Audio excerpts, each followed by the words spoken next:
Naruto and the three-character classic. Having just celebrated his third birthday, Naruto Uzumaki, having fulfilled his grandfather's request to learn to read, finally received permission to venture outside. Having long endured the solitude of his own company, he stepped out with an eager heart, yearning to find companions with whom he could play. The streets appeared to him as a vibrant tapestry, every passerby and shop brimming with novelty. Is that the little imp, the manifestation of the Nine Tails? The Nine Tails devours people, does it not? I recall that it was responsible for the death of the fourth Hokage. How could the third Hokage allow him to remain in the village? This is far too perilous. We shall inevitably meet our doom at his hands. Plague spirit. Yet, as Naruto traversed the thoroughfare, whispers began to ripple behind him, accompanied by disdainful glances. Though still a child, Naruto could acutely sense the palpable malice emanating from the adults around him. This was not merely an isolated incident. He soon realized that nearly everyone bore animosity towards him. He sought out the children who often played near his home, only to be met with unhesitating rejection, their parents forbidding any interaction with him. Occasionally, an innocent child, unaware of the prevailing sentiments, would approach, but they too would swiftly be whisked away by their guardians for a lesson in caution. Before long, even those children regarded him with a burgeoning sense of aversion. Even with the allowance given to him by the third Hokage, when he attempted to purchase simple necessities, he was met with unyielding refusals, summarily expelled from the shops. Young Naruto could not fathom why he was so ruthlessly targeted. He had done nothing wrong.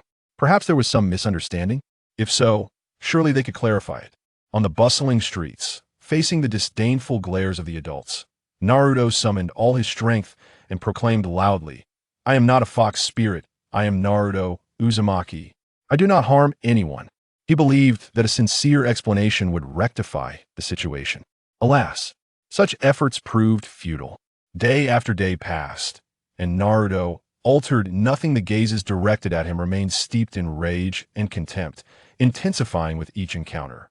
On a new day, after enjoying a bowl of instant noodles, he once again ventured into the streets, determined to explain himself to the townsfolk. However, from an unknown direction, eggs and vegetable leaves were hurled toward him. Caught in this deluge of projectiles, Naruto could not evade them, and soon found himself besmirched and sullied.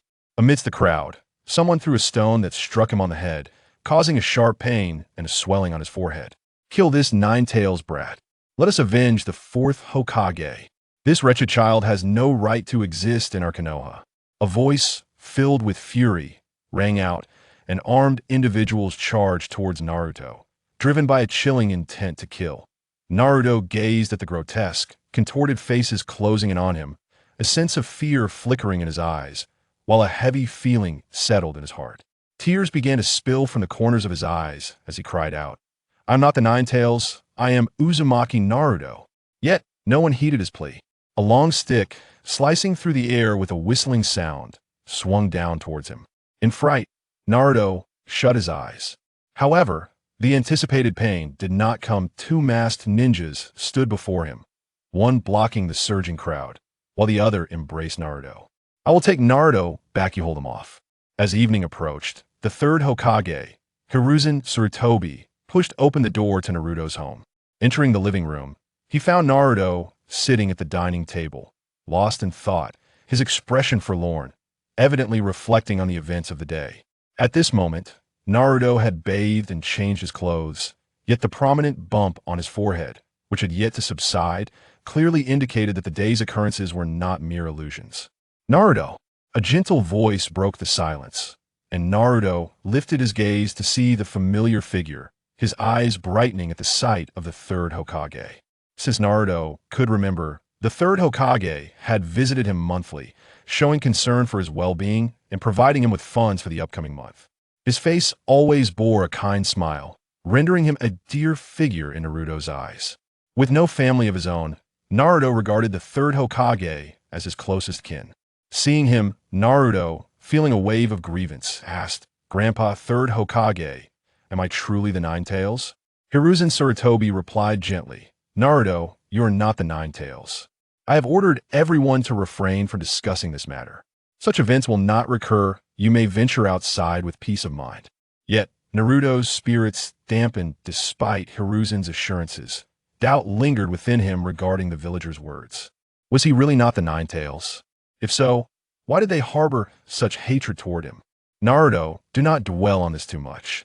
You are who you are, not the Nine Tails. Eat something, get a good night's sleep, and by morning, all will be well. Grow up quickly, and you can attend the Ninja Academy. There, you will meet many friends. If you remain so gloomy, no one will wish to play with you. Hiruzen observed the uncertainty in Naruto's heart and comforted him softly. All right, I will have something to eat. Naruto suddenly brightened, opening the refrigerator to retrieve instant noodles and milk, setting water to boil. Since he could remember, this was how he had lived. Although still young, he had long learned to take care of himself. Seeing this, Hiruzen smiled, pulled out his pipe to light it, and then turned to leave. After finishing his meal, Naruto crawled into bed, and soon after, he drifted into a drowsy slumber. Then, Naruto found himself in an empty, desolate space. At that moment, he was seated on the ground, with a book positioned before him. The cover of this book displayed colorful illustrations. Within the cover illustration, one could discern a series of square, angular characters. As one turns the pages, they are greeted by a denser arrangement of text than that found on the cover. These are Chinese characters. The script bears a resemblance to some of the characters he has recently learned, yet they are not entirely the same. The newly literate Naruto finds himself utterly bewildered, unable to grasp the meaning of these words. It seems that the book has sensed Naruto's predicament, as the text begins to transform. In a moment's time, the square characters morph entirely into the universally understood script of the ninja world. At this juncture, Naruto finally comprehends the meaning of the words inscribed within the pages of this tome. The three-character classic. Chapter 2. A year at the dawn of humanity. One's nature is inherently good. Our dispositions are similar, yet our habits diverge. Naruto softly recited the lines.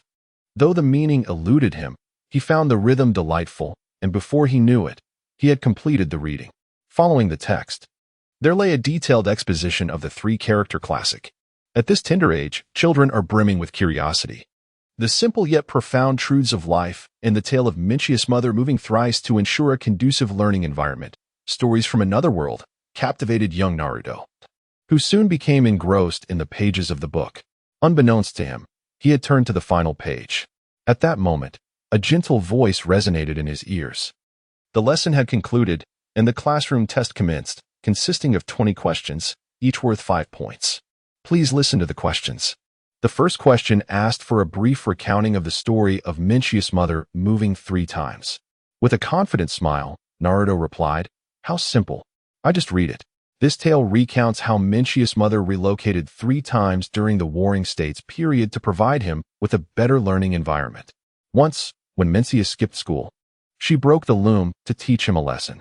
The second question requested an explanation of the phrase, which conveys that it is quite inappropriate for children to neglect their studies.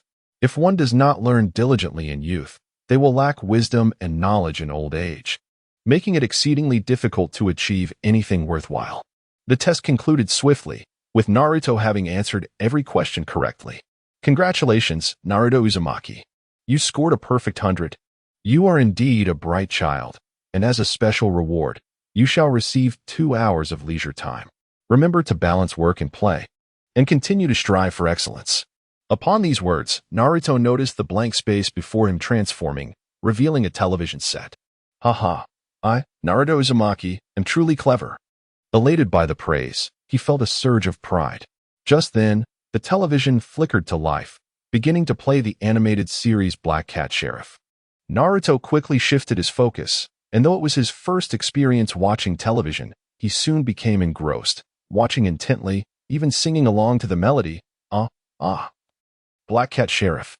The following morning, Naruto groggily opened his eyes, only to find the room devoid of the fascinating book and the television. It was all a dream, he murmured, somewhat disappointed.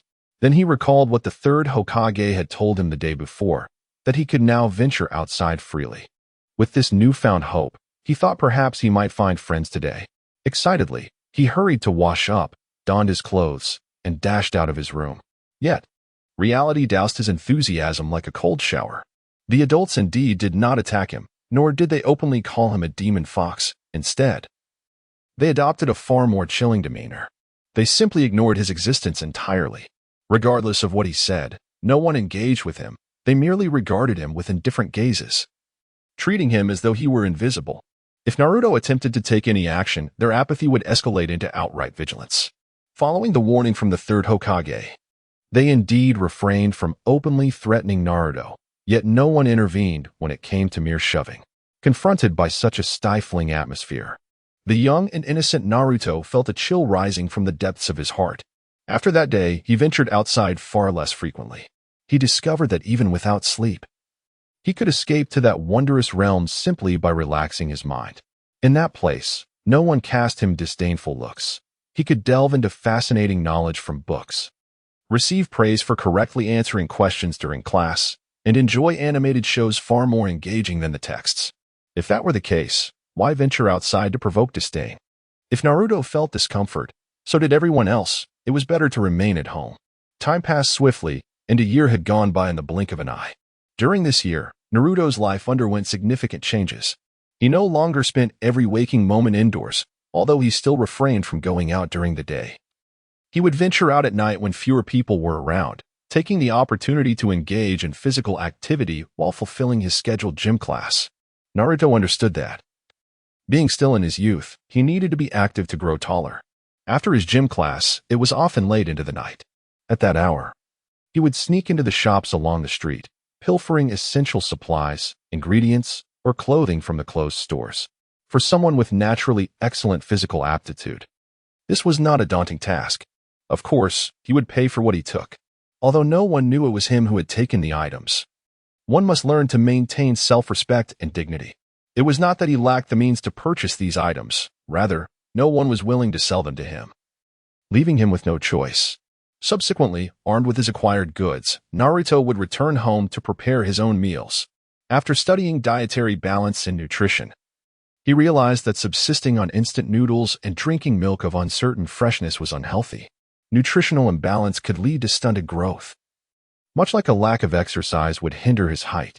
Utilizing the culinary techniques learned from the complete Chinese cookbook, he transformed the ingredients he procured into convenient, yet nutritious and delicious dishes. Initially, he often botched the cooking due to inexperience. However, after a period of practice, such mishaps had become a thing of the past. Following his meals, Naruto would retreat to bed. At that moment, he would enter that magical space once more. While his body rested, rejuvenating his energy, his mind remained free to roam. Here, he could continue learning, indulge in entertainment, watch television, or read novels as rewards for his academic efforts, or play on a gaming console filled with various games. A year has passed, and Naruto still finds himself without friends. However, he does not perceive this solitude as a burden. Each day unfolds with a sense of fulfillment for him. To Naruto, every day brims with the promise of the unknown, presenting itself as something entirely new. Yet, while he embraces this perspective, others do not share his sentiment. It is once again the time for the monthly allocation of living expenses. The third Hokage placed the envelope containing Naruto's funds down and glanced at Naruto, who sat quietly in the distance, gazing out of the window in a reverie, oblivious to the Hokage's entrance, leaving the elder at a loss for words. Chapter 3. What to do next? As the host of the Nine Tails, Naruto Uzumaki is under constant surveillance by at least 2 elite Umbu teams, ensuring his protection around the clock. The Umbu regularly report to Sarutobi Hiruzen, the third Hokage, regarding Naruto's daily activities. Over the past year, the summary of Naruto's behavior has been rather monotonous yet highly structured. He rises at 6 in the morning, and after his morning routine, he prepares himself a breakfast.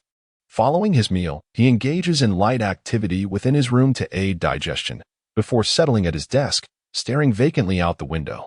This daydreaming persists until around noon, at which point he prepares his lunch, and after eating, he typically moves about for a while before returning to his previous spot to continue his reverie. The afternoon sessions of daydreaming extend a bit longer, lasting until 7 in the evening. At this hour, Naruto prepares dinner, and after his meal, he ventures out at 8.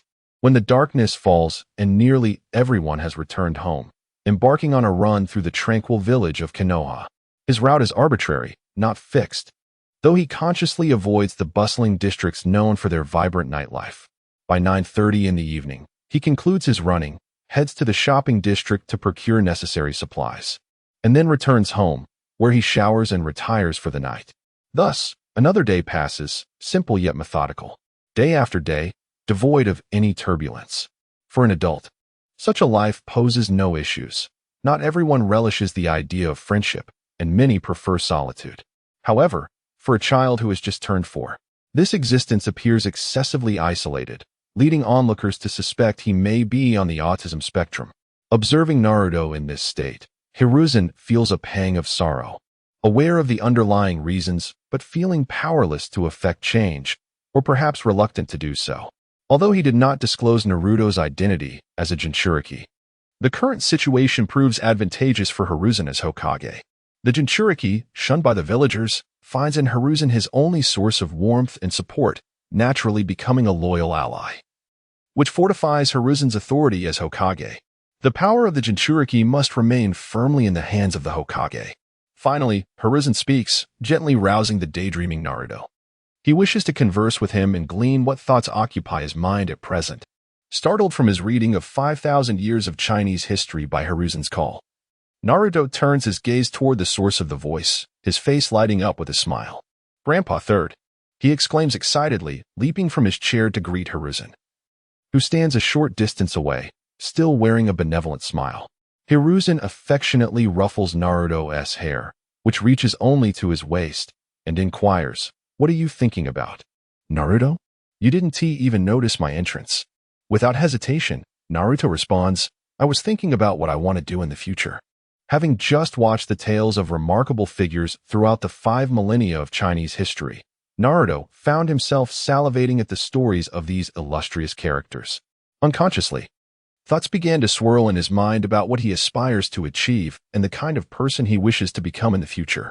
However, he is still quite young, with limited understanding, and has yet to contemplate what he truly desires to pursue. Upon hearing this, Sarutobi Hiruzen felt a stir within his heart, yet maintained his smile, continuing to inquire, "Have you thought about what you want to do in the future?" "I haven't thought about it yet. I'm still too young to have an answer. I really wish I could grow up quickly, so I can explore many places and acquire more knowledge. Only then will I truly understand what I want to do," Naruto replied with a smile. "Then, in your spare time, make sure to read more books. I will have someone bring you some books shortly. Also, try not to spend too much time alone at home. Venture outside more often to meet new friends," Hiruzen suggested with a chuckle. "I do go out every day," Naruto responded. At this, Hiruzen's smile faltered momentarily. He recalled Naruto's routine, which involved venturing out only during the stillness of night to avoid crowds. However, he quickly brushed aside the thought as if nothing had occurred and began to regale Naruto with the stories of the first Hokage, Senju Hashirama, and the second Hokage, Senju Tobirama, who brought peace to a tumultuous era and established the Hidden Leaf Village. He also took the opportunity to explain the essence of the Will of Fire. Unlike previous visits when he merely dropped off living expenses for a brief moment, today Hiruzen lingered for nearly 2 hours, even indulging in a meal of spicy and sour shredded pork noodles that Naruto had prepared himself. To his surprise, the dish was quite delectable. He couldn't help but wonder how Naruto had learned to create such a novel dish that he had never encountered before. Perhaps it was merely a product of his imagination? Yet, Hiruzen quickly arrived at a reasonable explanation. After all, Naruto had always been under his watchful eye, and he was well aware of the boy's daily activities. Thus, this explanation sufficed. As he departed, Hiruzen reflected on the meal he had just enjoyed and the conversation he had shared with Naruto. Today had been fruitful. He had come to understand that Naruto was not a reclusive child. At such a tender age, he was already contemplating his future, exhibiting a fervent thirst for knowledge and a commendable degree of creativity. Truly, a precocious spirit.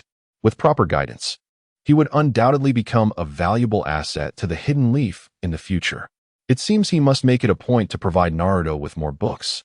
With these thoughts in mind, Hiruzen strode away, realizing he had lingered longer than intended, with numerous official duties awaiting his attention. Meanwhile, as he watched Hiruzen depart, Naruto felt a twinge of reluctance. In the entirety of the Hidden Leaf Village, Hiruzen was the only one who regarded him without prejudice. Regrettably, as the village's esteemed leader, the Hokage, he was often preoccupied with pressing matters and unable to visit him frequently. Not long after Hiruzen's departure, a member of the Umbu appeared suddenly, delivering several books to Naruto before vanishing swiftly and silently. Naruto placed the books upon the table, spreading them open one by one. Titles such as The Will of Fire, A Modern History of the Ninja World, The History of Konoha, Geography of the Ninja World, and an Ethanalysis of Chakra Refinement, The Art of the Three Bodies. Fundamental Training Methods for Taijutsu, and From Novice to Master in Ninja Tool Throwing lay before him. He picked up the nearest volume, The Will of Fire, and casually leafed through its pages, finding the content reminiscent of what the third Hokage had previously imparted. Subsequently, he cast it aside, lacking any genuine interest. To be frank, Naruto regarded this material with a degree of disdain. Chapter 4. How to Repay Virtue with Virtue. Where the leaves dance, the fire burns eternally. The flame shall continue to illuminate the village and nurture the budding leaves. This phrase encapsulates the essence of the Will of Fire. It speaks of casting aside familial prejudices, protecting the kin within the village, and selflessly igniting oneself to care for the future generations, akin to the spirit of the leaves. The pursuit is peace and a harmonious future filled with love among all villagers. This spirit, known as the Will of Fire, is inherited from the first Hokage of the Hidden Leaf Village, Hashirama Senju. Naruto understands that his predecessor, the third Hokage Sarutobi Hiruzen, yearns for him to embody this spirit as well. Having been under the protection of the third Hokage for so long, Naruto aspires to possess such a spirit, fostering love among all villagers. Yet, reality presents a stark contrast. Naruto questions himself. He has committed no wrongdoing, yet he is met with disdain from nearly all villagers, even facing threats against his life. Were it not for the third Hokage's protection, he might have already succumbed. Despite the safeguard, his daily life remains adversely affected. Even with money in hand, no one wishes to sell to him, and he is perpetually overlooked. In such circumstances, Naruto finds it difficult to embrace the so-called Will of Fire. To repay grievances with virtue, how then does one repay virtue? Naruto resonates deeply with this phrase from the Analects. To respond to malice with honesty, and to return virtue with virtue is the way of a gentleman. At this moment, Naruto remains uncertain about how to address those villagers who regard him with scorn. However, the notion of loving them as depicted by the Will of Fire feels utterly unattainable for him. After setting aside the book The Will of Fire, Naruto peruses other texts, each of which captivates his interest. Compared to the historical tales of another world, the history and geography of his own world hold greater allure for him. Nevertheless, what truly piques his curiosity are the contents of chakra refinement, detailed explanation, body technique, fundamental training methods for physical arts, and ninja tool, throwing from novice to master. These tomes contain the knowledge necessary to become a ninja. In an environment teeming with soaring ninjas, and with the games played by the local children revolving around ninjas, it is inevitable that Naruto yearns to become one himself, though uncertain of what he wishes to pursue in the future. The foundation of all his dreams lies in becoming a ninja, possessing the strength to survive. The third Hokage has mentioned that once he graduates from ninja school, he shall no longer provide him with living expenses. With this thought in mind, Naruto opens Chakra Refinement Detailed Explanation. Although he has yet to enter ninja school, he is aware that chakra is fundamental to becoming a ninja. Chakra is a potent energy derived from the 130 trillion cells of the human body, a fusion of physical and mental energy, serving as the foundation for all ninjutsu and physical techniques. The book opens with a clear declaration, discussing the essence of chakra.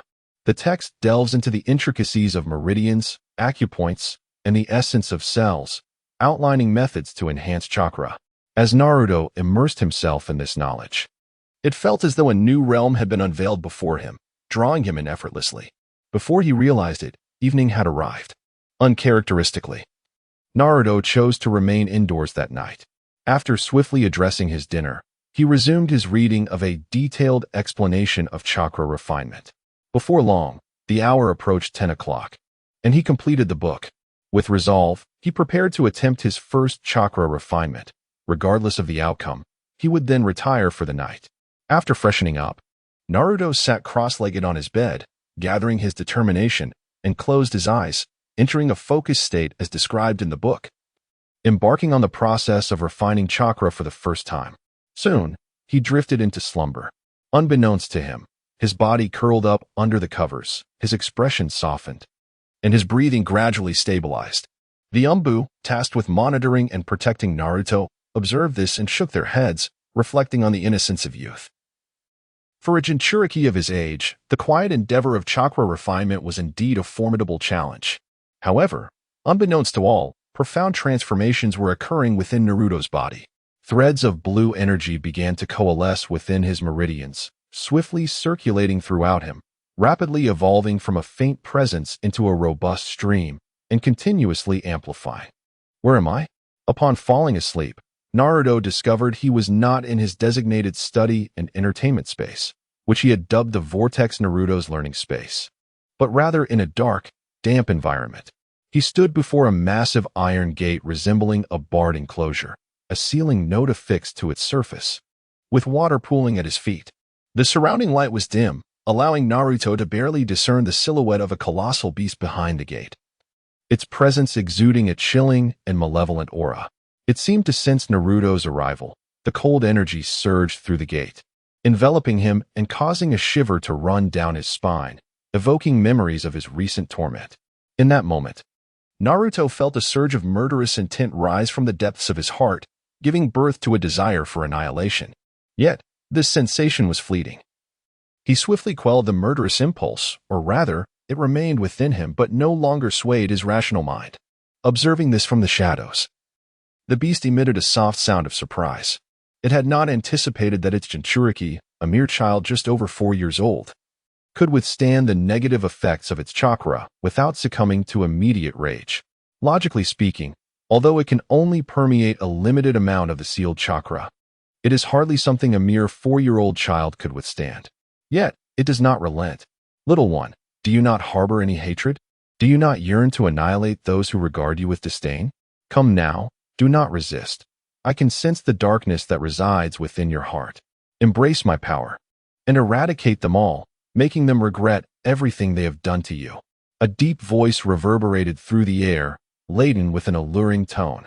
Accompanying these words, a massive fox with orange fur and 9 swaying tails emerged from the shadows, baring its teeth before Naruto. Chapter 5. Think twice before acting. The moment Naruto beheld the colossal fox, brandishing its 9 tails, a profound realization struck him. He understood why people referred to him as the Nine-Tails Fox, why they accused him of causing the death of the 4th Hokage, and why they harbored such disdain for a child who had committed no wrongdoing. How grotesque! A smirk involuntarily appeared on Naruto's youthful face. Do you seem to comprehend something? The Nine-Tails lowered its gaze, scrutinizing the small figure standing before the iron gate. Its menacing expression softened, revealing a hint of intrigue.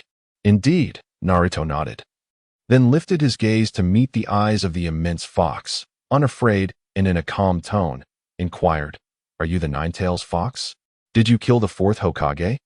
Without hesitation, the Nine-Tails acknowledged, responding with a hint of amusement, "I am the Nine-Tails. The 4th Hokage perished because of me. Before his death, he sealed me within you, which is why the villagers harbor such animosity towards you. Do you resent the 4th Hokage for sealing me within you?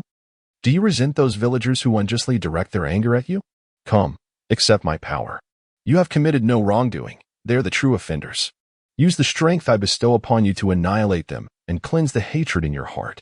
As the Nine-Tails spoke, its expression became increasingly playful. It sensed the darkness within this small boy expanding, the aura of killing intent intensifying around him. In response, the Nine-Tails chakra surged forth, flooding through the seal and into Naruto's body. This was a power exponentially stronger than before. It was evident that soon, this murderous intent would overwhelm Naruto's reason, allowing his destructive desires to reign supreme. In that moment, Naruto felt as though he had returned to that day, the first time he was granted permission to venture outside. Yearning to play with the friends he had long admired, only to be rebuked by everyone as a man-eating fox, the very cause of the 4th Hokage's demise. He desperately tried to explain himself, but time and again, he was met with indifference. They even sought to take his life. How is it that I have done nothing wrong? The fault lies with those adults. Why should they direct their anger towards me? The thought echoed in his mind, urging him to eradicate those who had wronged him and cleanse the hatred within. The Nine-Tails' words reverberated in his ears like a devil's whisper, enticing Naruto to unleash his pent-up emotions and obliterate all that brought him distress. No, I cannot disappoint Grandpa Third. He has been so kind to me, sacrificing everything to protect the village. I cannot allow the mistakes of a few to negate the goodness in this world, just as he had done before. Naruto clung to this rationale to console himself. However, this time, he found it far more challenging to maintain his reason under the onslaught of murderous intent. A blood-red power began to envelop him, the chakra of the Nine-Tails. This force shrouded Naruto, causing the killing intent within him to swell and surge ever more fiercely. Come forth, grant me your boundless power, and let destruction reign. In response, the Nine-Tails curled its lips into a broad grin, its smile radiating as it channeled more chakra into Naruto. Jiwen pondered carefully. Upon hearing this, he remarked, "Then, it shall suffice." As Naruto felt his sanity teetering on the brink, a phrase he had read not long ago surfaced in his mind. One must think thrice before acting to ensure a well-considered move, for only then can one achieve success. At this moment, countless thoughts flooded Naruto's mind. Gradually, his emotions began to settle. The murderous intent dissipated, and the crimson chakra started to fade. At this instant, the Nine-Tails was left in utter disbelief. It could not fathom how this boy, on the verge of losing control, managed to rein in his impulses and regain his composure at such a critical juncture. In fact, at this moment, the darkness surrounding the boy seemed to vanish, rendering the Nine-Tails' attempts to manipulate chakra futile. Impossible. How have you managed to restrain yourself, little one? The colossal beast, akin to a mountain, was shaken to its core, instinctively taking a step back in inquiry. As it beheld the diminutive figure standing before the iron gate, its eyes reflected not the previous contempt, but rather a somber gravity. The beast alone understood the extent of its chakra's corrosive power. Even figures as formidable as the Hokage could not dismiss it lightly, let alone a mere 4-year-old Jinchuriki who had just begun to harness chakra. At this moment, the mountain-like creature was lost in thought, reminiscing about its own childhood and the old man who had given it life, who always spoke of love. Was it love that enabled this boy to master himself? Panting heavily, drenched in sweat as if just pulled from a river, Naruto fixed his gaze upon the towering beast, exuding an aura that rivaled its own. A defiant smile gracing his face. "Are you perplexed?" After a brief pause, without waiting for the Nine-Tails to respond, he continued, "Your seduction is indeed alluring. Slay those wretched beings, cleanse the hatred within, and bring forth collective joy. But have you considered the consequences?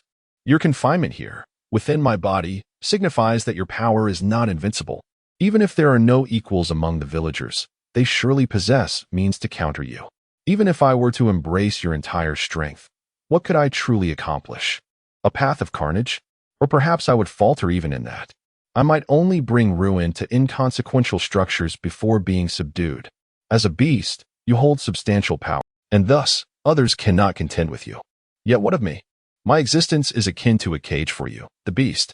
If the cage is damaged or poses a risk, the safest course is to replace it. And what then becomes of me? Committing such a grave error would surely lead to my execution.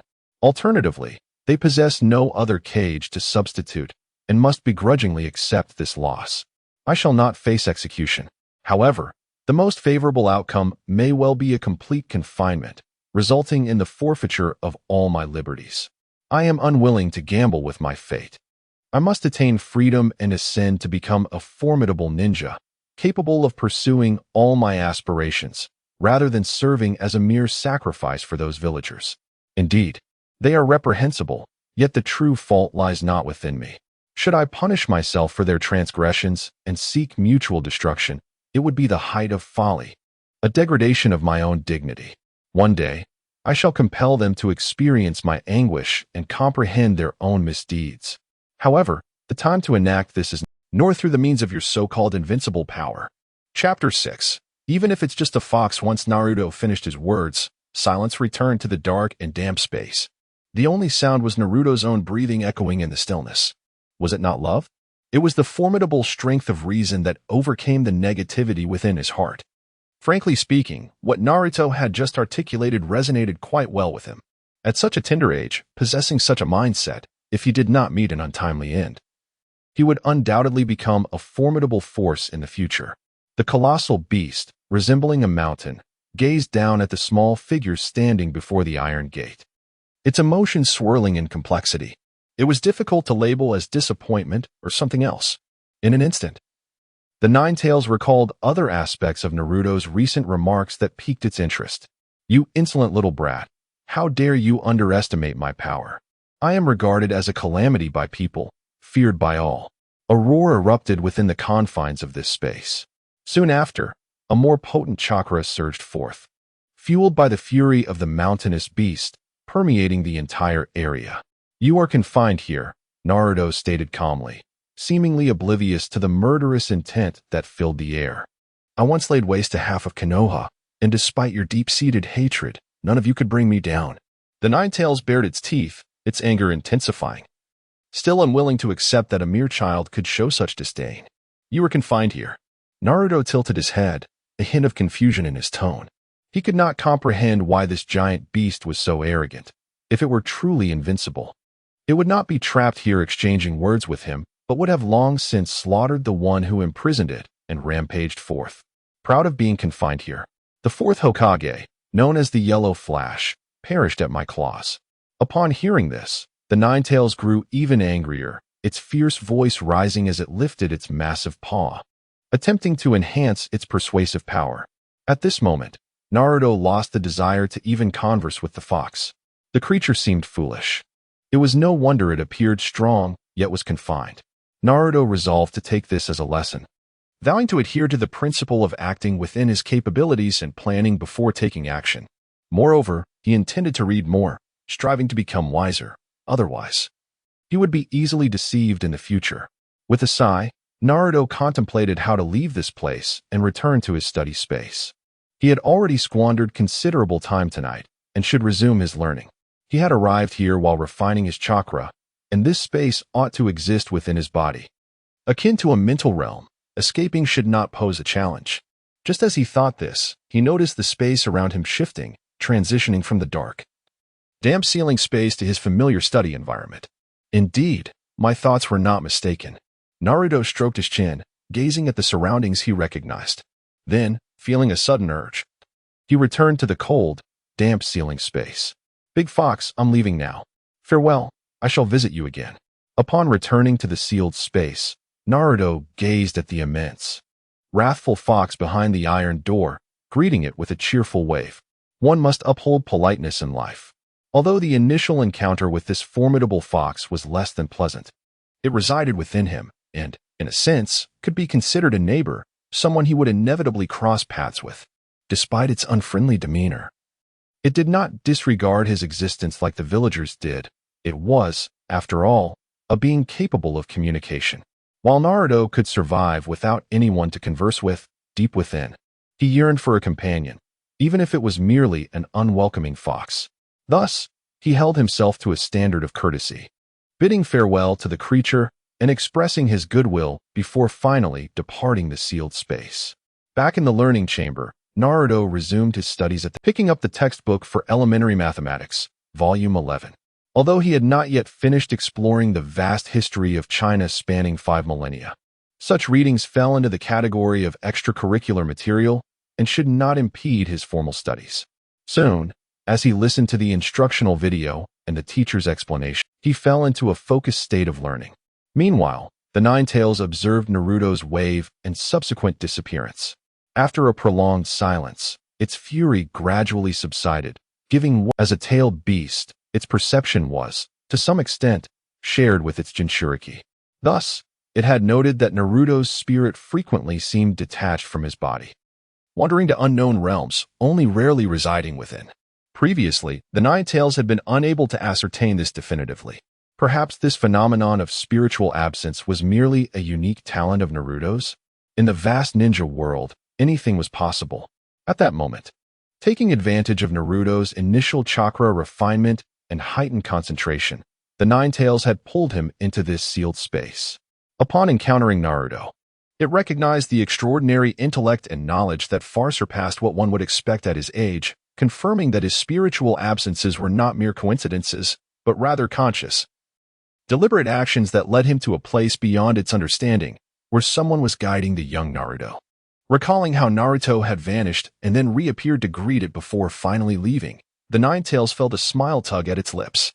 This little rascal, though irksome, exhibited a commendable sense of courtesy. This made the Nine-Tails, often perceived as lacking wisdom and communication skills, feel rather pleased. It was a pity, however, that it could not take advantage of the Jinchuriki's youthful ignorance to mold him into its own form. Thus, a quiet night passed in silence. The following morning, Naruto concluded his studies for the day and exited the learning space, awakening in his room. Habitually, he leapt from his bed and tidied his covers. At that moment, Naruto was pleasantly surprised to discover that he felt exceptionally well. A fleeting perception reveals that within the meridians of his body, a formidable chakra flows with an observable velocity, perpetually intensifying. According to the evaluation methods documented in the textbooks previously perused, the quantity of chakra within Naruto's body is now comparable to that of an average nin. As he scratched his head, Naruto found himself bewildered. The textbooks clearly stated that the refinement of chakra is a formidable challenge, particularly for children. After all, chakra is a synthesis of physical and mental energy. The prime age for a ninja's chakra growth is typically between 12 and 18, a period when the body reaches maturity. Chapter 7. A moment of doubt in life. Perhaps it is my extraordinary talent. After a moment of contemplation, Naruto stroked his chin and arrived at this conclusion. Chakra, after all, is a fusion of physical and mental strength. His physical constitution was commendable, as evidenced by his effortless trips to the marketplace to procure desired items. Moreover, without such robust physicality, he could not have contained the formidable fox within him. As for mental strength, it reflects one's intellect and life experiences. Studying indeed cultivates wisdom. Although still young, Naruto's mind had matured beyond that of his peers, and his reservoir of knowledge surpassed theirs. Considering this, it was only natural for his chakra to grow rapidly. Realizing this, Naruto felt a surge of confidence regarding his potential to become an exceptional ninja. After completing his morning routine, a buoyant Naruto prepared himself a generous bowl of braised beef noodles, complementing it with 2 fried eggs. Once satiated, he engaged in some light exercise before retrieving one of the books delivered by the Umbu the previous day, titled The Technique of the Three Bodies, and began to read. The book commenced with an exposition on the significance of the three-body technique, which encompasses the shadow clone technique, transformation technique, and body replacement technique, fundamental skills for any ninja, as well as invaluable tactics in combat. Notably, even at advanced levels, the body replacement technique remains highly applicable in battle. Once the significance was elucidated, the text detailed the 12 basic hand seals utilized by ninjas, followed by specific methods for practicing the three-body technique, elaborating on the required seals and the corresponding chakra flow. As Naruto immersed himself in the text, he realized that noon had arrived. For lunch, he chose mapo tofu with a side of vegetable rice. Despite his fondness for noodles, capable of relishing them thrice daily, he opted for the balanced combination of meat, vegetables, and soy products. After finishing his meal and tidying up, Naruto commenced his practice of the three-body technique. He began with the simplest, the transformation technique. Cautiously controlling his chakra while executing the unfamiliar hand seals. Mimicking the antics of children playing ninja games downstairs, he shouted, "Transformation technique." A puff of smoke and yet nothing transpired. He subsequently attempted the shadow clone technique and the body replacement technique, yielding similar results. Despite the consecutive failures in mastering these 3 techniques, Naruto did not lose heart. Although he believed in his innate talent, he recognized that as a novice, experiencing setbacks was trivial. After all, failure is the mother of success. Setting aside distractions, Naruto decided to focus intently on perfecting the transformation technique before progressing to the shadow clone and body replacement techniques. He practiced the hand seals, synchronized the flow of chakra, and attempted the transformation technique once more. With each failure, he compared his results to the textbook, analyzed the reasons for his shortcomings, sought improvement, and prepared for the next attempt. Although each application of ninjutsu, whether successful or not, consumes a portion of chakra, Naruto remained largely unconcerned. After all, the chakra expended was negligible in comparison to his rapid recovery. By the time he began to sense any depletion, it had already been replenished by the surge of chakra within him. After practicing for 3 more hours and reflecting on his previous failures, Naruto felt that his hand seals and the flow of chakra had reached a perfect harmony. With confidence swelling in his heart, he believed that this time he would successfully execute the transformation jutsu, assuming the form of his most revered mentor, the third Hokage, Hiruzen Sarutobi. Transformation jutsu, Naruto exclaimed, and a cloud of smoke enveloped him. Upon glancing at his attire, he realized he had indeed donned the robes of the third Hokage. Had he succeeded? Just as joy began to surface, he caught a glimpse in the mirror of Hiruzen Sarutobi, his features askew, a grotesque expression adorning his face. Despite having perfectly mirrored the textbook description, why had he still failed? A sense of confusion washed over him as he pondered the question, yet he found no answers. Resolute, he decided to attempt once more, this time with utmost caution, determined to successfully perform the technique. Following the prescribed steps, Naruto executed the transformation jutsu with textbook precision once again. However, filled with hope, he gazed into the mirror only to find the third, with a sausage-like mouth devoid of hair, wearing a bizarre grin as if mocking him for his foolishness. Undeterred, he repeated the technique, performing it flawlessly over a dozen. Yet each attempt ended in failure, leaving him to question his very existence. Was it possible that he lacked even the innate talent for ninjutsu? Was this the reason he could not master such a simple technique? Unconsciously, feelings of frustration began to surface within him. Yet, he did not dwell in despair for long. After all, he had managed to conquer complex mathematical problems and kanji characters, and had made remarkable progress in chakra manipulation from day one. It was unreasonable to think he could not master a simple transformation jutsu. With this thought in mind, Naruto steeled his focus and attempted the technique once more. Unsurprisingly, he failed yet again. The culprit had been identified. As he dispelled the transformation jutsu, he gritted his teeth in frustration. This time, due to his intense concentration, he sensed another foreign chakra within him disrupting his technique at the moment of execution. Although this chakra was not particularly strong, ninjutsu was a delicate art.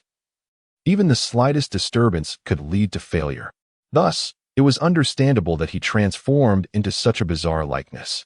While he was confident that, with practice, he could overcome this disruption, attempting to train under such conditions was undeniably a fruitless endeavor. Under normal circumstances, Naruto would have attributed his failures to a lack of talent in mastering chakra. However, just the night before, he had encountered the formidable fox residing within. That cursed fox.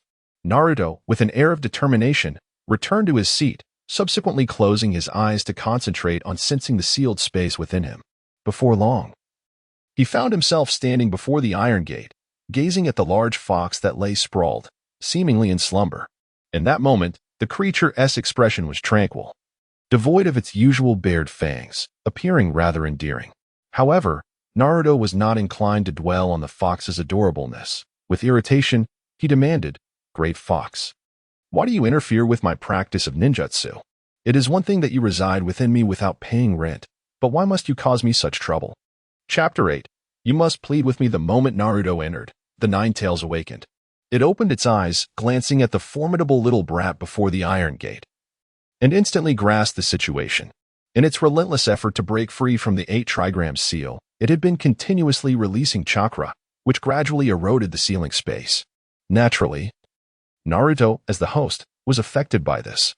Although the infusion of Nine-Tails chakra significantly enhanced Naruto's physical and mental energy, it simultaneously weakened his control over chakra. While this was not an insurmountable issue, Naruto was still merely a novice ninja at this stage, though the initial circumstances were not the Nine-Tails' doing. The outcome brought it a measure of satisfaction. This little brat had previously dared to underestimate its power. Now, he was beginning to understand the consequences. "Ah, little one, it is not I who interferes with your training in ninjutsu. It is merely my chakra leaking out of the seal, affecting your ability to control your own chakra," the Nine-Tails remarked, not baring its fangs or attempting to intimidate Naruto, but rather wearing a sly smile. Realizing that this great fox had no malicious intent, Naruto's anger subsided somewhat. Then keep your chakra to yourself and do not disturb my training in ninjutsu. Consider it the rent for residing in my body, he asserted, laying forth a reasonable request to the imposing beast. Do you now sense my power, little brat? The Ninetales smirked, unabashedly rejecting Naruto's plea. Not a chance. You insolent little wretch. Ha. You shall learn to respect me and resign yourself to being a worthless ninja incapable of releasing jutsu for the rest of your life. After delivering this proclamation, it eagerly awaited Naruto's exasperated reaction, only to be met with disappointment as Naruto remained resolute. The Ninetales, slightly disheartened, curled back into its position and closed its eyes to sleep. Seeing this, Naruto's irritation flared, yet he refused to relent. After all, this matter was crucial. Hey, Great Fox, let us negotiate. What will it take for you to retract your chakra and cease your interference? Initially, the Ninetales ignored Naruto's inquiries. However, Naruto persisted in his attempts to communicate. Finally, the irritable Ninetales opened its eyes with an annoyed expression and growled, "Little brat, plead with me, beg earnestly, and perhaps offer up your body, and I might just consider forgiving you." As a tailed beast, aside from breaking the seal and escaping, it possessed another means of attaining freedom, controlling the host's mind to live freely through their body. The Ninetales had contemplated this before, but the 8-trigram seal was too formidable, thwarting all its plans. However, if Naruto, as the host, willingly offered his body, the situation would be different. Naturally, the Ninetales anticipated that this little brat would never consent. Thus, it deemed the possibility of retracting its invasive chakra as utterly impossible. Are you certain you wish to proceed this way? Is there no room for negotiation? Naruto inquired, furrowing his brow. Certainly, there is nothing further to discuss. The Ninetales snorted coldly, turning away its head and closing its eyes, refusing to look at Naruto any longer. You are the one who has forced my hand, Naruto declared fiercely before vanishing. The Ninetales paid no heed to the meaningless threats of a mere human child. What could he possibly do? Could this little brat compel the noble Ninetales to submit? Impossible. Even the child's father, the fourth Hokage, could not achieve such a feat. With this thought, the great fox closed its eyes and drifted into slumber. Confined within the seal, it found the most effective way to pass the time was through sleep. On the other side, having exited the sealing space, Naruto did not dwell on the matter. There are always more solutions than problems, after all. It was merely a matter of dealing with a foolish fox. After a moment of contemplation, Naruto conceived an idea and promptly set the matter aside. It was not yet the time to act. Prior to that, there were tasks at hand that could not be neglected. He took out the book titled Fundamental Methods of Physical Training and began to read. The content of this book is broadly divided into 3 sections. The first section discusses the significance of physical technique for ninjas, emphasizing the necessity of a strong body for long journeys and evading ninjutsu and enemy shurikens, as a robust physique also promotes chakra growth. The second section builds upon the first, detailing various methods to enhance physical strength and important considerations for physical training. The third section elaborates on techniques for exerting force in physical techniques and the applications of chakra to enhance these techniques. Before dinner, Naruto had read through the entire book. Later, after nightfall, he ventured outside to practice the physical strength training methods outlined in the book. This training replaced the rather lackluster physical education classes he had previously attended. Although this session lasted a mere hour and a half, it left Naruto feeling somewhat drained, a long-forgotten sensation of fatigue returning as he made his way home. Yet, he paid little mind to his exhaustion. After washing up, he lay down in bed to commence his plans. Meanwhile, within the sealing space, the Ninetales observed something peculiar. Its Jinchuriki, the little brat, began to appear and disappear repeatedly, and with each reappearance, various items materialized outside the sealing space's door. These items were brought forth by Naruto from his study space. In the study space, upon completing his studies, he would be rewarded with leisure time, which could be converted into learning credits if not fully utilized, allowing him to exchange them for items from a provided list. Over the past year, Naruto had accumulated a considerable number of learning credits, and now they were finally proving useful. This process, akin to moving, continued for approximately 2 hours, transforming the entire sealing space. First, the dim area was illuminated by numerous incandescent lights, and soon the waterlogged floor was drained by a pump. The wastewater was expelled to the outer regions of the ceiling space, and thereafter, the ground was dried using a drying machine. Subsequently, the parched ground was adorned with a plush, thick carpet. A set of exquisite fabric sofas, accompanied by a matching coffee table and television cabinet, was arranged harmoniously, complemented by surrounding screens to create a cozy enclave, a perfect entertainment room. Having completed this setup, Naruto switched on the television facing the Ninetales. He selected the Japanese version of Investiture of the Gods from the film library, and thus, this mythological tale from ancient China began to unfold before Naruto and the Ninetales. Ignoring the Ninetales, Naruto nestled comfortably into the sofa, immersing himself in the viewing experience. Chapter 9. The unexpected delight in this moment, the Ninetales remained perplexed by Naruto's intentions. Just hours after issuing a stern warning, he now seemed eager to watch television together. Was he attempting to curry favor? Believing that such gestures could persuade me to relinquish my chakra without consequence? Such navet is laughable, even if he wished to impress me. What merit lies in a mere television? The trivialities of human entertainment hold no allure for me. I am unmoved by such attempts at flattery. How juvenile, this little brat. Here I am, the great Ninetales, ensconced in this ceiling space, counting the countless foxes of a trillion, utterly bored, indifferent to his futile antics. Observing Naruto's actions. The Ninetales scoffed, yet out of a desire to witness the aftermath of Naruto's inevitable embarrassment, it kept its gaze fixed upon the television screen. At that moment, the drama within the television commenced. The series The Investiture of the Gods, which first aired on Earth in 1990, draws inspiration from the novel Fengshen. It narrates the tale of the late Shang dynasty, where King Zhou, having offended the goddess Enhua, ruled with tyranny, favoring the malevolent Daji, who wreaked havoc among the populace. In response to the celestial winds, King Wen of Zhou rallied troops and sought the counsel of Jiangxia to overthrow King Zhou, ultimately leading to the downfall of the Shang dynasty. Though this series had been added to Naruto's collection as a reward for his studies, he had never viewed it before. This time, he was compelled to watch upon discovering that it featured the character of the nine-tailed fox, Daji. Given that the mischievous entity residing within him was also a Ninetales, he reasoned that such a character might pique her interest, thus he decided to play the show.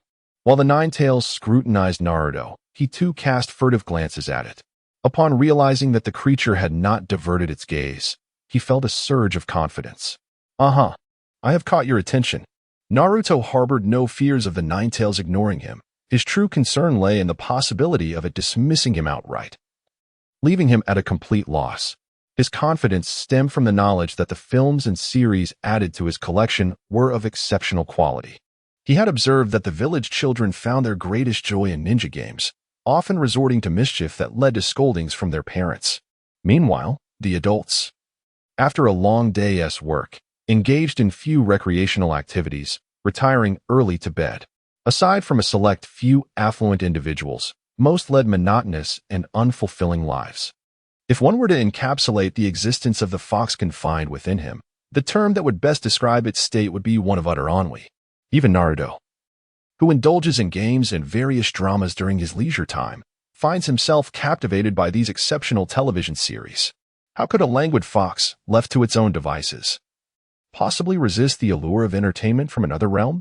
Indeed, under Naruto's keen observation, the initially disdainful expression of the great fox transformed as the plot unfolded, leaving only focus on its face, with its crimson eyes glued to the screen. At this moment, it had completely forgotten its earlier thoughts, immersed in the narrative. The goddess Enhua? She seems quite noble. How does she compare to the sage of six paths? Huaxia? Jiuzhou? Inshang? Where is this? Does such a place exist in the ninja world? How did the nine-tailed fox transform into a human? Why have I never heard of other foxes like me in the ninja realm? At this moment, the nine-tailed fox was flooded with questions, its intense curiosity and thirst for knowledge compelling it to learn how the story would progress. As time passed swiftly, over an hour had gone by. After the second episode concluded, just as the nine-tailed fox eagerly anticipated the next developments, the television screen suddenly went dark. Instantly, it expressed its discontent. Why has it stopped? Almost immediately, it realized something was amiss. It seemed it had inadvertently revealed its intrigue. Was it entertaining? Naruto's voice, laced with amusement, echoed. Humph. I'm not interested in this drama. I merely wish to see what tricks you were up to, retorted the nine-tailed fox, feigning calmness within the confines of its seal. The air was thick with an unmistakable tension. Oh. Naruto deliberately elongated the sound. Roar. Upon hearing the mocking tone, the nine-tailed fox bristled with fury. It let out a thunderous roar, baring its teeth menacingly at the grinning Naruto, as a chilling aura of malice began to permeate the atmosphere. Yet, Naruto seemed oblivious, maintaining his cheerful demeanor. Springing up from the sofa, he waved at the nine-tailed fox with a smile, saying, "Good night, great fox. I've already delayed for quite some time. I must go study now. We shall meet tomorrow to watch television together." With that, he removed the memory card from the media library, feigning an intention to depart. The nine-tailed fox, having lived for over 1,000 years, was now acutely aware that it had fallen into the trap set by this little imp. This was an obvious ploy.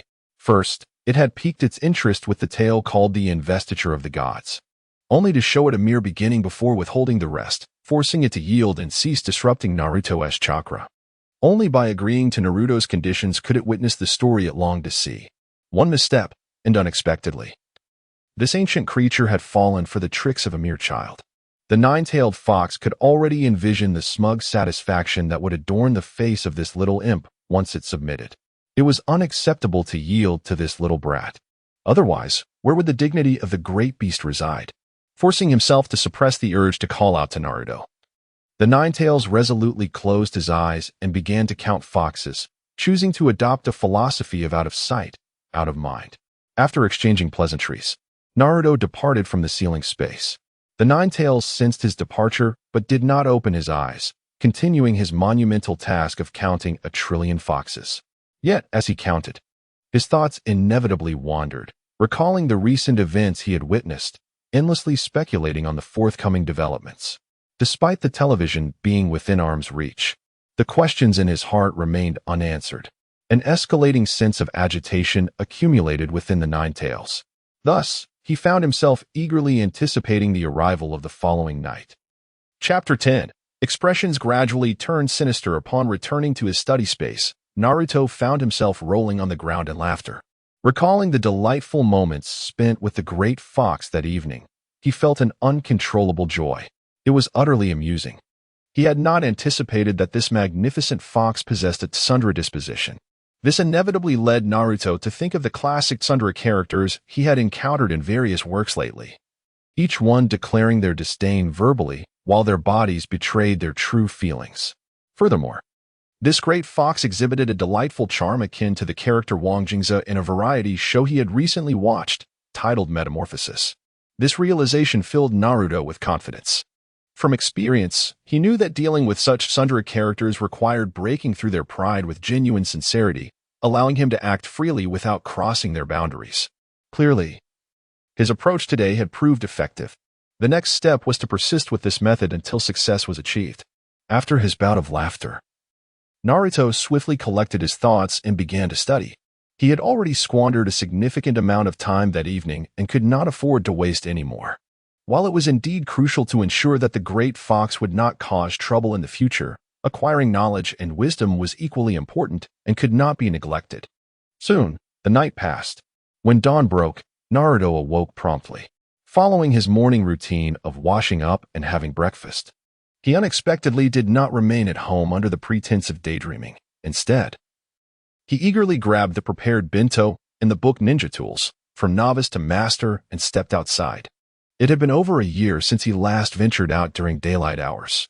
Yet, the villagers of Konoha continued to greet Naruto with their characteristic warmth, their gazes filled with indifference, disdain, and even murderous intent. Faced with these stares, Naruto felt a tightening in his chest. However, he refrained from saying much. Those who directed their ire at him were indifferent to his thoughts or explanations. They merely sought a scapegoat for their frustrations. He hastened through the village, crossing a significant portion of it until he reached a secluded forest on the village's outskirts. Finally, he halted in an open area near a stream, setting down his bento box. Afterward, following the techniques he had learned the previous day, Naruto engaged in a series of physical training exercises within this spacious area until he was utterly exhausted. Once he had caught his breath, he leaned against a large tree for respite and took out the book Ninja Tools, From Novice to Master to peruse. This volume detailed the throwing techniques for commonly used ninja tools such as shuriken and kunai, emphasizing how to exert force to achieve maximum impact. It also explained how to calculate the landing point of his kunai to better strike an opponent.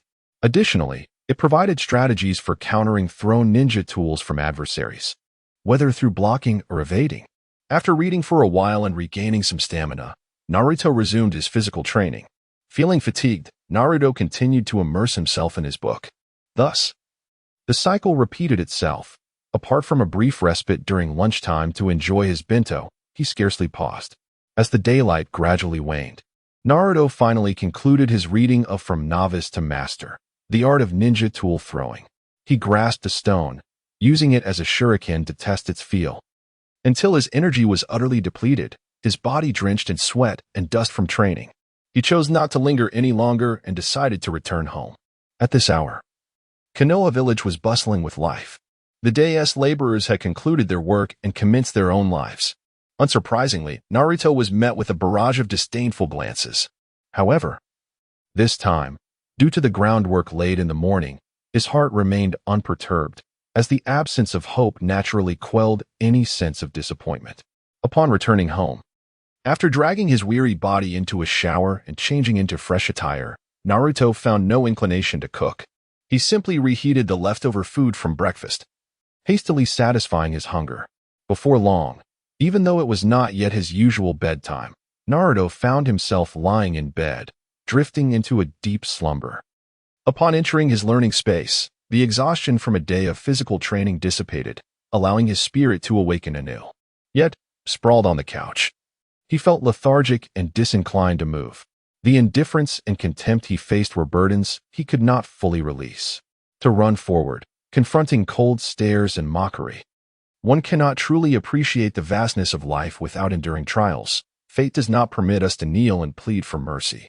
In the learning space, music began to play without his notice. As he listened quietly, tears streamed down his cheeks. Yet, Naruto felt no sorrow.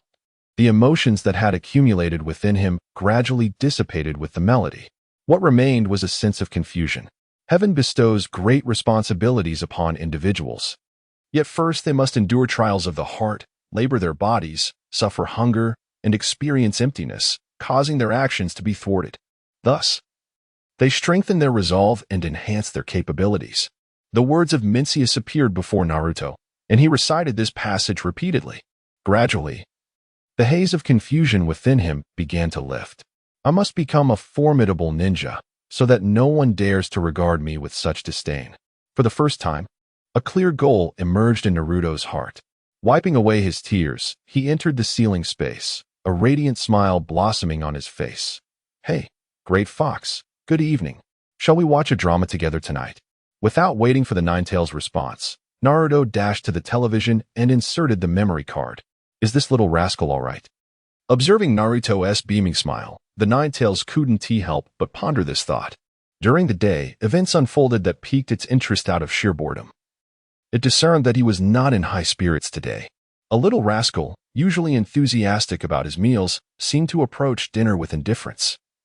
A sentiment that was all too evident.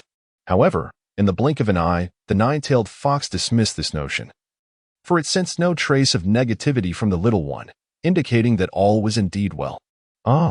After a day filled with discomfort, it could finally indulge in the investiture of the gods, eager to uncover what lay ahead. Just as the nine-tailed fox contemplated this, its expression contorted into a fierce grimace. For the television screen displayed not the anticipated investiture of the gods, but rather a cartoon titled Calabash Brothers. Chapter 11. Another year, the mischievous little rascal. I longed to watch investiture of the gods. At this moment, the Ninetales yearned to exclaim this to Naruto. However, doing so would mean indirectly conceding to Naruto, which posed a significant issue of pride for the Ninetales. Yet, it soon ceased its internal conflict as the first episode of Gourd Baby began. Gourd Baby it is. And although it may not be investiture of the gods, it certainly offers a better alternative than nothing at all. Comforting itself with this thought, The Ninetales reluctantly shifted its focus to the animated series titled Gourd Baby, watching with keen interest.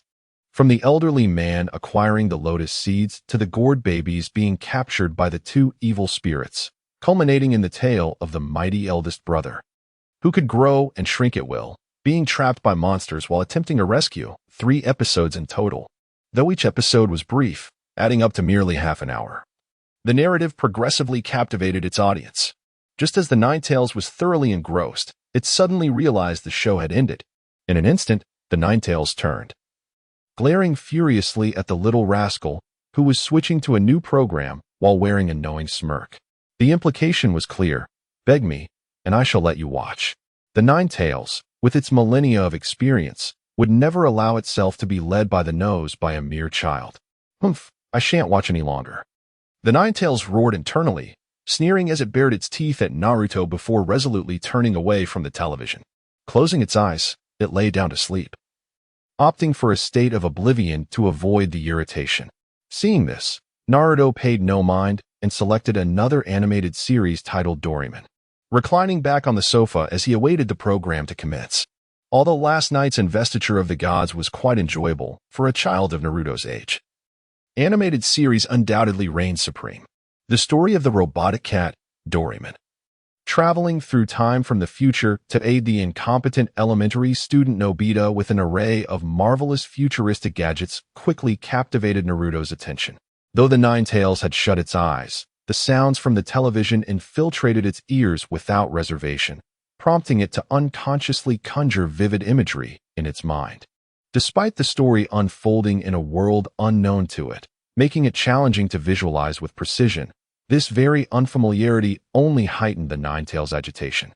It longed to watch, yet foresaw that the little rascal would surely cut off the television just as it became engrossed, thus forcing its submission. It could simply block out the sound. But the animation had already begun and successfully piqued its interest. The temptation to watch yet resisting the urge left the Ninetales feeling discontented.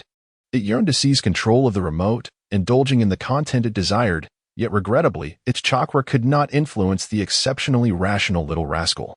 Resorting to force was utterly impossible, as it could not break through the confines of the 8 trigram seal. Cursed little rascal.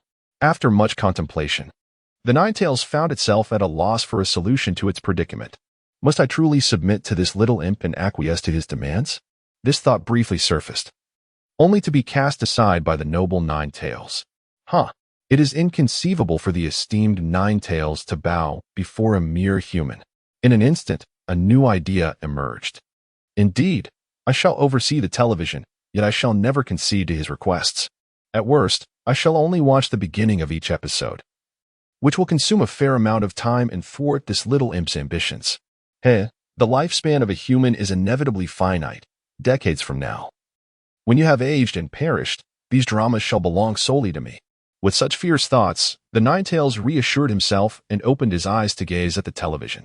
There, he beheld Naruto's enigmatic smile. Moreover, Naruto kindly rewound the episode of Doraemon that had already commenced, allowing the Ninetales to view it from the beginning. In that moment, the Ninetales felt a surge of complex emotions. However, he had no time to ponder further, as the animated storyline captured his complete attention. Half an hour later, Naruto dutifully turned off the television, removed the memory card, and cheerfully bid farewell to the Ninetales. Good night, Great Fox, see you tomorrow for more television. Bye-bye. The same words echoed as the day before. After a brief pause of 3 seconds, Naruto's figure vanished. The Ninetales felt an urge to retain him, but ultimately could not summon the resolve to speak. Meanwhile, Naruto returned to his study space and commenced his studies as usual. Days passed, one after another. For a considerable time hence, Naruto resumed a life of orderly routine, rising early each day. While the majority of the villagers in Konoha still lingered in slumber, Naruto had already completed his morning ablutions. After attending to household chores such as laundry, cooking, and cleaning, he would set out with his lunch and dinner bento towards the tranquil, uninhabited forest on the outskirts of Konoha. Here, he would begin his day's training. The focus of his practice encompassed physical strength enhancement and weapon throwing, occasionally refining his chakra and honing his body technique alongside chakra applications. Although the negative effects of the Fox-S chakra lingered, Naruto gradually overcame them through relentless training, successfully employing the body technique. Furthermore, he began to master the applications of chakra-enhanced physical techniques, which were no less challenging than the body technique itself. During intervals of rest to recover his stamina, Naruto would read. Initially, he perused the books gifted to him by the third Hokage, and upon completing them, he would return to his study space to maximize every precious moment. As night enveloped the earth and the moon ascended the sky, Naruto would conclude his practice. Traversing the now tranquil lanes of Konoha, he would procure necessary ingredients or ninja tools before returning home to wash and retire to sleep, thus ending a fulfilling day. Meanwhile, while his body lay in slumber, his spirit remained in a state of vibrant activity. Each day, with unwavering regularity, he would spend approximately an hour watching television alongside the great fox imprisoned in his realm. Subsequently, he would return to his study space, immersing himself in focused learning. For the inhabitants of the Hidden Leaf Village, Naruto had once again transformed into a figure of rumor, a presence that, while spoken of, remained unseen within their midst. Although they resided in the same village, their lives would forever remain disconnected, mirroring the experiences Naruto had previously endured. Yet this time, Naruto possessed a clear objective. He diligently practiced each day, advancing toward his aspirations with unwavering determination. Within his heart, there existed no trace of confusion. In the blink of an eye, seasons changed, and Naruto had reached the age of 5. Chapter 12. Enough. I shall not be so malicious. At the age of 5, Naruto has grown significantly. With a regular routine, a balanced diet, and a year of relentless training, he has become taller and more robust than his peers. His continuous learning has greatly enhanced his intellect, rendering him far less childish than most children his age. He has mastered the fundamental ninja techniques, the shadow clone technique, weapon throwing, and taijutsu, all of which he can now execute with remarkable proficiency, making him well prepared for actual combat. The acrobatics that once filled him with envy, he can now perform skillfully. According to the evaluation criteria of the Ninja Academy, Naruto has already attained the strength necessary to become a genin. However, he still has a considerable distance to cover in terms of theoretical knowledge. Among the many accomplishments of his year of training, Naruto's most notable achievement is the remarkable increase in his chakra. Within less than half a month of refining his chakra, he had already surpassed the typical amount possessed by genin. Now, he finds it impossible to quantify his chakra level, only knowing that it is abundant, so abundant that he has never experienced the sensation of chakra depletion. For a mere 5-year-old, attaining such results in just 1 year is truly extraordinary. Even the third Hokage, upon assessing Naruto's training progress, praised him as a genius destined to become an exceptional ninja. This acknowledgement brought great joy to Naruto. Nevertheless, he did not allow pride to lead to complacency. He understood that his current level was still far from achieving his goal of becoming a ninja who commanded the respect of all. Thus, even in the midst of winter, as snowflakes fell from the sky blanketing the world in white, and the air grew frigid, Naruto continued his training with unwavering dedication. Following a session of physical enhancement exercises, during a rare moment of recovery, he chose not to immerse himself in the study space, but instead sat beneath a tree, sighing with a hint of worry. A year had passed since he began attempting to tame the Ninetales, seeking to curb its interference with his chakra control, yet he had made little significant progress. Since that day, Naruto had been showing the Ninetales a new television series every day, occasionally replaying previous episodes to help reinforce the plot in its memory, fearing that the beast might forget the exciting moments. Additionally, he would take breaks from the broadcasts every so often, citing the detrimental effects of excessive screen time on eyesight. Although the Ninetales expressed displeasure each time, it never yielded to Naruto. The notion of watching television to prevent mischief was utterly unacceptable to it. Stuck in this standoff, neither party found a resolution. Naruto felt increasingly frustrated with his ineffective training, while the Ninetales endured the discomfort of watching television, caught in a tumultuous state of both pain and reluctant enjoyment. How about allowing the Ninetales to watch basketball videos for 24 hours, projected on a cinema-grade giant screen, with the volume turned up to the maximum, rendering it impossible to mute? This would effectively brainwash it. If the goal is mutual destruction, Let us do it thoroughly. However, this scheme seems rather malicious, and I shall ponder a new approach. In an instant, Naruto extinguished this thought. Over the past year, despite the Great Fox's reluctance to cooperate and its chakra dispersing freely, the two, man and fox, had spent nearly every day together watching television. Occasionally, they exchanged thoughts on the programs they viewed, sometimes finding common ground and at other times engaging in disputes. Though they could not be deemed friends, they had certainly grown familiar with one another. For this solitary acquaintance, aside from the third Hokage, Naruto deemed such cruelty unnecessary. After a brief respite, with his strength nearly restored, Naruto rose to begin climbing trees. Utilizing chakra to adhere to the trunk, he ascended. This technique, imparted to him by the third Hokage, Sarutobi Hiruzen, after assessing Naruto's progress in ninjutsu and chakra capacity, was a new training method designed to enhance his control over chakra effectively. Upon completing his tree climbing, he would then proceed to practice water walking. By now, Naruto had been training in tree climbing for 3 days, successfully reaching the top of a tree exceeding 20 meters in height. With each iteration of analyzing both success and failure, his proficiency had grown, and he was nearing complete mastery. It was estimated that by tonight, he would achieve his goal of mastering tree climbing. The third Hokage had promised Naruto that if he could learn to climb trees and walk on water, he would be bestowed with several powerful ninjutsu techniques. Consequently, Naruto's motivation for training was more fervent than usual. Ascended smoothly along the trunk, he reached a height of 15 meters, at which point anxiety began to creep in.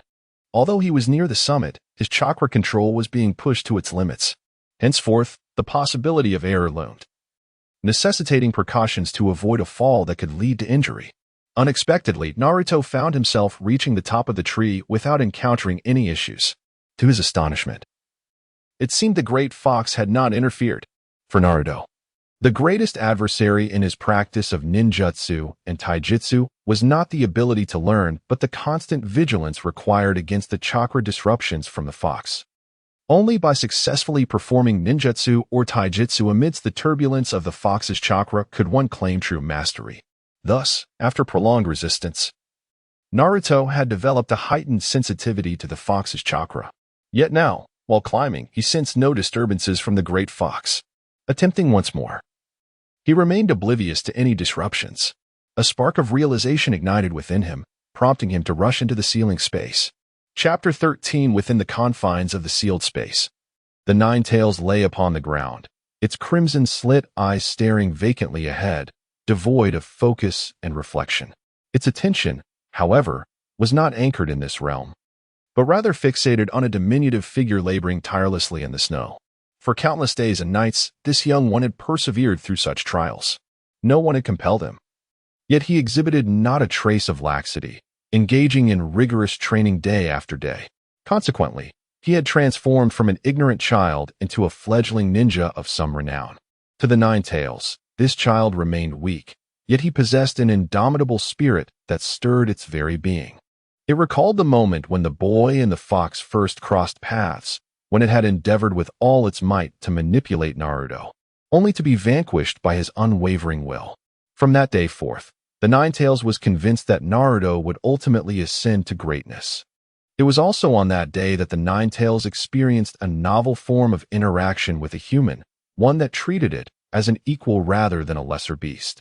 Though merely a child, over the past year, this young one had recognized the Nine-Tails ennui, dedicating time each day to watch television with it, occasionally engaging in spirited debates about the plot lines of the shows, experiences the Nine-Tails had never known before.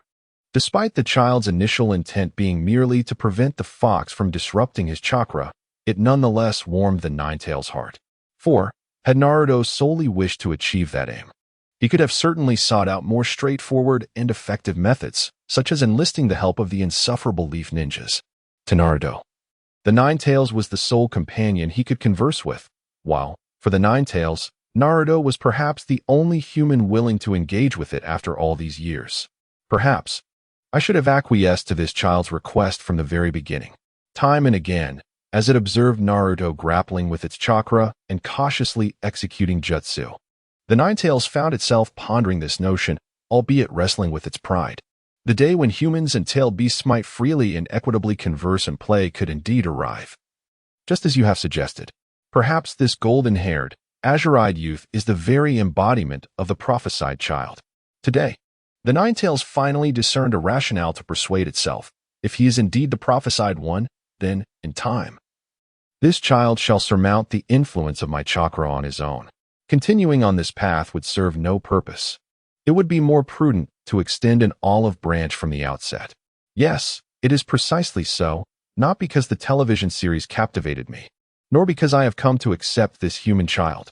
Contemplating this, the Ninetales retracted its chakra, confining it solely within the sealed space.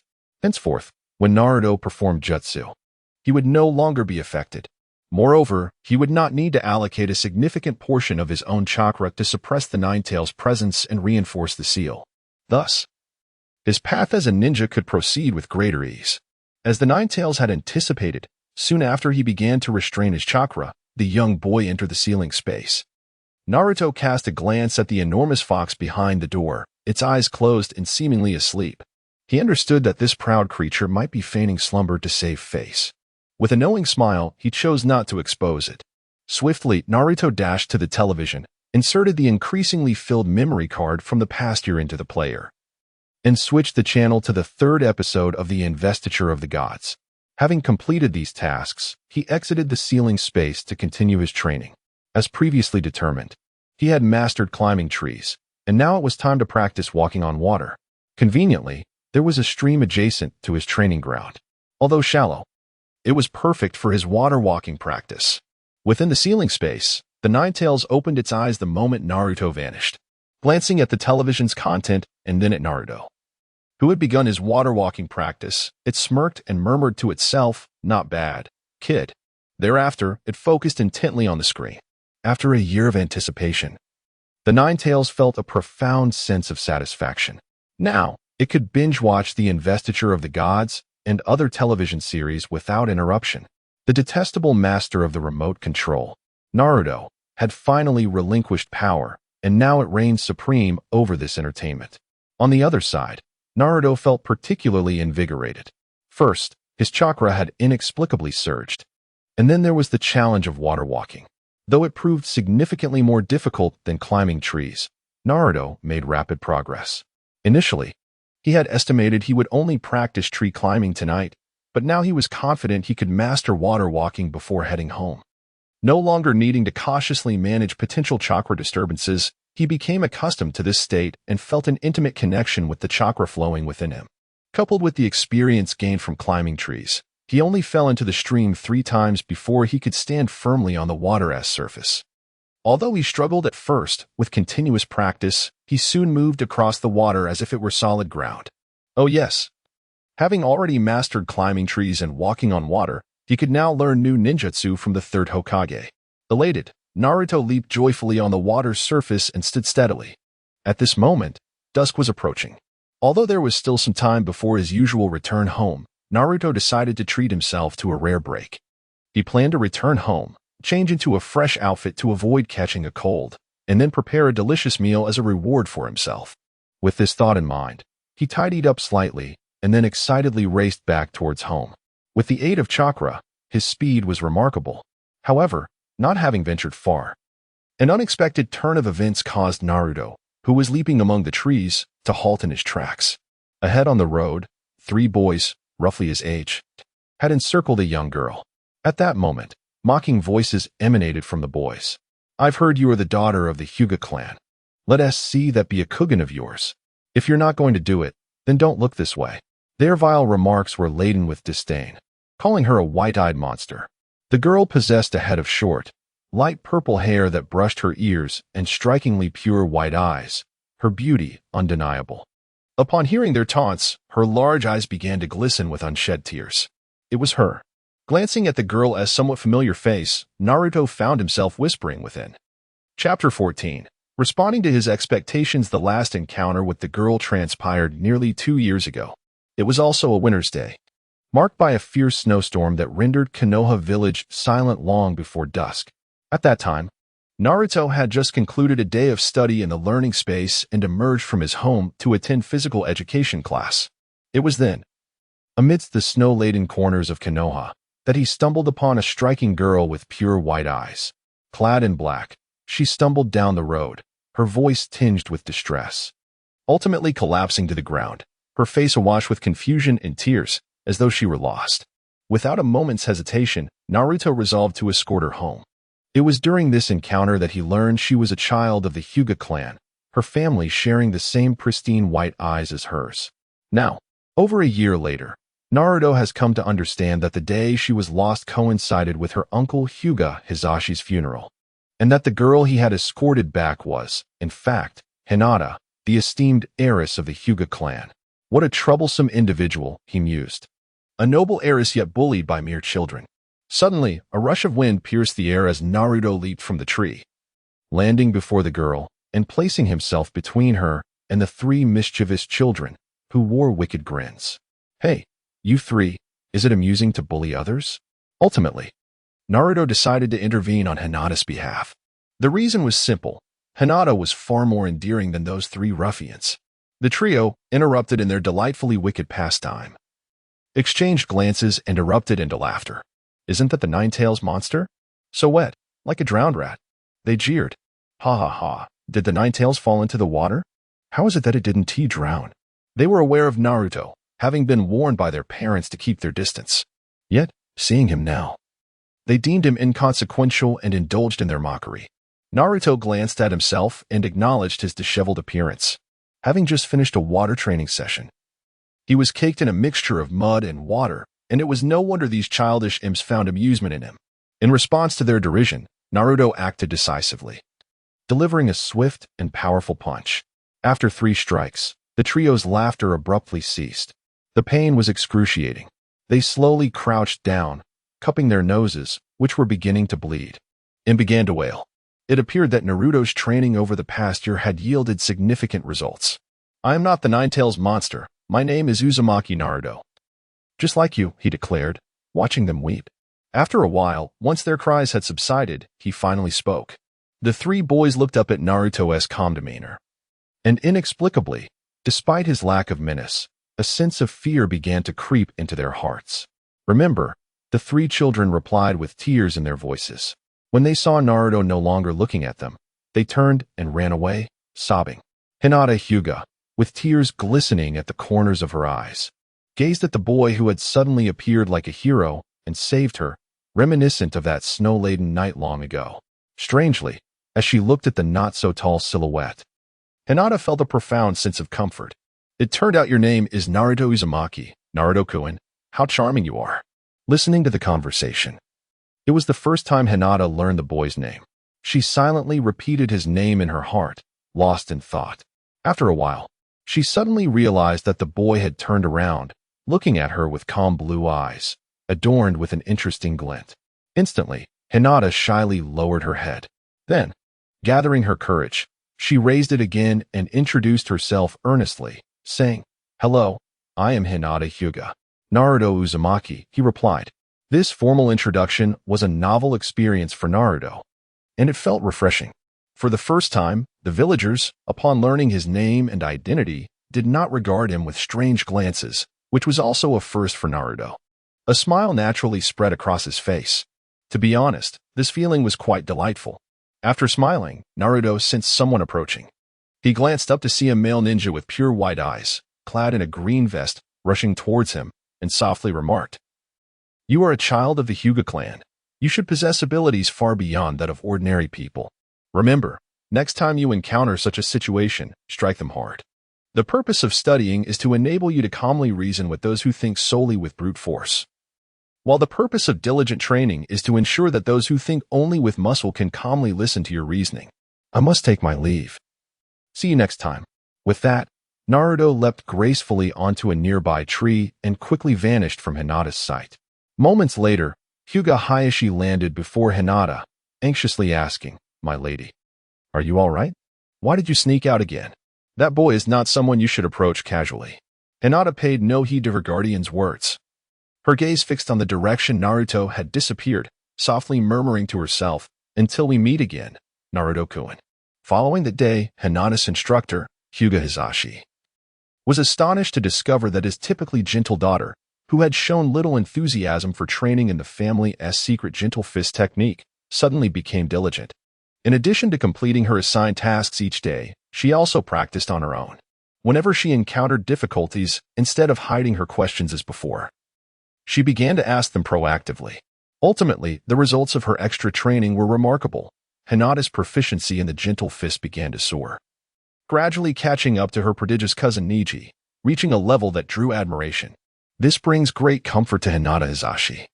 Although the reasons behind Hinata's newfound enthusiasm for training remain unclear, it is undoubtedly a positive transformation. In an unexpected turn of events, Hisashi, who has always projected the image of a strict father, lavished praise upon his daughter, who had previously been a source of his discontent. Encouraged by her father's commendation, Hinata felt a renewed sense of motivation in her training. Naruto-kun believes that I should possess strength far beyond that of an ordinary person. Therefore, I must strive to meet his expectations. This encapsulates the most genuine thoughts residing within Hinata Hyuga at this moment. The unexpected accolades from her father Hisashi serve as a delightful surprise for Hinata. Chapter 15. Indeed, I am a genius upon returning home. Naruto swiftly shed his drenched garments and indulged in a refreshing bath. Once clad in a clean outfit, he hummed a cheerful tune as he entered the kitchen, busily preparing a sumptuous feast. When the third Hokage, Hiruzen Sarutobi, stepped into Naruto's abode, he was greeted by this delightful scene. "Naruto, have you encountered something joyous?" he gently inquired, his warm gaze meeting the glimmer of excitement in Naruto's eyes as he emerged from the kitchen bearing dishes. Hiruzen was well aware of the events that had unfolded in Naruto's life that day. He merely sought a conversation starter. His visit, not coinciding with the usual delivery of living expenses, was intended to fulfill a prior promise to bestow upon Naruto the art of ninjutsu. As the host of the Nine Tails, Naruto exhibited remarkable ninja talent, a fact that greatly pleased the Hokage. Although this child lacked the will of fire, his character was not lacking in virtue. Given his status as the Nine Tails host, he was expected to possess formidable combat prowess, essential for his self-protection. Otherwise, should the seal on the Nine Tails falter, it would pose a grave threat both to Naruto and the village. "Grandpa Third, come join me for dinner. I've mastered tree climbing and water walking. Just wait until I show you. You promised me the ninjutsu in return." Upon seeing the third Hokage, Naruto's eyes lit up. He placed the dishes on the table, disregarding whether the elder would agree, and eagerly pulled him to the table. After removing his apron, Naruto returned to the kitchen to serve 2 bowls of rice. The two sat across from each other at the table, and Hiruzen glanced at the array of dishes, smiling as he remarked, "Braised pork, steamed ribs, braised beef with radish, stir-fried bamboo shoots with meat, spicy chicken, and sauteed greens. What a lavish spread. You've outdone yourself, little Naruto." Since tasting Naruto's delectable sweet and sour shredded pork noodles a year ago, Hiruzen had often visited to share meals, thus becoming familiar with these innovative dishes that diverged from traditional cuisine. Of course, in return, Naruto's monthly allowance had increased considerably. Yet, Naruto paid little mind to these matters and promptly began to eat. "Grandpa Third, hurry and eat. I'm absolutely starving." Originally, Naruto had intended to prepare such an abundance of food for tomorrow's bento, but with the third Hokage present, sharing the meal seemed more fitting. After all, he could always cook again the following day. Hiruzen watched Naruto as he swiftly devoured the feast, not minding his somewhat hasty yet pleasing manner of eating, while also taking note of the tidy and well-kept surroundings. In his heart, he couldn't help but reflect on how this young boy, despite his tender age, increasingly resembled Minato. Equally adept at cooking and endowed with extraordinary ninja talent, even his appearance mirrored that of his father. Witnessing Naruto in this light, Minato would undoubtedly feel a sense of pride and contentment. Subsequently, Hiruzen joined the fray, eagerly partaking in the meal. "Hey, Naruto, don't be picky. Eat more vegetables. Mind your own business, old man. You should be careful not to eat too much meat. It might upset your digestion." Within the room, although snippets of bickering occasionally broke the tranquility, the atmosphere remained undeniably warm. Perhaps it was the camaraderie of sharing food that made this meal particularly delightful for both Naruto and Sarutobi Hiruzen, the Hokage. Astonishingly, the grand spread of dishes was swiftly devoured by the two. However, the consequences of their indulgence became apparent as they both sat there, clutching their bellies, lethargically unwilling to move. After a brief respite, Naruto finally rose to prepare a cup of tea for both himself and Hiruzen. After sipping the warm brew a couple of times, Hiruzen recalled the matter at hand. He retrieved 2 scrolls from his ceremonial robe and handed them to Naruto. Smiling as he spoke, "Naruto, I have recently assessed your chakra attributes. You possess wind-type chakra. Here are the scrolls for the shadow clone technique and wind release. Great breakthrough. Since you've already mastered walking on water and climbing trees, I shall now impart these techniques to you. Should you have any questions, feel free to visit me in the Hokage office." Naruto accepted the scrolls gratefully, exclaiming, "Thank you, Grandpa Third." He eagerly began to peruse their contents. Hiruzen had previously shared insights regarding the training of ninjutsu, elucidating that all techniques are categorized under yin-yang and the 5 elemental attributes: water, fire, wind, earth, and lightning. Except for those without an attribute, one must possess the corresponding chakra type to master the techniques. His wind attribute was confirmed through chakra testing, enabling him to practice not only the universally accessible shadow clone technique, but also wind-based techniques. To learn other elemental techniques, one would need to cultivate chakra attributes that were not innately present, a pursuit that would only be relevant at the level of a jonin. Hiruzen observed Naruto, who was now engrossed in concentration, and with a soft chuckle, chose not to disturb him, quietly departing. Meanwhile, Naruto, after reviewing the 2 techniques, commenced experimenting as described in the scrolls. First came the shadow clone technique. With a flow of chakra and a series of hand seals, a burst of smoke enveloped the area, revealing a clone that bore an uncanny resemblance to him, now curiously gazing back. They exchanged glances for a moment before Naruto dispelled the clone, receiving a fleeting memory of seeing himself from an alternate perspective. The shadow clone truly is remarkable. It can aid in combat and facilitate knowledge acquisition beyond mere physical endeavors. To succeed on the first attempt confirms my genius, he mused. Any previous struggles with ninjutsu training were undoubtedly the fault of the Nine Tails.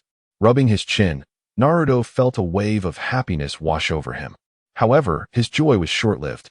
A glance at the clock prompted him to decisively climb into bed, thinking, "I'll practice wind release tomorrow. There's no space to train at home. And it's nearly time for sleep." The mischievous fox has finally settled down.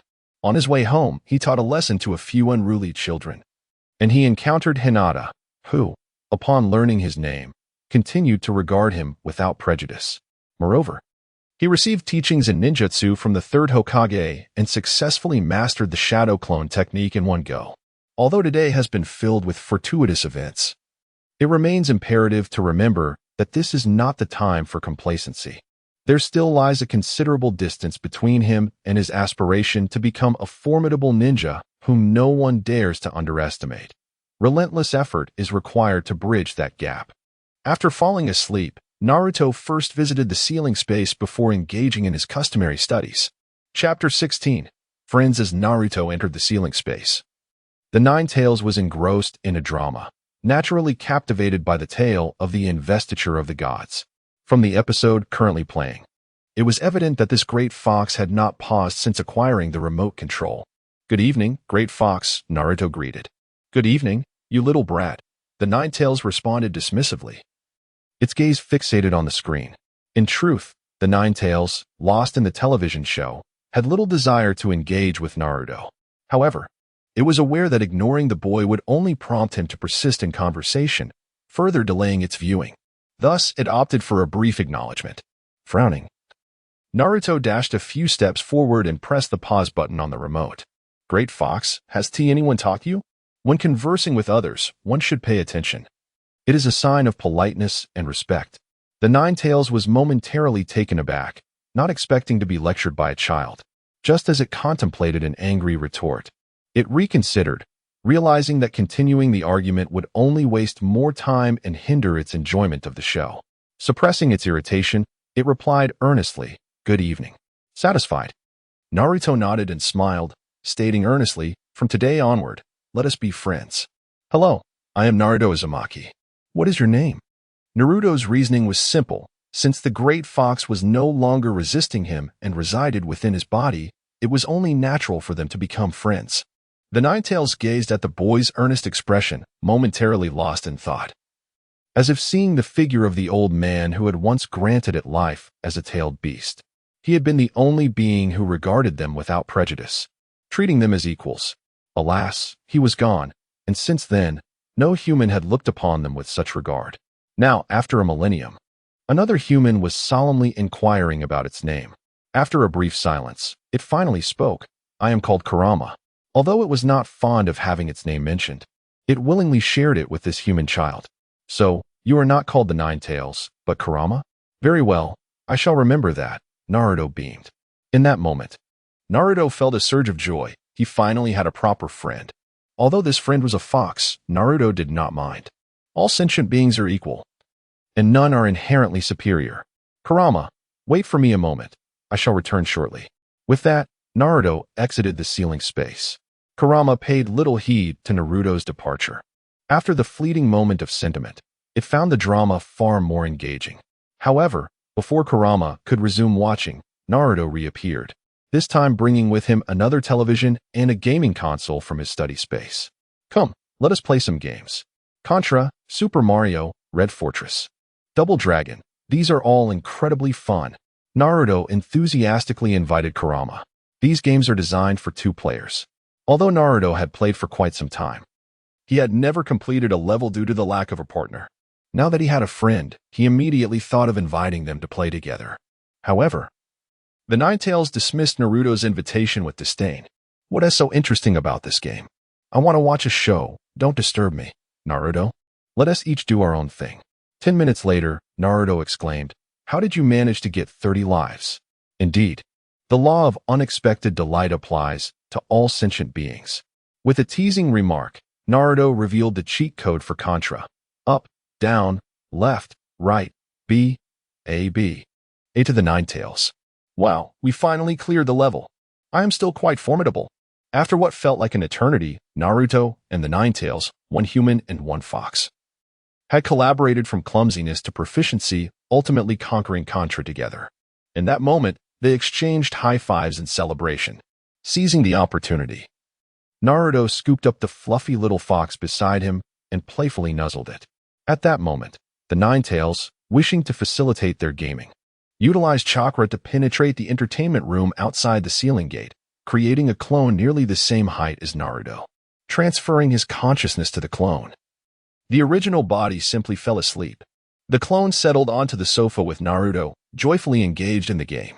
Now diminished in size, the Ninetales wore a calm expression, devoid of its usual ferocity, resembling an adorable little fox. Its tactile sensation was indistinguishable from its original form, making Naruto reluctant to part with the charming creature. Alas, the fox could become irritable. Taking advantage of the Ninetales' cheerful demeanor, Naruto indulged in some playful affection until the Ninetales, regaining awareness, impatiently kicked him away. "Hey, Naruto, aren't you supposed to be studying today?" After a brief pause, the Ninetales inquired. Several hours had already elapsed, surpassing Naruto's typical leisure time, and logically, he should have been studying instead of playing games with him. While the game was indeed enjoyable, and spending time with Naruto was delightful, the Ninetales felt compelled to remind him. It did not wish for its host to neglect their studies. After all, he was merely a young human who still had much to learn, unlike itself, which spent its days idly. Even it had devoted considerable time to learning in its youth. When it had previously used a gaming console, it had created a shadow clone to study simultaneously. Naruto glanced at the Ninetales, responding with a hint of longing. "I really want to keep playing with the fox. The sensation is extraordinary." Upon hearing this, the Ninetales decided not to press further, understanding Naruto's inclinations. Thus, the game resumed, and they transformed into plumbers, striving valiantly to rescue the princess in Super Mario. Before they knew it, dawn had arrived. Although they had not completed the game, Naruto chose to halt their gaming session. By this time, his body had rested sufficiently. I'll come back to play with you during my training breaks, Naruto said with a smile before departing from the sealed space. Upon returning to the learning space, Naruto dispelled his shadow clone. A wave of dizziness washed over him as a multitude of academic memories surged into his mind.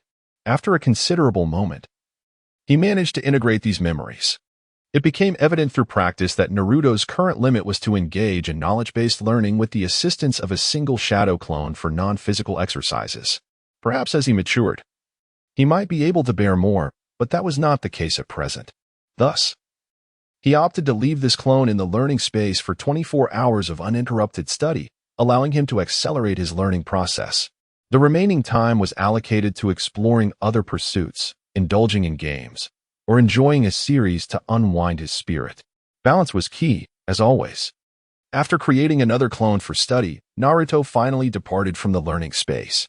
Once he had prepared his bento for the day, he set out towards his usual training ground. Chapter 17. I can't believe you're so incredible today.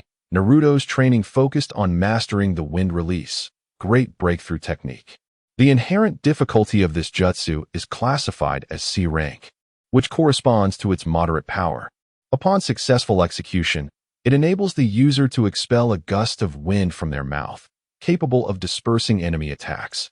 As an introductory exercise in elemental ninjutsu, it serves as an excellent choice. Upon arriving at the training ground, Naruto first meticulously perused the scroll containing the jutsu before cautiously forming the necessary hand seals while channeling his chakra. His self-proclaimed genius from the previous day proved accurate. On his very first attempt, he successfully executed the technique, unleashing a fierce wind. In an instant, the training area was engulfed in swirling dust and debris. The nearby trees, distanced from Naruto, swayed violently, their leaves dancing chaotically in response to the sudden gust, creating a cacophony of rustling sounds. He had successfully performed the technique. Yet the time taken to form the seals was excessively lengthy. His next objective was to practice it further, honing his proficiency to release it in the shortest possible time, thus enabling its application in real combat scenarios. With this thought in mind, Naruto commenced an uninterrupted regimen of practicing the great breakthrough. Although this constant learning seemed to provide little immediate enhancement to his combat abilities, it imparted invaluable lessons on critical thinking and a methodological approach to understanding the world. This, indeed, was the most significant reward of his studies. The chakra expended in practicing the jutsu was trivial for Naruto. However, after repeated use, he felt a slight discomfort in his mouth. The results were unmistakable. Through continual application and reflection on how to improve his release speed, he had progressed from initially taking over half a minute to execute the technique to now being capable of performing it in less than half a second, thus reaching the pinnacle of its effectiveness. While further practice could yield some improvement, the cost-benefit ratio was becoming increasingly unfavorable. It would be far more advantageous to seek out the third Hokage to learn a more potent wind release technique. Given his reputation as a master of ninjutsu, he must possess a vast array of techniques. After pondering this, Naruto recalled a conversation with the third Hokage and made his decision. Consequently, he ceased his practice of the jutsu and shifted his focus to physical strength training. When his endurance waned, he entered the sealing space. Upon Naruto's arrival, Kurama's eyes brightened. Lying on the couch while engrossed in a television drama, he promptly paused the show and picked up a game controller, eagerly awaiting Naruto to join him in transforming into a plumber to rescue the princess. Over the course of the evening, Kurama experienced the captivating allure of gaming, a thrill rivaling that of the television series. Particularly during gameplay, the opportunity to cooperate and interact with Naruto brought in greater joy than merely watching the screen. The dialogue between a person and a fox is scarce, yet their bond continually deepens through their interactions. The solitary Naruto and the equally lonely Kurama share warmth amidst their companionship. However, Naruto possesses remarkable self-discipline, despite the allure of the game. He resolutely refuses to allow it to interfere with his training. Once his stamina is restored, he does not waste a single second, decisively pausing the game to resume his rigorous regimen. Although Kurama yearns to complete the game in one go, he never indulges his desires at the expense of Naruto's more pressing pursuits. A wise mentor and a loyal friend, their relationship flourishes, engaging in physical training until exhaustion. followed by gaming with Kurama during recovery. This cycle swiftly brings them to dusk.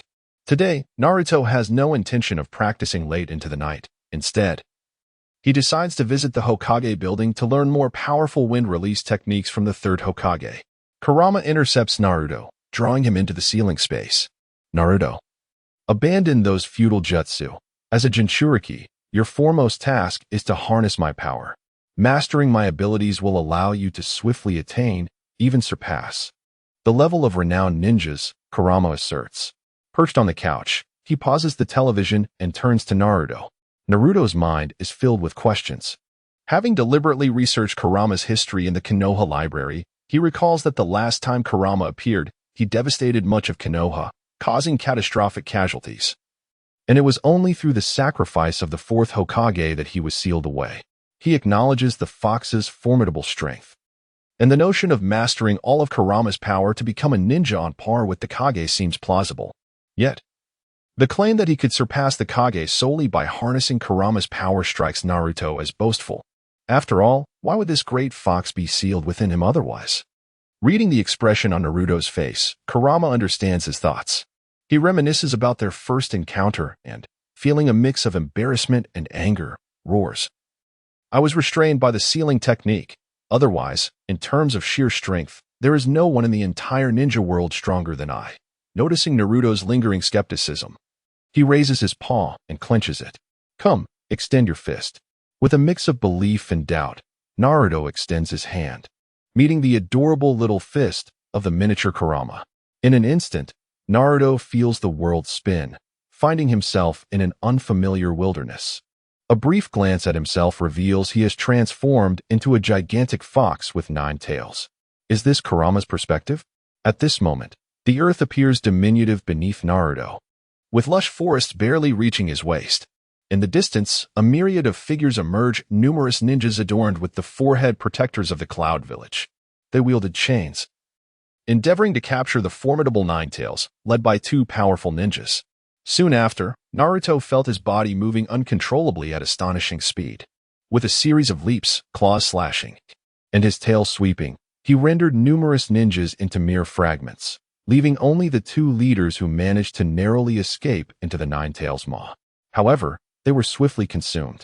Following this, the Nine Tails let out a thunderous roar, a massive black orb materializing at the edge of his mouth. Subsequently, this orb was unleashed toward the ground, resulting in a cataclysmic explosion. As the dust settled, the landscape around had been irrevocably transformed, the once lush forest now reduced to a desolate wasteland. Chapter 18, V15 Recharge Successful. The scene of battle has come to a conclusion. As Naruto regained his senses, he realized that his body had undergone a transformation. In the nearby mirror, his reflection revealed a visage enveloped in a resplendent golden light, with large patterns of Magatama appearing on his attire and intricate designs adorning his face. The changes were not merely superficial. A formidable power surged within him, far beyond his previous comprehension.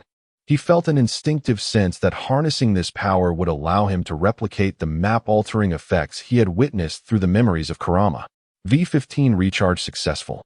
A whimsical thought suddenly surfaced in Naruto's mind. This notion was not entirely unfounded, as the dazzling appearance he now possessed bore a striking resemblance to the characters he had encountered in various games after making in-game purchases. At that moment, Kurama gazed at the shimmering Naruto with a triumphant smile, remarking, "How does it feel to experience my might? This is the form you attain upon fully accessing my power, the Kurama chakra mode." With anticipation, Kurama awaited Naruto's reaction, hoping that the boy who had previously underestimated him would soon erupt into fervent praise. However, Naruto's focus was evidently elsewhere. With a hint of fearful astonishment, he exclaimed, "You actually consume people. I do not devour humans." Kurama retorted, "We tail beasts do not require sustenance." Shortly after the battle concluded, I expelled those 2 individuals. Not receiving the response he desired, Kurama felt a twinge of annoyance. The 2 ninjas, known as the Gold and Silver Horns, had been swallowed by him and forgotten, only to survive by feasting on his insides, causing him great discomfort until he expelled them. Naturally, such an embarrassing incident was one he would not disclose to Naruto. At that moment, Naruto remained connected to Kurama's chakra, sensing the truth in his words, which allowed him to relax. He raised his hands and examined them curiously, asking, "This power is indeed formidable. I feel as though I can wield it effortlessly. Why do you say I still need to learn how to use it?" Kurama elucidated. "This is my chakra, after all. I am currently assisting you in controlling it, and we are not unleashing its full potential.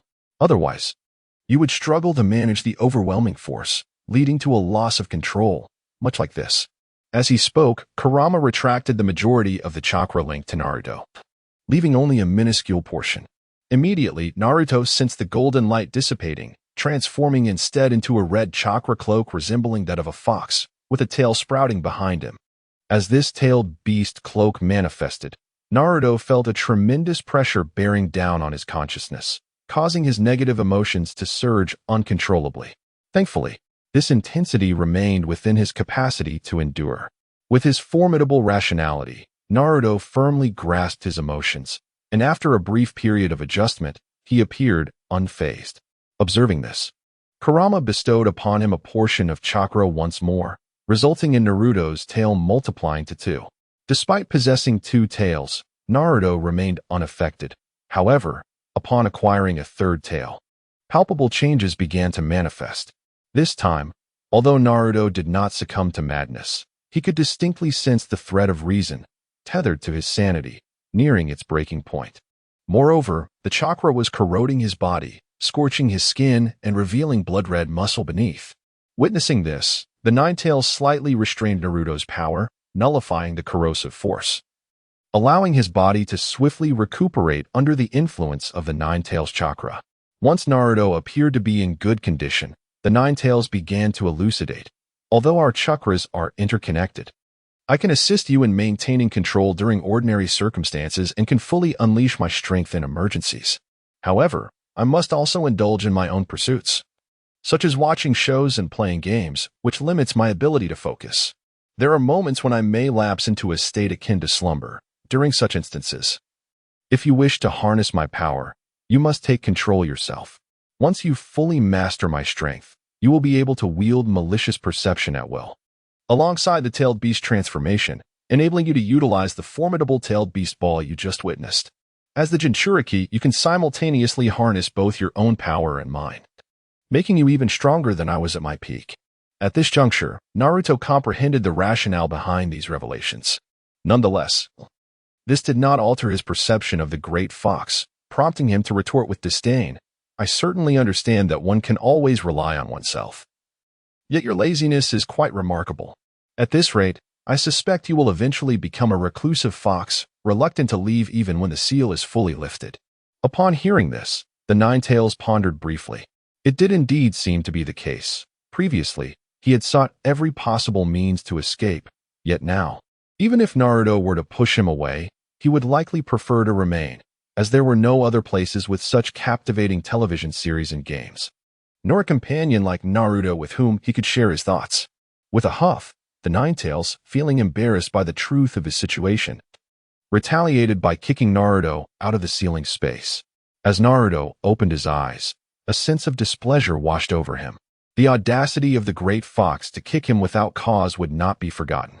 He resolved from that moment forth to cease updating the media library. Once the 9 tails had exhausted the content of the library, he would demand a sincere apology, a day of being treated as a plush companion, before he would consider forgiving the insufferable fox. With this thought, a smile crept upon Naruto's lips. He resumed his training, for the path to strength had become abundantly clear. He would diligently enhance both his willpower and physique, striving to reach a level where he could fully bear the 9 tails' power and possess strength surpassing that of a Hokage. To elevate his will and body, the most effective method was undoubtedly through relentless physical training, a process fraught with hardship. Continuously pushing the limits of both body and spirit would expedite the enhancement of his physicality and resolve. However, few possess such formidable tenacity or the capacity to endure the rigors required. Naruto had keenly observed the remarkable restorative effects of Kurama's chakra. This realization illuminated a significant truth for him. He had grossly underestimated the latent potential of his own body. In comparison to his physical capabilities, The intensity of his current stamina training was utterly trivial. With the formidable support of Kurama's recovery abilities, he could undoubtedly amplify both the intensity and volume of his training regimen by at least fivefold. Thus, from that day forth, Naruto embarked on an arduous journey of intense physical training, unwaveringly adhering to the mantra that as long as he did not exhaust himself to the point of collapse, he would push himself to the utmost limits. In the blink of an eye, 3 months had swiftly elapsed during this grueling process. Chapter 19. Sasuke in the familiar training ground. Naruto was fervently engaged in his practice. However, this time, he was not alone. He was accompanied by a total of 21 shadow clones. The original Naruto was undertaking physical strength training that could not be substituted by his clones. 2 of the clones were sparring to enhance their martial arts experience in combat. Another pair was honing their skills and throwing ninja tools, consistently striking the target with various implements. Among the remaining clones, 8 were diligently practicing the wind release techniques recently imparted by the third Hokage. The other 8, each holding a leaf, were concentrating on manipulating their chakra to slice through it, as taught by the third Hokage, to refine their chakra's nature transformation. The final clone stood on the surface of a nearby stream, intently fishing to prepare for dinner. Recently, the intensity of Naruto's training had surged, leading to an increased consumption of his stamina. The most noticeable consequence of this was that his living expenses, already exceeding those of other orphans, were no longer sufficient. He often depleted them within 10 days. Clearly, seeking additional funds from the third Hokage was unrealistic, as the village's budget was quite limited, and Naruto's allowance was already more generous than that of his peers. Thus, Naruto had to find a way to cover this gap in his food expenses on his own. His solution was simple. He relied on the resources around him, fishing in the waters and foraging for wild fruits, vegetables, mushrooms, and other natural provisions in the woods, all of which satisfied his dietary needs. Occasionally, he would gather medicinal herbs like ginseng, reishi mushrooms, and goji berries, which could replenish his energy during training. Entrusting his clones with this task did not hinder his practice. It merely added a bit more exhaustion, which was of little concern to Naruto. When fatigue became overwhelming, he would retreat to a space where he could continue to rejuvenate his spirit without the need for sleep, choosing to read books that piqued his interest. Though outsiders might perceive this lifestyle as arduous, Naruto found joy in it. Over the course of 3 months, he could tangibly feel himself growing stronger every day. Adopting a relentless training philosophy, train until you can't die, then train harder, both his physical and mental faculties were advancing at a pace beyond his own imagination. The most evident sign of his progress was the increasing number of shadow clones he could produce, which was rising exponentially. In addition to the clones training in the field, he left 2 in his learning space to study various subjects, enriching his knowledge. Had he not feared overwhelming his mind with too much information, he would have summoned even more clones. Although the Nine Tails had previously advised Naruto to specialize in mastering its power, asserting that complete mastery would render him a formidable ninja, Naruto, being capable and ambitious, chose to embrace it all. Thus, Naruto's chosen path encompasses the mastery of ninjutsu, taijutsu, and the formidable power of the Nine Tails. Striving to excel in all 3 aspects and ultimately become a versatile ninja devoid of any weaknesses. Immersed in rigorous training, time swiftly passed, and soon dusk had fallen. Naruto dispelled all his shadow clones, and the overwhelming influx of information surged into his mind, leaving him momentarily dazed as he processed the feedback from each clone. The 2 newly acquired wind-style techniques, wind release, gale palm for offense, and wind release, swift wind for enhancing mobility, were nearing perfection. His progress in the transformation of chakra's nature had also significantly advanced, allowing him to achieve the feat of slicing through leaves. Furthermore, his practical experience in taijutsu had improved as well. Tomorrow, he planned to refine his skills further, integrating the combat experience of his shadow clones into his instinctual abilities, thus achieving a state of perfection.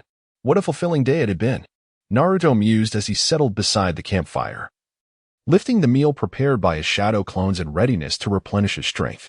Just then, as he picked up a skewer of grilled fish, His gaze inadvertently fell upon a brooding young boy of similar age, clad in gray attire and white shorts, approaching from a short distance away. Sensing Naruto's scrutiny, the boy's eyes shifted towards him, and their gazes locked, stirring a sense of displeasure within Naruto, intermingled with an inexplicable feeling of familiarity and closeness. Coincidentally, both Naruto and the boy simultaneously emitted a cold snort. Sasuke, unaware of the reason behind his irritation towards this calm, black-clad youth with striking yellow hair, found himself inexplicably drawn closer despite his aversion to engaging with strangers. With a stern expression, he inquired, "Hey, who are you? Why are you lingering near the Uchiha clan's territory?" "I am Naruto Uzumaki. This area belongs to the public domain of Konohagakure, and I have been training here for over a year and 3 months," Naruto replied, maintaining his composure in the face of the unfriendly tone.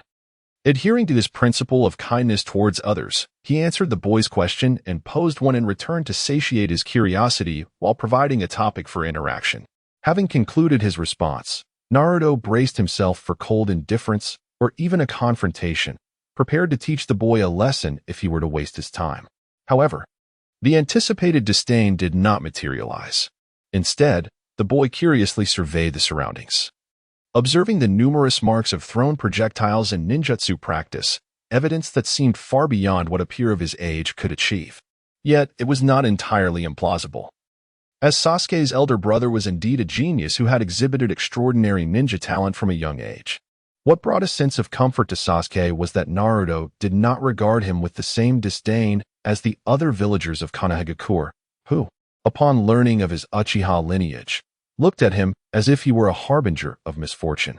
Naruto, the child often referred to as the Nine Tails, came to Sasuke's mind. Reflecting on Naruto's experiences within the village, it became evident that his hardships surpassed those of the Uchiha clan. After all, the Uchihas were a formidable lineage of shinobi, while Naruto was merely an orphan, devoid of any protector. They both shared a profound loneliness. This realization stirred within Sasuke a burgeoning sense of empathy. With his previously aggressive demeanor softened, he revealed the fan emblem of his clan, affirming with a touch of pride, "In the entire shinobi world, and all of Konohagakure, there exists but one Uchiha clan. I am Sasuke, Uchiha Sasuke." Chapter 20. The rain has ceased, the sky is cleared. Uchiha Sasuke? Naruto pondered this name, a hint of a smile gracing his lips.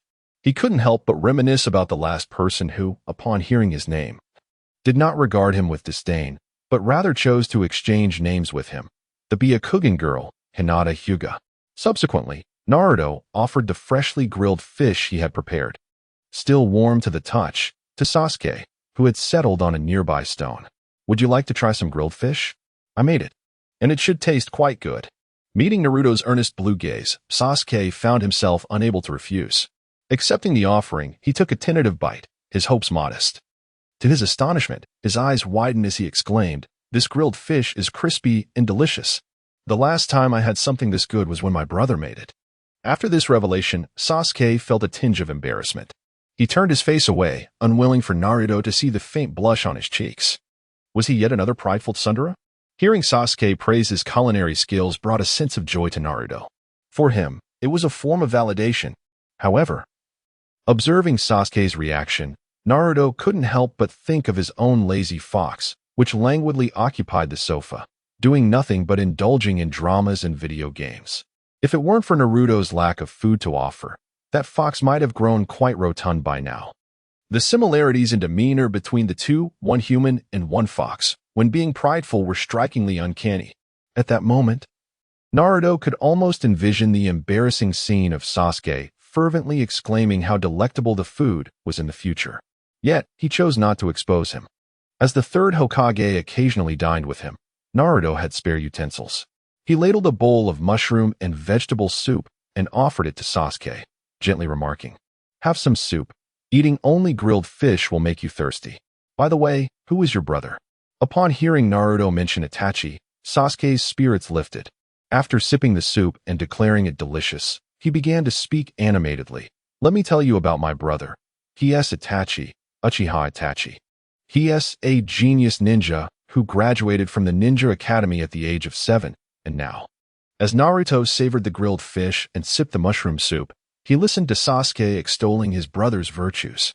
He learned that Itachi was also remarkably skilled in the culinary arts, often preparing exquisite seafood feasts for Sasuke. However, Itachi had recently joined a mysterious Umbu organization, becoming an elite operative tasked with executing secret missions to safeguard the village. Sasuke's dissatisfaction stemmed from the fact that Itachi had promised to practice shuriken techniques with him but had broken that promise, leaving Sasuke to train alone that day, which greatly displeased him. After his training session, feeling disheartened, Sasuke had wandered aimlessly near the clan's territory, ultimately finding himself in this forest where he encountered Naruto. This was also the reason why Sasuke initially believed he had encountered Naruto near the clan's territory. Itachi is truly remarkable. After listening to Sasuke, Naruto couldn't help but express his admiration. At this moment, Sasuke's elder brother, Itachi, was merely 11 years old. Yet he had already become an elite ninja within the Umbu ranks, an extraordinary prodigy by any standard. Acknowledging his brother Itachi, Naruto's recognition led Sasuke to warm up to him significantly, considering him a friend in his heart. The momentary displeasure from their first meeting had long since been cast aside. As they conversed, the two had already finished their dinner. Sasuke assisted Naruto in tidying up the dishes, intending to chat a bit longer with his newly acquainted friend. However, upon noticing the darkening sky, Sasuke's expression changed. "Naruto, I must take my leave. It's getting late, and my parents should be waiting for me at home for dinner. I'll come back to play with you tomorrow." With that, Sasuke waved goodbye and hurried off. "All right," came Naruto's affirmative reply. Watching Sasuke's disappearing figure, Naruto felt a mix of emotions. Parents? I have never seen them, and I don't even know what they look like. The third Hokage had informed him that his parents were heroes who died protecting Konoha. After a brief silence, Naruto decided not to dwell on it further. After all, they were already gone. Knowing their appearance held little significance. Today had been a good day, not only for training but also for making a new friend, he reassured himself. After a short rest, he resumed his training. It was still early. He could practice for at least another 2 hours before it would be time to head home, which had become merely a place for him to sleep. The next morning, Sasuke indeed arrived as promised, almost simultaneously with Naruto at the training ground. He was fully equipped, bringing along ninja tools and lunch. It seemed he was not only there to play with Naruto, but also to train together. "Good morning, Sasuke," Naruto greeted as he placed some seasonings and ingredients he had brought. "Good morning, Naruto," Sasuke replied in kind. After setting down his lunchbox, he sought to spar with Naruto. From the traces left in the training ground the previous day, Sasuke had deduced that Naruto possessed considerable strength, which was a significant factor in his quick acceptance of Naruto. Otherwise, as a member of the elite Uchiha clan, he would not casually befriend an ordinary person. "Naruto, come in." However, before Sasuke could finish his challenge, he saw Naruto forming hand seals. Suddenly, the training ground was engulfed in smoke, and over 20 identical figures of Naruto emerged. As soon as the figures appeared, each took their designated positions. Some practiced ninjutsu, others cut leaves, some honed their ninja tools, and others went fishing. All commenced their tasks in an orderly and industrious manner. Meanwhile, Naruto cast a glance at the astonished Sasuke and, with a smile, explained, "This is the shadow clone technique, which aids in experience-based training that does not rely on physical strength." "I didn't quite catch what you said earlier, Sasuke. What were you trying to express?" Observing the clones that had already begun their practice, Sasuke's cheeks flushed crimson. Although he was aware of Naruto's formidable strength, he was astounded by the sheer number of clones he had created in one breath. He certainly understood what shadow clones were. Yet he had not anticipated that someone of his own age could produce so many and appear to manage them with such ease. As if it were not a limit at all. The prowess of this newly acquainted friend stirred a complex feeling within Sasuke. However, rather than succumbing to envy or despair, it ignited a fierce determination within him. After all, he was a member of the Uchiha clan. How could he allow this guy to surpass him? He glanced at Naruto and raised his hand to challenge. "Naruto, let us engage in a taijutsu spar." That day, Sasuke endured a rather severe defeat. Chapter 21. The value of reading and thinking. In the face of Sasuke's challenge, Naruto did not hesitate to accept. Aside from the previous incident where he had confronted 3 immature bullies who tormented Hinata, he had never engaged in a serious battle with anyone. Sasuke, hailing from the esteemed Uchiha clan, was well trained under the guidance of his parents and older brother, making him a formidable opponent. As the battle commenced, Naruto soon realized that he had overestimated Sasuke. Despite Sasuke's commendable combat experience, without the activation of his Sharingan, his physical abilities and chakra reserves paled in comparison to Naruto, who trained rigorously each day. During the intense physical confrontation, Sasuke's chakra and stamina rapidly dwindled while Naruto remained unfazed, his breathing steady. Apart from an initial advantage, Sasuke found himself consistently on the defensive against Naruto's relentless assault. Ultimately, the battle concluded with Naruto delivering a decisive punch to Sasuke's abdomen, knocking him out and securing his first victory. Although Naruto tempered his final blow, it still left Sasuke in a state of retching. Naturally, Sasuke was unwilling to accept this outcome. As a prodigy from the elite Uchiha clan, how could he be defeated by an ordinary child from the village? After a brief respite, he once again challenged Naruto. However, the result was unchanged, with Sasuke being knocked out once more. And even more swiftly this time as Naruto increasingly applied his martial training to real combat situations. Sasuke was not one to easily concede defeat. The setback only fueled his determination, leading him to challenge Naruto repeatedly.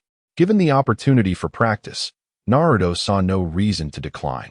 Thus, Sasuke endured a day filled with relentless beatings, only pausing for meals and moments of recovery. As twilight fell, the two concluded their training.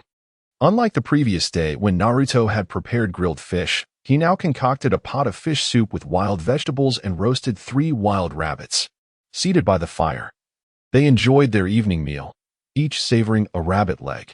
At that moment, while Naruto appeared slightly disheveled, Sasuke's once fair and handsome face bore the marks of their battles, disfigured by bruises from the relentless sparring.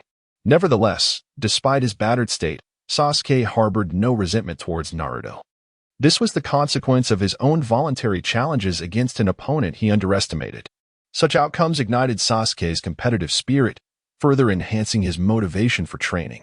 Although it hurts, I can distinctly feel my martial skills improving significantly, Sasuke remarked, devouring his food while speaking to Naruto, who sat beside him. The pressure exerted by Naruto had unlocked Sasuke's potential, enabling him to execute increasingly agile maneuvers in their combat, including techniques he had never previously considered. I too feel I've gained a great deal, Naruto replied with a cheerful smile. After a moment, a glint of mischief in his eyes, he added, I've heard that the Uchiha clan's shuriken techniques are quite remarkable. Tomorrow, teach me how to wield shuriken, and in return, I shall share a training secret with you. All right, Sasuke responded without a moment's hesitation. Today, the encounter was merely a physical combat. Naruto refrained from employing shadow clone technique or wind release ninjutsu. For had he done so, his defeat would have been even more pronounced, despite being of a similar age and practicing nothing particularly extraordinary. The opponent's overall strength far surpassed his own, indicating the presence of unique training methodologies. Upon seeing Sasuke's agreement, Naruto, without any pretense, wiped his hands clean after finishing his meal and began to elucidate the details to Sasuke. Have you noticed, Naruto inquired, that during our physical confrontations, after your defeats, you briefly rest to regain your stamina before launching yourself at me again to challenge? Contemplating Naruto's words, Sasuke realized the accuracy of this observation. He then retorted, Is there anything amiss with that? Whether in taijutsu or ninjutsu, or even combat experience. Isn't it through repeated practice and real battles that one transforms these skills into instinctual abilities, thereby enhancing their prowess? Indeed, this principle had proven true. Both of their taijutsu had improved through this very process.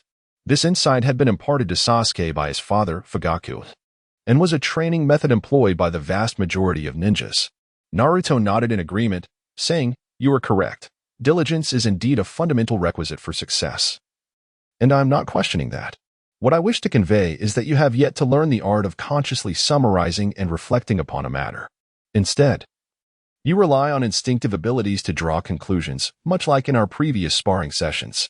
While your rigorous training will yield advancements in your taijutsu, Should you take the time to deliberately analyze your strengths and weaknesses throughout your practice, discerning the essence of your taijutsu training, and subsequently refining it, discarding the superfluous while retaining the core, you could achieve a remarkably efficient training outcome. Although it may seem that reflecting on your techniques consumes valuable practice time, the efficiency gained from such contemplation will most certainly compensate for the time expended. This principle applies not only to taijutsu training, but equally to ninjutsu practice. Take, for instance, this wind release, great breakthrough. According to professional data, barring those who cannot master it at all, an average genin typically requires a month to learn this ninjutsu, while those with a high talent for ninjutsu might manage it in at least 3 days. Yet I, after meticulously pondering the principles behind this technique, can master it in a single attempt. That is the fruit of thoughtful reflection. As he spoke, Naruto executed the hand seals for wind release, great breakthrough with a speed that Sasuke could barely perceive, subsequently unleashing a gust of wind towards the sky to bolster the persuasiveness of his argument. After a brief pause, Naruto concluded, in summary, engage your mind. Intelligence, apart from innate factors, is significantly cultivated through diligent practice and learning. At that moment, Sasuke found himself lost in thought. Recalling his father's recent guidance on practicing fire release, great fireball. When he had first attempted it after learning, he could barely produce a small flicker of flame. As his elder brother Itachi, who is also practicing for the first time, effortlessly conjures a fireball with a diameter of several meters in a single breath. The disparity between them becomes apparent. Beyond attributing this difference to the innate talent for ninjutsu practice, it is likely that Naruto's emphasis on contemplation and discerning the essence of ninjutsu stands as a significant reason. In Sasuke's understanding, Itachi is indeed a person who enjoys deep reflection. By integrating his own observations with Naruto's insights, he increasingly finds merit in this perspective and begins to genuinely acknowledge the importance of thoughtful analysis and summarization of the essence of things. However, he remains uncertain about how to implement this viewpoint. Meeting Sasuke's eager gaze, Naruto smiles and imparts 3 words. Read more. Chapter 22. The unfortunate reality. Uchiha Itachi had just concluded a day of covert operations when he arrived at his doorstep. Almost immediately, he spotted his younger brother, Sasuke, approaching from another direction, lost in contemplation. His face bore numerous bruises, unmistakably the result of a recent altercation. Noticing this, Itachi's eyes narrowed slightly, a surge of murderous intent brewing within him. However, in an instant, he regained his composure, donning a gentle smile as he greeted his brother, who had now drawn near. Sasuke, you're back. Where did you go to play today? Upon seeing his beloved elder brother, Sasuke momentarily cast aside his earlier thoughts, beaming as he responded, Brother, let me tell you, I made a new friend yesterday, and today I went to train with him. His taijutsu is truly impressive, and I want to defeat him. But I keep losing. As they conversed, Sasuke pulled Itachi inside their home. I'm back, they chorused in unison. Their mother, Makoto Uchiha, peeked from the kitchens, her beautiful visage adorned with a warm smile. Welcome home, Itachi and Sasuke. Why don't you both wash up? Dinner will be ready shortly. I've already eaten, brother. Naruto's cooking is absolutely delicious. Responding affirmatively, Sasuke continued to share tales about Naruto with his brother until dinner commenced. The family, Fugaku, Makoto, Itachi, and Sasuke, gathered around the table, their conversation uninterrupted. Listening intently to Sasuke's accounts of Naruto, even the usually stern Fugaku remained silent, absorbed in the narrative. Itachi gleaned from Sasuke's words that he had befriended a boy named Naruto Uzumaki. This friend not only possessed formidable strength and trained alongside Sasuke, but was also an excellent cook who admired Itachi and had imparted a training secret to Sasuke that very day. Uzumaki Naruto? Is he the child of Aunt Kushina? Itachi pondered, casting an inquiring glance toward his mother. In his childhood, he had encountered a baby Naruto in the hospital, aware that he was the offspring of his mother's close friend. Sadly, both Kushina and her husband, the 4th Hokage Minato Namikaze, had perished during the incident involving the Nine Tails. Makoto understood her elder son's unspoken question and nodded affirmatively. Fugaku, too, could not help but sigh inwardly. Their family had enjoyed a decent relationship with the 4th's family, but alas, The premature demise of the fourth had led to the Uchiha clan being marginalized to such an extent, oblivious to the subtle exchange among his relatives. Sasuke finished recounting Naruto's training secret and eagerly asked his brother, "Brother, do you also learn ninjutsu quickly by thinking and summarizing?"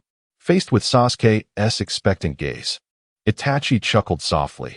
"That is indeed the case, though I used to do so instinctively without the comprehensive theories that Naruto has formulated."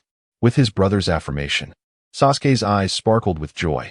The following day, just before Sasuke was about to step out after breakfast, his mother Mikoto called to him. Mikoto presented him with a grand bento box, and with a gentle smile, she said, "Sasuke, take this and enjoy it with Naruto. You can't always rely on your friends to take care of you. Be cautious on your way." Without much thought, Sasuke nodded and took the bento box before dashing out the door to find Naruto. The two practiced until noon, and when it came time for lunch, they opened the bento box prepared by Mikoto, only to be astonished by the luxurious contents: sushi, beef, salmon, and an array of other exquisite seafood. The portion was ample, enough to serve as both their lunch and dinner, with plenty left over for a late-night snack. "Wow, this is splendid. Your mother is truly wonderful, Sasuke," Naruto exclaimed, marveling at the gourmet dishes he had never encountered before. "Of course, my mother is the best in the world. Come on, let's eat."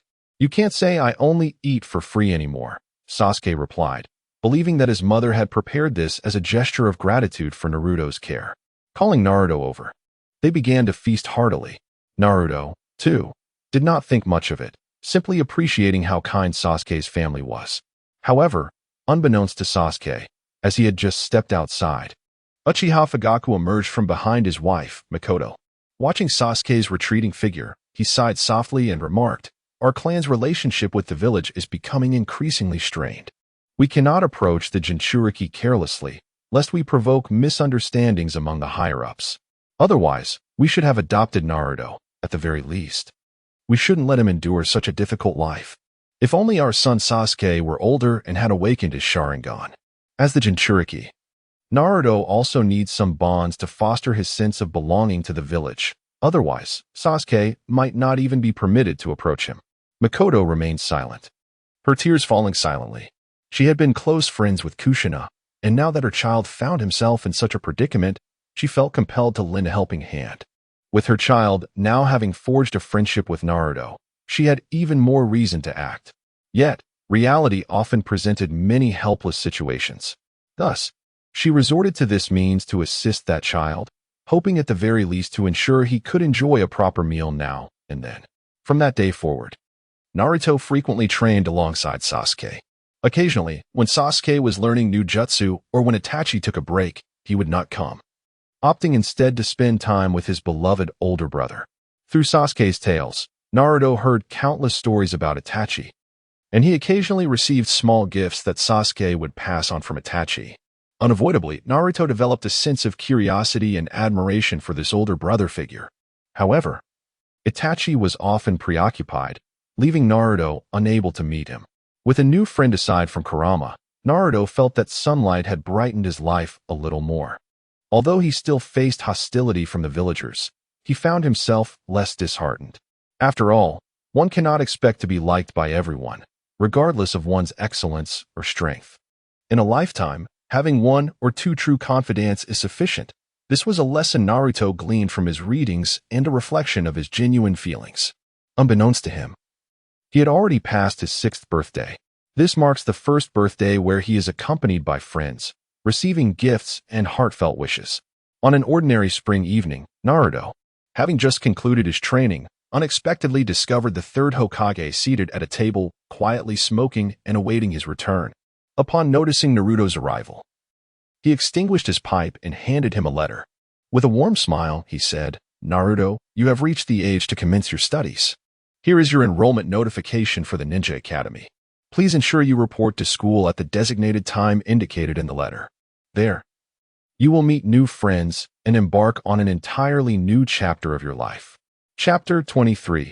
Avoiding self-destruction. As Naruto received the enrollment notice from the 3rd Hokage, he could hardly contain his excitement. The Ninja Academy serves as a nurturing ground for the development of ninja skills. Here, Naruto would acquire the essential knowledge required to become a ninja and forge bonds with future companions. Most importantly, it is only upon graduating from the Ninja Academy that he can officially become a ninja. Will Sasuke also attend the Ninja Academy? After examining the enrollment notice twice, confirming that the registration date was the day after tomorrow, he eagerly inquired of Sarutobi Hiruzen. The third Hokage felt a sense of warmth at the sight of Naruto's typically calm demeanor transformed by such enthusiasm. Children should embody the essence of youth, cherishing the prospect of school, embracing learning, caring for friends, and forging new relationships, all vital for a healthy and joyful upbringing. Gently ruffling Naruto's hair, Sarutobi Hiruzen smiled and said, "Sasuke will be attending as well. I must take my leave now, young Naruto. Remember to go to the Ninja Academy before 9 in the morning." Naruto nodded vigorously and quickly dashed off to wash up before lying on his bed, closing his eyes to begin his slumber. Upon drifting into sleep, he found himself in the ceiling space. "Kyubi, tomorrow I will start attending the Ninja Academy. You must be feeling quite bored staying in Konoha all the time. Once I graduate and become a full-fledged ninja, I shall take you on a journey across the entire ninja world." Upon spotting the adorable orange-furred nine-tailed fox lounging on the sofa, Naruto exclaimed excitedly. However, Kyubi seemed perplexed by Naruto's exuberance. He had witnessed the tireless dedication Naruto had put into his training over the years as a Jinchuriki. Despite not relying on Kyubi's power, Naruto's abilities had already surpassed that of a mere genin. With the guidance of Kyubi, who had lived for over a millennium, why was Naruto so thrilled about enrolling in an academy designed to train genin? Moreover, Kyubi felt quite comfortable in the ceiling space and had no desire to see the oft-repeated sights of the ninja world. While watching television, he casually remarked, "Oh, I see." This indifferent response irked Naruto immensely. This was a pivotal moment in his life, yet Kyubi's reaction was so tepid. Glancing at the television where Pokemon was playing, he saw Pikachu battling alongside Ash against another Pokemon trainer, likely in a competition. With a spark of mischief, Naruto sat beside Kyubi, affectionately petting the fox's fur to garner some attention. With a grin, he inquired, "I remember your memory is quite remarkable." Though Kyubi had little interest in Naruto attending the Ninja Academy, flattery piqued his interest. Pausing the television, Kyubi smiled and replied, "I possess an extraordinary memory. Even events from a millennium ago can be recalled with clarity if I choose to remember them." Naruto clapped his hands in admiration, praising Kyubi for this remarkable ability. A smile graced his face as he remarked, "Have you noticed that this Pokemon series is nearing its conclusion, with only 2 episodes remaining? Moreover, this particular installment is the last of its kind in the film library." The Ninetales had cultivated an admirable viewing habit. Whether it be anime, films, dramas, or even comedic clips, he never exhibited any form of discrimination. He would quietly watch from start to finish, following the order of the content. Once he mastered the remote control, the pause button became his most frequently utilized feature, primarily due to the occasional gaming sessions with Naruto. Consequently, despite the vast array of content within the library, after over a year of continuous viewing, there remained little that he had yet to explore. At that moment, a sense of foreboding washed over him. You must have noticed too, haven't you?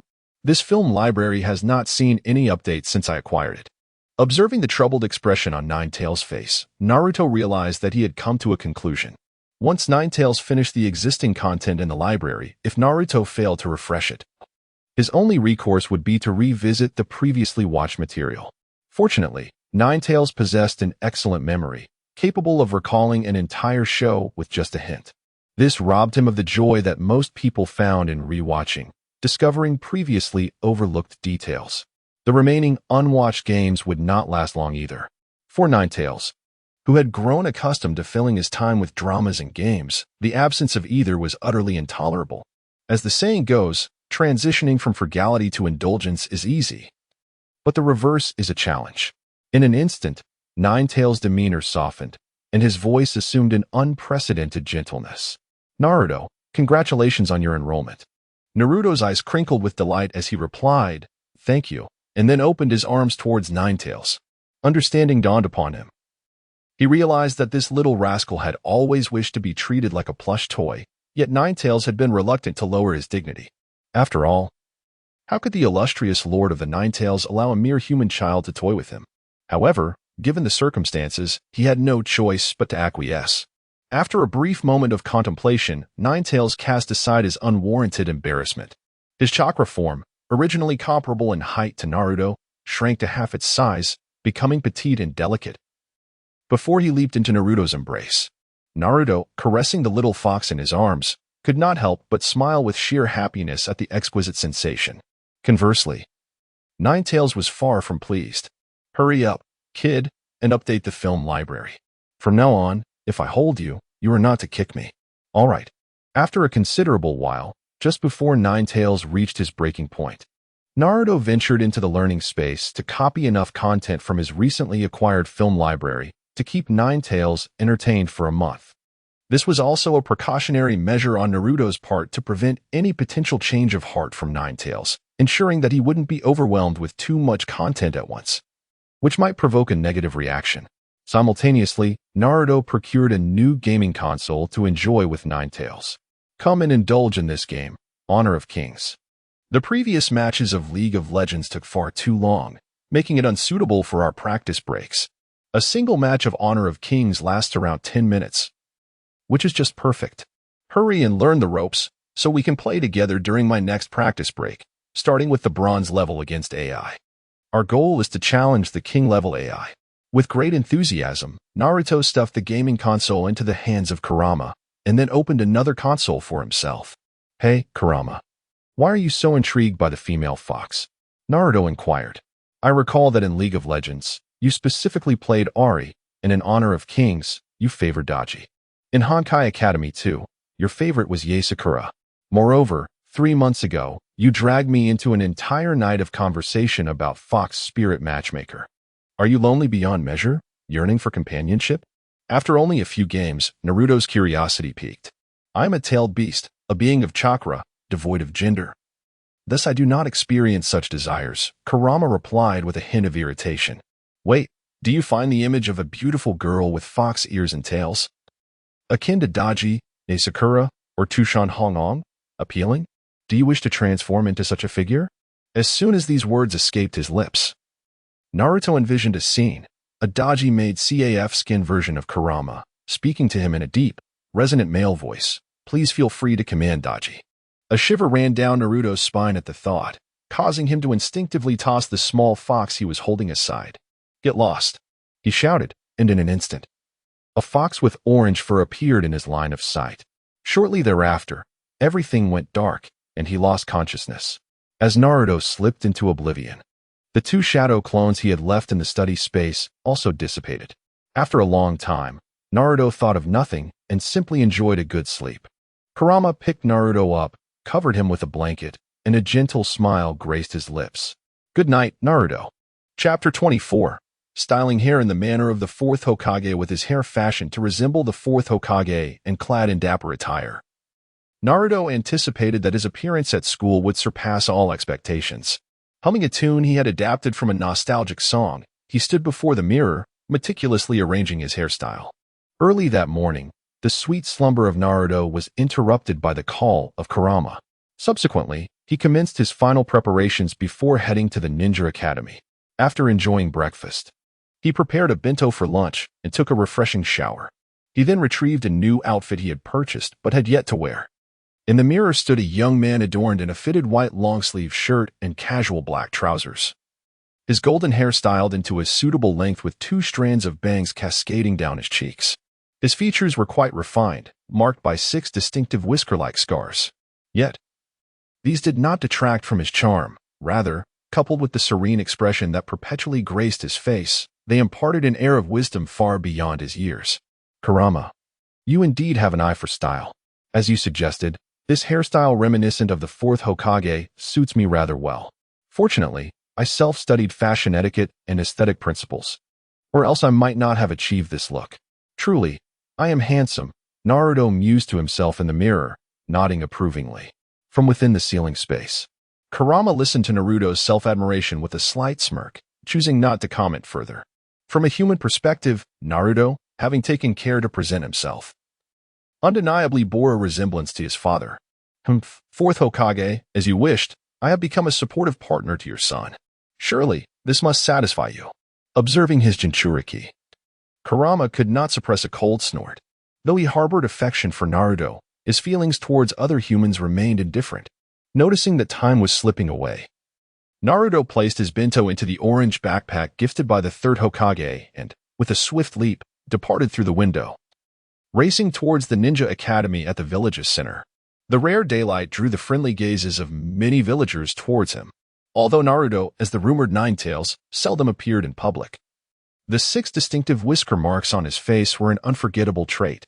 As he reached the entrance of the academy, the friendly looks intensified.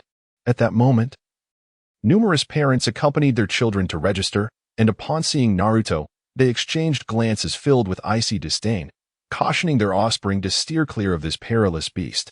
No matter how he presented himself, in their eyes, he remained merely a cursed fox.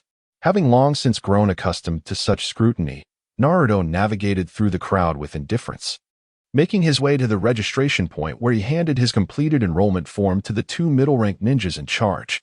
Thereafter, he received the class assignment information in return. Enduring their frosty stares, slightly bowing in politeness, he clutched the slip of paper as he headed toward his designated classroom. At this hour, time has grown late, and many students have already arrived at school. As Naruto stepped through the door of his classroom, he observed that the once empty seats were now nearly filled to capacity. Upon his entrance, he instantly garnered the attention of nearly everyone in the room, even eliciting a deliberately subdued gasp from a girl. "It's Naruto-kun." "Well, is this golden-haired handsome boy also our classmate?" This golden-haired student, alongside the Uchiha clan Sasuke-kun, was undeniably attractive, each possessing their unique charm. How handsome! Though I am quite fond of Sasuke-kun, this golden-haired boy is equally striking. Which one should I choose? Listening to these murmurs, Naruto's previously suppressed spirits lifted considerably. Not everyone in this school resembled those distasteful adults. At least his classmates appeared amicable, regarding him without any peculiar glances. "I told you. My carefully styled appearance is indeed impressive. See, there are girls cheering for me," Naruto mused to himself, casting his gaze toward the source of the voices. He spotted the pale lavender-haired girl who had called his name, the golden-haired girl who had praised his looks, the pink-haired girl, and the beautiful Uchiha boy, who sat by the window, gazing outside with a distant expression. A gentle smile graced Naruto's lips as he greeted his soon-to-be classmates. "Hey, everyone." Subsequently, his eyes met Sasuke's, and he walked over to sit beside him, cheerfully saying, "Good morning, Sasuke." Sasuke, already weary of his infatuated classmates, regarded Naruto's arrival as a welcome respite, responding, "Morning, Naruto. You're quite late." After tidying up, Naruto gestured to his new hairstyle. Sasuke nodded in understanding and began recounting the events of his parents and brother dropping him off at school. Unfortunately, Naruto's tardiness meant he missed the chance to meet them. They were fond of Naruto and had hoped to invite him over, had they not been so busy. Naruto listened with a smile. Nearby, the pale-eyed girl gazed at Naruto's sunny visage, her cheeks flushed as she pondered how to greet him. Meanwhile, the golden-haired girl and her close friend, the pink-haired girl, observed the harmonious atmosphere between Naruto and Sasuke, shifting their thoughts from who was more handsome to contemplating the possibility of bringing the two together while they watched happily from the sidelines. Fortunately, the arrival of the teacher interrupted the peculiar thoughts of the two enamored girls. "Ahem, good morning, everyone.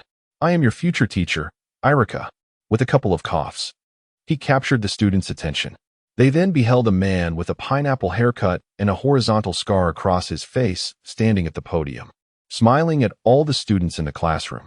However, as his gaze lingered on Naruto, a complex expression crossed his features. He refrained from superfluous words and inscribed his name upon the blackboard, Irika Umino. "Now, I would like to invite everyone to come to the podium for a brief self-introduction, your name, your hobbies, your dislikes, and your aspirations for the future," Irika stated with a smile before stepping aside. One by one, the classmates began to present themselves. Yamanaka expressed her fondness for flowers and shared her dislikes, followed by her future ambitions. Sakura Haruno shared what she liked and disliked. Shikamaru Nara mentioned his preference for tranquility, his aversion to complications, and his desire for a leisurely life ahead. Choji Akimichi spoke of his love for barbecue, his disdain for finished potato chips, and his dream of endless barbecues. As each classmate took their turn, it soon became Naruto's moment to shine. Chapter 25. Self-Introduction. Under the watchful eyes of his classmates, Naruto ascended the podium step by step. Within the classroom, numerous girls gazed at him with eager anticipation, captivated by the handsome golden-haired youth, eagerly awaiting his self-introduction. Nearby, Iruka's emotions were a tangled web as he observed the student taking the stage. It was the Nine Tails, sealed within this very student, that had caused the demise of Iruka's parents. Although he understood that he could not equate Naruto with the beast, he could not suppress the rising tide of hatred within him. This uncontrollable emotion left Iruka uncertain about how to approach Naruto. Meanwhile, in the Hokage's office, several individuals were watching the live broadcast of the classroom scene through a crystal orb. The third Hokage, Hiruzen Sarutobi, along with the elder advisor Kohara Udatane, Midogate, and Danzo Shimura, all wielding the highest authority in the Hidden Leaf Village, were fixated on the boy at the podium, eager for his words.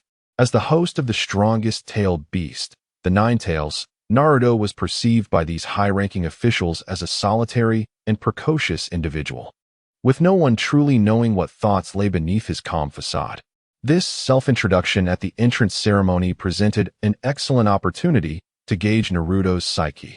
Everyone hoped that he would embody the will of fire as a leaf ninja and, at the very least, avoid straying to extremes. From the moment the first student began their self-introduction, Naruto began to ponder what he aspired to achieve in the future. Now, as his turn approached, he had arrived at a resolute answer. Hello everyone, my name is Uzumaki Naruto. I enjoy training and cooking, and I detest the resentful gazes of the adults in the village. My greatest desire is to explore the ninja world, to witness the diverse customs and cultures, and to truly understand the world in which I live. Furthermore, I cherish the prospect of making friends and hope to foster good relationships with all of you. Having concluded his introduction, Naruto offered a slight bow and then descended from the podium. How charming! As he made his way back to his seat, he could hear the chorus of admiration from the girls.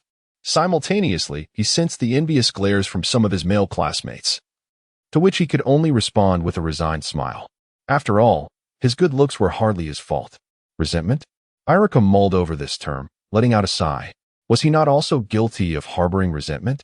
Yet, he found himself unable to restrain his feelings for the time being. He could only hope that the passage of time would alter everything.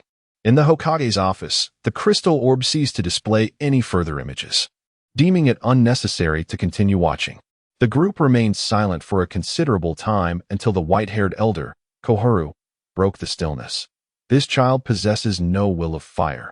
Rather, darkness resides within him, along with considerable resentment towards the villagers. The elder with spectacles, Mido Minyan, added, however, his character is not inherently malevolent. He merely wishes to distance himself from those unwilling to acknowledge him, devoid of any extreme notions. I have long suggested that we entrust the Jinchuriki to our roots, impose a curse seal, and subsequently initiate brainwashing education. How could we possibly allow such a critical asset as the Nine Tails Jinchuriki to roam freely within the village? Grumbled the brooding elder, Shimura Danzo, whose eye and hand were bandaged, leaning on his cane. Enough. It is your fault for being so meddlesome and exposing Naruto's identity as a Jinchuriki. Otherwise, we would not be in this predicament, chided Sarutobi Hiruzen coldly. Moreover, he is the child of Minato. Naruto would graduate from the ninja academy unscathed, and even without the will of fire, he would lead an ordinary life as a leaf ninja. Hiruzen, your compassion may one day lead to regret, Danzo retorted disdainfully, turning away in frustration, evidently displeased with his unfulfilled objectives. A glance exchanged between Nara Shikamaru and Mido Minyan conveyed mutual resignation. They chose not to linger, bidding farewell to Sarutobi Hiruzen before departing. Their visit was compelled by Danzo's insistence to discern the Jinchuriki's innermost thoughts, with the objective achieved in the Jinchuriki's mindset not veering into extremity. They acquiesced to Hiruzen's approach as Hokage. As he watched his old friends depart, Sarutobi Hiruzen silently lit a cigarette, his gaze distant, lost in contemplation. After Naruto introduced himself, it was Sasuke's turn, seated beside him. This striking youth from the Uchiha clan generally commanded more popularity than Naruto. After all, Sasuke's fair complexion appeared more akin to that of a flower boy compared to Naruto's healthy light brown skin, naturally attracting more admiration from the girls. I am Uchiha Sasuke. I enjoy training, particularly alongside my brother. After a brief pause, Sasuke added, and I dislike sweets. My foremost aspiration is to defeat Naruto and become as formidable a ninja as my brother after graduation. Sasuke's introduction on the podium revealed considerable information. This fellow is quite familiar with Naruto. Did they know each other beforehand? Emerging from the elite Uchiha clan, Sasuke has made defeating Naruto his goal. Just how strong could he be? Perhaps they are merely two fledgling ninjas clashing, but I am certain I surpass them both. Striving to be the best and garner the admiration of all the girls. Such were the musings of the boys. Wow, so handsome. The girls, besides exclaiming about his looks, gazed at Naruto and Sasuke with increasing fervor, their imaginations undoubtedly weaving countless fantastical narratives in that fleeting moment. At this juncture, Sasuke finally grasped a fragment of the helplessness Naruto had previously experienced. Following Sasuke's introduction, the remaining classmates took turns presenting themselves, allowing the class to become acquainted. Once the self-introductions concluded, Iruka led Naruto and the others to collect their textbooks. In addition to the teachings related to ninjas, there exists content encompassing literature, mathematics, and history. In a peaceful era, ninja academies, while nurturing competent genin, also impart essential life skills. After distributing the textbooks, classes commenced formally in the afternoon. Despite the presence of numerous distinguished heirs from the prominent clans of Konoha, the inaugural lesson at the ninja school began with the instruction on how to harness chakra.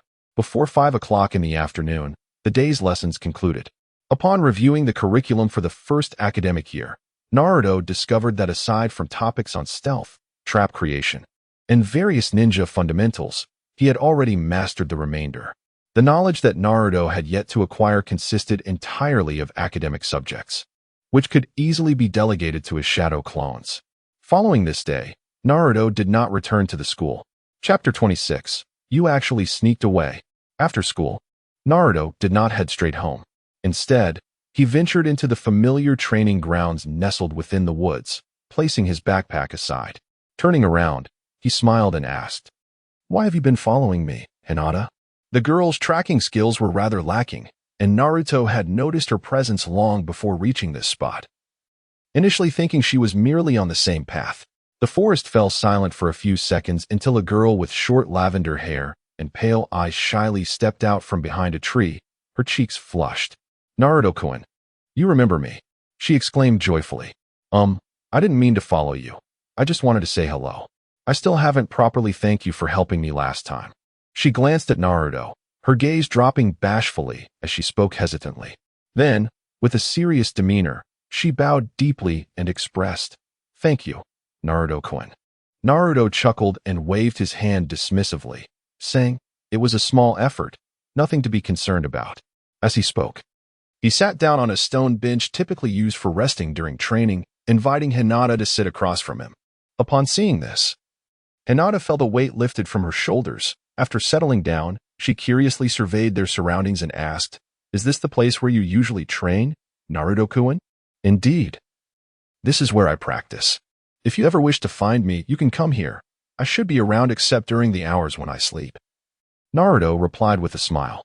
"You really are diligent," Hinata remarked as she observed the various marks left by Naruto's training throughout the area. Her spirits lifted as she continued. "Since that time, I have been training hard and have fully mastered the gentle fist technique. Next time I encounter those troublesome kids, I will surely defeat them effortlessly." "Is that so? You must have put in a great deal of effort," Naruto said with a grin, and then he quietly listened as Hinata recounted her training experiences. Occasionally, he would share his own daily training routines, and their conversation flowed harmoniously. Meanwhile, Sasuke had returned home to drop off his backpack and was now making his way toward the training ground. From a distance, he spotted Naruto animatedly conversing with a girl with short lavender hair. He recognized her as Hinata Hyuga, a fellow student from his class, known for her Byakugan bloodline limit. The Hyuga clan often competed with the Uchiha clan within the village, and as a member of the Uchiha, Sasuke harbored little fondness for the Hyuga family. Furthermore, despite his young age, He understood that being a third wheel was not a commendable act. With a cold snort, Sasuke resolved to train at the clan's training ground today. As the conversation progressed, time seemed to slip away unnoticed. Before long, the sky began to darken. "Hinata, it's about time you head home." Naruto suddenly paused mid-sentence, pointing toward the sky. It was now dusk. He did not mind when he returned home, as no one would worry about him. However, Hinata's family would certainly be concerned for her. "Ah, Naruto-kun, then I shall see you next time," Hinata exclaimed upon noticing the fading light. Though Hinata felt a pang of reluctance at the thought of parting ways with Naruto, she quickly reminded herself that there would be plenty of time in the future. With a slight bow, she bid her farewell and hurriedly dashed away. Naruto chuckled softly, watching Hinata's retreating figure fade into the distance. He then summoned a multitude of shadow clones and commenced his rigorous training. Having squandered much of the day, Naruto resolved to practice for a while longer before sleep, determined to make up for lost time. On the third day of the ninja school term, as classes ended, Itachi was occupied with a mission and could not pick Sasuke up. Consequently, the brotherly Sasuke thought of his friend Naruto. Throughout the day, Naruto had scarcely spoken to him. Could it be that he was upset over Sasuke returning home with Itachi yesterday? With this thought in mind, Sasuke trailed behind Naruto as they exited the school, leading them to a secluded alley. Just as he intended to greet him and suggest they head to the training grounds together, Sasuke witnessed Naruto dissipate into a cloud of smoke with a loud bang. Shadow clone. This guy didn't even attend school today? No wonder he was so quiet. He was merely a shadow clone, conserving chakra. Realizing this, Sasuke's face flushed with irritation. He hastily made his way to the training grounds and confronted Naruto, fuming. How infuriating. You possess such an incredible technique with shadow clones, yet you didn't bother to share it with me? You left me to attend class alone while you trained here? Since meeting Naruto, Sasuke's motivation for training had been unwavering, driven by the desire to surpass him.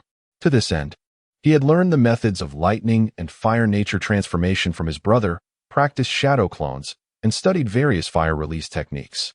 While utilizing shadow clones to assist in his training, he also engaged in intense physical training. This arduous regimen, far surpassing that of his peers, was all aimed at defeating Naruto and catching up to his brother, striving to become a ninja as formidable as him.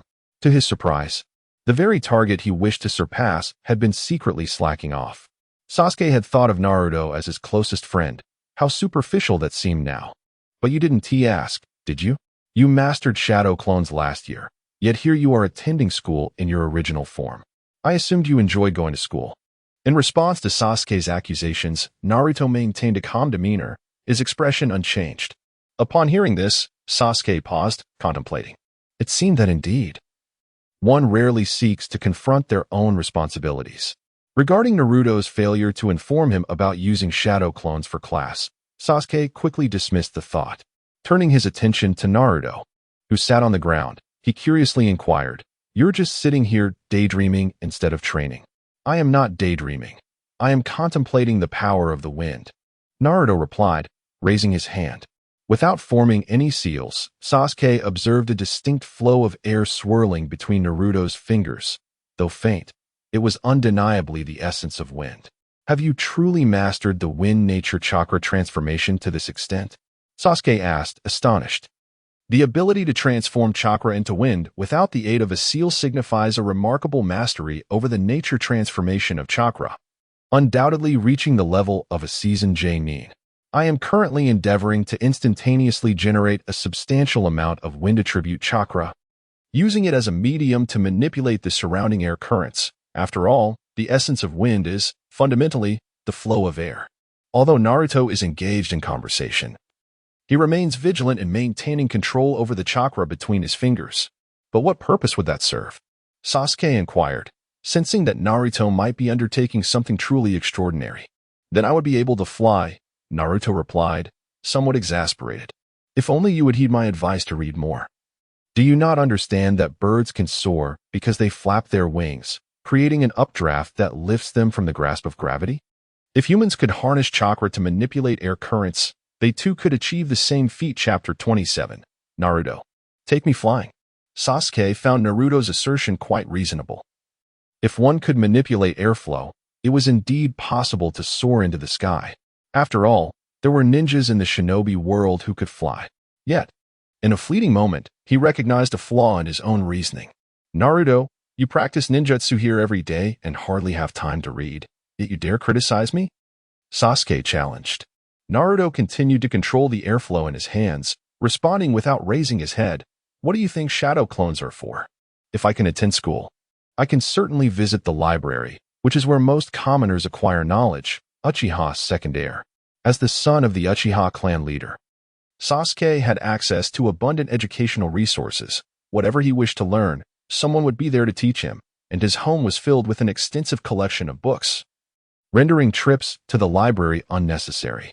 Understanding Naruto's teasing, Sasuke felt his temper flare, his cheeks puffed up in indignation, tinted with a blush of embarrassment. Determined not to be looked down upon as a fool by Naruto, he created a shadow clone and dashed off to the library. From that day forth, he resolved to read the same books as Naruto. He believed that by doing so, his intellect would inevitably surpass Naruto's, allowing him to call Naruto a fool in return. Meanwhile, he settled down beside Naruto and inquired, I lack wind affinity. What should I do if I want to fly?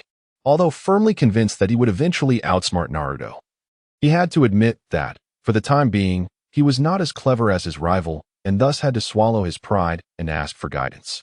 In response to this question, Naruto pondered the physics he had learned and quickly arrived at an answer.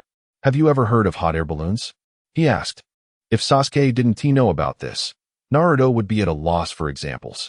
Of course, my brother took me to play with one, Sasuke replied, his eyes lighting up as he began to grasp Naruto's intent. A hot air balloon works by heating the air inside the balloon, making it lighter than the surrounding air, thereby creating lift. If you possess fire affinity, perhaps you could attempt to construct a ninjutsu based on this principle using fire release chakra. Upon hearing Naruto's explanation, Sasuke imagined himself foolishly floating in a hot air balloon. Comparing that to Naruto's graceful manipulation of airflow, he decisively shook his head, rejecting the idea, and eagerly asked, Is there a way to achieve flight through lightning release? Naruto, observing Sasuke's eager expression, was baffled by the peculiar turn of Sasuke's thoughts. Nonetheless, he answered his question. In nature, the generation of lightning is related to changes in magnetic fields. Conversely, one could harness the power of lightning to create a magnetic field, thereby counteracting the effects of gravity. The fourth Kazekage of Tsunagakure possesses the bloodline limit of magnet release, enabling him to manipulate sand and gold to soar through the skies. Similarly, the third Tsuchikage, Anoki, employs the technique of light and heavy rock to lessen his weight and achieve flight. Fundamentally, both abilities derive from the manipulation of chakra to counteract the force of gravity. If one could harness lightning release to achieve a similar feat, it might even lead to the mastery of magnet release, thereby unlocking a new bloodline limit beyond the Sharingan. However, lacking lightning-affiliated chakra, the path to such mastery rests solely on personal endeavor. As Sasuke listened, a spark of inspiration ignited within him. His brother Itachi was perpetually praised by their father, while he, Sasuke, was often regarded as a mere shadow of his brother's brilliance, taken for granted regardless of his efforts. If he could develop the ability to fly, or even unlock magnet release, an achievement his brother had not grasped, then surely, even their stern father Fugaku would be compelled to acknowledge his worth. The thought of earning his father's recognition filled Sasuke with renewed determination. I have resolved to cultivate flight through lightning release, and perhaps even forge a new bloodline limit. What must I do? Sasuke's gaze was intense as he looked at Naruto. More importantly, he could not afford to be left behind by Naruto. First, seek out a scholar well-versed in physics, particularly electromagnetism, and inquire in detail about the relationship between lightning and magnetic fields. Only then will you discern the proper direction for your training, Naruto advised. After a brief pause, he added, also, it's essential to enhance your chakra control. Understanding the principles will enable you to execute your abilities successfully. Understood. I will begin my studies immediately, Sasuke affirmed, then rushed home. Improving his chakra control should not pose a challenge, as his family were all ninjas. However, while they excelled in employing physical phenomena for combat, delving into the essence of physics was not their forte. Nevertheless, Sasuke believed that his illustrious father and brother would assist him in locating a knowledgeable scholar in electromagnetism. Once Sasuke departed, Naruto entered the ceiling space and embraced the small fox, who was engrossed in watching television. Curiously, he asked Kurama, "What did you mean by enhancing chakra control?" Uncomfortable in Naruto's embrace, Kurama squirmed slightly, but refrained from pushing him away, as he had previously promised to assist Naruto in updating the film library. Your ambition to create a flying jutsu is indeed feasible, however. Your current attempts to manipulate airflow are inefficient. To achieve true flight, you must refine your chakra control to a level akin to the natural movement of your limbs. Your previous practices of walking on water and climbing trees were exercises aimed at enhancing your chakra control. Additionally, the technique of cutting leaves is an advanced method of training. At this moment, you must continue to enhance your skills in this area. You possess wind attribute chakra, and I shall share with you several relatively simple methods. Kurama momentarily ceased his entertainment, adopting a serious demeanor as he transformed into Teacher Kurama, imparting to Naruto a series of techniques, ranging from the basic to the more advanced, that could elevate his chakra control abilities, starting with the simplest tasks, such as using chakra to trim the branches of trees in the forest, or peeling fruits intended for consumption with chakra, and even employing wind attribute chakra in lieu of a knife to prepare ingredients for dinner. Progressing to more challenging endeavors, one can strive to utilize their wind attribute chakra to cleave through substantial entities, such as trees and waterfalls, in an instant. Should Naruto diligently practice these methods taught by Teacher Kurama, he would undoubtedly acquire the ability to manipulate air currents for flight. Chapter 28. The Pursuit of Progress. Following that day, Naruto's training regimen underwent subtle transformations, while his physical body continued to engage in rigorous martial arts practice. All his shadow clones took on the role of landscape workers. Thus, the wild flora of this forest experienced its first instance of human intervention. Numerous tangled branches were deftly severed from the trees, accomplished without the aid of any tools. All of this was made possible by the sharp winds generated from Naruto's wind nature chakra after its transformation. Initially, Naruto's output of wind chakra was insufficient, often failing to sever the branches in a single strike. However, as time progressed, he mastered the ability to accomplish this feat in one motion. With this achievement, Naruto began to refine his control, striving to accurately gauge the amount of chakra required for each cut, ensuring that not a single fragment was wasted. In the life and death battles against formidable foes, it could very well be this meticulously conserved chakra that tips the scales of victory. This is the essence of mastering every ounce of chakra during training. Such intense practice was exhausting. Each time he dispelled a shadow clone, it felt like a catastrophe for Naruto, compelling him to retreat into the learning space to assimilate the memories he had received. Yet, undeniably, the fruits of his labor were gratifying, as his control over chakra was improving at an astonishing rate. Over the course of a year, Naruto completely revitalized this expansive forest that served as his training ground. During this time, he progressed from being able to manipulate merely a whisper of airflow at his fingertips to conjuring a tempest of wind that surged around him at the mere thought. According to the rating standards, his abilities had reached at least a level 5 intensity of wind. If he maintained this pace, it would not be long before he could soar through the skies, rising to great heights. It was at this juncture that Naruto's training entered its second phase. A contingent of 50 shadow clones was dispatched to a nearby waterfall, tasked with mastering the advanced chakra manipulation necessary to cleave through the cascading water. Meanwhile, another group of 50 clones began the process of sculpting. The branches that Naruto had previously severed were not wasted. They now served as his practice materials.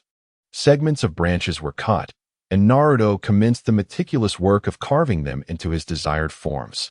His current objective was, of course, a statue of himself.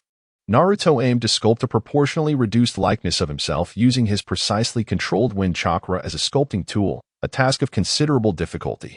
To prepare, he had dedicated time in the learning space to studying the art of sculpture. However, the initial outcomes of his practice were predictably dismal, resulting in an array of unsightly failures. These remnants, far from being wasted, became valuable training materials for Sasuke, who had been honing his skills alongside Naruto. After a year of rigorous practice, Sasuke's prowess had significantly advanced, evolving from the mere torment of leaves to the more formidable destruction of trees. The surplus debris left from Naruto's training served as an ideal medium for Sasuke to refine his lightning and fire chakra transformations. At the conclusion of each day's training, Naruto found himself with a considerable amount of high-quality charcoal. A portion of this was utilized for his meals, while the majority was sold as merchandise. Although Naruto's appearance often led to rejection when attempting to sell goods, and even when accepted, he risked being undercut on price. Sasuke, the second heir of the Uchiha clan, alleviated these challenges. This arrangement provided Naruto with an additional source of income, effectively bridging the gap in his food budget. Consequently, despite the increased appetite brought on by intense training and the presence of Sasuke, who had no interest in culinary skills and merely consumed food, Naruto no longer worried about meal expenses. Occasionally, the two would even indulge in a fine dining experience. Naruto found no hardship in this lifestyle. Instead, he felt fulfilled. While the resolute Sasuke had never considered giving up, his unwavering goal being to surpass Naruto. Time passed swiftly amidst their training, and before they knew it, dusk was approaching. "Good afternoon, Naruto-kun," Sasuke-kun, a gentle voice called out. Soon after, Naruto beheld a girl with white eyes, clad in a flowing white dress, carrying a bento box, emerging from the woods with a soft smile. "Good afternoon, Hinata," Naruto greeted warmly. Over the course of the past year, the girl's hair had grown considerably, now cascading down to her shoulders, enhancing her gentle and graceful appearance. Beyond these physical changes, she had diligently pursued her training. Upon learning that Naruto and Sasuke attended classes using shadow clones, she sought her father's guidance to master the technique. Allowing her clones to attend school while she trained rigorously under his strict supervision, she always remembered that winter day when Naruto, like a hero, had rescued her from the clutches of 3 bullies, and his hopes for her to become strong. Motivated by his expectations, she had been striving to embody that strength. After meeting Naruto at the Ninja Academy, she had come to appreciate the confidence and resilience that shone through her own character. This became the driving force propelling Hinata forward. "Good afternoon," Sasuke managed to greet her as she approached. Despite having seen Hinata often since their time at the Ninja Academy, he still held little affection for her, given her status as the heir of a rival clan. "I brought some mackerel rice balls and Ichiraku ramen. Let's eat together." Hinata, undeterred by Sasuke's somewhat aloof demeanor, smiled gently as she opened her bento box and placed it on the stone table. Subsequently, they retrieved Sasuke's favored mackerel rice balls and tomato miso soup, along with Naruto's beloved Ichiraku ramen. Upon seeing this, Naruto and Sasuke, feeling at ease, began to indulge in their meal. Over the course of the past year, Hinata had made it a point to visit this training ground to see Naruto every few days after completing her daily studies and training. Most of the time, their encounters were filled with conversation, and occasionally, as was the case this time, she would bring along some food. Their familiarity rendered any formalities unnecessary, as such gestures would only create distance between them. Hinata, aware that she needed to return home for dinner with her family, quietly watched the two enjoy their meal. "Naruto, do you remember my little sister Hanabi? She has grown quite a bit and is adorably small," she remarked with a smile after Naruto finished eating, gesturing animatedly. "Of course. I remember. Hanabi must be 2 years old now, right?" Naruto seamlessly continued the conversation with Hinata.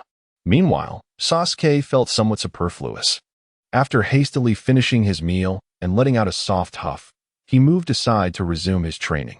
"Go ahead and waste your time on girls, while I seize this opportunity to gradually surpass you, Naruto." With that thought in mind, Sasuke intensified his efforts in creating charcoal. Chapter 29. The relationship between teacher and student. As the moon gradually ascended, Hinata had long since departed. In the tranquil woods, however, a figure was still laboring diligently, drenched in sweat. "Sasuke, are you not heading home?" At precisely 8 in the evening, Naruto ceased his training, realizing it was time to return home, freshen up, and rest. Before leaving, he cast a curious glance at the boy seated on the opposite side of the training ground, tirelessly producing charcoal. One wondered what had spurred him on this evening. Typically, Sasuke would have returned home by now to share dinner with his family. Even after dining with Naruto, he would not forego the rare opportunity to spend time with his relatives. Yet today, he had chosen to extend his practice into the night. Go ahead. I'll train a bit longer, Sasuke stated, his hands continuing their rhythmic work of crafting charcoal. Just be cautious not to overexert your chakra. Naruto recognized that diligence in training was commendable and, with a reminder, he departed the training ground. As time passed, Naruto had become adept at harnessing the power of the wind to enhance his speed while on the move. Although the training area was somewhat distant from home, he arrived home in a remarkably short span. Nearing his residence, he paused atop a rooftop. His gaze fell upon a small shop at the street corner. Its lights still aglow. The modest establishment bore the sign Ichiraka Ramen in bold characters. It's still open. I might as well indulge in a late-night snack before heading back. Naruto mused, a smile gracing his lips as he leaped from the rooftop, landing gracefully before the entrance, and lifted the curtain to enter. Ah, it's Naruto. The usual? At that moment, Ichiraku Ramen was devoid of patrons. The proprietor, Tucci, was lost in thought behind the counter until Naruto's arrival captured his attention, prompting him to rise with enthusiasm. Yes, a large bowl of chashu ramen, please, no bamboo shoots, thank you. Naruto replied with a courteous smile, articulating his order. Of course. Tucci responded cheerfully, promptly immersing himself in preparation. For a chef, nothing brings greater joy than cooking for a guest. Naruto settled into his seat, propping his chin on one hand as he observed the enthusiastic chef at work. Gradually, his thoughts drifted back to approximately a year prior. At that time, the Ninja Academy had been in session for a while. Although Naruto had never attended classes himself, he consistently sent a shadow clone imbued with abundant chakra.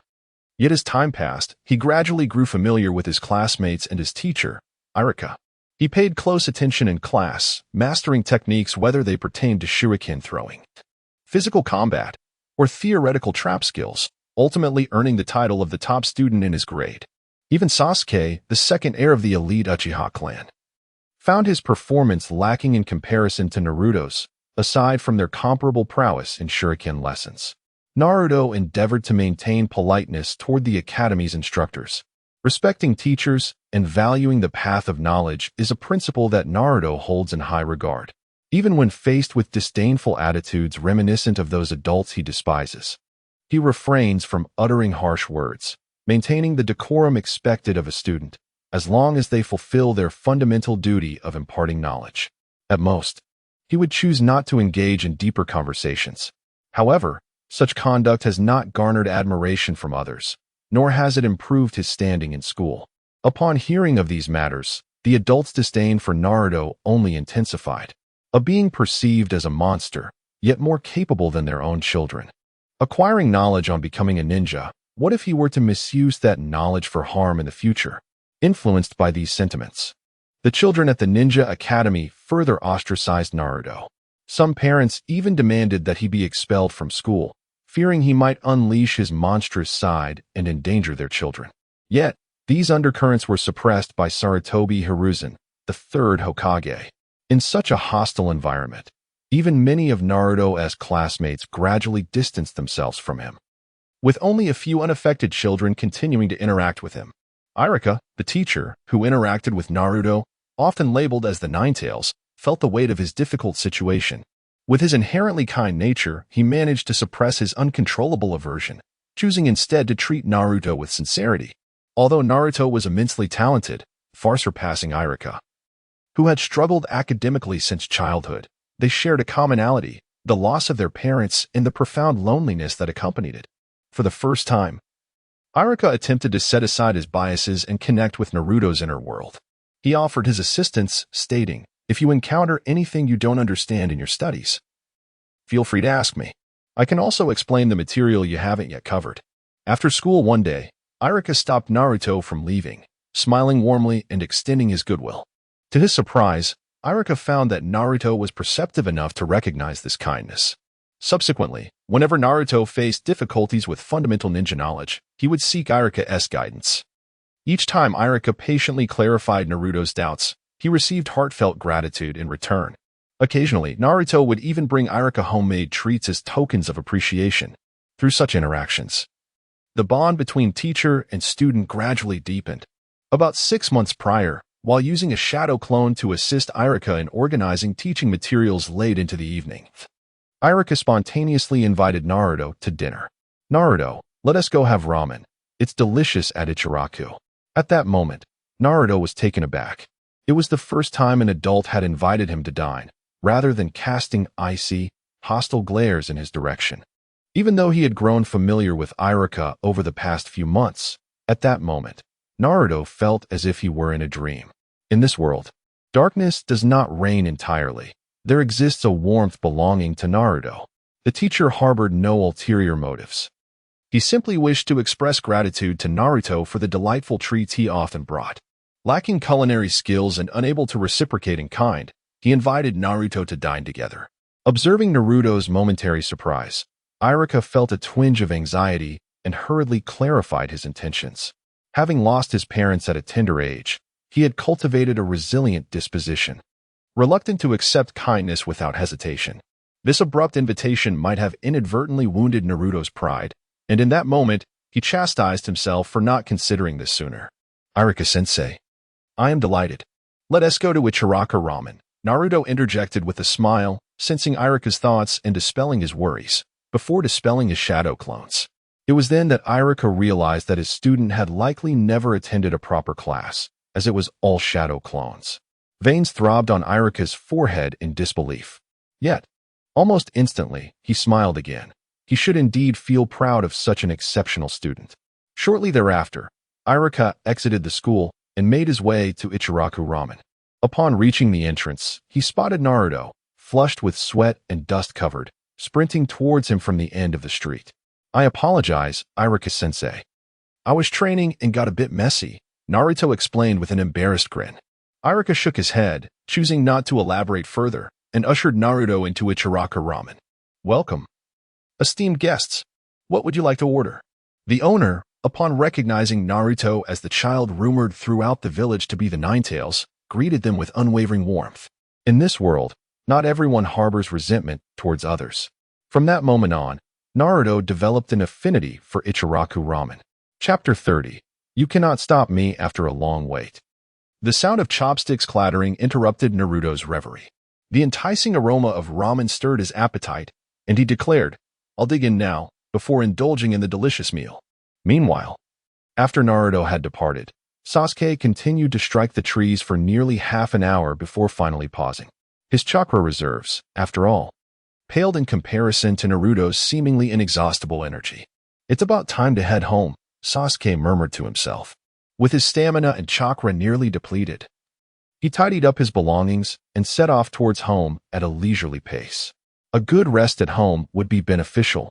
He planned to train again the following day. Although Sasuke's pace was unhurried, the training ground was not far from the Uchiha compound. Before long, he arrived at the entrance to the compound. The compound felt unusually quiet today. Sasuke found this odd but did not dwell on it. After all, this was the Uchiha clan's territory, guarded by numerous formidable warriors. There was unlikely to be any trouble. Perhaps there was a gathering at the shrine? In recent years, clan members had been meeting quite frequently. This time, it should be no different. Continuing towards home, Sasuke felt quite hungry. Despite having eaten earlier, he resolved to have a late-night snack to replenish his energy before sleeping. However, at that moment, he was unaware of the figure quietly watching him from behind a nearby utility pole. "Thank you for the meal," Naruto said contentedly as he finished his ramen, savoring the last of the broth. Just then, a sense of foreboding washed over him. "Something's amiss. I sense a malevolent presence, reminiscent of the power that controlled me nearly 8 years ago. The intensity of this ocular power is identical, along with many other Sharingan abilities manifesting."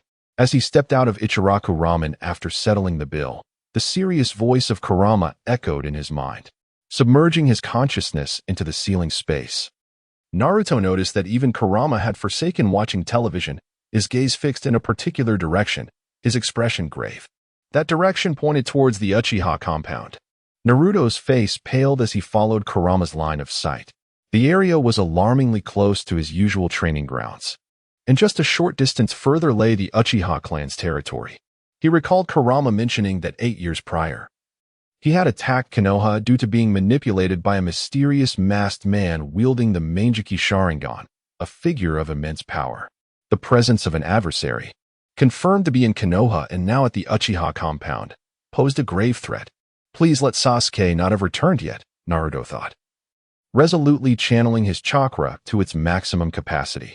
An extraordinary gale enveloped him, propelling him towards his training ground with an unprecedented speed. So swift was his motion that Naruto found himself momentarily airborne, gliding just above the ground. Due to the overly coarse control, the journey was fraught with flying sand and stones, accompanied by the howling of fierce winds. Naruto, if you do not see Sasuke at the training ground, I would advise against heading to the Uchiha clan's territory. As I have mentioned before, the power of the Sharingan restrains me. With my current strength, it is highly likely that you would be unable to save your friend and would instead entrap yourself. I do not wish for your demise. The Nine Tails observed Naruto's actions and earnestly advised him. For Kurama, Naruto was the only human he had acknowledged since the death of Sage of the Six Paths millennia ago, and thus, he hoped Naruto would remain by his side for a while longer and not perish so young. If he were to die and be revived, it would be different. But Naruto's death would be final. You have also stated that the 8 trigram seal within my body serves as a form of protection for you.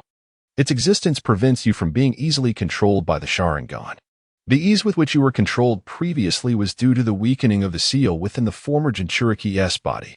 My strength has also improved significantly, coupled with the power you have granted me, to forcibly control both of us with Genjutsu in one go. One would at least need the ocular power of an eternal Mangeki Sharingan. The masked man's ocular prowess should not be that formidable. Rest assured, if the situation turns dire, I will prioritize my own safety. In such a case, you can assist me in entering the Nine Tails chakra mode, and I shall bombard from a distance with tailed beast bombs. Though Naruto was concerned for Sasuke's safety, he had not lost his composure. Hearing Naruto's words, Kurama felt a sense of relief. I should acquire a new perceptual ability. Although your malicious intent sensing is quite useful, it is not comprehensive. If you could possess long-range vision akin to the Byakugan, I would not need to come to this training ground to ascertain Sasuke's whereabouts. While on his journey, Naruto recognized a shortcoming and began to contemplate how to remedy it. Moments later, he arrived at his usual training spot. As expected, he did not see Sasuke there. Just as he was about to leave and head towards the Uchiha clan's area, the sound of rushing winds filled the air. Suddenly, a swish echoed. Dozens of masked ANBU ninjas appeared around Naruto, encircling him completely. Due to a special situation, the entire village was under emergency lockdown. You must return home quickly and refrain from wandering about before dawn. One of the ANBU, appearing to be of squad leader rank, stepped forward and coldly delivered the notification to Naruto. Due to the special circumstances, the number of ANBU assigned to follow Naruto to prevent any unforeseen incidents had reached the scale of 4 squads. Initially, they had planned to escort Naruto home after he finished his usual training and enjoyed a bowl of ramen at Ichiraku, relieved that no unexpected events had occurred. However, in the blink of an eye, Naruto had soared away on the gusts of wind.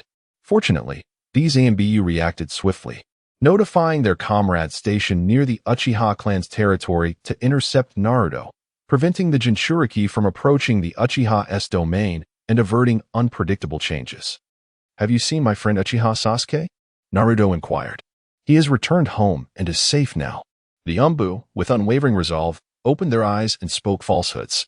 Sasuke has returned home. However, the question of his safety remains uncertain. Suddenly, a flurry of wind erupted as the 4 teams of Umbu, who had been trailing Naruto, seized the opportunity during the exchange to close in. In an instant, a total of 32 Umbu surrounded Naruto, creating an impenetrable barrier. I am going to find Sasuke. Do not attempt to hinder me, for you will not succeed, Naruto declared, unwilling to engage further, and turned to leave. Subdue him, commanded the squad leader. Immediately, 2 Umbu lunged at Naruto, while others began to prepare their binding jutsu. I have warned you, you cannot impede my progress. In the next moment, Naruto vanished from the sight of the crowd. Chapter 31. My foolish Uru Naruto's sudden disappearance sent a shockwave through the hearts of all the Umbu. In their eyes, although Naruto was the Jinchuriki, he was still merely a child. Even with his remarkable ninja aptitude, His strength at such a young age should have been quite limited. Yet, the explosive speed he displayed now far exceeded their expectations. Above, one of the Umbu exclaimed. They soon witnessed Naruto, who had vanished, leaping into the air to a height exceeding 10 meters. Water release, water chaos wave. Earth release, earth barrier. Earth release, sky cover technique. The moment they detected Naruto, several Umbu utilized their earth release techniques, causing walls to rise from the ground, encircling the area. Simultaneously, a massive rectangular block of earth plummeted from above, creating a sealed space in conjunction with the ascending earth barriers. As this enclosed space formed, several Umbu adept in water release unleashed the water chaos wave technique, which generated a powerful surge of water, albeit with minimal lethality, aiming to propel Naruto away and allowing the Nara clan ninjas waiting below to ensnare him with their shadow binding technique. Under the tense scrutiny of the Umbu, Naruto's diminutive figure was struck by the overwhelming water chaos wave. However, the outcome was far from what they anticipated. Boom! A cloud of smoke erupted, revealing a substitution wood in its place. Naruto's body appeared high in the sky, floating amidst the swirling air currents. At that moment, he had completed his hand seals. Shadow clone technique. Wind release. Great breakthrough. A multitude of shadow clones materialized, filling every available space in the sky and on the ground, numbering an astonishing 200. These clones, executing their movements in perfect unison, swiftly completed their hand seals and unleashed a ferocious gust of wind that, while not particularly lethal, was nonetheless impressive in its ferocity. However, the sheer volume of wind generated had an astonishing effect. With a resounding crack, the sealed space formed by earth release techniques was torn apart upon contact with the tempest. A chorus of anguished screams erupted. Most of the 30-odd Umbu encircling Naruto were swept away by the overwhelming gale before they even had a chance to react, crashing into the surrounding trees and ground. Although Naruto harbored no intention of killing, a hospital stay seemed inevitable for many. Only a handful of exceptionally quick Umbu managed to evade the sudden onslaught of wind through their own techniques. How exhilarating! This training ground is utterly ruined. As the shadow clones dissipated, the immense chakra output and the vast information relayed back caused Naruto, suspended in midair, to sway slightly. Glancing down, he beheld the scene of utter devastation, with numerous trees shattered. It was unrecognizable as the training ground it once was, frequently utilized by many. The recent AoE effect was exceptionally impressive, swiftly clearing the battlefield. However, the repercussions were equally evident. Had it not been for Kurama's timely provision of chakra, Naruto would likely have exhausted his chakra reserves, rendering him incapable of maintaining the control over the airflow and causing him to plummet from the sky. Youth still clung to him, as he could barely conjure a few shadow clones and execute a handful of minor jutsu before succumbing to fatigue. After a brief respite, Naruto chose not to linger. He disregarded the rotund figure, whose hand had swelled as if inflated, attempting to grasp him. With a surge of chakra behind him, Naruto was propelled swiftly towards the Uchiha clan's territory. As he departed, the member of the Akimichi clan retracted his hand, his expression a blend of complexity. He surveyed the surroundings and sensed that the other Umbu still retained their life signatures. While he exhaled with relief, he couldn't help but chuckle wryly at his teammates, who were sheltered beneath his robust stature, remarking on the formidable potential of the younger generation. One of the Umbu, typically tasked with monitoring and protecting Naruto, remained silent. He had previously regarded Naruto's diligent training with indifference, viewing it merely as a child playing recklessly due to his innate talent and abundant chakra. The transformation of chakra's properties was not easily mastered, and he had assumed that mere numbers of shadow clones were of little significance. To his astonishment, he now recognized that the boy he had never taken seriously had already amassed such formidable strength, coupled with the ability to fly. Enough standing around, we must assist. As Naruto drew closer to the Uchiha territory, he noticed an increasing number of ninjas stationed within the forest. These shinobi had evidently received word and were attempting to intercept Naruto as he approached. But alas, they lacked the ability to fly, rendering them powerless against Naruto, who had transformed into an aerial entity. Anxious, Naruto disregarded their intentions and relentlessly urged his chakra to accelerate further. Moments later, the Uchiha territory came into view. In this area, the vast majority of chakra signatures had vanished, leaving only 3. One exuded malice while the other 2 did not. The malevolent presence belonged to the masked man, while the other was Sasuke, accompanied by an unfamiliar figure whose chakra and ocular power closely resembled Sasuke's, most likely his brother, Itachi. Itachi possessed the strength of the Manjiki Sharingan. It appeared that the masked man had perpetrated a massacre against the Uchiha clan. With Itachi arriving just in time to protect Sasuke, the closer they drew, the clearer Kurama's perception became, although the malicious aura could not reveal specific images. Discerning the number of targets and their fates was feasible. Naruto exhaled in relief upon hearing Kurama's assessment. Yet, he did not allow himself to relax. As long as Sasuke remained within the clan grounds, safety was far from assured. He resolved to reach them swiftly, combining Kurama's strength with Itachi's Manjiki Sharingan to neutralize the threat posed by the masked man. With unwavering determination, Naruto propelled himself toward the location of Sasuke and Itachi. What unfolded next was a scene that left Naruto utterly incredulous. His dearest friend, Sasuke, was being held aloft by a boy whose visage bore an uncanny resemblance to his beloved brother, Itachi. With a voice chillingly cold and cruel, he uttered words of harrowing severity. If you awaken your eyes, then this world will possess 3 pairs of Manjiki Sharingan, including mine. In such a case, your existence will hold significance. As you are now, your life bears no value. My foolish little brother, if you wish to kill me, then loathe me, despise me, then live on in your wretchedness, flee, escape, strive desperately to survive, and when you possess eyes like mine, seek me out. With that, he released his grip, casting Sasuke aside as one would discard refuse. Subsequently, he turned his frigid, murderous Manjiki Sharingan upon Naruto. Ah, so this is the friend you often speak of, Naruto? To deepen your anguish and intensify your desire for strength, I shall take his life, transforming him into the impetus for your advancement. This, too, is my final act of tenderness as your elder brother. Chapter 32. The man who tried to bear it all as Sasuke ventured further, an unsettling feeling grew within him. The clan grounds were eerily silent. Even during gatherings at the shrine, only the adult ninjas of the clan would partake in such significant matters that determine the future of their lineage. Children, the elderly, and the common folk of the clan were deemed unworthy of such deliberations. They would remain at home, engrossed in their own pursuits, while the clan grounds would typically be filled with the vibrant essence of life. Yet at this moment, an oppressive darkness enveloped the entire area, devoid of any human presence. Suppressing his unease, Sasuke hastily made his way back home. As he pushed open the door, a nauseating scent of blood assaulted his senses. Before him lay an unimaginable scene. His father, Fugaku Uchiha, and his mother, Mikoto Uchiha, were sprawled in a pool of crimson, lifeless. Even without approaching to confirm, Sasuke could ascertain that they had long since departed this world. And there stood his brother, his beloved Itachi, wielding a bloody blade, fresh blood still dripping from its edge. It was the blood of their cherished parents. This must be a cruel trick. Sasuke's eyes widened in shock, rendering him speechless. How could his brother commit such an atrocity? Surely, this was all a figment of his imagination, an illusion. Suddenly, a shuriken whizzed past his cheek, embedding itself in the doorpost with a thud.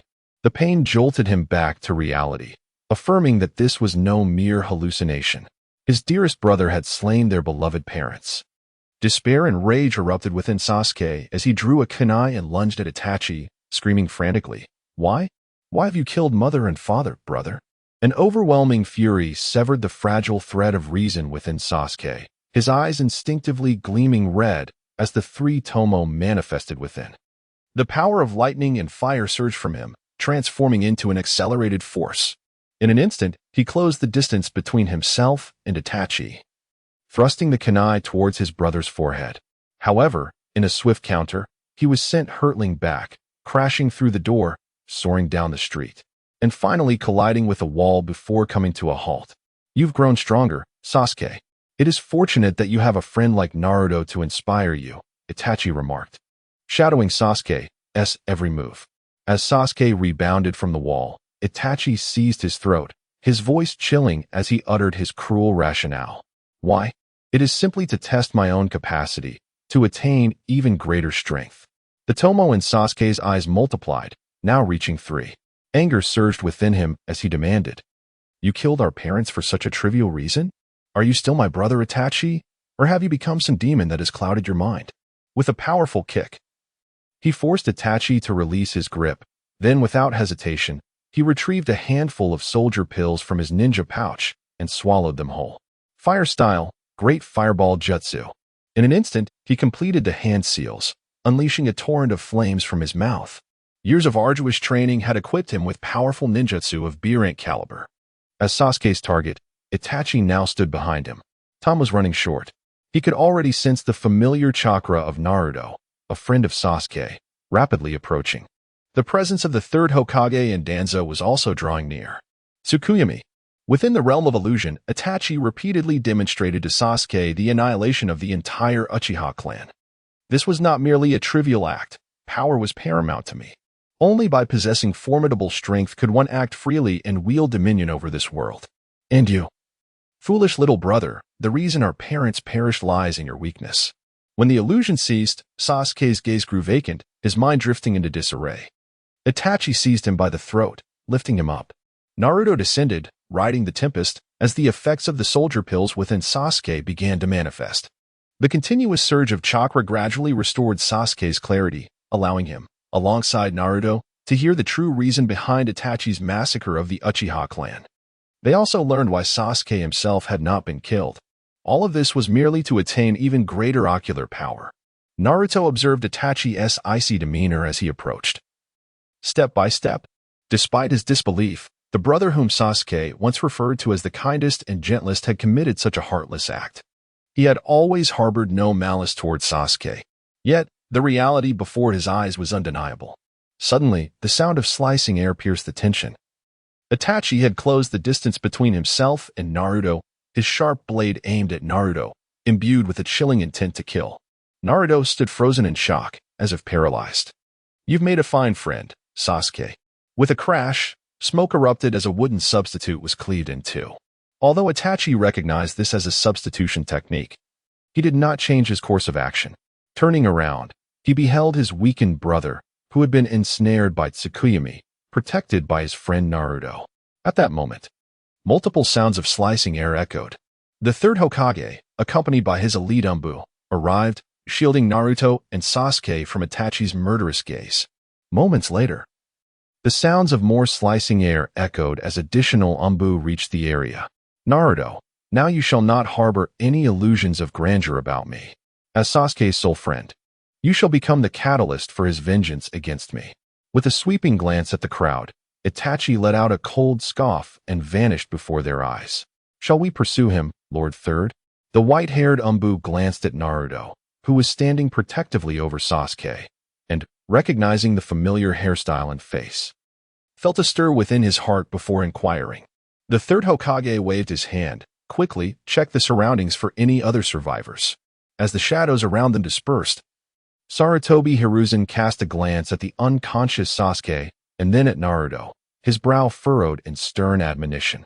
"Naruto, I will address your reckless intrusion into the restricted area later. Should anything happen to you, how am I to explain it to your deceased parents?" Naruto, with a humble demeanor, replied, "I understand my mistake, third Hokage." He silently vowed to himself that he would dare to repeat the offense. Observing Naruto's demeanor, Sarutobi realized he had not taken the warning to heart. At that moment, he lacked both the inclination and the time to lecture his junior. "Sasuke is your friend. You shall take him to the hospital. Afterwards, you may either return home or stay with Sasuke at the hospital, but do not wander aimlessly." Having said this, he turned to the silver-haired Jonin beside him. "Kakashi, keep an eye on Naruto." Kakashi paused for a moment before responding, "Understood."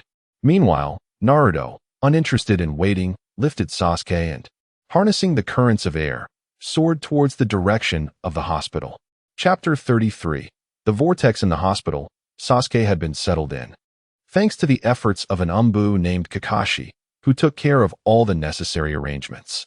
Naruto sat by the bedside, alongside Kakashi, vigilantly guarding the unconscious Sasuke to prevent any further attacks from Itachi Uchiha, or that enigmatic masked figure.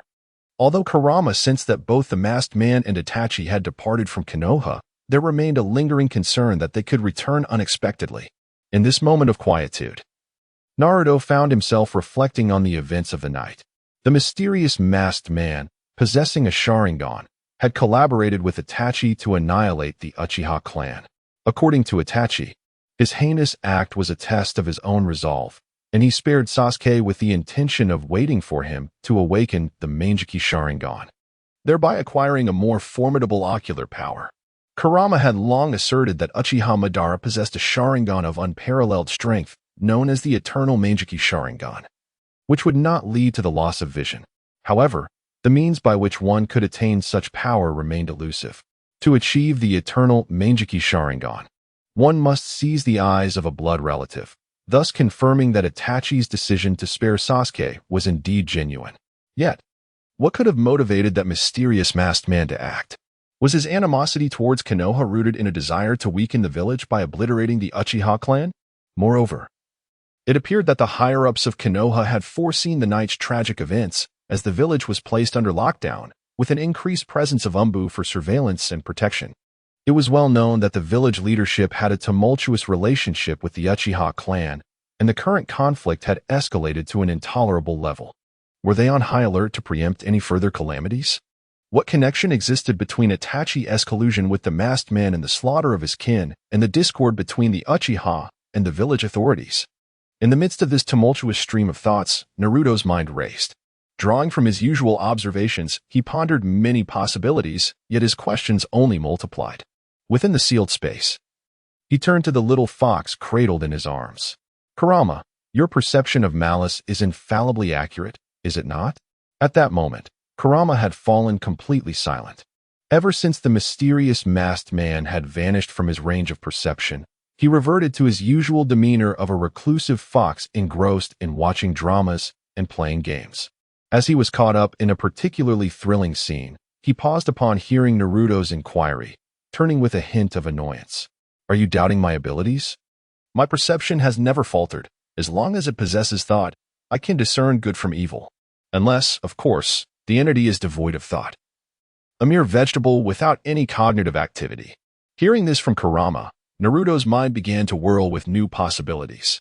If Kurama's abilities were indeed reliable, then it could be concluded that Itachi bore no malice towards him or Sasuke.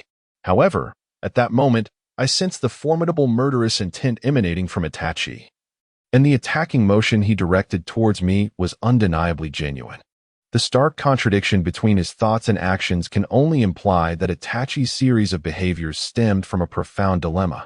Although I remain unaware of the specifics, it is clear that the situation is far from being as simple as it appears. Was he compelled by that masked man? Did he make this agonizing choice to protect Sasuke? Is he merely feigning a ruthless facade, claiming that retaining Sasuke is solely for the sake of his Sharingan? Or perhaps he genuinely harbors deep affection for Sasuke and, by extension, a certain fondness for me, yet still seeks to attain even greater ocular power, thus committing these heinous acts? After all, humanity is an intricate tapestry of contradictions. I have encountered numerous narratives where one professes love while simultaneously wielding a blade against their beloved. So, what is the truth?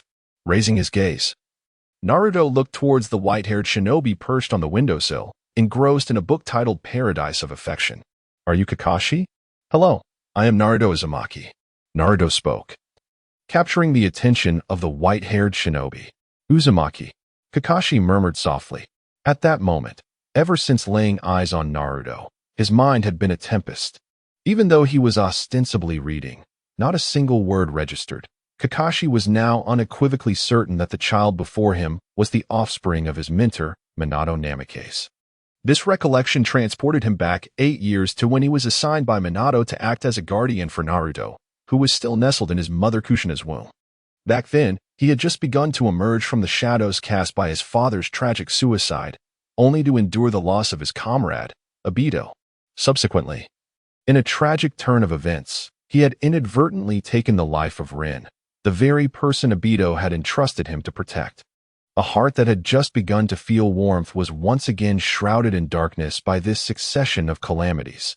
Yet, It was through Minato's foresight that he witnessed the miraculous journey of a life from conception to birth, allowing him to grasp the preciousness of existence and recognize that he was not alone in this world. There remained those who cared for him.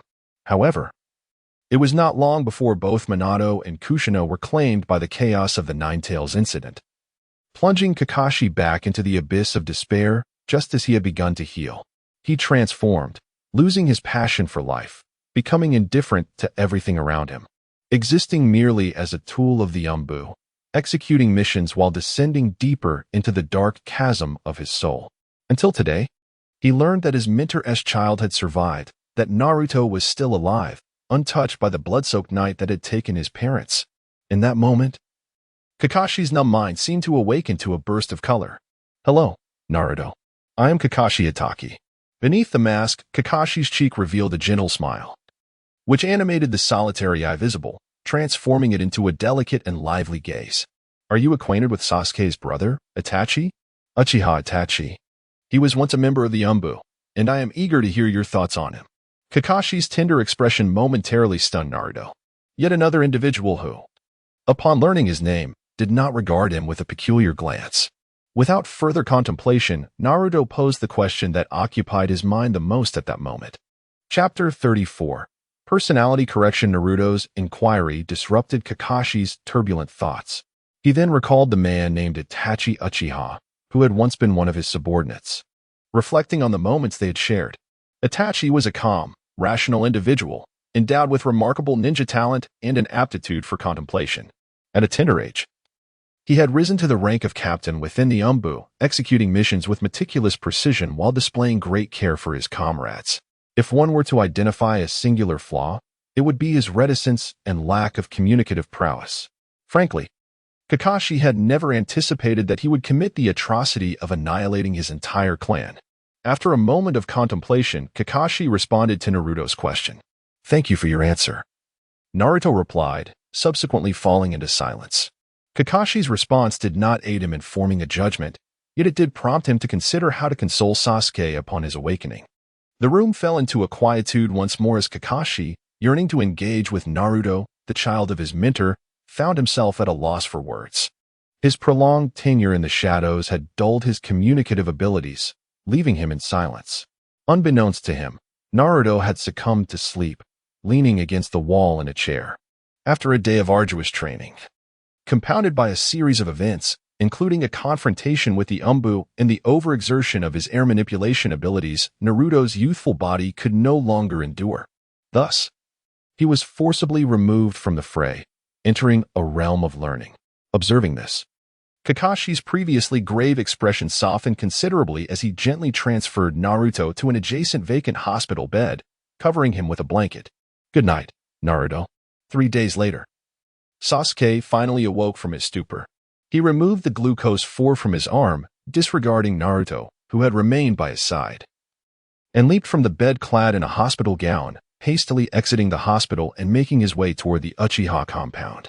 His demeanor was dazed. Though he recalled the events of 3 days prior, he struggled to accept the reality of the situation.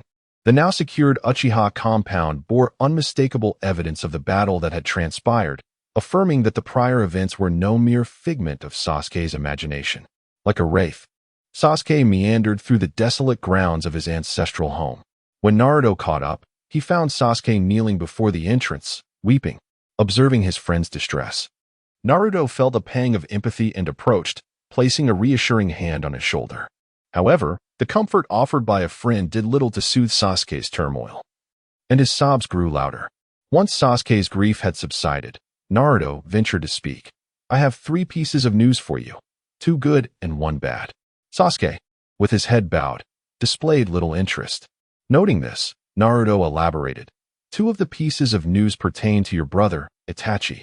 "Do not utter that man's name," Sasuke retorted.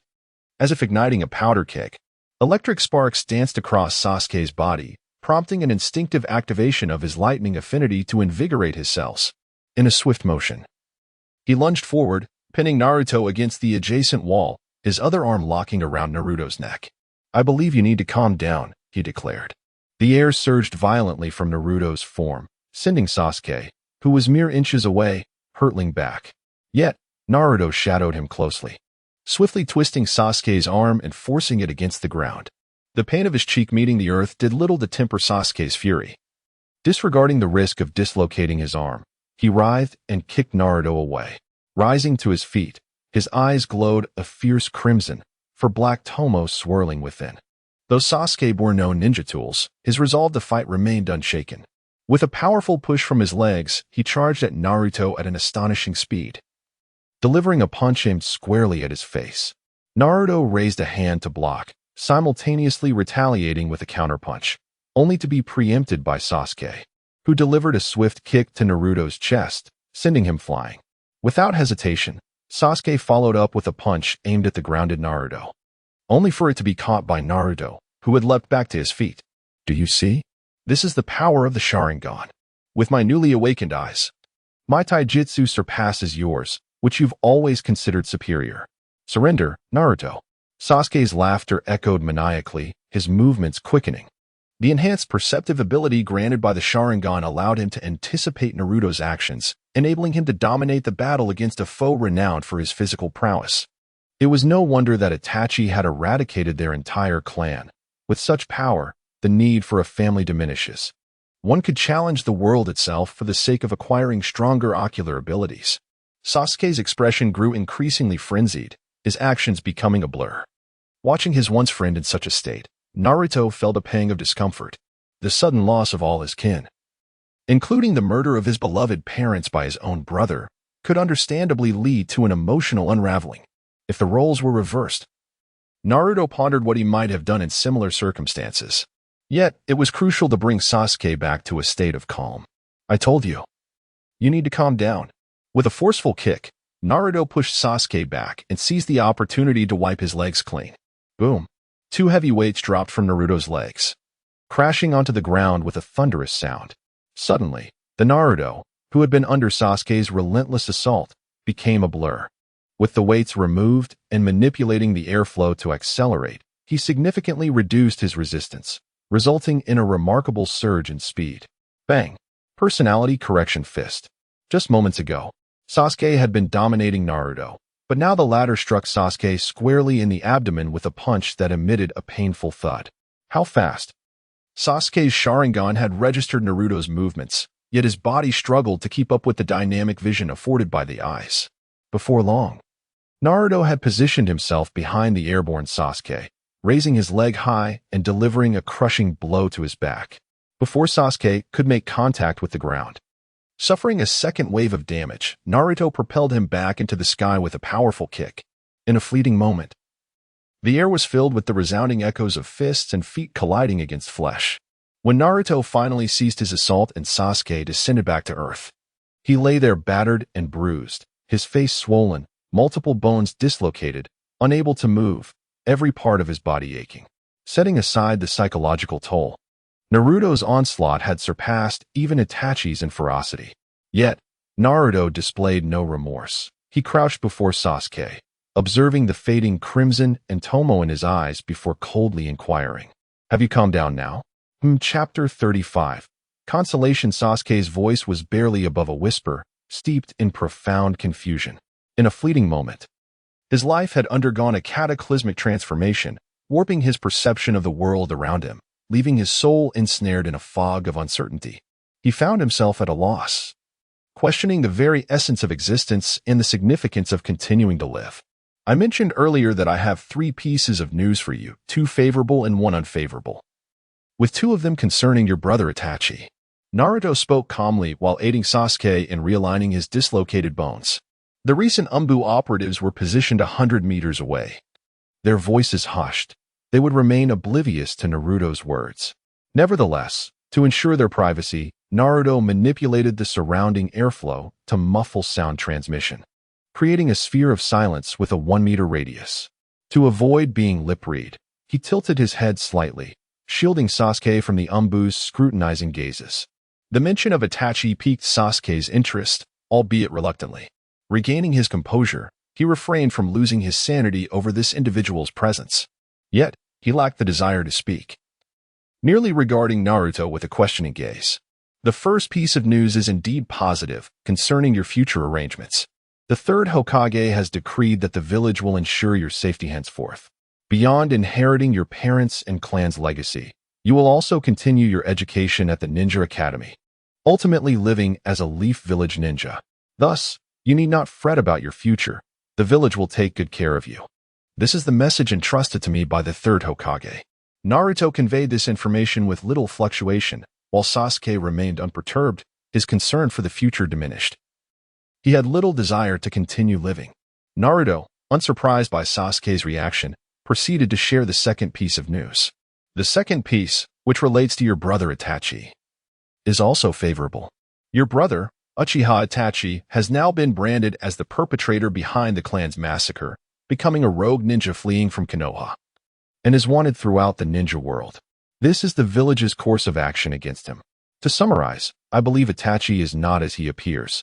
Driven by an insatiable thirst for power, his heinous actions stem from deeper, more complex motivations. At Naruto's words, a spark of excitement ignited within Sasuke. The desolation and confusion in his eyes dissipated, replaced by a wide-eyed astonishment, even involuntarily activating his Sharingan. Gazing intently at Naruto, he blurted out, "Is what you say true?" For Sasuke, Itachi was his most beloved brother. Yet, this cherished sibling had committed the unspeakable act of murdering their parents and the entire clan, leaving Sasuke engulfed in a sense of betrayal. For the still youthful Sasuke, the concept of a clan, those relatives he scarcely knew, held little emotional weight. What truly tormented him were the deaths of his parents and the treachery of his brother. At this moment, it became apparent that Itachi's actions were driven by a profound dilemma. He clung to Naruto like a drowning man grasping the last straw, yearning for a flicker of hope. In the face of Sasuke's expectant gaze, Naruto spoke without hesitation, yet this time, an unconscious chill resonated within his words. "You may have heard of me being referred to as the Nine-Tailed Fox by the villagers, a title bestowed upon me due to the beast sealed within my being. However, my relationship with it is amicable, and it possesses an uncanny ability to perceive malice with unfaltering accuracy, discerning the intentions of others toward me. Just a few nights ago, when I confronted Itachi, I sensed no animosity from him, which starkly contrasted with his intent to kill me. Thus, I surmised he was burdened by an inner conflict. His treatment of you seemed designed to create the illusion that he refrained from taking your life solely for the sake of your Sharingan, a ruse to protect you." Supporting this conclusion, aside from the ability to sense good and evil, were two additional factors. One was the presence of another wielder of the Mangekyou Sharingan, masked and complicit in the massacre of the Uchiha clan alongside Itachi. This masked figure was the true architect of the Nine-Tails assault on the village nearly 8 years prior. Harboring a vendetta against Konoha, it is plausible that he threatened Itachi with your life, coercing him into committing such heinous acts. Pausing momentarily, Naruto continued, in summary, "Your brother Itachi may very well be bargaining with the tiger's skin, striving to safeguard your well-being." Upon hearing this, Sasuke found himself swayed by Naruto's reasoned arguments, which breathed new life into him, dispelling the lethargy that had previously enveloped him. He gazed at Naruto with anticipation, yearning for more revelations regarding Itachi. To substantiate his claims, Naruto linked his chakra with Sasuke's, allowing him to experience the villagers' perceptions of Naruto. The overwhelming wave of hostility left Sasuke, who had been somewhat numb, feeling a chilling sense of despair. At that moment, he grasped the nature of his friend's existence, a life more tragic than he had ever envisioned. What is this? These people. A surge of empathetic fury erupted within him, and he found himself gritting his teeth. In that instant, he even forgot the very information he most wished to uncover about Itachi. In stark contrast to Sasuke's wrath, Naruto exhibited a habitual indifference. He severed the chakra link with Sasuke and proceeded to share the third piece of news concerning Itachi. This third revelation, while rooted in the same prerequisites you were already aware of, yielded a conclusion that was entirely antithetical. It revealed that Itachi is indeed a man who would stop at nothing in his quest for power, and his decision to spare you was motivated by a desire to attain even greater ocular prowess. Do not hastily refute. This world is not devoid of individuals who profess their love whilst wielding a blade with unwavering resolve, akin to a split personality.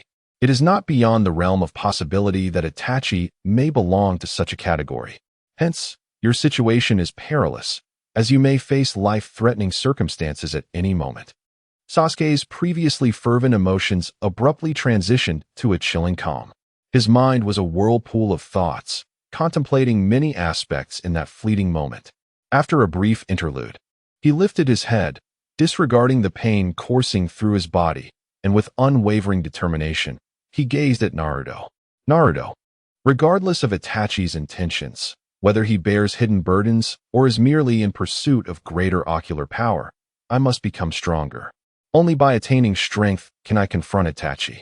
If he harbors grievances, I shall assist him in confronting that masked man. If his pursuit is solely for power, then I shall eliminate him and that masked figure, avenging my parents and clan. Therefore, help me, Naruto. I desire to grow stronger.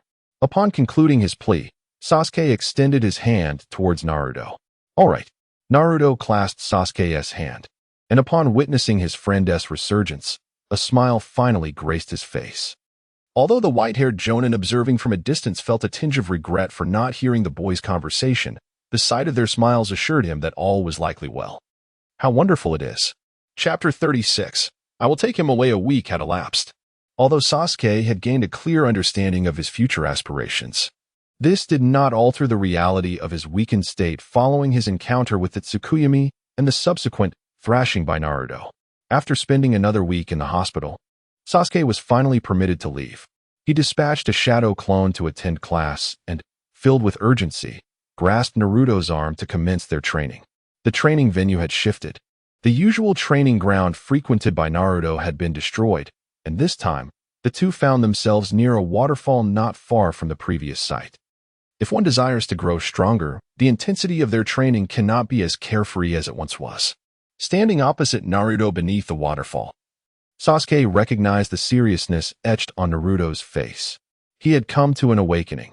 His identity had transformed from that of yesterday, and he was now a vengeful spirit, unable to indulge in the carefree existence he once knew. Sasuke's prior training could not be deemed lacking in effort. Under Naruto's influence, the intensity of his training had surged to at least 3 times its previous pace, which explained his immediate attainment of the double Tomo Sharingan. The awakening of the Sharingan necessitates profound emotional stimuli. However, the potency of its initial activation is also contingent upon one's inherent strength, at the very least. The body must be capable of enduring such formidable bloodline limits. Sasuke had not only witnessed Naruto's might, but had also experienced it firsthand.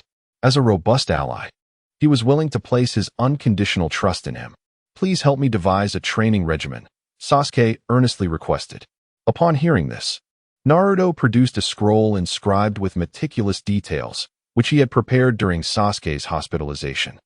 The scroll contained a progressive array of physical training exercises and various methods for chakra manipulation. In the past, Sasuke had the guidance of family and occasionally pilfered a technique or two, thus sparing Naruto any concern. Now, having solicited assistance, Naruto was determined to give his utmost effort. You must adhere strictly to the plan. You are an elite of the Uchiha clan, and your chakra is innately several times more potent than that of an ordinary person. While you may not match my level, you can certainly endure such rigorous training, Naruto emphasized. Do not fret about your recovery. I will have Kurama refine pure yang chakra to aid in your healing, so you can commit to training with the mindset that as long as you don't die, you should push yourself to your limits. Oh, and remember to utilize shadow clones. Experiment with your limits one at a time. Don't divide them too extensively at once. I will be nearby training, so feel free to ask me any questions. With that, Naruto patted Sasuke on the shoulder and infused him with the refined, impurity-free yang chakra, prepared to assist in his recovery should he sustain injuries. He then moved aside to commence his own training. Boom! A cloud of smoke erupted, and a multitude of shadow clones materialized. Meanwhile, Naruto's original form continued to engage in high-intensity, physical enhancement training, burdened by weights. Half of the shadow clones continued their arduous training in the transformation of wind-style chakra, a pursuit that is boundless and can significantly enhance one's chakra control capabilities. Upon mastering one level of training, they could challenge even more advanced techniques. Meanwhile, other shadow clones engaged in manipulating airflow to hone their flying skills. The year-long training dedicated to mastering flight proved fruitful, allowing Naruto to unleash his potential and acquire the ability to soar on the fateful night of the Uchiha Massacre. However, this flight was rather rudimentary. It could be characterized as a forceful manipulation of air currents to lift his body into the sky. Thus, the experience was accompanied by howling winds and swirling dust, creating a fearsome spectacle, yet it was an inefficient use of energy. In Naruto's vision, once this ability reached perfection, he would soar silently, expending not a single ounce of energy, allowing for reduced consumption and increased speed. Achieving this required not only the continued enhancement of chakra control but also extensive practice. Naruto commenced his focused training, while Sasuke, after perusing the scroll's contents, began to prepare according to its instructions, initially donning a weighted outfit. He then utilized shadow clones to refine his chakra control, revisiting foundational skills such as tree climbing and water walking, as well as the charcoal-making techniques he had practiced extensively before, testing the limits of the number of shadow clones he could sustain. Simultaneously, he engaged in rigorous physical training akin to Naruto's, pushing himself to his limits. Days turned into months, and in the blink of an eye, a year and 3 months had passed. Each day, Sasuke endured grueling challenges. Yet the tangible growth in his strength was undeniable. As Sasuke and Naruto persevered in their strenuous training, a series of tumultuous changes unfolded throughout the village of Konoha. The annihilation of the Uchiha clan sent shockwaves through the entire ninja world. Villagers murmured amongst themselves, celebrating the downfall of the Uchiha, a clan often viewed with disdain due to their role in the village's policing forces. Even during his occasional trips to the market, Sasuke could sense the mix of schadenfreude and pity directed towards him, but such trivialities were inconsequential. In the broader ninja world, the other 4 great powers that stood alongside Konoha dispatched spies to probe the situation, eager to uncover the truth behind the calamity. The Hidden Cloud village even stationed troops at the border, with war seemingly on the brink of eruption. Fortunately, Konoha responded swiftly. Jiraiya, one of the legendary Sannin, appeared at the border and summoned a colossal toad, effectively deterring the restless ninja villages from taking action. Thus, the impending conflict was temporarily averted, with the situation stabilized. The third Hokage, Hiruzen Sarutobi, finally breathed a sigh of relief, allowing himself to attend to smaller matters within the village. Nearby, in the woods not far from the waterfall, the third Hokage stood side by side with Jiraiya, observing Naruto and Sasuke training beneath the cascading waters, accompanied by the silver-haired Jonin Kakashi, who had come to protect and monitor Naruto. Is that the child of Minato? He mused. He bears an uncanny resemblance to his father, both in looks and genius.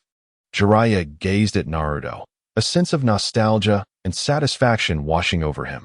Kakashi, standing nearby, remained silent, yet his expression mirrored Jiraiya's sentiments, seemingly influenced by Naruto's spirit. Since their acquaintance and his commitment to protect Naruto, even the once lethargic Kakashi had rediscovered his motivation to grow stronger. Indeed, Naruto was a child of remarkable diligence. Hiruzen Sarutobi, too, wore a gentle smile. Old man, I wish to take Naruto under my wing and personally guide him. We cannot allow him to squander his potential. Once more, Jiraiya made this request to Hiruzen. As a seasoned ninja, he recognized that Naruto, due to his exceptional talent, possessed formidable physical abilities and chakra. Yet, the skills he was currently honing were merely rudimentary. Although progress was evident, it was insufficient to elevate him to the status of a truly powerful ninja. To this, Hiruzen resolutely shook his head. Chapter 37. My observations of Naruto in the Naruto world 8 years ago, shortly after the tumult of the Nine Tails incident. Jiraiya hurried back to Konoha upon hearing the news. His primary motivations were twofold: to safeguard the village from potential external threats and to learn of his disciple Minato's child, a boy named Naruto. At that time, Jiraiya contemplated taking Naruto under his wing for personal nurturing. However, the third Hokage, Hiruzen Sarutobi, willingly assumed this responsibility, promising Jiraiya that he would care for Naruto. Engaged in the pursuit of Orochimaru, who had recently betrayed the village, and trusting his former teacher, Jiraiya chose not to contest Naruto's guardianship. Once assured that the village faced no immediate danger, Jiraiya departed hastily. Subsequently, he traversed the ninja world, seeking Orochimaru's whereabouts while gathering intelligence for the village.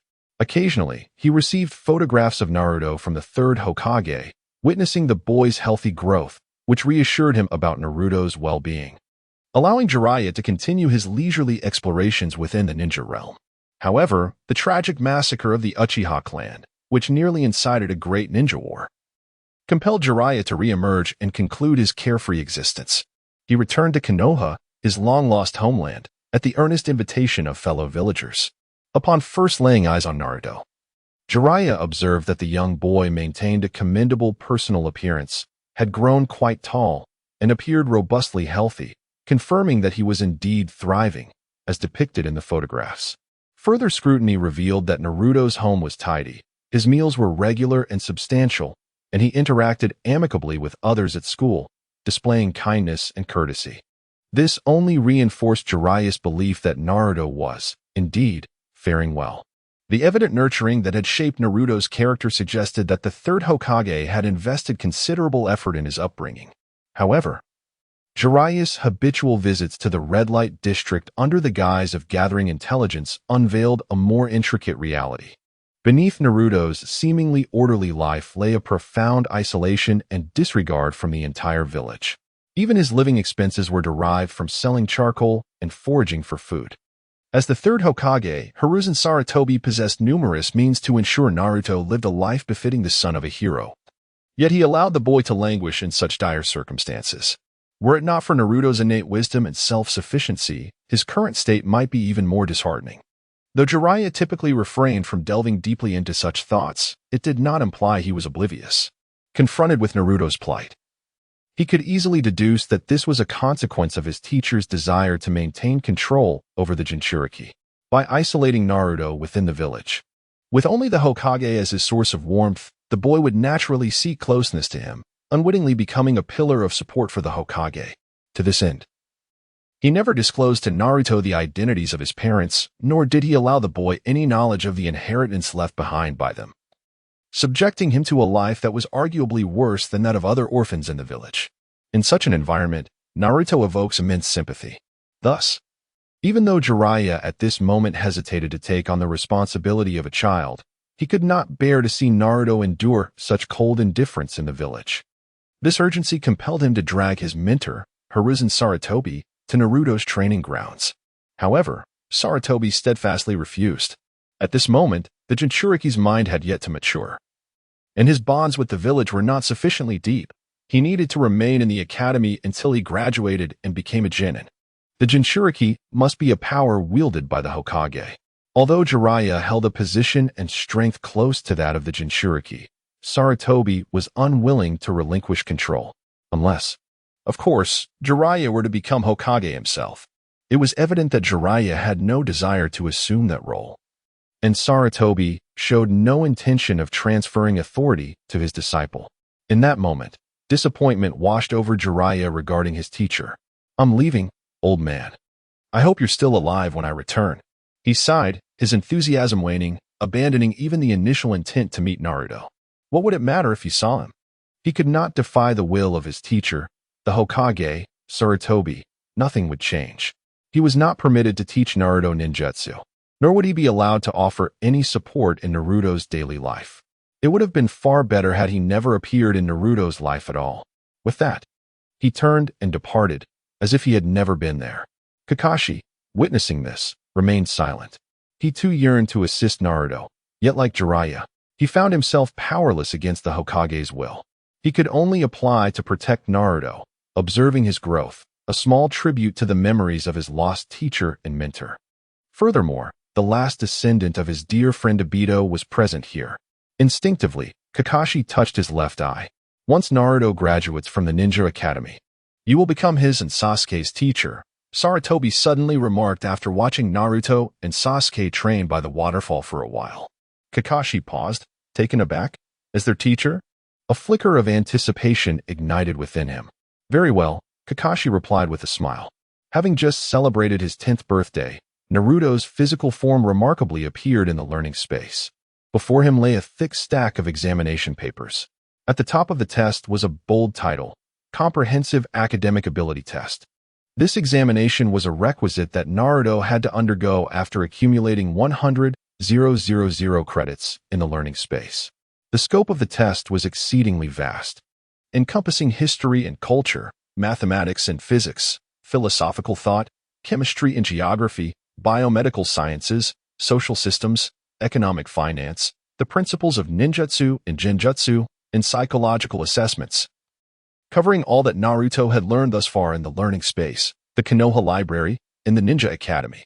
According to the requirements, this examination consists of a total of 10,000 questions, accumulating to nearly the thickness of a substantial tome, and is a closed-book test. Naruto must achieve a minimum score of 90% to be deemed successful. While there is no limit on the duration of the examination, leaving midway will result in failure, necessitating a completely new set of questions for the next attempt. Should he succeed, the learning space will bestow upon him a mysterious reward and impart more profound knowledge. In preparation for this formidable test, Naruto divided himself into 2 shadow clones and engaged in a month-long intensive review. Only then did he feel confident enough to enter the learning space and confront this comprehensive academic assessment.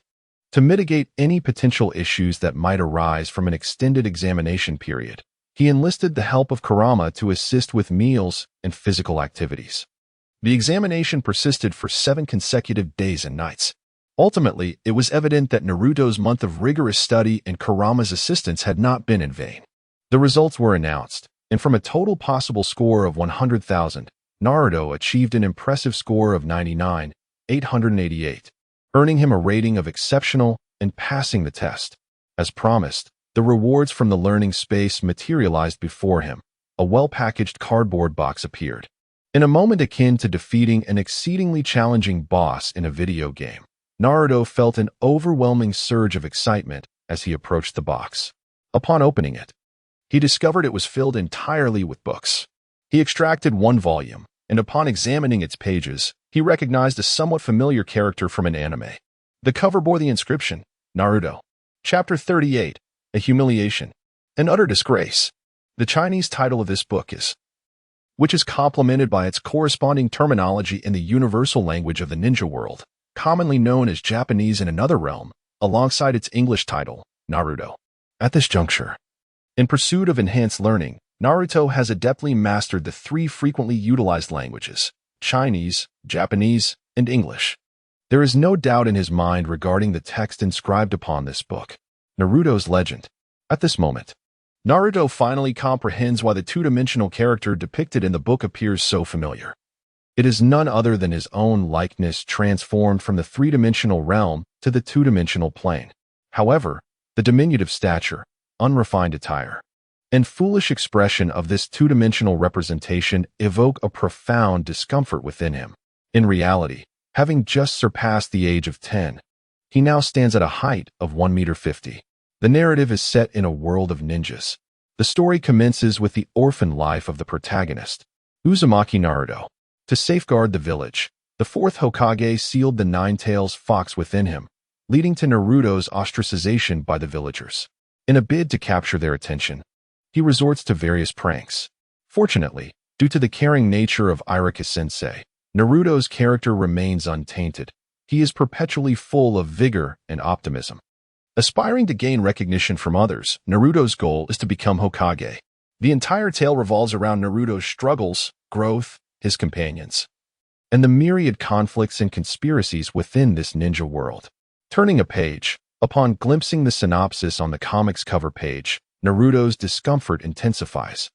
Whether it be the ludicrous dreams depicted by the comics version of Uzumaki Naruto or the absurd reality that this world of his is merely a comic in another dimension, it fills him with unease. Is the world I inhabit merely a comic in another realm? Naruto murmurs to himself, expressionless. He continues to leaf through the comic, delving into the inaugural chapter's content. It begins with the Nine-Tails Fox's assault on the village, then shifts to the mischievous protagonist, Uzumaki Naruto.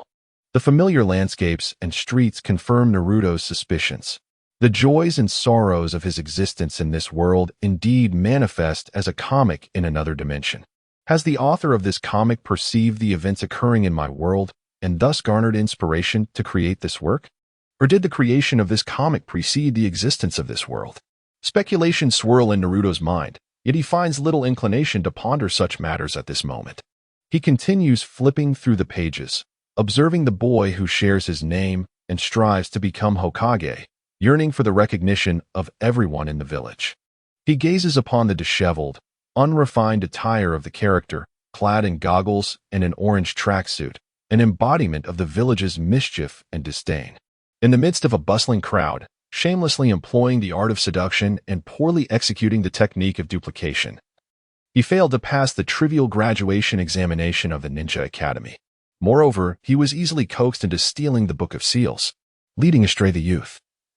He was brutally punished for sneaking a peek at adult magazines in the bookstore and for spying on the women's bathhouse. He mispronounced chakra as chadora and exhibited a complete lack of knowledge. Upon finishing the first volume, Naruto closed the book, rendered speechless. Throughout the narrative, he could only discern two words: embarrassment. Utterly embarrassing. Yet, just as his anger began to surface, it dissipated. At that moment, Naruto contemplated his own reality, which starkly contrasted with that of the character in the manga. Were it not for the educational opportunities he had, which imparted knowledge on all aspects of life and interpersonal relations, he might have been indistinguishable from the boy depicted in the comic. Left without guidance and isolated by the villagers, he sought attention and validation through pranks, which only served to exacerbate his unpopularity. The lack of financial resources, coupled with a penchant for convenience, led him to subsist on nutritionally void instant noodles, unaware even of the freshness of the milk he consumed. Due to the absence of constant supervision, he neglected his studies, mispronouncing even the fundamental concepts of chakra, and failing to master basic jutsu such as the body flicker technique.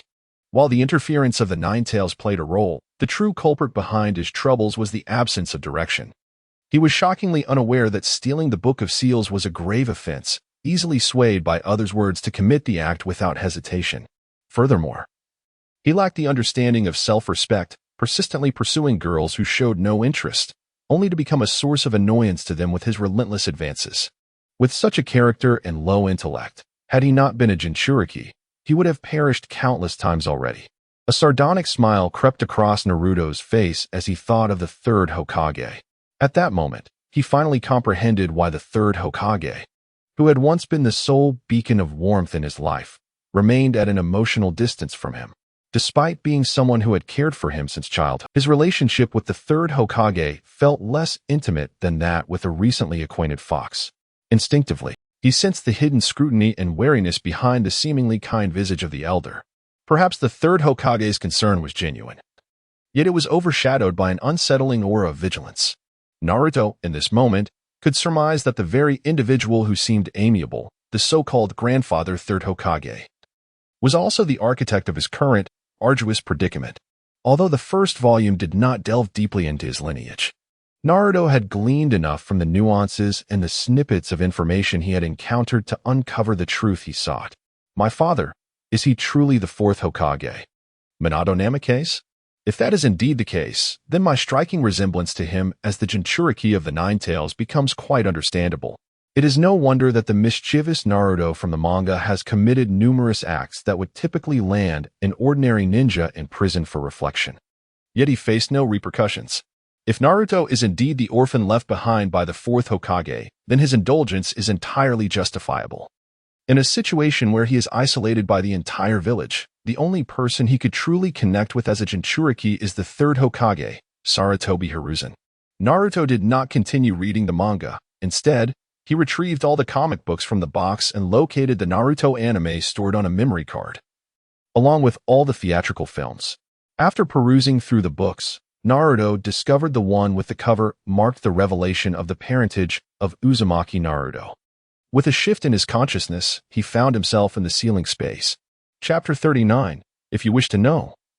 I shall reveal it to you within the confines of the ceiling space. The Nine-Tails reclined languidly on the sofa, engrossed in a show. The spectacle of Ultraman Tiga, a colossal creature towering dozens, if not hundreds, of meters, resonated with the Nine-Tails, offering a sense of immersion. Sensing Naruto's arrival, the diminutive fox, maintaining a height akin to a human's waist, paused the screen. Turning his head, he greeted Naruto, who stood a short distance away from the sofa. "Ah, Naruto. Has the exam concluded? How did you fare?" It had been 7 days since the Ninetales and Naruto last met. Since their initial encounter in the ceiling space, they had been inseparable, making this prolonged absence particularly notable. Observing Naruto's expressionless demeanor, which clearly indicated his discontent, the Ninetales pondered, had he failed the exam? Shifting his thought, he offered a word of consolation. "Do not lose heart, Naruto. Even if this exam did not yield success, there will be another opportunity. You often say that perseverance is the foundation of achievement, so keep pushing forward." Naruto shook his head, replying, "I passed the exam with flying colors, scoring 99,888 points." Faced with the Ninetales' puzzled gaze, Naruto continued, "You once mentioned that the fourth Hokage met his demise at your hands, did you not?" Upon hearing this, the Ninetales' expression momentarily stiffened. This young boy, who had previously shown little interest in such matters, now inquired about it, as if he had uncovered some hidden truth. Yet, the Ninetales had long anticipated this day. Without further ado, he elevated his body from the sofa and extended his fist toward Naruto. "If you wish to know, I shall unveil the entire truth, including my thoughts and feelings at that time. The subsequent choices shall rest upon you." As their fists met, Naruto felt the scenery shift, transporting him to a vast forest. Once again, he immersed himself in the memories of the Ninetales, transforming into a colossal orange fox, living a solitary yet unfettered existence within the woods. Despite the fear and trepidation that every human who encountered him harbored, he maintained a tranquil life. This serenity was abruptly shattered by the sudden appearance of a man with long, dark hair, adorned with a fan emblem on his attire. "Become my power, Ninetales," he proclaimed, the tone of superiority evident in his voice. The man's obsidian eyes morphed into a vivid crimson as he unleashed the might of the eternal Manjiki Sharingan. From that moment forth, the Ninetales lost control over his own body. As an observer, he witnessed the forced signing of a summoning contract with this man, known as Uchiha Madara, becoming his summoned beast, and subsequently, he followed him into battle against a man named Senju Hashirama. The Ninetales felt a deep sense of resentment. He was unwilling to fight for a human who regarded him as a mere inferior beast, an uncontrollable calamity. Yet, the eternal Manjiki Sharingan was too formidable. And despite his utmost efforts, the Ninetales could not break free from its grasp. Ultimately, this man, Uchiha Madara, was defeated by Senju Hashirama. In this tumultuous battle, the Ninetales, as a summoned beast, found itself utterly subdued by the overwhelming might of Senju Hashirama's ultimate technique, the transformation into Buddha. The combat unfolded with an ease akin to that of a human mercilessly beating a frail kitten. One might have thought this dismal experience would come to an end, however. The very human who had treated the Ninetales like a mere plaything proclaimed, "Your power is exceedingly formidable and must be sealed away." Without regard for the Ninetales, a woman named Uzumaki Naruto proceeded to confine it within her own body, thereby condemning it to a wretched existence, oblivious to the world beyond its dark confinement. Fixated solely on the confines of its prison, despite the Ninetales' heart brimming with resentment, it was powerless to alter its fate. Decades later, as Uzumaki Naruto neared the end of her life, the Ninetales harbored hopes for her demise, yearning for liberation from its grim imprisonment, even if it meant perishing alongside her. The human realm was fraught with peril, and it envisioned retreating into the depths of the mountains, never to emerge again. To its dismay, it was once more extracted from Mito's body and sealed within a young girl named Uzumaki Kushina.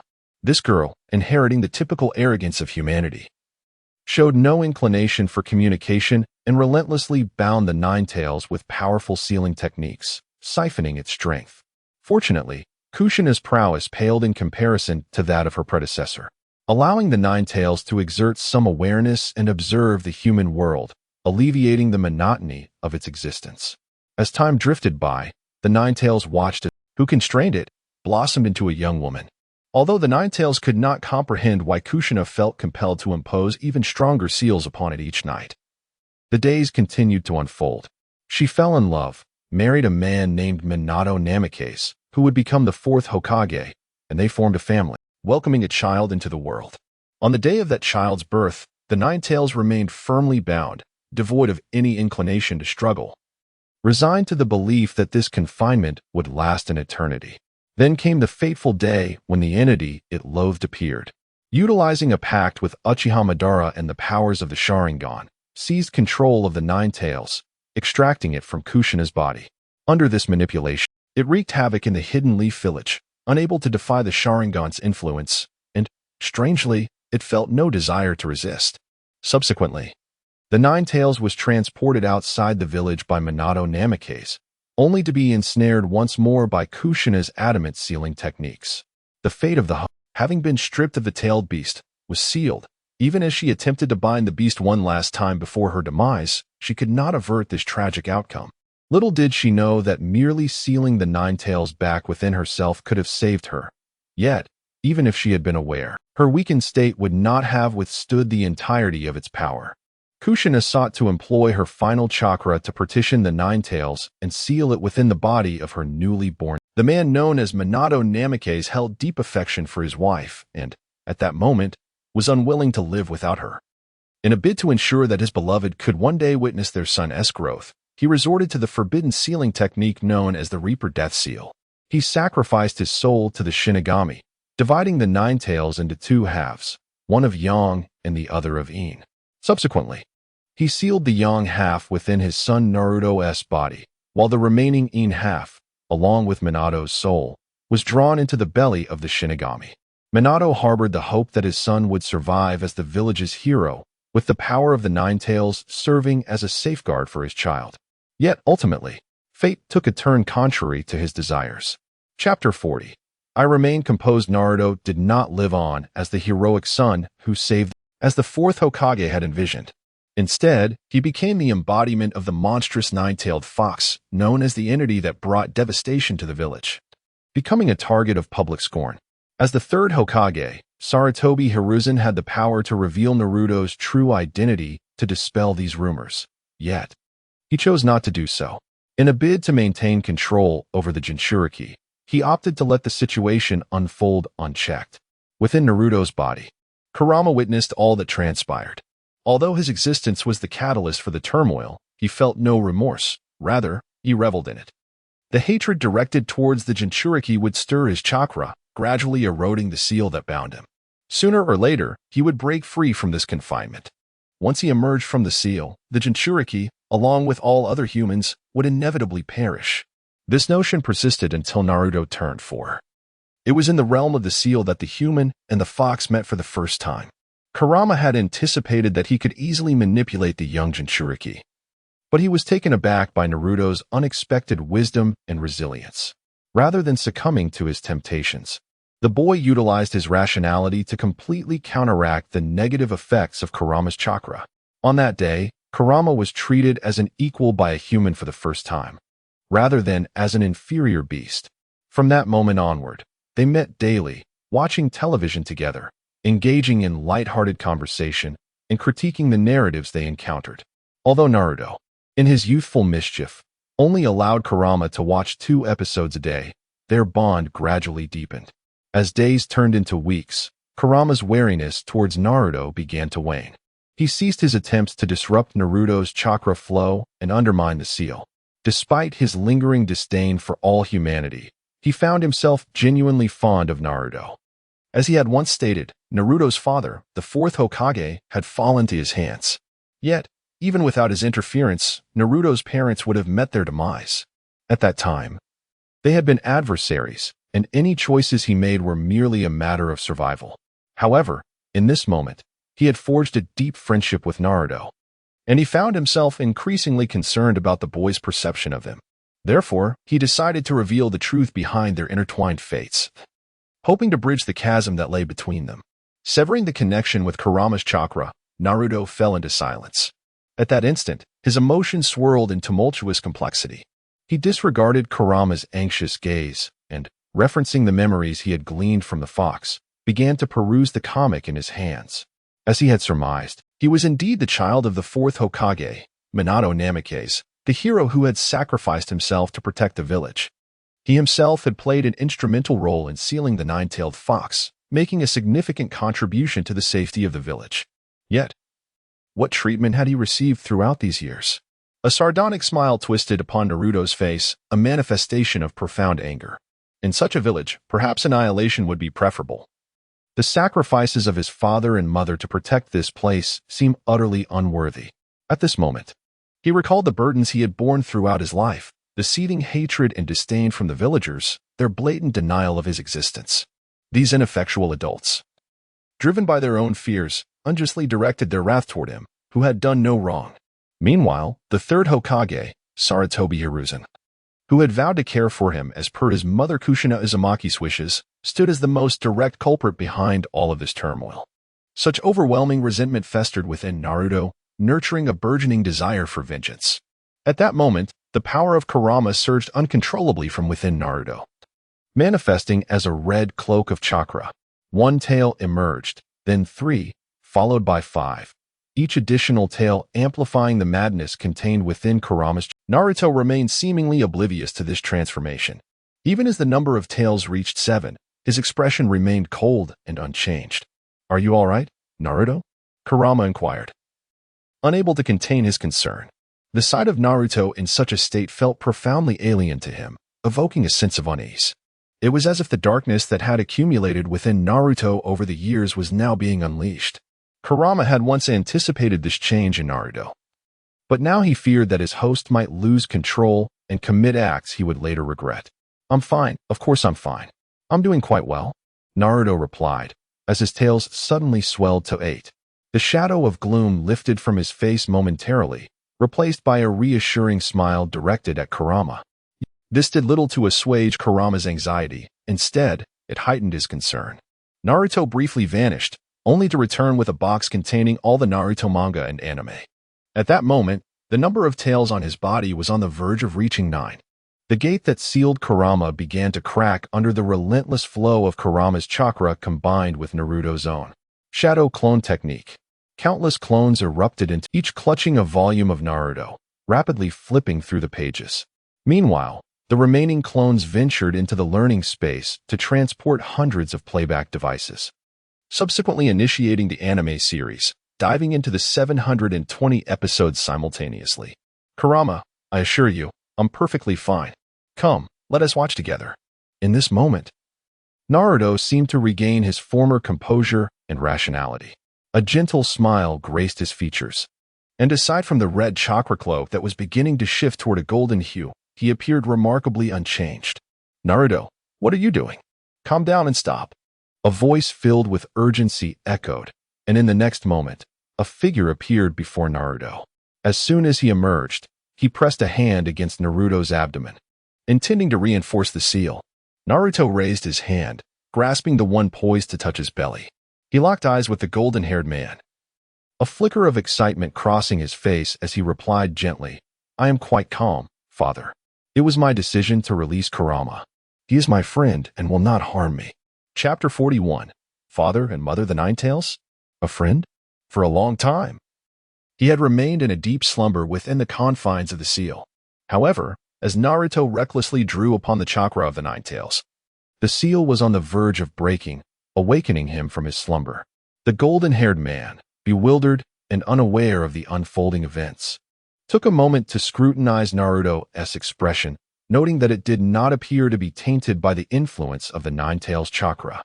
His gaze then shifted to the adorable little fox nestled in Naruto's arms, who, despite wearing a disgruntled expression, exhibited no other signs of agitation. At that moment, Minato Namikaze finally confirmed that he was not dreaming. His son had truly forged a bond with a tailed beast. A smile spontaneously graced his face. Observing Naruto before him, well-dressed with a hairstyle that complemented his serene and intelligent demeanor, he recognized the exquisite features inherited from his mother. At such a tender age, Naruto had developed formidable strength and had undoubtedly matured into an exceptional ninja. It seemed that the third Hokage had successfully fulfilled the dying wish of Minato and his wife, ensuring Naruto was well cared for. "Naruto, now that you've broken the seal, are you attempting to harness the power of the Ninetales for your training in tailed beast transformation?" Minato inquired, withdrawing his hand after affectionately tousling, a gesture that made Naruto somewhat uncomfortable. Taking a step back, Naruto shook his head and replied, "No, I intend to use the power of the Ninetales to destroy Konoha." At these words, Minato's smile froze, and a surge of fury ignited within him. He had sacrificed himself to protect Konoha. It was disheartening that his son had not inherited the will of fire and instead sought to obliterate the village. Was this not a complete waste of his efforts? Just as he was about to speak, he noticed Naruto extending his fist toward him. Instinctively, he met it with his own, and in that moment, the flames of anger within him subsided, leaving him in silence. In that brief span, Minato reflected on the trials Naruto had faced throughout the years. The overwhelming malice directed at him was palpable, even sending chills down the spine of this mature adult. How much more daunting must it have been for Naruto? Still a child?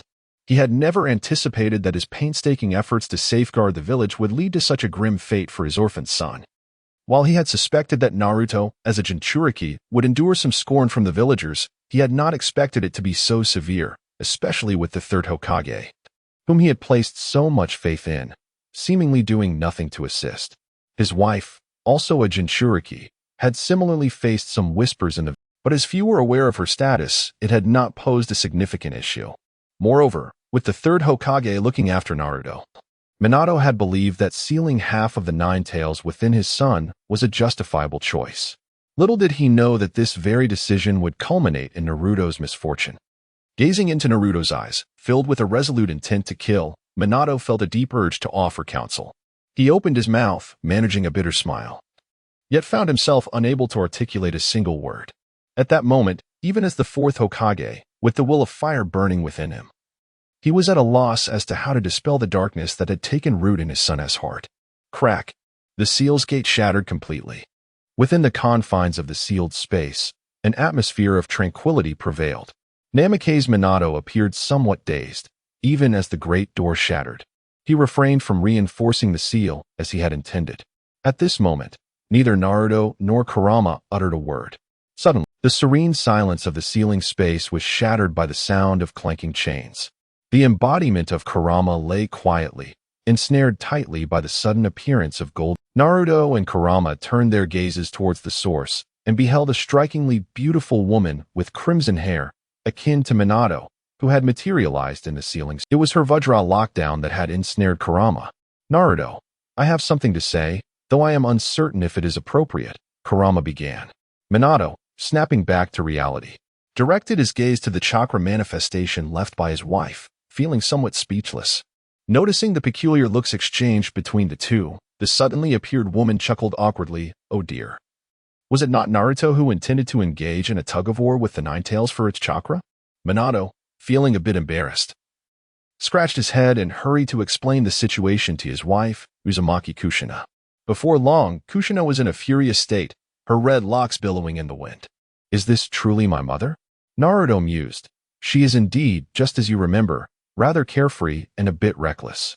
Kurama observed his own restrained form in silence. The red-haired woman rushed over, enveloping Naruto in her embrace, tears welling in her eyes as she lamented. Oh, little Naruto, you have endured so much. If only I could always be by your side, then you would not have to suffer so. That's enough, mother. I have grown up and can lead an independent life. I eat well, bathe daily, and there are many girls who admire me.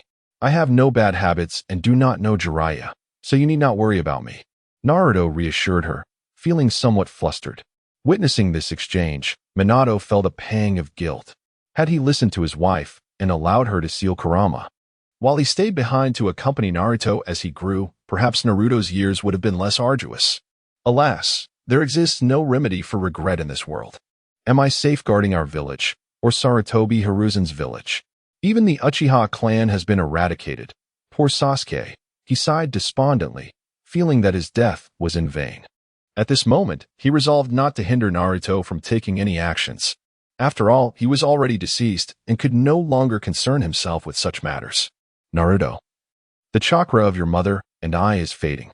Before we part, I will impart to you the Flying Thunder God technique and the Rasengan. No matter what path you choose to tread in the future, I wish for you to live well, always prioritizing safety above all else.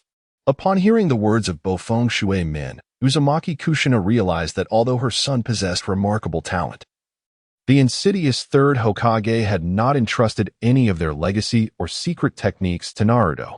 Even though Naruto, at this moment, could be regarded as the perfect Jinchuriki of the Nine Tails following the unsealing, his safety was still not guaranteed. She resolved to impart all her knowledge of sealing techniques and the methods of harnessing Kurama's chakra to Naruto. An abundance of skills would serve as a safeguard, equipping him to face any situation with poise, even in the event of standing against the world, as a mother unconditionally supported all her son's choices. With this thought, Kushina hurriedly raised her fist. Naruto beamed with a broad smile, lifting his hands to meet his parents' fists in a gesture of unity. Smiling, he watched as their figures faded from view. 2 streams of tears unwittingly slipped from the corners of his eyes. Bang! Within the ceiling space, all the shadow clones completed their respective tasks. A burst of smoke erupted as they dispelled themselves. Instantly, a torrent of information surged into his mind. Chapter 42. The Truth of the Weasel. Numerous shadow clones adeptly fulfilled their tasks. In a remarkably brief span, they had perused the entirety of the Naruto anime and manga. Upon the dissolution of the shadow clones, the fragmented content converged in Naruto's mind, weaving a coherent narrative thread.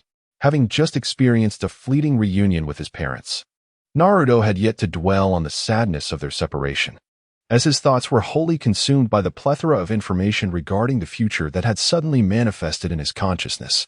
Setting aside the trivial memories and inconsequential details, he distilled the pivotal events of the future, essentially the main plotline, beginning with his graduation from the Ninja Academy, forging bonds in Team 7 with Sakura and Sasuke, and earning the recognition of their Jonin leader Kakashi through a bell-stealing exercise, before embarking on their daily missions as Genin.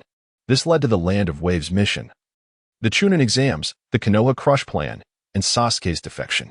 The return of Tsunade as the 5th Hokage laid the groundwork for the looming crisis posed by the Akatsuki organization, after which he accompanied his mentor Jiraiya on a journey of training. Thus concluded the first part of Naruto. Following this was the Shippuden saga. This chapter commenced with Naruto's return to Konoha after nearly 3 years of training. The long-dormant Akatsuki had finally completed their preparations and began executing their plan to capture the tailed beasts, dispatching 2 S-rank rogue ninjas, Deidara and Sasori, whose powers rivaled that of a Kage. They attacked Tsunagakure and abducted Gaara, now the Kazekage. Tsunagakure sought aid from Konoha, and Naruto and his companions accepted the mission, embarking on their quest to rescue Gaara. Subsequently, the immortal duo of the Akatsuki, Haiden and Kakuzu, also S-rank rogue ninjas, made their appearance, leading to the death of Asuma Sarutobi. Naruto unleashed his S-rank wind release technique, the Rasenshuriken, to vanquish them. Following this, the Three Tails emerged. Jiraiya infiltrated Amigakure, and after Sasuke triumphed over Orochimaru, he assembled Team Hawk, culminating in a fierce battle against Deidara. As Naruto swiftly skimmed through these recollections, he found that although the vast majority pertained to him and his future adversaries and friends, he felt little genuine connection. After all, the Naruto of reality was fundamentally different from the impassioned fool depicted in the manga. Beyond the skills employed by his counterpart and the intelligence on hostile ninjas, there was scant emotional resonance. He could not comprehend why the Naruto, raised in the same environment as himself, could maintain such fervor and positivity. As if endowed with a perpetual aura of optimistic character, was the so-called will of fire truly that potent? One would expect that anyone placed in such circumstances would at least develop a balanced perspective, rather than resorting to social vengeance. Moreover, the extreme Avenger Sasuke from the manga starkly contrasted with the Sasuke of reality, who, despite his occasional gloom, remained relatively normal and capable of discerning right from wrong. Naruto could somewhat grasp Sasuke's transformation, given that the latter had his companionship and encouragement in the real world. In the comic, the protagonist endures the betrayal of those closest to him, shouldering the weight of his burdens alone. It is not until Naruto witnesses the climactic battle between Sasuke and Itachi, and hears the revelations regarding Itachi from the masked individual claiming to be Uchiha Madara, that his expression is stirred for the first time. Skipping over the remaining details, Naruto deliberately begins to seek information about Itachi, ultimately uncovering the truth behind the annihilation of the Uchiha clan. From the inception of the village, stemming from the long-standing animosity between the Senju and Uchiha clans dating back to the Warring States period, the second Hokage, Tobirama Senju, harbored suspicion and distrust towards the Uchiha. Consequently, he entrusted the police force, a seemingly prestigious yet politically fraught division to the Uchiha clan, coupled with the Uchiha's inherent pride and volatility. As a clan of long-standing ninja heritage with limited education and wisdom, they lacked the understanding of crisis management and the nuances of diplomacy, failing to grasp the necessity of separating the powers of law enforcement from municipal governance. Thus, they unwittingly fell into the traps laid by the second Hokage, alienating the majority of the village's populace and extinguishing their clan's prospects of ever attaining the position of Hokage. Nevertheless, the second Hokage did not completely sever ties. He took Uchiha Kagami, an individual embodying the will of fire, as his pupil, ensuring that the Uchiha were not entirely ostracized from the higher echelons of power. This act served as a form of reassurance amidst vigilance, deftly maintaining a balance. Following the second Hokage's demise, Sarutobi Hiruzen ascended as the third Hokage, forming a new leadership alongside Tobirama's disciples, Kohori Udatain, Hamura Midokado, and Danzo Shimura. They inherited the precedent of exclusion against the Uchiha but failed to grasp the essence of balance that their predecessor had practiced, oblivious to the principle of moderation. Consequently, their fellow clan member, Uchiha Kagami, met an untimely demise under circumstances of either treachery or misfortune while protecting Danzo. Subsequently, the Uchiha clan, one of the foundational families of the village, faced continued ostracism and was entirely excluded from the upper echelons, severing their paths to ascension. This culminated in the chaos of the Nine Tails incident, during which the beast was controlled by the masked man, with the Sharingan serving as evidence for the higher-ups' sustained rejection of the Uchiha. This event further marginalized the entire clan, forcing them to reside far from the village center. At this juncture, the Uchiha had lost all favor within the village, inciting profound animosity among the populace. Enveloped in such an environment, the Uchiha's resentment towards the leadership intensified, as they sought to reclaim their rightful power and status, leading to an escalating conflict that birthed thoughts of a coup within the clan. In this context, the Uchiha, deeply concerned for both their village and their family, sought to alleviate the tensions between the two. Among them emerged Uchiha Shursui, a descendant of Uchiha Kagami, whose vision and aspirations surpassed those of an ordinary Uchiha, profoundly influenced by the will of fire. Possessing extraordinary ninja talent, he activated his Manjiki Sharingan at a tender age and awakened the potent ocular technique Kodo Amatsukami, capable of subtly altering the will of others. However, in the end, Shursui's efforts proved futile. The discord between the village and his clan escalated to an irreconcilable level. They regarded Shursui, with his Manjiki Sharingan, as their trump card, intending to instigate a coup d'etat. Chapter 43. One must read more. Unbeknownst to the Uchiha clan, the most formidable member they relied upon, Uchiha Shursui, was a pure-blooded double agent. Shursui had entirely forgotten the nurturing and support provided by his family, harboring loyalty only to the upper echelons, epitomized by Sarutobi Hiruzen, rather than to the village as a whole. Without hesitation, he divulged their plans for a coup to the higher-ups. Furthermore, Shursui intended to utilize his Kodo Amatsukami, a technique of his Manjiki Sharingan, to alter the will of Uchiha Fugaku, the moderate clan leader whose influence was minimal and heavily constrained by his kin, in an effort to quell the impending conflict. Inevitably, this prodigy of the Uchiha clan, who made a living through violence yet fervently sought peace, faced failure. He did not grasp the principle that peace attained through struggle is an illusion. Little did he realize that he was not trusted by the higher-ups, who were wary of Shursui's ability to silently manipulate the will of others. Ultimately, his precious Manjiki Sharingan, essential for executing Kodo Amatsukami and preventing the coup, was seized by Danzo. Even at this juncture, he remained oblivious to the fact that the parties embroiled in conflict were not solely his family, but also the relentless pressure exerted by the very leaders he trusted. With a bond that blurred the lines between friendship and the lingering power of Kodo Amatsukami, he imparted the will to protect Konoha to his dearest friend, Itachi, who was also Sasuke's elder brother. Witnessing the death of his brother-like companion, the young Itachi, at the tender age of not yet 11, awakened his own Manjiki Sharingan and embarked upon his own path toward peace. Although Itachi was contemplative, he too failed to grasp the essence of the problem. which was exacerbated by the aggressive upper echelon's obstinate belief that the Uchiha clan was wholly at fault, viewing them as a decayed and depraved lineage, while he wandered in confusion as a double agent in pursuit of his ideal of peace. Yet, the youthful Itachi committed the same error as Shursui, lacking knowledge and experience, rendering him incapable of understanding the fundamental nature of peace born from struggle, nor how to alleviate the discord between his clan and the village. The death of Shursui momentarily quelled the Uchiha's ambitions for a coup. However, the emergence of Itachi's new Meijiki rekindled their aspirations. The discord between the Uchiha clan and the village's upper echelons intensified once more, reaching a critical point.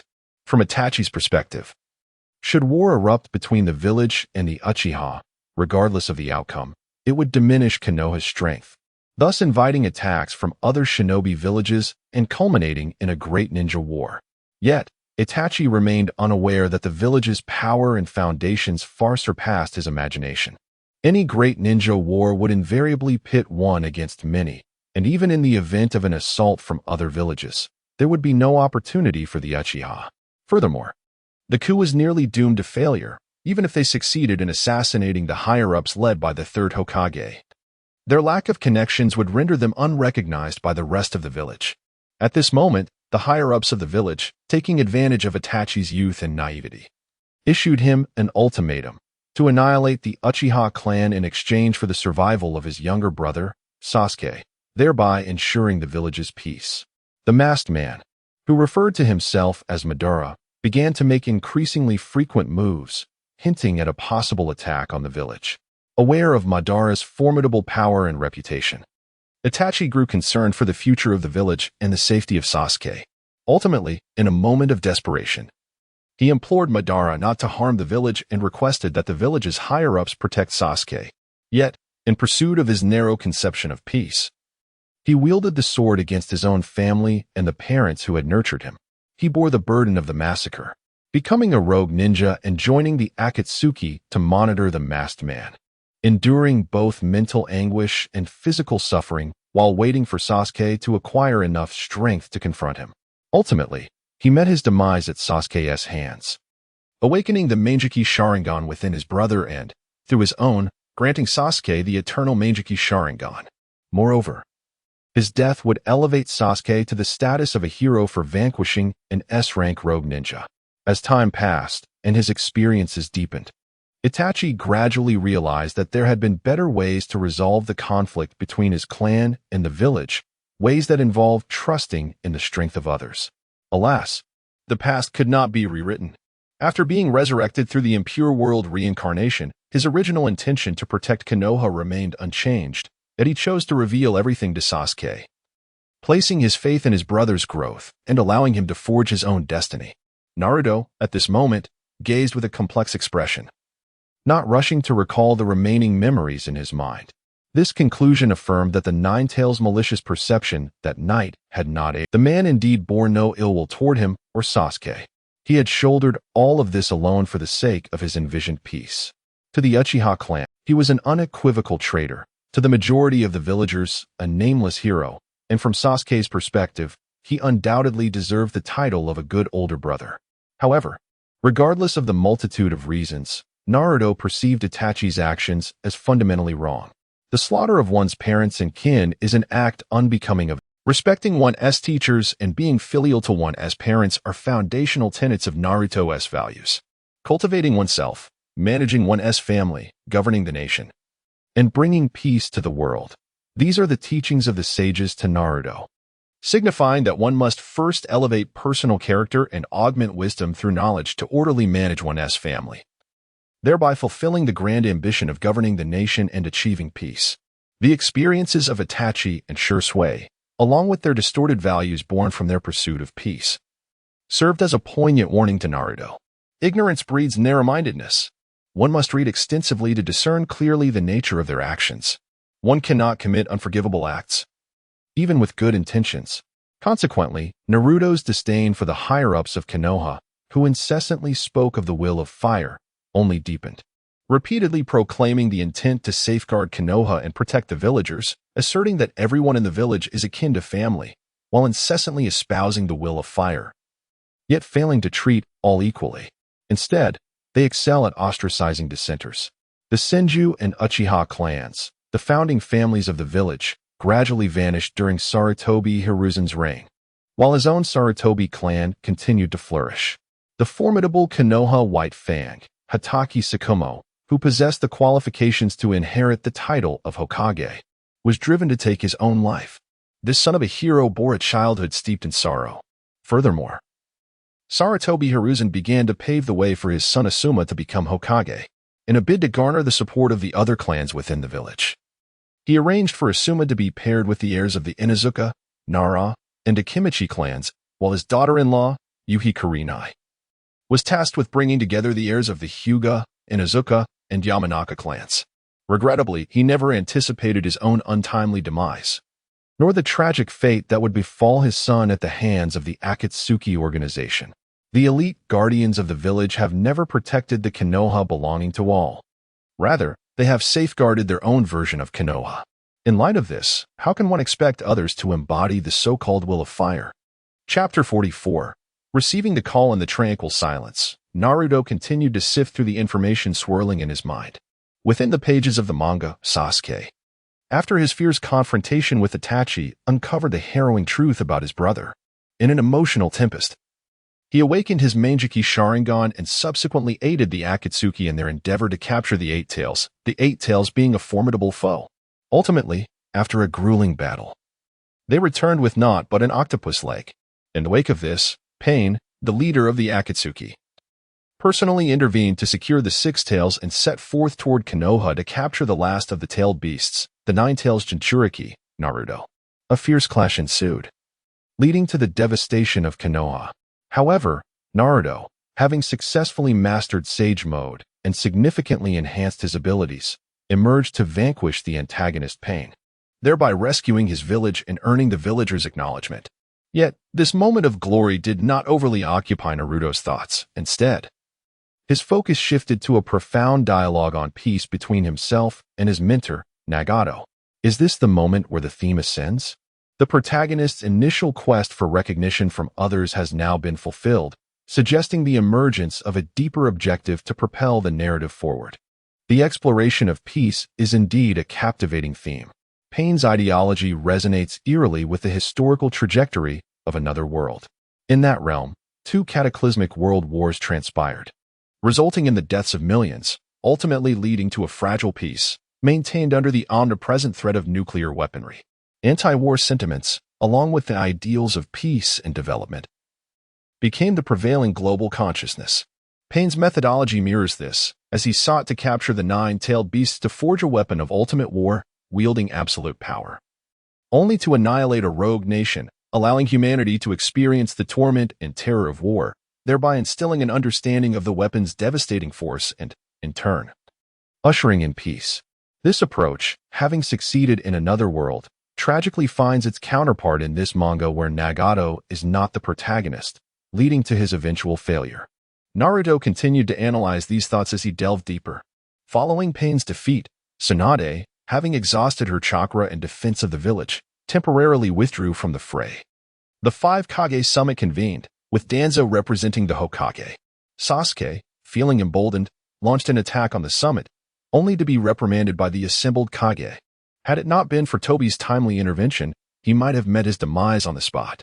What followed was Tobi's declaration of war against the five Kage, heralding the onset of the Fourth Great Ninja War, ensnaring all within the infinite Tsukuyomi illusion, revealing the Moon's Eye plan for eternal peace. Is this individual truly deluded? To plunge the entire world into a virtual dreamscape, thereby achieving peace? Instead of resolving the underlying issues that hinder peace, one seeks to eliminate all of humanity that has birthed these problems, addressing the root cause with such cunning. In another world, individuals of this ilk would be deemed internet addicts, subjected to electrotherapy. Naruto, having witnessed the Matrix and similar fantastical narratives, understood that a civilization entrenched in universal addiction to a virtual realm is doomed to decay, ultimately facing annihilation. This left him with a myriad of thoughts, leaving him at a loss for words. As the plot unfolded, it came as no surprise to Naruto that Danzo, the shadow burdened with the sins of the third Hokage, was slain by Sasuke, albeit a meager act of vengeance. The 5 great nations, along with the neutral samurai nation of the Land of Iron, formed a ninja alliance to confront the 10,000 white Zetsu, represented by the masked man, and the reanimated corpses controlled by Orochimaru. Much of the initial chaos of the war seemed trivial in Naruto's eyes. Even the appearance of the legendary Uchiha Madara did not warrant his immediate concern. Despite the overwhelming power that was undeniably awe-inspiring, it felt distant and abstract to Naruto at that moment. It was only when the identity of the masked man was revealed that the gravity of the situation struck him. The man who had caused Naruto's tragic existence was not the formidable Madara, as chronicled in history, but rather Obito Uchiha, a former student of his father, Minato Namikaze. Not only was he the architect behind the death of Naruto's parents, but he was also the instigator of the Uchiha massacre, a confidant to Itachi in his dark deeds, and a quintessentially lost boy who succumbed to despair after the death of his beloved. Truly, he was a misguided son. Naruto scoffed, meticulously noting Obito's abilities and weaknesses. Despite the extensive narrative exploring Obito's past over several episodes, Naruto's assessment remained unimpressed. When a person abandons all moral boundaries, they no longer deserve the title of human. At least Itachi had his brother as a moral compass. But what of Obito? He acted without restraint, wreaking havoc at will. If he was disillusioned with the world, he should strive to change it rather than annihilate it along with innocence. This prompted Naruto to contemplate his own thoughts. Upon discovering he was the son of a hero yet faced such harsh treatment, he found himself harboring thoughts of destroying the village that had wrought his suffering. However, in doing so, how was he any different from Itachi, who slaughtered his own clan in pursuit of a narrow peace, or from Obito, the very source of his current misfortunes? While the villagers were indeed despicable, there remained individuals like Iruka, who cared for him selflessly, and Hinata, who cherished him, as well as friends like Sasuke who offered mutual encouragement. Moreover, amidst the ignorance, there were those who did not regard him with disdain. The principle of repaying enmity with enmity and kindness with kindness had always been Naruto's creed, yet it must be tempered with the understanding that grievances have rightful authors. Should he transform into a being like Obito, indiscriminately seeking destruction, how would he differ from a beast?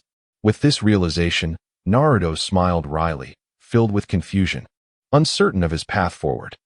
No wonder the learning space had withheld the comics depicting his future until he had received appropriate guidance to discern right from wrong before revealing them.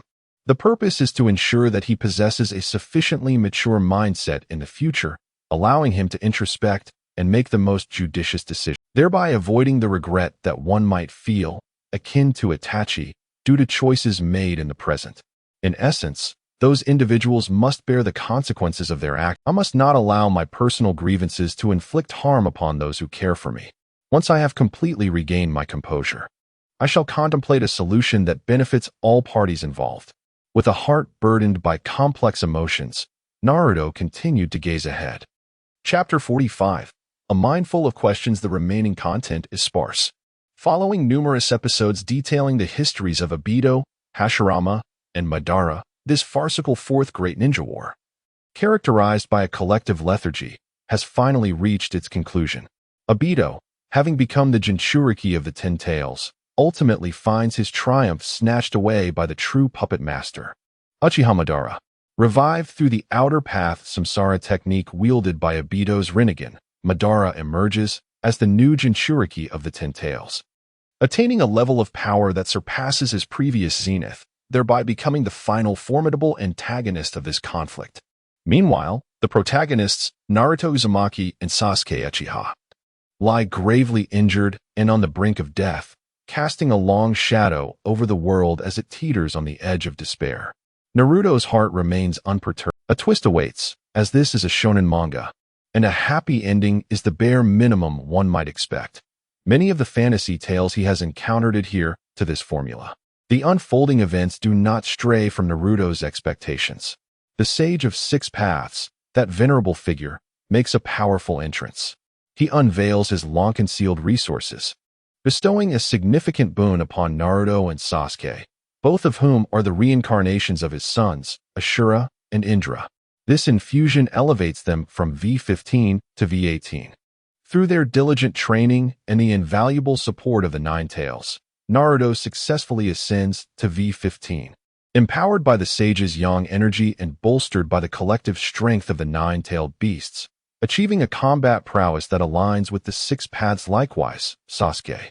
Through relentless effort and the sacrifice of his brother Itachi, who provided the eternal Mangekyou Sharingan, also reaches V15, receiving the sage's yin energy and unlocking the Rinnegan with 6 Tomo, attaining a comparable level of might. Together, they should have no trouble confronting Madara.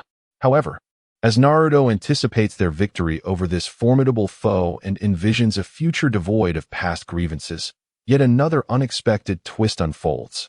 Kagaya's loyal companion, Black Zetsu, engages in heartfelt dialogue with Madara. Consequently, this once mighty antagonist, who has painstakingly honed his skills to become the ultimate world destroyer, finds his identity usurped. Madara's decades of effort are rendered futile, transforming him into an unwitting pawn. Thus, the true ultimate antagonist. Kagaya Otsutsuki, princess of the Otsutsuki clan who descended from the stars to cultivate the god tree, makes her grand entrance. The narrative of Naruto and Sasuke sealing this formidable foe ultimately plays out, yet as Naruto observes these events, his heart is devoid of any stirring emotion. Kagaya embodies the archetype of a player blessed with formidable stats yet lacking in skillful awareness, relying solely on Black Zetsu, the commanding strategist, to dictate her every move. The disparity in power between Kagaya and Madara can be likened to the chasm between a bronze player fully equipped in a game Naruto has played and a 100-star king player. Even Naruto, a mere novice yet to graduate from the Ninja Academy, found himself bewildered by the unfolding events. As Black Zetsu engaged in battle with Naruto and Sasuke, the revelations about the true history of the ninja world left Naruto's mind swirling with confusion. One could not help but question the title of this passionate shonen manga, Naruto. Was it not misnamed? Naruto could not resist voicing his thoughts. The Chronicles of the Five Villages I Wars? The Chronicles of the Otsutsuki clan? The tale of the Leaf Prince's pursuit of his beloved? The saga of Otsutsuki Kagaya, Black Zetsu's quest to save his mother? Furthermore, was the concept of the divine tree not merely a reflection of the Tree of Might from Dragon Ball? The only difference being that instead of scion monkeys, a beautiful princess with white eyes was involved. The premise that consuming the fruit of the divine tree would enhance one's power, while simultaneously draining a planet of its life force, bore an uncanny resemblance. Naruto's mind brimmed with unending critiques, and with an overwhelming sense of incredulity, he continued to observe. After vanquishing the ultimate antagonist, Naruto and Sasuke emerged as the most formidable ninjas in the realm, yet their visions for a peaceful future diverged drastically. Naruto clung to the belief that everyone could understand one another and naively wished to preserve the status quo, a false peace, as exemplified by Hashirama, which ended with his demise. In contrast, Sasuke aspired to become a new ultimate villain, intent on eliminating the five Kage and positioning himself as the target of global animosity, all in pursuit of his radical vision of peace. Their incessant disagreements led them to resolve their differences through combat, initiating a dramatic confrontation in the Valley of the End. Despite Naruto's straightforward demeanor and the absence of any peculiar notions regarding his friend Sasuke, he couldn't shake off the sentiment that this so-called Naruto was rather flamboyant. Even if Naruto and Sasuke were to end up together, it would not seem out of place. It seems that brothers tend to clash more easily, while sibling rivalries are less contentious. Were Sasuke, the Uchiha's second son, replaced by Susanoo, the Uchiha's second daughter, the narrative would remain equally coherent. As Naruto reflected on the plot, he found the storyline surrounding the Sharingan absurd and devoid of logic. After the Fourth Great Ninja War, to still desire the Sharingan was utterly nonsensical. He chose to skip over it entirely. Integrating the content from the movie The Last, Naruto pieced together the final outline. Following the battle in the Valley of the End and the unraveling of Infinite Tsukuyomi, Sasuke, who had fought alongside Naruto to save the world, became a pariah. He survived only because Naruto's unwavering support shielded him from punishment for his absurd actions. Subsequently, Naruto confronted and defeated the suitor Vine, relinquished his long-standing affection for Sakura, and ultimately ended up with Hinata, who loved him, despite his lack of deep feelings for her. Meanwhile, Sasuke, having lost his parents and clan, endured the loss of a hand in the final battle alongside his friend, spending over a decade opposing the world, yet ultimately achieving nothing in the face of his lofty ambitions. Returning to the village, he blended into the crowd, leading a life devoid of emotional foundation, destined to pass his days in this manner. Subsequently, the theatrical release of Boruto introduced a formidable antagonist from the Tsutsuki clan. Surely, it must be the influence of gender that prevails, depicting a pair of lovers and insisting they are mere friends. Could this truly embody the brotherly? After meticulously unraveling the entire plot, Naruto was left with a head full of questions. Ultimately, he sighed deeply, setting aside the trivial matter. Upon discovering these glimpses of the future, he began to genuinely introspect, to ascertain what he truly desired, and to determine the path he wished to pursue in his future. Chapter 46. On this day, people finally recalled. Time rewound to approximately 1 hour earlier. Just like every day that had passed before, the village of Konoha operated as usual. Numerous villagers engaged in their daily lives in an orderly manner. Some tended to household chores, others pursued their professions, while some managed their businesses. The shinobi, too, efficiently transitioned between tasks or diligently honed their skills. Within the ninja academy, students attended their lessons under the guidance of their teachers, maintaining the day's routine. In the Hokage building, within the offices of several advisors, Midogate Yen and T-Kake Rin leisurely sipped steaming tea. Meanwhile, Shimizu Danzo, who had come for business, stood grimly by the windows, leaning on his cane as he gazed down at the streets of Konoha. At the same time, the third Hokage, Sarutobi Hiruzen, jovially occupied his office, employing his telescope technique for his favorite pastime of peeping, fortuitously capturing a scene shrouded in a misty white haze. Everything seemed so harmonious, so orderly, with time flowing gently. Until, at the village's edge, a crimson beam of light surged skyward, shattering the tranquility of this orderly existence. A terrifying aura permeated the air, as if a sword of Damocles hung above their heads. In that moment, the villagers recalled the fear that had gripped them 10 years prior, when a colossal beast, as formidable as a mountain, once dominated their lives. What was happening? The young children, still innocent, were oblivious to the unfolding events. Is this the Nine Tails? The adults, however, could not help but exhibit expressions of dread, recalling that blood-soaked night. Inside the Hokage building, T-Kake Rin and Midogate Yen still suddenly trembled, causing their cups to slip from their hands and shatter on the floor. They exchanged alarmed glances with Danzo, who had turned sharply toward them. All three now visibly shaken. This is bad. Without hesitation, the trio sprang into action, rushing into Sarutobi Hiruzen's office. They beheld a crystal ball on the Hokage's desk reflecting a scene of a waterfall. At the center of the image, the Jinchuriki of the Nine Tails, Uzumaki Naruto, sat quietly on the ground, his eyes closed, a torrent of crimson chakra surging from him, enveloping him in the guise of a monstrous fox. The excess chakra spiraled uncontrollably, forming a beam of light that shot straight into the heavens. At that moment, behind the Jinchuriki, a fifth tail began to manifest, rapidly increasing. In a mere breath, it had reached the staggering count of 7. Witnessing this, the three who had just rushed in exchanged grim expressions.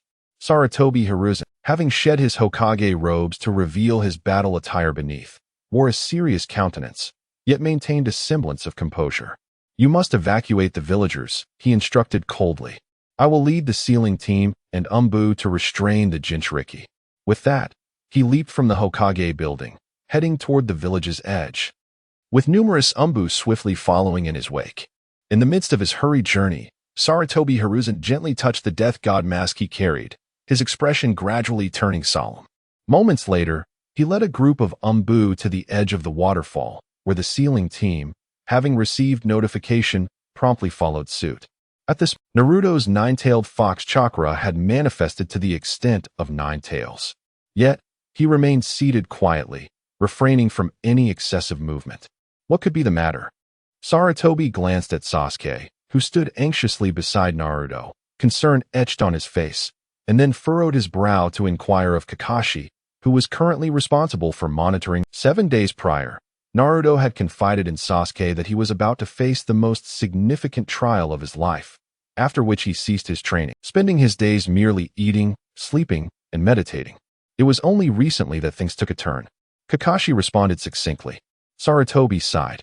He had discreetly checked Naruto's seals not long ago while patting him on the shoulder, finding no issues, and was taken aback by the sudden turn of events. We should not disturb Naruto. Let us await the arrival of the sealing team. During Naruto's brief reunion with his parents, Kurama lay quietly nearby. Only when Minato and Kushina's chakra manifestations faded did Kurama's expression regain its vitality. He cast his gaze upon Naruto, and the mere recollection of Naruto's previous desire to obliterate Konoha stirred excitement within him. It had been his greatest wish for many years. Remarkably, Naruto, as his shared the same ambition, which brought Kurama unparalleled joy. However, upon receiving the memories relayed by his shadow clones, Naruto fell into deep contemplation.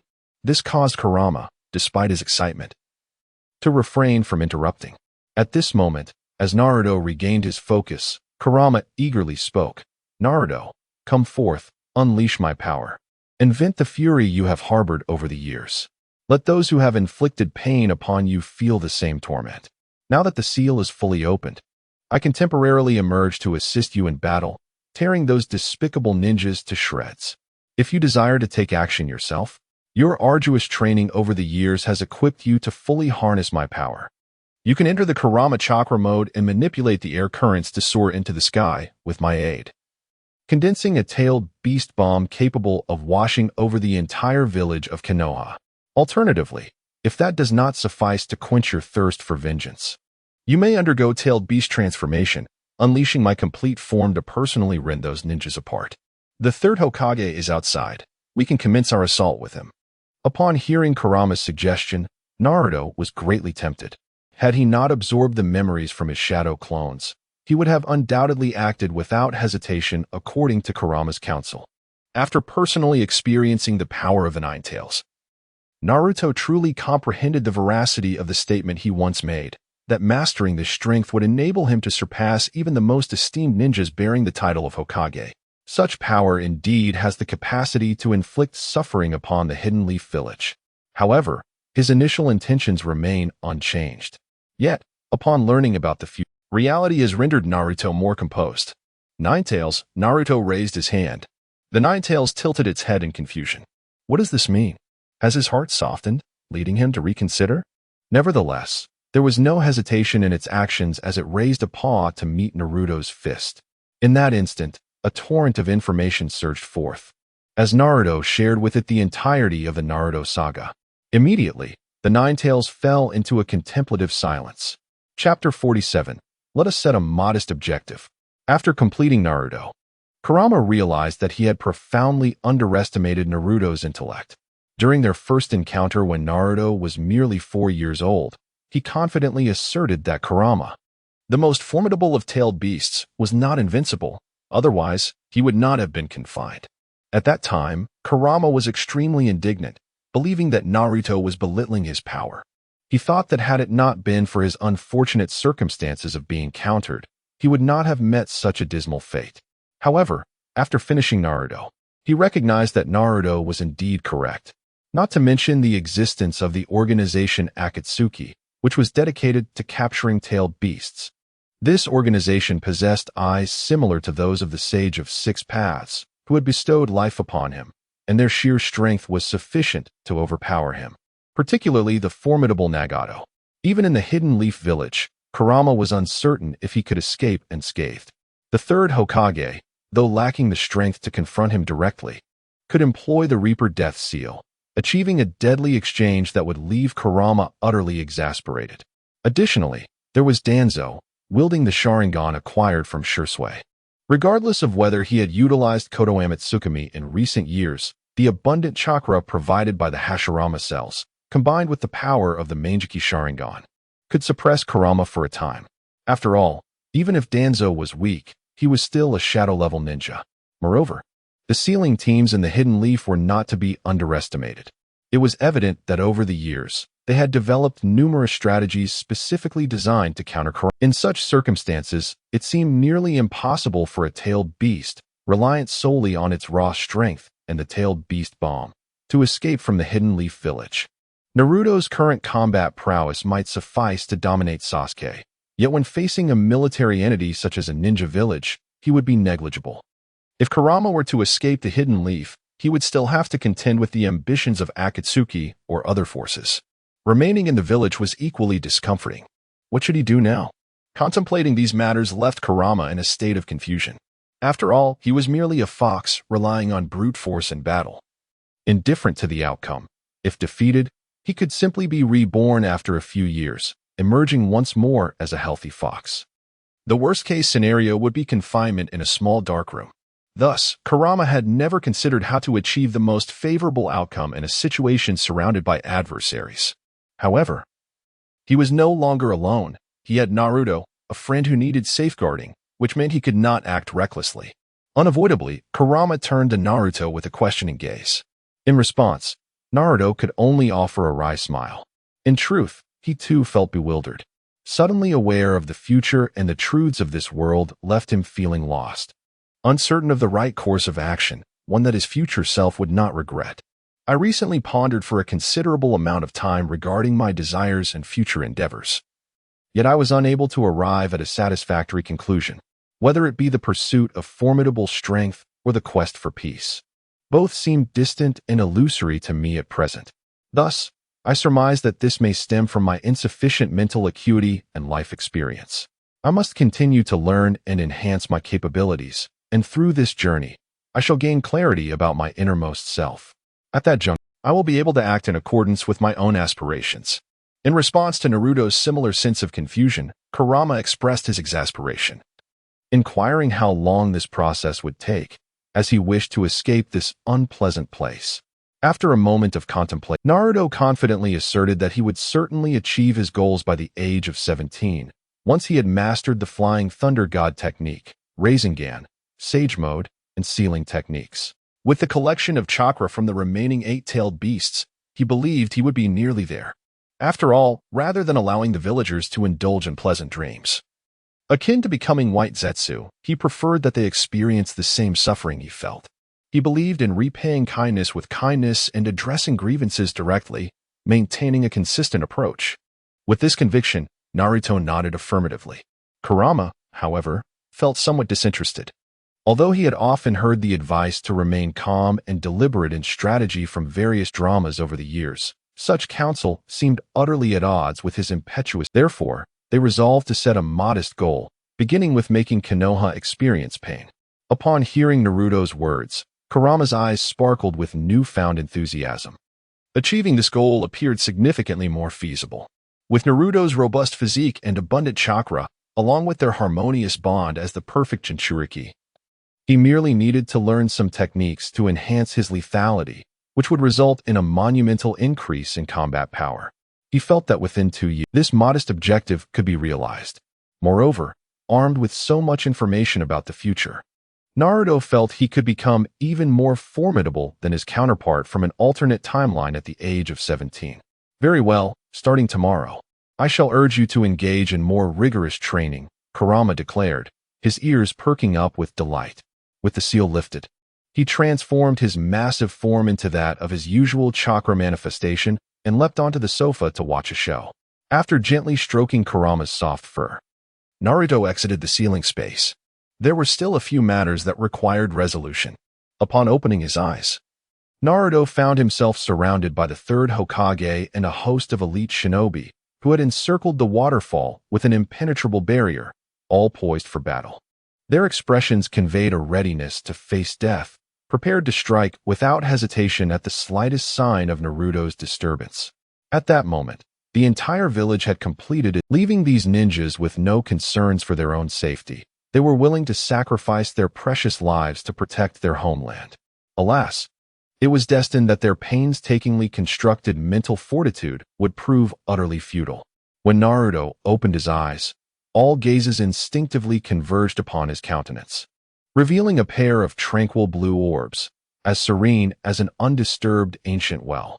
There was neither madness nor the crimson slit pupils that signified the tainted will of the tailed beast. Even the blood-red chakra enveloping Naruto gradually dissipated, transforming into a pure golden essence that enveloped him like a tangible aura. The palpable aura of lethal intent that had permeated the air also slowly faded into nothingness. Chapter 48.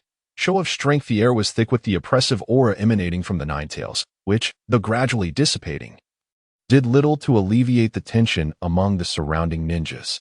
They found themselves in a realm of uncertainty, for the situation at hand had transcended their understanding. In the world of ninjas, normal chakra is characteristically blue. Yet, the golden chakra enveloping Naruto at this moment was evidently not the innate power of the tailed beast dwelling within him. Nor was it the familiar crimson chakra recognized by all. This enigmatic transformation only heightened their anxiety. Is this the Nine-Tails chakra mode? The third Hokage, Sarutobi Hiruzen, felt a surge of elation upon witnessing this phenomenon. The Nine-Tails Jinchuriki of Konoha had reached its third generation with Naruto. The previous two hosts had mastered sealing techniques. Although they never fully synchronized with the Nine-Tails to become perfect vessels, they had forcibly harnessed its chakra, enabling them to enter the Nine-Tails chakra mode. This manifested externally as Naruto being enveloped in golden chakra, with swirling patterns adorning his attire, resulting in an all-encompassing enhancement of speed, defense, and strength, far surpassing the potency of his usual chakra. Historically, Jinchuriki had remained within the confines of their villages, akin to protective talismans, seldom gracing the battlefield, rendering the sight of the Nine-Tails golden form a rarity. However, for Hiruzen, this was a familiar sight. Naruto's successful entry into the Nine-Tails chakra mode represented exceptional news for Konoha, which had endured the turmoil of the Nine-Tails rampage and the Uchiha clan's annihilation, leaving its combat prowess severely depleted. It was no wonder that Naruto had declared a week prior his intent to undergo the most significant trial of his life, presumably to seize the Nine-Tails chakra. While such an endeavor was fraught with peril, had he foreseen the risks, Hiruzen would have surely intervened. Yet, now that success had been achieved, it was indeed a fortuitous development. Given Naruto's affinity for him, it was certain he would emerge as a vital protector of the village. Furthermore, the concerns regarding the catastrophic economic repercussions and loss of life resulting from the Nine-Tails rampage were now rendered moot. With these thoughts swirling in his mind, Hiruzen approached Naruto, accompanied by several members of the sealing team, appearing 3 meters before him in a flash. His voice, gentle and probing, broke the silence. "Naruto, are you well?" "I am well, Lord Third," Naruto replied, lifting his hand to observe the Nine-Tails chakra enveloping him, his tone calm yet distant. His respectful demeanor carried an undertone of estrangement, causing Hiruzen's heart to skip a beat. Previously, Naruto had affectionately referred to him as Grandpa Third. Had the boy discovered something significant? Before Hiruzen could formulate his response, Naruto continued, "Is there a reason for so many of you to be here? Has Uchiha Itachi returned to the village, seeking to attack Sasuke and me, prompting your protection?" In a moment of uncertainty, Sarutobi Hiruzen's expression revealed an involuntary surprise at being accurately guessed. With a smile, he reassured, "Do not worry, young Naruto. Allow your grandfather to assess your current physical condition." He neither confirmed nor denied Naruto's speculation. Taking a step forward, he reached out, intending to grasp Naruto's arm to examine the sealing conditions within his body. However, Naruto deftly retreated a step, evading the seemingly casual yet swift grasp of the third Hokage. As Naruto raised his arm, a pitch-black chakra began to coalesce upon it. "There's no need for your concern, esteemed Third. My body has never felt better." As he spoke, with the full support of Kurama and his own efforts, the dark chakra in his hand had fully formed into a basketball-sized, highly condensed sphere of black energy. With a gentle push, Naruto sent the black sphere darting away at an imperceptible speed, soaring over Sarutobi Hiruzen's head, weaving through the surrounding ninjas, and disappearing into the vast expanse of the dense forest behind them. Many renowned Konoha Jonin, including Sarutobi, Sasuke, Kakashi, Yamato, Asuma, Kurenai, Gai, Hinata, the leaders of the Inazuka, Nara, and Akimichi clans, as well as Mito Gate and Tenten, instinctively followed the fleeting black trace with their gaze, directed towards the location where the sphere vanished. Suddenly, a thunderous explosion erupted. Accompanied by an overwhelming burst of light and heat, it captured the attention of all present. The air was forcefully displaced, creating a milky white shockwave that rapidly expanded outward from the epicenter of the blast. Towering trees, as thick as a human, were torn apart as if made of paper, disintegrating into countless fragments, which were subsequently reduced to ashes by the ensuing shockwave. Even from a considerable distance, the gust of wind laden with dust compelled everyone to instinctively raise their arms to shield their eyes. Once the tempest subsided, the ninjas lowered their arms, only to be left in Masagape. In the distance, a significant portion of the lush forest had vanished. A massive pit, estimated to be 200 to 300 meters wide, now lay before them. A colossal water column erupted from the center of the pit, soaring skyward before cascading down, filling the blasted hollow and gradually overflowing. "Could this be the underground water vein that has been breached?" exclaimed a voice from the crowd. "Such immense power is beyond human capability. Is this the might of an S-rank jutsu?" As the onlookers witnessed this extraordinary scene, astonishment echoed throughout the ranks, with many seasoned jonin unable to suppress their shock. Such formidable power they had only glimpsed in the legendary records of the ninja god, Senju Hashira, the founder of the present-day Konohagakure, perhaps rivaled only by the formidable Uchiha Madara. Yet now, it was a mere child, barely over 10 years of age, who wielded such immense strength. This revelation left the surrounding elite shinobi not only in awe, but also stirred a twinge of envy within their hearts. They had toiled for half a lifetime to attain the rank of J-nin, only to find themselves eclipsed by a mere child. This stark reality, even for those with the most resilient of spirits, would undoubtedly evoke feelings of discontent. Consequently, after the initial shock, all present ninjas instinctively cast their complex gazes upon the calm boy standing not far from Sarutobi Hiruzen. Chapter 49. I will quietly watch your performance under the vigilant gaze of the multitude. Naruto's expression remained utterly unchanged. At that moment, Sarutobi Hiruzen gazed at Naruto with a complex countenance. He had come to a definitive conclusion.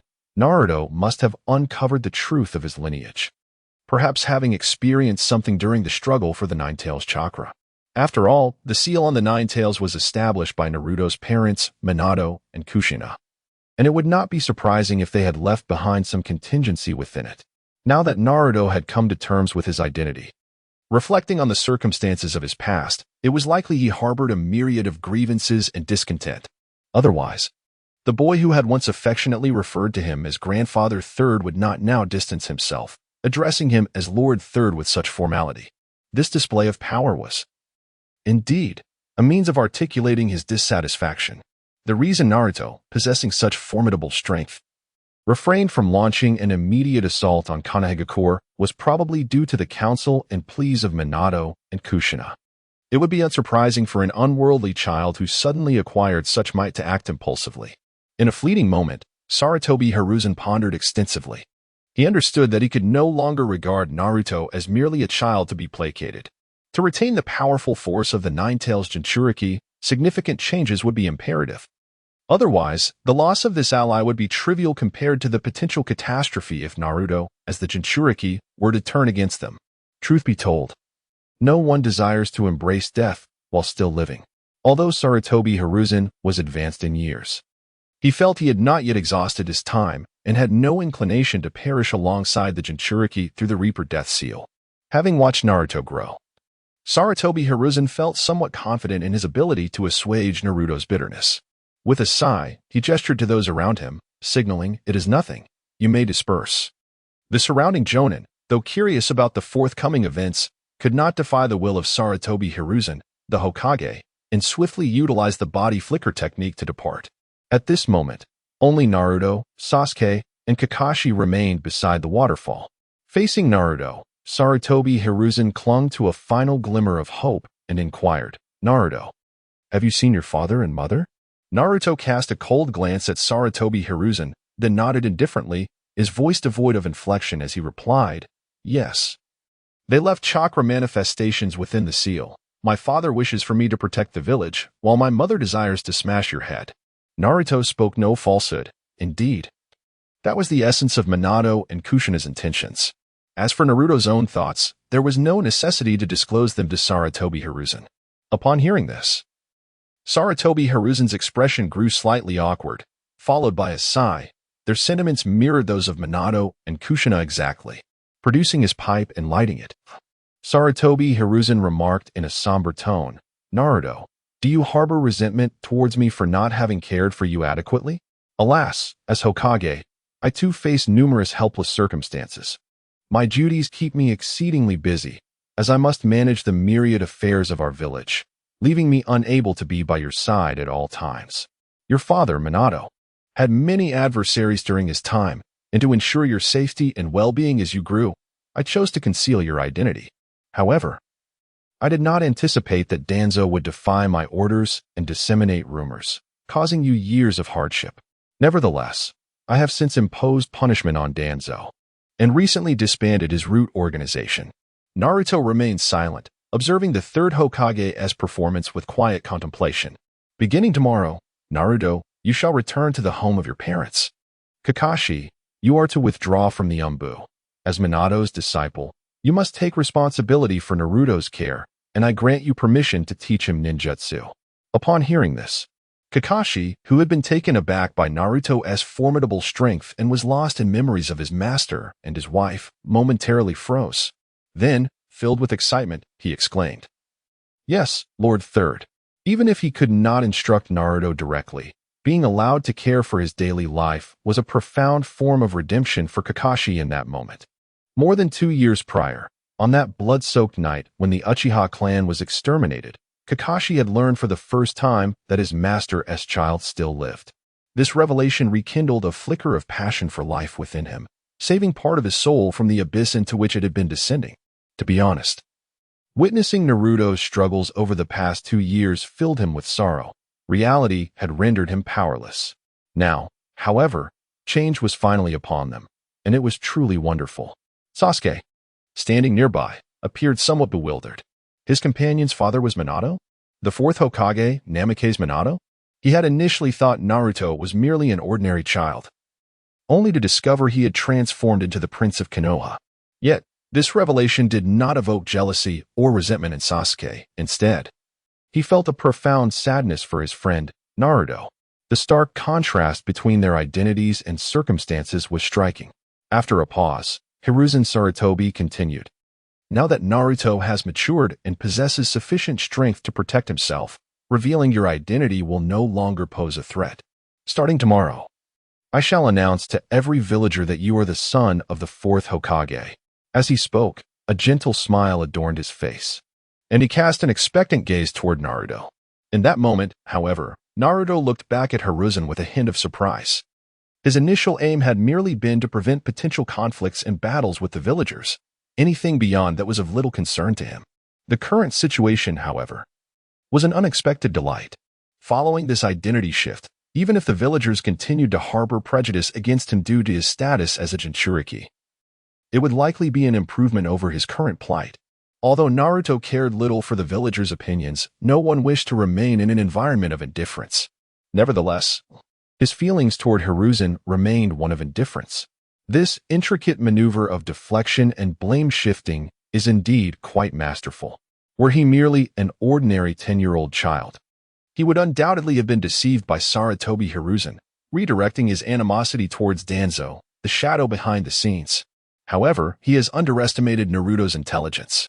Had Sarutobi proposed to return the secret techniques and legacy of his parents, Naruto might have regarded him with a modicum of respect. As it stands, this petty and half-hearted approach is only capable of fooling children. This only solidifies Naruto's resolve for vengeance. Yet, in that moment, he refrains from speaking further, simply nodding slightly and bowing in gratitude, murmuring, "Thank you, Lord Third." At that moment, Hiruzen glanced at the bewildered Sasuke, then at the fervent Kakashi, ultimately resting his gaze on the impassive Naruto, inwardly sighing, "Perhaps it is time to bring Jiraiya back into the fold." Chapter 50. Danzo's complex emotions. Deep beneath the village of Konoha lies a clandestine base belonging to the Root organization. Following the recent eruption of the Nine Tails power, Danzo hastily returned to this secretive haven. Although he had ostensibly been dissolved from his position as the leader of Root by the Hokage, Hiruzen Sarutobi, and even stripped of his advisory role, these were mere formalities. The existence of the cursed seal ensured the unwavering loyalty of Danzo's subordinates. However, he now found himself lacking the abundant resources he once commanded. At this moment, his subordinates, previously scattered among various Umbu squads, had gathered before him. half kneeling in anticipation of his commands.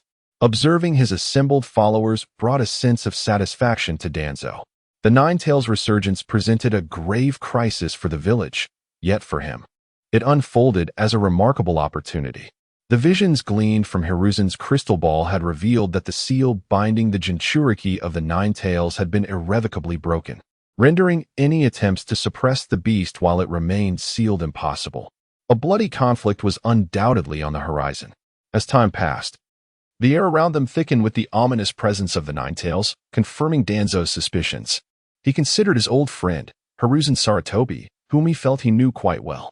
In his youth, Hiruzen wielded the 5 elemental jutsu with unparalleled mastery, and after the passing of the first and second Hokage, he had stood as the most formidable figure in the ninja world. Yet, the years had taken their toll. Hiruzen had aged, his strength diminished, and he was no longer the legendary ninja he once was. Although he still possessed the power befitting his title, he lacked the capability to confront the Nine-Tails directly. If Hiruzen sought to save the village from the menace of the Nine-Tails, he would have no choice but to resort to the Shiki Fujin technique. Regardless of its success or failure, it would cost him his life. In that moment, Danzo envisioned himself seizing the opportunity to turn the tide. Though he was of a similar age to Hiruzen, he boasted the vitality granted by the cells of Hashirama and the power of his Sharingan, which would be more than sufficient to overpower the Nine-Tails. While I may not be able to match Hiruzen, can I not contend with a mere-tailed beast using the Sharingan that restrains them? At this moment, Danzo's heart swelled with ambition. He envisioned the fulfillment of his long-held desire to ascend as the 5th Hokage, successfully leading Konoha to prosperity, and ultimately obliterating the other ninja villages to unify the ninja world. This dream, fueled by the increasingly potent aura of the Nine-Tails, seemed on the verge of becoming reality, further igniting Danzo's fervor. However, at a certain moment, the intense aura of impending conflict suddenly dissipated. The oppressive atmosphere, reminiscent of an approaching storm, vanished in an instant. Shortly thereafter, an anxious root ninja, who had been gathering intelligence outside, hurried back to present himself before Danzo. He knelt partially, reporting to Danzo, "Lord Danzo, the Nine-Tails Jinchuriki has regained control, and now a golden chakra envelopes him entirely, rendering him as majestic as a celestial being. The Hokage has dispersed the previously gathered Jonin, and the evacuated villagers have returned to their places." Upon hearing this, Danzo's expression shifted dramatically. Having been among the upper echelons of Konoha for a considerable time, he was well aware of the secrets that lay within the village. At this moment, it was evident that the Jinchuriki had entered the Nine-Tails chakra mode. The earlier phenomenon of the seal breaking was merely a consequence of Naruto, the Jinchuriki, wrestling for chakra with the Nine-Tails, resulting in a chakra leak. This shattered his previous illusions entirely. At this moment, Danzo's countenance darkened, and his heart was flooded with a complex array of emotions. However, before he could fully process this tumultuous feeling, another root ninja appeared before him. This ninja had previously accompanied Hiruzen Sarutobi to intercept the rampaging Jinchuriki.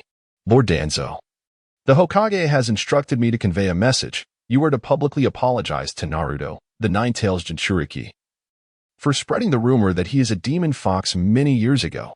Hiruzen, aware of this ninja's identity, had dispatched him to deliver the command after pacifying Naruto. This ninja knelt partially, delivering the message, his head bowed in silence. He could sense the overwhelming killing intent emanating from Danzo not far ahead. Should Danzo lose control, his life would be in grave peril. The current Danzo was far beyond merely feeling complex emotions. He was engulfed by an extreme discomfort akin to having ingested something foul. Not only had his schemes unraveled, but he, the illustrious leader of the shinobi world, was to apologize to that young brat? What an absurdity! Yet, despite his fury, Danzo recognized the significance of Hiruzen's command. A young man capable of wielding the power of the Nine-Tails, blessed with remarkable talent, would inevitably evolve into a formidable ninja, rivaling even the strength of a Hokage. Surpassing a Hokage would merely be a matter of time. In the future, even if Naruto could not attain the legendary status of the first Hokage or Madara, reaching the level of the first Hokage's wife, Uzumaki Naruto, was beyond doubt. Danzo had once witnessed Mito's formidable prowess. Such an existence would undoubtedly serve as a pillar for the village. Even if he, Shimura Danzo ascended to the position of Hokage and assumed control of the village, he would still need to align himself with Naruto. Even now, as he had not yet become Hokage. Danzo understood that for the sake of his own survival, it would be prudent to ease the tensions between them. He could indeed choose to eliminate Naruto, this potential threat, in its infancy, but Hiruzen and the fourth Hokage's old allies would never allow it, and deep down, he found it difficult to part with the idea. After much contemplation, despite the discomfort that gnawed at him, Danzo ultimately refrained from lashing out. With a pallid complexion, he addressed the ninja relaying the message, "I understand. Return to Hiruzen and inform him that I shall personally compose a letter of apology to the Jinchuriki." Allowing him to apologize face-to-face was beyond Danzo's pride, and Hiruzen would never permit him to approach the Jinchuriki too closely. Thus, writing a letter of apology to Naruto was the utmost limit of Danzo's concessions. Aligning with Hiruzen's initial intentions, the Umbu ninja, as if granted a reprieve, acknowledged this and swiftly departed in a blur. At that moment, Danzo was an intimidating presence, akin to a demon poised to devour.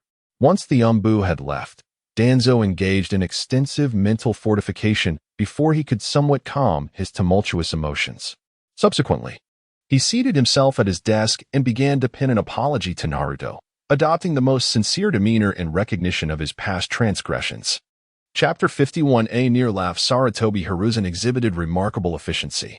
On the very afternoon he made his promise, he arranged for the house that once belonged to Minato to be cleaned and subsequently handed the keys and deed to Naruto. Thereafter, he convened an impromptu village assembly, bringing Naruto to the rooftop of the Hokage building, where he publicly announced Naruto's identity as the son of the fourth Hokage, dispelling the rumors of the malevolent fox that had circulated in the village for a decade. Standing by the railing atop the Hokage building, Naruto gazed calmly down at the multitude of ninjas and villagers below. His expression was neither mournful nor joyful. Upon hearing Sarutobi Hiruzen declare Naruto's true identity, save for a small fraction who had long suspected the truth, the rest looked upon Naruto with incredulity. Deep down, they were loath to accept that the boy they had despised for 10 years, the very demon fox they had wished to eradicate, was indeed the child of the heroic fourth Hokage who had saved their village. Yet, Naruto's familiar hairstyle and color, along with his visage, combined with Hiruzen's endorsement, unequivocally confirmed the reality of the situation. Naruto, the very target of their animosity, was indeed the offspring of the fourth Hokage. This revelation also brought forth another grim realization. If Naruto was not the demon fox, he must be the host of the Nine Tails, the creature responsible for the immense casualties. At that moment, many experienced a tumult of emotions. Guilt for the disdain Naruto had endured over the years mingled with the hatred for the fox residing within him. This blend of remorse and a decade's worth of animosity led almost everyone to instinctively retreat.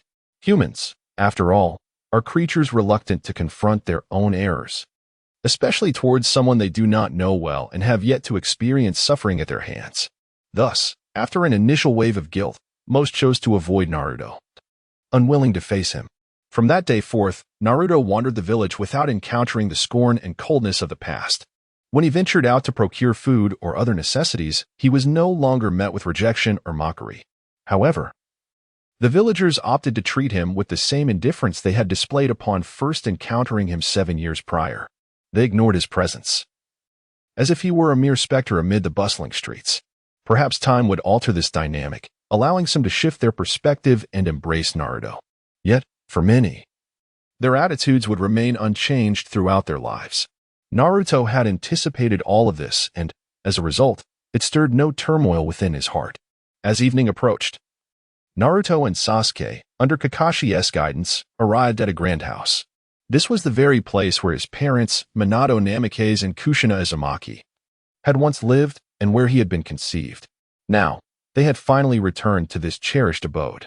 As Kakashi gazed upon the familiar yet long unapproached house before him, a flicker of excitement and nostalgia graced his features.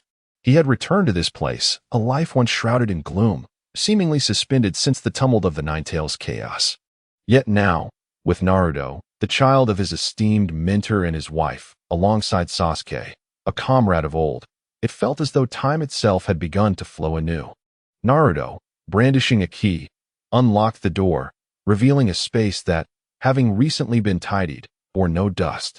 However, the passage of a decade had left its mark, rendering the furnishings somewhat antiquated. Not long ago, Naruto had perused the anime that depicted the very arrangement of this house. Still, he was filled with exuberance as he surveyed the room, speculating on the life his parents once led here, understanding that the world of two dimensions differed greatly from reality. Sasuke accompanied Naruto, meandering through the relatively spacious abode. Meanwhile, Kakashi, observing the familiar decor, found his reminiscence deepening, evoking memories of past dinners hosted by his mentor and his wife. Alas, the past was irretrievable. When Naruto turned into the dining area, he discovered a letter resting upon the table.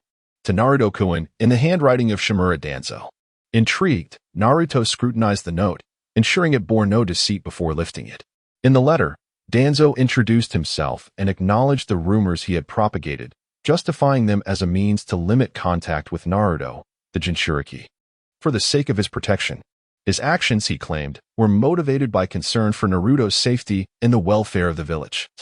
Yet he had not anticipated the profound harm it would inflict on Naruto. Expressing his remorse, Danzo sincerely apologized and offered a technique, the wind release, vacuum great sphere, as a token of his contrition, requesting Naruto to let bygones be bygones. Regrettably, due to his physical limitations, he could not extend his apologies in person. The sincerity of the letter was palpable. Had Naruto not known Danzo's true nature, he might have been swayed. However, fully aware of Danzo's character, Naruto found amusement in pondering the extent of the mental gymnastics Danzo must have undergone to craft such a letter with a clear conscience. One could only imagine the internal struggle he was enduring at that moment. The thought nearly drew a laugh from Naruto, while the fox spirit within him, equally familiar with the tale of Naruto, was far less restrained, rolling on the sofa in unabashed mirth. The Naruto of the manga, embodying the archetype of the affable underdog, would have likely allowed Danzo's machinations to prevail. Yet the Naruto of reality unequivocally demonstrated that he was no mere soft touch. Those who wish to engage with him must do so with the respect befitting a formidable opponent. Sasuke, standing nearby, noticed Naruto reading a letter with a beaming smile. Curiosity piqued, he leaned in to see. Yet, with his limited knowledge of the village and the enigmatic Danzo, he found it difficult to discern the source of Naruto's amusement. Unable to contain his curiosity, he inquired, "Naruto, what are you laughing about?" At that moment, Kakashi, who had rushed over upon hearing the conversation, took the letter from Naruto's hands. After glancing at its contents, he, well aware of Danzo's brooding and arrogant nature, couldn't help but chuckle. With a grin, he proceeded to elucidate the situation to Sasuke. In high spirits, Kakashi waved his hand and cheerfully declared, "Well then. Today marks a momentous occasion with so many good things happening. Let me prepare a lavish feast to celebrate." Chapter 52. A brief warmth in daily life. Naruto, having watched Naruto, was somewhat familiar with Kakashi. He had once traversed through darkness and gradually lost hope in life. His outward demeanor was characterized by a profound indifference, displaying a lack of concern for nearly everything, even unaware of his teacher's child still living. Had it not been for the care of his friend Guy, he might have succumbed to darkness long ago. It was only upon encountering his 3 students from Team 7, Naruto, who cared for his teacher's child, Sasuke, a member of a fallen clan, and Sakura, an unexpected bonus, that he began to find some semblance of redemption. In the manga, Kakashi was quite kind to Naruto, recognizing his foundational weaknesses. During the bell test, he demonstrated the basic body flicker technique, and in the Land of Waves, he taught Naruto how to climb trees, thereby reinforcing his fundamentals. Had it not been for Jiraiya taking over Naruto's training during the Chunin exams after returning to the village, Kakashi would likely have continued to instruct him in various jutsu. The reason for his initial reluctance to teach was that he believed Naruto would struggle to grasp the concepts. Throughout subsequent missions and crises, Kakashi vigilantly protected Naruto, placing immense importance on his safety. Coupled with the haunting memories of the Uchiha massacre and their interactions over the day, Kakashi was perpetually concerned for Naruto's well-being. Consequently, Naruto, receiving Kakashi's kindness, held a favorable impression of him, particularly recalling how, 2 years hence, He had intervened to stop his friend Guy from unlocking the 8 gates. Witnessing their antics while observing the passing of Hiruzen Sarutobi only served to enhance Naruto's admiration. Having a deeper understanding of Kakashi, Naruto knew he possessed commendable culinary skills. After all, following the death of his father, Tsukumo Hatake, Kakashi had been left to fend for himself, mastering the art of pan-frying river fish, which he whimsically dubbed Kakashi style. In contrast, Sasuke's perception of Kakashi was limited to the notion of him being the disciple of the 4th Hokage, Minato Namikaze, and a recently retired elite jonin from the Umbu. Thus, he cast a skeptical glance at Kakashi, who claimed he would prepare an extravagant feast, while Sasuke himself was not adept at cooking. His years of indulging in meals prepared by his mother Makoto and Naruto had made him rather discerning. Undeterred by Sasuke's skepticism, Kakashi confidently declared, "Very well, Sasuke. You and Naruto should gather bedding and daily necessities while I procure cooking utensils, seasonings, and ingredients. Today, I shall present you with a true taste of Kakashi-style cuisine." Sasuke, albeit doubtfully, acquiesced, and the two left to retrieve Naruto's limited clothing and bedding from his previous apartment, enlisting the aid of shadow clones. They also stopped to purchase the missing essentials. Upon returning home, they found Kakashi had indeed prepared an impressive dinner, as promised, with a table brimming with delectable dishes. The essential pan-seared river fish, complemented by salmon sushi, king crab, sukiyaki beef hot pot, and an array of ingredients set aside for cooking, presented a feast that tantalized the senses, igniting a desire to indulge. "Come, savor my masterpiece. I assure you it will astonish you." Kakashi cheerfully beckoned Naruto and Sasuke to take their seats at the table, supplying them with bowls and chopsticks of juice, while he poured himself a jug of sake. Although the lavish spread had cost him a considerable sum, the joy of the moment rendered such concerns trivial. As Sasuke took a bite of the pan-seared river fish, his eyes widened slightly, and any prior doubts about Kakashi evaporated in an instant. "This is truly delicious. Kakashi, you weren't exaggerating," he exclaimed in surprise. Naruto, after tasting a morsel, concurred, noting it was indeed quite good. While it did not match the culinary heights he reached when fully unleashing his skills, it at least met his usual standards. After expressing his admiration, Sasuke, having been famished all day, began to eat heartily without hesitation. Meanwhile, Naruto, nibbling intermittently, found himself fixated on Kakashi's face concealed beneath his mask. Kakashi, unfazed by Naruto's scrutiny, nonchalantly lowered his mask and adjusted his forehead protector, revealing a youthful and handsome visage. A beauty mark graced the corner of his mouth, while a scar across his left eye added a touch of ruggedness, lending him a more sinister appearance. Within that scarred eye socket, a perpetually activated 3-tomo Sharingan glimmered. He picked up his chopsticks and sampled the beef, then poured himself another cup of sake with evident satisfaction. Ah, indeed, manga is just that, manga. In reality, a group of people dining together cannot maintain an air of mystery. The ease with which Naruto beheld Kakashi's face rendered the moment somewhat anticlimactic. Compared to the enigmatic reveal that spanned hundreds of episodes until the 689th, this unceremonious sight felt rather lackluster. Perhaps such revelations, born from enduring numerous trials, are what make them truly cherished.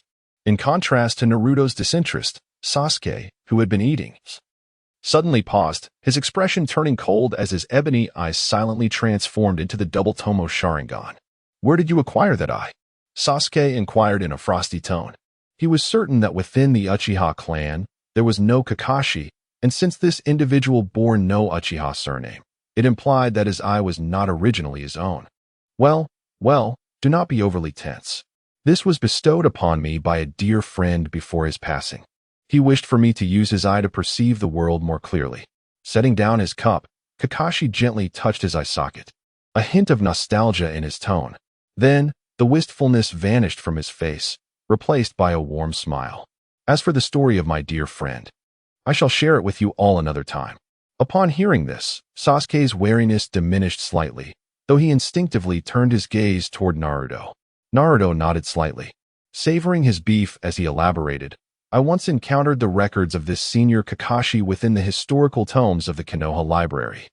He had accompanied my father in the destruction of the Kaminobi Bridge, thereby hastening the conclusion of the Third Shinobi World War.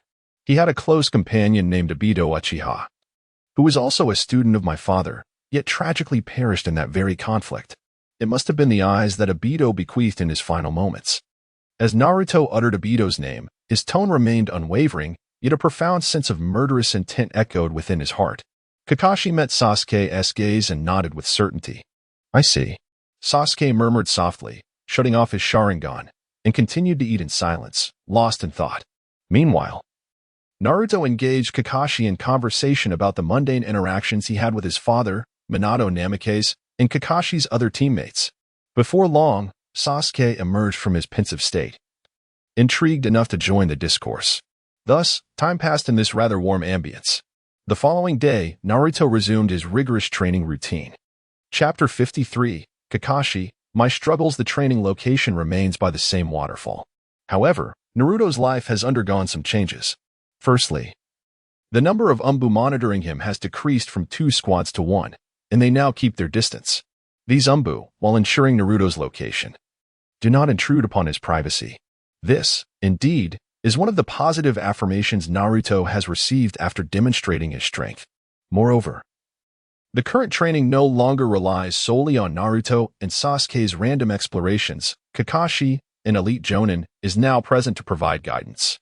Nevertheless, Kakashi's presence does not disrupt Naruto's usual training rhythm. He continues to engage in intense physical training with his main body, while his shadow clones focus on chakra nature transformation. The only difference is that one additional shadow clone is receiving Kakashi's instruction. "Well then, today I shall teach you both a ninjutsu," Kakashi said, his single exposed eye reflecting a hint of envy as he observed the multitude of shadow clones belonging to Naruto and Sasuke. Despite Kakashi's formidable combat skills and extensive repertoire of ninjutsu, it does not mask the fact that he has always been somewhat lacking, especially since he often finds himself engrossed in the tales of his beloved paradise of Liu Bei, which only adds to his feelings of inadequacy. Unlike Naruto and Sasuke, who squander their chakra liberally at such a young age, Kakashi decided to send a shadow clone to instruct Sasuke's clone in the Chidori technique, while his main body began teaching Naruto the signature technique of his father, Minato Namikaze, the Rasengan. In summary, just remember these 3 key points: rotation, power, and maintenance. Then, take this balloon prop to practice. Kakashi explained the principles of the Rasengan before demonstrating the technique he had copied from his teacher. Just as he was about to hand Naruto a water-filled balloon for practice, he witnessed Naruto extend his right hand, swiftly conjuring a rapidly rotating blue sphere. As the blue sphere materialized, it quickly expanded to the size of a fist. "Is this how it works?"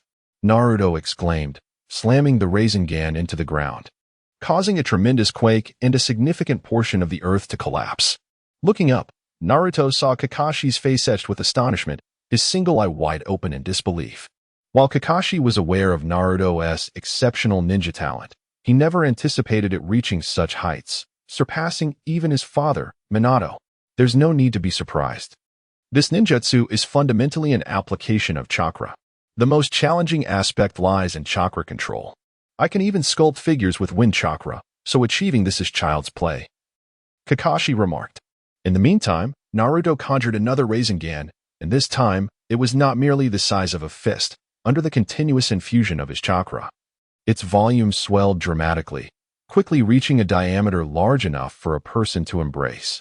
Even with the Rasengan expanded to such an immense size, Naruto wielded it with remarkable ease. This was the Uzumaki Rasengan. Kakashi, involuntarily, lifted his forehead protector to reveal his Sharingan. In his observation, although the Uzumaki Rasengan had grown significantly larger, it retained the same structure as the original Rasengan. This indicated that the power of this Rasengan was exponentially greater than that of the original fist-sized version. Subsequently, Naruto pressed the Uzumaki Rasengan into the ground, further corroborating Kakashi's hypothesis. Boom! Dust enveloped the area. As the vision cleared, a deep crater of approximately 5 meters had formed beneath Naruto's feet. At this magnitude, even an elite Jonin like Kakashi, without utilizing defensive ninjutsu, would face a fatal outcome from merely being grazed. Yet, the spectacle was not over. Naruto leapt from the crater, conjuring another Rasengan in his hand. This new Rasengan was not large. But Naruto infused it with wind nature chakra while preserving the essence of the Rasengan. Gradually, this blue orb transformed into a pure white hue, beginning to take the form of a wind shuriken. Although this transformation appeared particularly arduous and slow, under Naruto's unwavering control, it progressed steadily. In this moment, Naruto was actualizing the foundation of the wind nature chakra he had accumulated over 5 years of training. After half an hour of intense focus, the wind shuriken in his hand finally achieved its complete form. It retained the characteristics of the Rasengan, incorporating the nature transformation of wind chakra, and in Kakashi's gaze, it resembled a multitude of high-frequency swirling wind blades converging together. This manifestation harbored immense power, rivaling the formidable Raikiri, Kakashi's signature technique. This was the powerful S-rank ninjutsu that Naruto had mastered 5 years later. Wind release. Rasenshuriken. Allahu Akbar. This successful manifestation of the Rasenshuriken, created by Naruto's shadow clone, uttered incomprehensible words to Kakashi as it accelerated using wind chakra, traversing a vast distance in a remarkably brief time. It reached the lake that Naruto had created with a miniature-tailed beast bomb the day before. The next moment, a colossal explosion resonated, rivaling the immense blast from the previous day. The lake, newly filled with groundwater, bore the full brunt of this powerful S-rank wind ninjutsu, and the water within was propelled skyward almost instantaneously. Kakashi raised his hand, numbly shielding himself from the splashes cascading from afar. At this moment, he found himself at a loss for words to express his current feelings. In just an hour, Naruto not only mastered the Rasengan but also applied his knowledge to create the Utama Rasengan and the Rasenshuriken. If this continued, Kakashi felt that within 3 days, he would be completely outmatched by Naruto, reaching a point where there would be nothing left to teach. Even the renowned copy ninja Kakashi, who is said to have replicated thousands of ninjutsu techniques, could hardly withstand such a rapid pace of learning. Subsequently, he transitioned from the role of teacher to that of a student, feeling a sense of embarrassment as he began to learn various applications of ninjutsu from Naruto. Fortunately, Sasuke did not exhibit such extreme tendencies. Kakashi thought with a sense of relief, instinctively turning his gaze towards the area designated for the shadow clone technique. There, he witnessed Sasuke not only successfully performing Chidori, but also transforming its form into that of a blade. Chapter 54. This chicken soup is too toxic. Seeking advice. The teacher finds himself beset by increasingly eccentric students. What should he do? Kakashi was overwhelmed, feeling as though he had lost his ability to teach. He had anticipated that Sasuke would exhibit some semblance of normalcy, yet he turned out to be just as peculiar as Naruto, mastering the Chidori in an alarmingly brief period and even transforming it into the Chidori blade. It appeared that, should he continue to innovate with Chidori's applications, surpassing his own mentor was merely a matter of time. At that moment, Naruto approached with a shadow clone. Upon noticing Kakashi's expression, he intuitively grasped his thoughts and gently reassured him. Kakashi-sensei, do not lose heart. Sasuke and I have been practicing the nature and form transformation of chakra since we were 5 years old. Hence, it is entirely reasonable that we learn ninjutsu at an accelerated pace. You possess a wealth of knowledge that both Sasuke and I can benefit from, such as your combat experience and strategic insights against adversaries, as well as the life lessons you have garnered as a J-nin throughout your years. Moreover, there are various ninjutsu types I have yet to explore, aside from wind release. As he spoke, Naruto led Kakashi aside to continue their training. Kakashi-sensei, I noticed that my recent wind release, Spiraling Shuriken, was not entirely perfected. It lacks the capability for long-range attacks and poses a risk of self-injury. Were it not for my shadow clone, I fear I would have severely injured myself. Could you assist me in improving it? Sighing, Kakashi fell silent, feeling somewhat despondent. Naruto's consolation felt entirely like toxic encouragement. Insights on combat experience and life lessons could easily be imparted by any adult, making it a stark mockery of his own abilities. Alas, this was the reality he faced. If Naruto wished to learn, then he would teach. He had once considered himself a prodigy, the pinnacle of genius among ninjas, only to be confronted with even more extraordinary talents, not just one, but several. Feeling utterly drained, he resolved to embrace the emptiness, thinking that perhaps by relinquishing his role as a teacher, he might reclaim time to indulge in more leisurely pursuits. With this mindset, Kakashi prepared himself to impart the accumulated knowledge he had gathered over the years. Meanwhile, Naruto and Sasuke absorbed his teachings like sponges, eagerly embracing the experiences and wisdom forged through Kakashi's maturation as a ninja. Transformation was continuously unfolding in this process.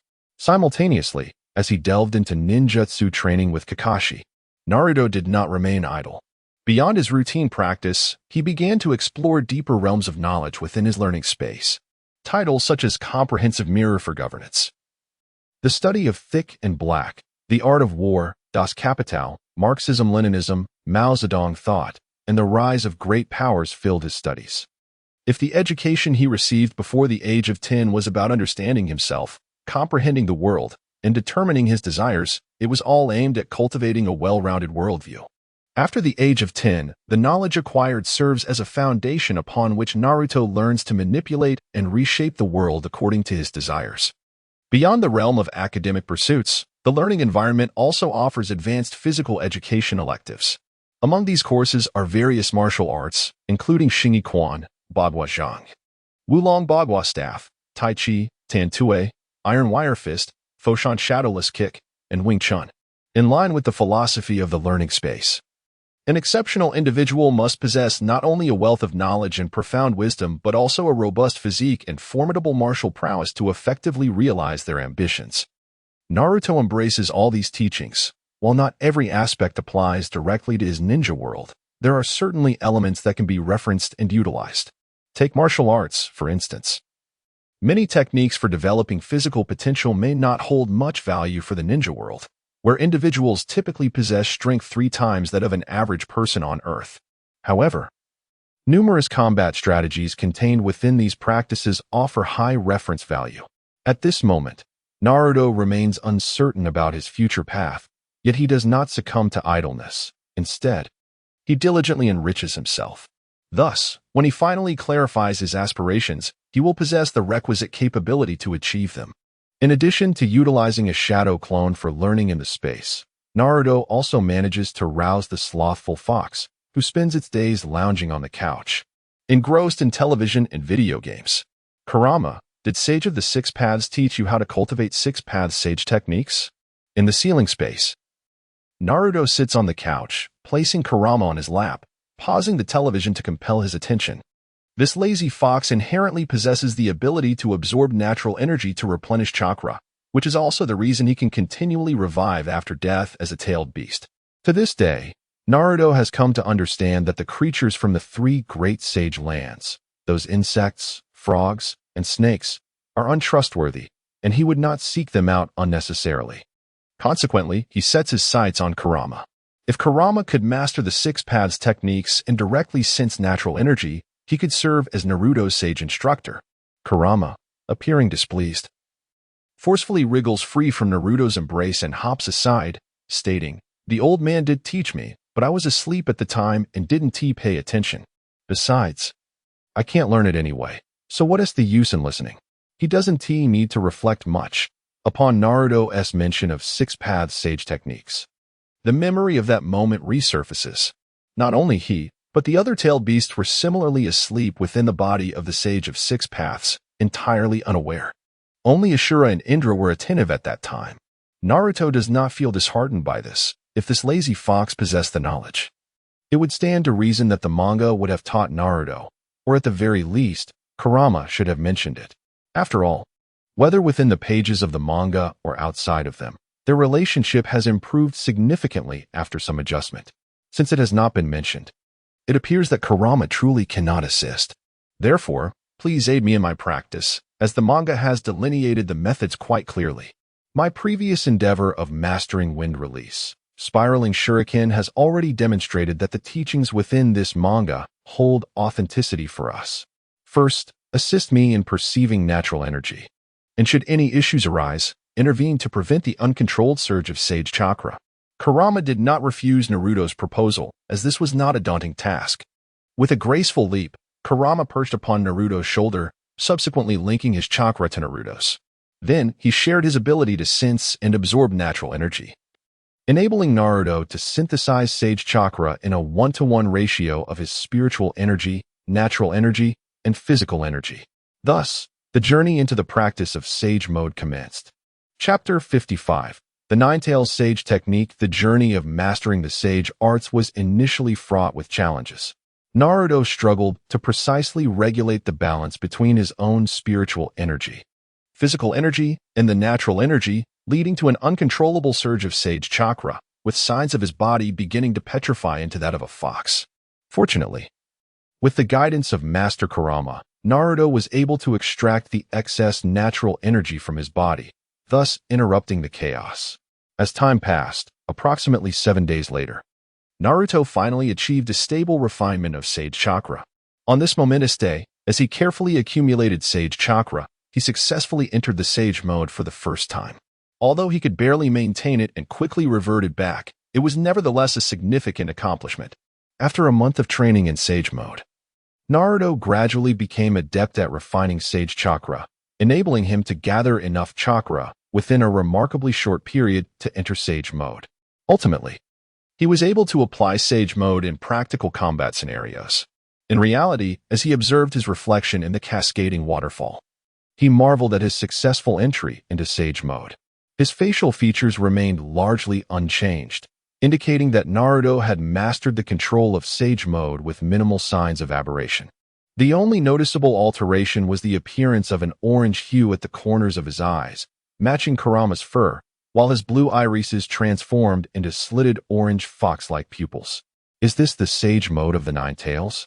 Assessing his physical condition, he felt that, under the augmentation of Sage Mode, his already formidable body and chakra, honed over years of training, experienced an exponential enhancement. Notably, his defensive capabilities and recovery speed saw the most significant improvement. Though untested, Naruto sensed that his current recovery ability rivaled that of Kurama's pure yang chakra healing. A pure white spiral shuriken materialized in his hand, now sustained by the highly concentrated Sage Chakra, allowing this S-rank ninjutsu to persist for a duration without continuous input from Naruto's chakra. In other words, he was capable of launching this spiral shuriken. This breakthrough was the result of prior discussions with Kakashi, who had concluded that only by enhancing chakra refinement could the shuriken be thrown. However, they had previously been unable to find a viable solution. Now, having mastered Sage Mode, Naruto naturally met that requirement, a clever twist of fate. With a focused thought, Naruto propelled the wind-style spiral shuriken forward. A sound akin to fabric tearing resonated through the air. Just moments after the spiral shuriken was released from Naruto's hand, it appeared as if by teleportation, almost instantaneously manifesting above the small lake created by the tailed beast bomb. The tremendous sound of an explosion erupted. Kakashi, who was seated on a stone bench watching little Liu Bei, instinctively raised the umbrella beside him. As anticipated, in the next moment, a gentle shower of water droplets began to fall. Gazing into the distance, he caught sight of a water column being blasted skyward, now descending back down. "You have perfected this wind release, spiral shuriken," Kakashi exclaimed, instantly appearing beside Naruto, his astonishment palpable. Despite having been astonished many times before, Kakashi found this moment truly unfathomable. Just a short while ago, Naruto had claimed he had not found a solution, and now it was resolved? After casting the Sage Art Spiral Shuriken, Naruto exited Sage Mode, not from a desire to cease, but due to the depletion of Sage Chakra. Having only recently completed his training in Sage Mode, Naruto was yet unable to maintain it for extended periods. To achieve a level akin to the 19-year-old Naruto in the manga, or the 25-year-old Hashirama, who could seamlessly enter Sage Mode, he would require a lengthy period of rigorous training. At his current level, he could only barely apply it in combat. Indeed, it has been perfected. Although the power remains largely unchanged, the speed of release and attack range have significantly increased, making it at least twice as effective in actual combat as before. In response to Kakashi's astonishment, Naruto displayed little sense of pride, instead smiling and asking, "Kakashi-sensei, what are your thoughts on what I mentioned last time?" Upon hearing this, Kakashi's expression stiffened. Approximately half a month prior, Kakashi had been completely drained by Naruto and Sasuke. just as he had anticipated on the first day he taught Naruto. Not only had they voraciously absorbed all the thousands of jutsu he had copied, but they had also gleaned his insights on the Sharingan and numerous tactical strategies. In the recent half-month, aside from recounting his experiences or stories he had heard from the ninja world during Naruto and Sasuke's leisure moments, he found himself with little to do. Although he had long recognized the genius of both Naruto and Sasuke and had prepared himself mentally, the arrival of this day still left him with an inevitable sense of loss. It was precisely because of this that Naruto, unable to bear Kakashi's despondency, offered a suggestion for his improvement: to remove the Sharingan or find a way to deactivate it. In Naruto's view, Kakashi possessed a considerable amount of chakra, at least at the average level of a Kaga-level ninja. Though this total chakra was less than 1% of Naruto's own, let alone the chakra of Kurama, it was still substantial compared to that of ordinary ninjas. However, the constant drain from his Sharingan, especially during combat, significantly depleted his chakra reserves. Moreover, Kakashi himself had grown rather complacent in his training over the years, lacking any significant motivation, which had resulted in his abilities remaining largely stagnant since the age of 13. However, after heeding Naruto's advice, Kakashi devoted considerable thought to his situation over the past fortnight. With two such formidable students, he felt an immense pressure as their teacher. He genuinely desired to enhance his own strength. After all, it would be quite embarrassing to have initially vowed to protect his students, only to find himself in need of their protection instead. Yet, the Sharingan in his possession was a gift from a dear friend, and throughout the years, his combat strategies heavily relied on this eye, making it impossible for him to relinquish it. Thus, he was left with no choice but to seek a way to deactivate the Sharingan. Naruto, perhaps I should indeed find a way to deactivate the Sharingan. In the meantime, I will gather some materials on sealing techniques to study, Kakashi replied with a wry smile, addressing Naruto's inquiry. Chapter 56. The tool of Kakashi. Kakashi does not belong to the Uchiha clan and thus lacks the ability to close his Sharingan through his own means. However, he had learned some sealing techniques from Naruto's mother, Kushina, and was aware of the wonders of these arts. It should be possible to discover a method to seal his Sharingan. Yet, in the past, he had only scratched the surface of these techniques. To close his Sharingan now, he would need to delve deeper into the study of sealing techniques, accumulating sufficient knowledge before addressing the issue. Naruto was not surprised by Kakashi's response. In fact, he had anticipated that Kakashi, given his nature, would opt for this path. With a cheerful smile, he raised his hand and said, "Come on, Kakashi-sensei, extend your hand." Although Kakashi was perplexed, he complied, bringing his fist to meet Naruto's. In the next instant, Kakashi felt an influx of information surge into his mind. Upon a brief examination, he realized that it was all advanced sealing techniques derived from the Uzumaki clan. These were exponentially more profound and powerful than any sealing material he could have accessed. Kakashi lowered his fist, his gaze towards Naruto laden with shock and confusion. How could Naruto possess such extensive knowledge of sealing techniques? He should have had no one to teach him. However, in a fleeting moment, understanding dawned upon Kakashi. He recalled Naruto mentioning that he had encountered the chakra manifestations of his parents during a sealing experience, which must have been when this knowledge was imparted to him. Observing the rapid changes in Kakashi's expression, Naruto could decipher his thoughts and smiled, saying, "Indeed, this knowledge was bestowed upon me by my mother. Aside from the heavenly lock, which can only be learned by members of the Uzumaki clan, I have given you everything else. If you master them all, not only will the issue of your Sharingan be resolved, but your chakra limitations will also cease to be a concern." After a month of companionship, Naruto's understanding of Kakashi transcended the superficiality of mere comic portrayals. He recognized that Kakashi, despite his apparent regard for the so-called will of fire espoused by the third Hokage, was not as invested in it as one might think. He had been numbed into indifference. Kakashi cherished the Leaf Village and desired to protect it. Yet it was not merely Sarutobi Horizen's village to him. Presently, Naruto and Sasuke had become the most significant individuals in Kakashi's life, holding a place in his heart equal to that of Guy and the departed Rin and Obito. Otherwise, Kakashi would not have been so forthcoming with answers when conversing with Naruto. Even the most painful memories regarding his father, Tsukumo Hatake, and his lost comrades, Rin and Obito, along with the insights he had gained from those experiences, were shared without reservation with Naruto and Sasuke. Faced with such an open and trustworthy Kakashi, it was inconceivable for Naruto to hold back. Having resolved to assist Kakashi with the Sharingan dilemma, Naruto was more than willing to lend a hand. Moreover, once Kakashi mastered these sealing techniques, learning from him would prove far more efficient than laboring over the rigid pages of a book. This is Naruto, who, after years of studying in the realm of knowledge, has come to realize the distinction between mere books and instructional videos. This understanding elucidates why, despite having received the training method for the Rasengan from his father, he chose to learn it from Kakashi instead. The time saved can be devoted to exploring other endeavors, making it a perfect arrangement. Unbeknownst to Kakashi, who sees himself as a mentor, Naruto's willingness to share advanced sealing techniques deeply touches him. In a moment of excitement, Kakashi exuberantly declared, "Naruto, though your physical skills have improved under my guidance, my expertise lies elsewhere. Tomorrow, I will find you a teacher who specializes in this area." Upon hearing this, Naruto felt a surge of joy, recalling the green-tinged, watermelon-headed youth he had encountered several times on the road, exclaiming, "Is it your friend guy?" Kakashi nodded affirmatively. This formidable figure nearly dispatched the Sage of the Six Paths with a single kick, though fleeting like a firework. That momentary brilliance could still be regarded as a pinnacle of ephemeral artistry. Naruto mused that although Guy's attire might be less than commendable, he possessed an undeniable charm. While reading the manga, Naruto had long admired the power of the Eight Gates.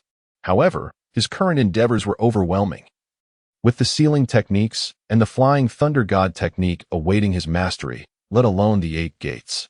Nevertheless, with Kakashi broaching the subject, Naruto had no reason to decline and nodded enthusiastically. Then, the unusually energized Kakashi, filled with determination, set aside his distractions. He moved to a quiet corner to meditate and began to slowly learn the sealing techniques that Naruto had imparted. Meanwhile, Naruto settled into a cross-legged position, continuing his training in Sage mode, striving to gather enough chakra in an instant to achieve that state. On the other side, Sasuke, who had just completed his training in flying techniques, found himself lost in thought as he gazed toward a small pond. At that moment, he clenched his fists in frustration. Although Naruto had always surpassed him, Sasuke believed that the gap between them was visible, and with relentless effort, he could eventually match or even surpass Naruto. Yet, the reality was proving otherwise. Not only had he made progress, but Naruto had advanced at an even faster pace. In just 1 month, Naruto had developed to a level that left Sasuke far behind. They had both commenced their flight training around the same time. Yet Naruto had mastered it over 2 years ago, while he had only just completed the development of the Flying Thunder God technique and the Lightning Release, anti-gravity magnetic field technique. To this day, Sasuke, whose strength is rapidly advancing each day, possesses unwavering confidence in his quest to avenge his parents and clan by eliminating Itachi and the Masked Man. Consequently, Sasuke does not succumb to obsession. He merely contemplates that once he reaches the pinnacle of his power, he will fulfill his duty as Avenger. Thus, his foremost aspiration in daily life is to catch up to and surpass his friend Naruto. It appears that the development of the S-rank lightning release technique must be prioritized, for he is determined not to be left far behind. Sasuke muses to himself, solidifying his resolve. He then strides towards Naruto, envisioning that if he could enlist Naruto's assistance in this jutsu, the speed of completion would far exceed what he could achieve alone. Over the years, Sasuke has grown accustomed to trusting in the strength of his friends. Chapter 57. Aspiring to become a child of the weather without disturbing Naruto's main body. Who was diligently practicing his mystical arts, Sasuke summoned a shadow clone that was nearby, engaged in the transformation of chakra nature. They then proceeded to an open area where Sasuke shared his thoughts with Naruto. "Naruto, I have delved into numerous physics texts recently, which have inspired me to develop an S-rank ninjutsu that harnesses the power of nature to launch an assault. I have named it Lightning Release. Kirin. The principle behind it is to utilize my Chidori as a lightning rod to attract thunder, subsequently controlling the summoned lightning to strike my adversaries. During battle, I can create an updraft using fire release to generate localized stormy weather. Now, I wish to practice controlling the summoned thunder. In order to conserve chakra, I hope you can assist me in creating a thunderstorm. Surely, you can manage that? Sasuke gazed at Naruto with unwavering trust, his eyes ablaze with determination. The clarity of his words revealed that he had contemplated this ninjutsu for quite some time. Naruto was momentarily taken aback, staring at Sasuke in confusion. Can I really create a thunderstorm? How could I not know about this? However, within moments, a realization dawned upon him. Sasuke was indeed correct. He could accomplish this feat. To this day, if he were to unleash his chakra at full capacity, he could nearly conjure a tornado within a limited area. Yet, due to the sluggishness of his casting speed and the excessive chakra consumption, even with the combined chakra of the nine tails, he could not affect a vast region. In the face of highly mobile ninjas, such an ability had little practical application in combat, which is why Naruto had never considered honing this particular skill. Nevertheless, if he could, as Sasuke suggested, control the airflow to gather the clouds above and generate thunderstorm clouds through friction, it was theoretically plausible. However, Naruto had never trained in this direction before, and achieving the results Sasuke envisioned would likely require considerable practice. Thus, an idea sparked within Naruto's mind.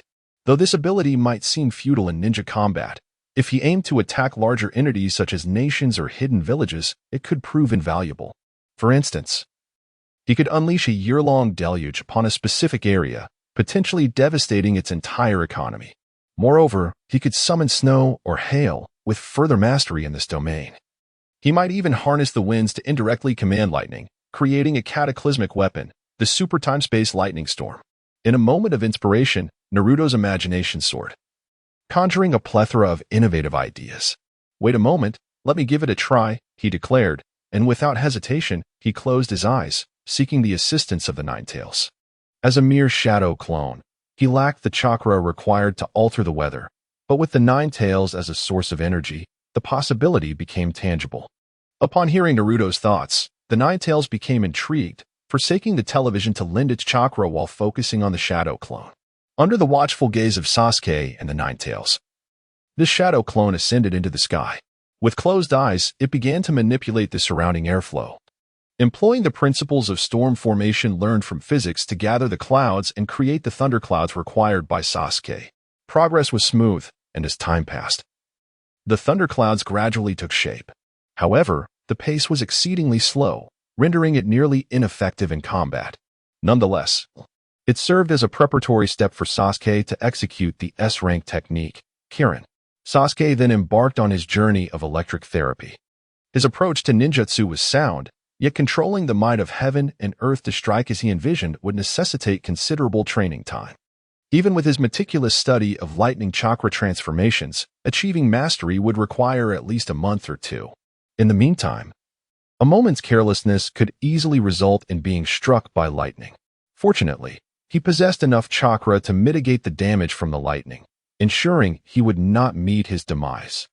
As Naruto observed Sasuke's training, he too closed his eyes and fell into contemplation. He reflected on the challenges faced during the thundercloud formation process. With his chakra control abilities, he felt no pressure in accomplishing this feat. The true issue lay with the duration of his skill activation. It seemed to stem from the output power of his chakra. Due to perceptual limitations, the total amount of chakra he could output in a given time frame, as well as the range of its influence, had its limits. In light of this, to resolve the issue and wield wind attribute chakra to command the elements of nature, wind, rain, and lightning, he needed to find a solution. Having reached this conclusion, Naruto began to sift through all the ninjutsu and geographical knowledge related to weather he had learned thus far, ultimately discovering a potential solution, the Kagaya-SI. Naruto opened his eyes, a flicker of excitement in his expression. The Kagaya-SI was a unique perception ability belonging to the Uzumaki clan, unparalleled among known sensory ninjutsu, even surpassing the innate sensory abilities of Sage Mode. This ability, akin to the Heavenly Lock, could be acquired through training by members of the Uzumaki clan. Outsiders would first need to meet the chakra requirements. Naruto, being a member of the Uzumaki clan, was ideally suited. Moreover, due to his continuous absorption and transformation of the Nine Tails chakra, even among the Uzumaki. His chakra could be considered vast. It is known that the range of chakra interference with the external environment relates to one's control ability and the extent of that control. In this context, the Kagaya-I would grant Naruto an extensive perception capability and chakra control within that region, upon which he could then influence the airflow with wind attribute chakra. Thus, within Naruto's imaginative conception, wielding the wind attribute chakra as a medium to command the elements of nature, wind, rain, thunder, and lightning, culminates in the potential realization of the formidable Super S-rank natural disaster level ninjutsu, the lightning storm, which far surpasses the wind release, Rasenshuriken in power. With such anticipation, this shadow clone conveyed the message to the original. Meanwhile, while Naruto was diligently training in Sage mode, a portion of his other shadow clones focused exclusively on honing the practice of the Kagura Shingon. This ability not only serves as a prerequisite for the development of Naruto's newly envisioned Super S-rank ninjutsu, but also significantly compensates for his deficiencies in sensory perception. Thus, as this training progressed, time flowed gently onward. Chapter 58, Taijutsu Experience Increases 1. The following day, Naruto awoke early. After enjoying breakfast, he set off towards the waterfall. Along the way, he encountered Sasuke, who had rushed out of his home, and Kakashi, and together they made their way to the waterfall's edge. Upon arrival, they found Guy, who had already been there, engaged in his morning exercises. He had come at the request of his friend Kakashi to serve as a taijutsu instructor for Naruto and Sasuke. "Good morning, Guy." Kakashi greeted with a smile and a wave. "Good morning, Kakashi," Guy replied, giving a thumbs up and flashing a wide grin that showcased his shining white teeth. "Let us have a spirited match." Kakashi chuckled slightly, feeling a bit awkward, but quickly extended his hand to initiate a game of rock, paper, scissors, which Guy instantly understood. Ultimately, the encounter concluded with Kakashi triumphing as his fist overcame Guy's scissors. After the light-hearted exchange, Kakashi formally introduced his two students to Guy. "Guy, these are the students I mentioned previously, Naruto and Sasuke. I entrust their taijutsu training to you today." "Understood." Guy responded enthusiastically, immediately entering into teaching mode. "Come at me. Let me see your level of taijutsu." Observing this, Kakashi stepped aside and activated his Sharingan to watch the sparring session. Having spent the previous month training the two, he was somewhat familiar with their capabilities. And without the Sharingan, he would struggle to keep pace with their movements. Naruto and Sasuke exchanged glances, summoning a multitude of shadow clones for their regular training. They then simultaneously removed the heavy weights strapped to their hands and feet, which totaled 2 tons. Given that Kakashi had recommended Guy and seemed so confident, Sasuke resolved to take the training seriously. Naruto, on the other hand, felt more straightforward. In terms of taijutsu, he believed he was no match for Guy, so he had no concerns about overpowering him. Guy watched with a smile as they discarded their weights. Though he had heard tales from Kakashi about the talent of these two students, he was confident in his own abilities. In the ceiling space, Naruto chuckled as he spoke to Kurama, who was lounging on the couch, engrossed in a show. "Earlier, we subconsciously forgot about Kakashi's friend, Guy. If a conflict arises, we might end up getting kicked to death by the Eight Gates formation. Isn't he Kakashi's friend? He seems like a comedic character, easy to overlook. Why worry? Kakashi wouldn't let him harm you." His student, Kurama, scoffed. "Perhaps Kakashi won't be able to stop him," Naruto replied with a smile, not dwelling on the matter as he completely removed the weights. Sasuke did the same. "Please guide us, Teacher Guy," they exclaimed in unison, fueled by Kurama's energy. Without hesitation, they launched into action. In the next moment, to Guy's eyes, the figures of the two young boys became a blur. Soon after, Made I sensed the sound of slicing wind behind him, a fierce current raising goosebumps on his skin. The years of rigorous training had honed his reflexes, allowing him to react in an instant. In a split second, he instinctively pushed off the ground, propelling himself forward 10 meters, narrowly evading the combined punch from Naruto and Sasuke. Turning around to face the two, who pursued him without hesitation after missing their strike, Meikai-'s expression grew serious. He no longer held back. The speed he had just exhibited was nearly on par with his peak performance. The 8th gate of the chakra path, the 5th gate, the door of dying, was now open. With the activation of this powerful buff, Meikai found himself moving with remarkable ease. As Naruto and Sasuke launched their attacks, Meikai adopted a purely defensive stance. In the blink of an eye, over 100 exchanges occurred, yet the duo found themselves unable to gain the upper hand against him. With their situation becoming desperate, Naruto and Sasuke decisively activated even more potent buffs, enhancing their wind and lightning chakra to manipulate airflow and invigorate their bodies. No longer at ease, Meikai began to counterattack, but still found himself suppressed by the two, falling into a disadvantageous position. The sixth gate, the Gate of Joy, was now open, and even greater strength erupted from Meikai, allowing him to once again overpower Naruto and Sasuke, and with the surplus energy, he began to highlight the flaws in their techniques. Occasionally, he would retaliate, showcasing some powerful taijutsu techniques. While fighting, he would loudly proclaim the names of his moves, exuding a vibrant energy that inspired Naruto to join in, announcing his own techniques as well. This was not a battle to the death. The purpose of their confrontation was to learn, so Naruto refrained from activating even stronger buffs, while Sasuke, recognizing his physical limitations compared to Naruto, relied on his Sharingan to compensate. Unfazed by the fact that both Meikai and Naruto excelled in taijutsu, Sasuke continued to observe their movements, his dual Tomo Sharingan spinning rapidly. Meikai's Leaf Gale and Lion's Barrage were commendable, as was Naruto's Tai Chi move, the Swallowtail. The Wild Horse Split and the Sealed Closure were also impressive. But the next moment would belong to him. Sasuke diligently absorbed their techniques, while Meikai, engaged in battle, grasped the intricacies of Naruto's moves, continuously extracting their essence. Naruto, unconcerned about the two learning from him, showcased the techniques he had recently acquired in advanced physical training. Strength did not solely reside in the techniques themselves, but in the individual wielding them.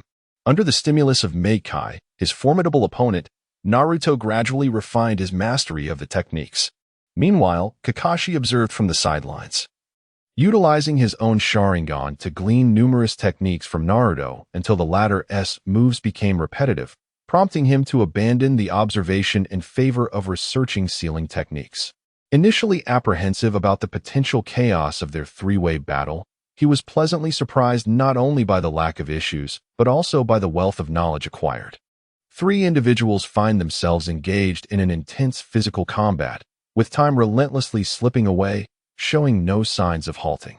Among them, Guy stands out as a master of martial arts, a genin who, despite possessing a relatively modest amount of chakra, has cultivated an enduring stamina through years of rigorous training. Meanwhile, Naruto and Sasuke, having devoted over 5 years to even more rigorous physical training, boast an abundance of chakra. Though still youthful, they are by no means inferior to Guy. The trio embodies a remarkable synergy, their skills and talents harmonizing in a fiercely competitive atmosphere, igniting what Guy would describe as the ultimate fervor of youth. Throughout the day, with the formidable Kyuubi acting as a powerful source of energy, the three engage in relentless combat, pausing only briefly to rest and restore their strength. Their combat techniques and martial arts experience continuously evolve in this high-stakes environment. In the blink of an eye, 3 months have swiftly passed. Chapter 59. The invitation to the gathering. Over the course of 3 months, both Naruto and Sasuke, as students, and Guy, as their teacher, have made tremendous progress. Since several years ago, Naruto and Sasuke have diligently adhered to the principle of pushing their limits in training without faltering. Despite the arduous nature of their endeavors, they have remained unwavering. Coupled with their innate talents and physical potential, along with the formidable chakra replenishment provided by Kurama, they have developed physical abilities that far exceed those of many seasoned genin specializing in taijutsu, even at such a tender age. However, their shortcomings are equally apparent, namely a lack of practical combat experience and advanced taijutsu techniques. Under Guy's unreserved guidance during these 3 months, these deficiencies have gradually been addressed, though the remaining lessons must be gleaned from real battles. Moreover, Guy has even imparted to Naruto and Sasuke his ultimate secret technique, the 8 Gates formation. Despite Guy's relentless dedication to training and breaking through his own limits since childhood, he remains an ordinary man. In his daily practice, he must also be mindful of protecting his body to avoid the perils of overexertion, which could lead to an untimely demise. As a result, while he has continued to advance, he still lags behind the exceptional prowess of Naruto and Sasuke. During these 3 months, Guy has enjoyed the advantages of Kurama's chakra replenishment. Aside from meal and rest breaks, he has scarcely disengaged from the 8 gates, leading to a significant enhancement in his mastery of the technique and his body's adaptability to such explosive power. According to his estimations, the progress he has made during these 3 months is comparable to the achievements of the past 3 years. Furthermore, as Naruto and Sasuke have experienced rapid growth in their abilities, Guy has been compelled to continually evolve himself to keep pace, lest he be overshadowed by his students. It would indeed be quite awkward for a teacher to be outshone by those he instructs in his area of expertise. Consequently, in addition to his improvements in the 8 gates and taijutsu, Guy has also experienced substantial growth in his combat techniques by integrating the skills he has learned from Naruto. This meteoric rise in strength has left Guy somewhat intoxicated with joy.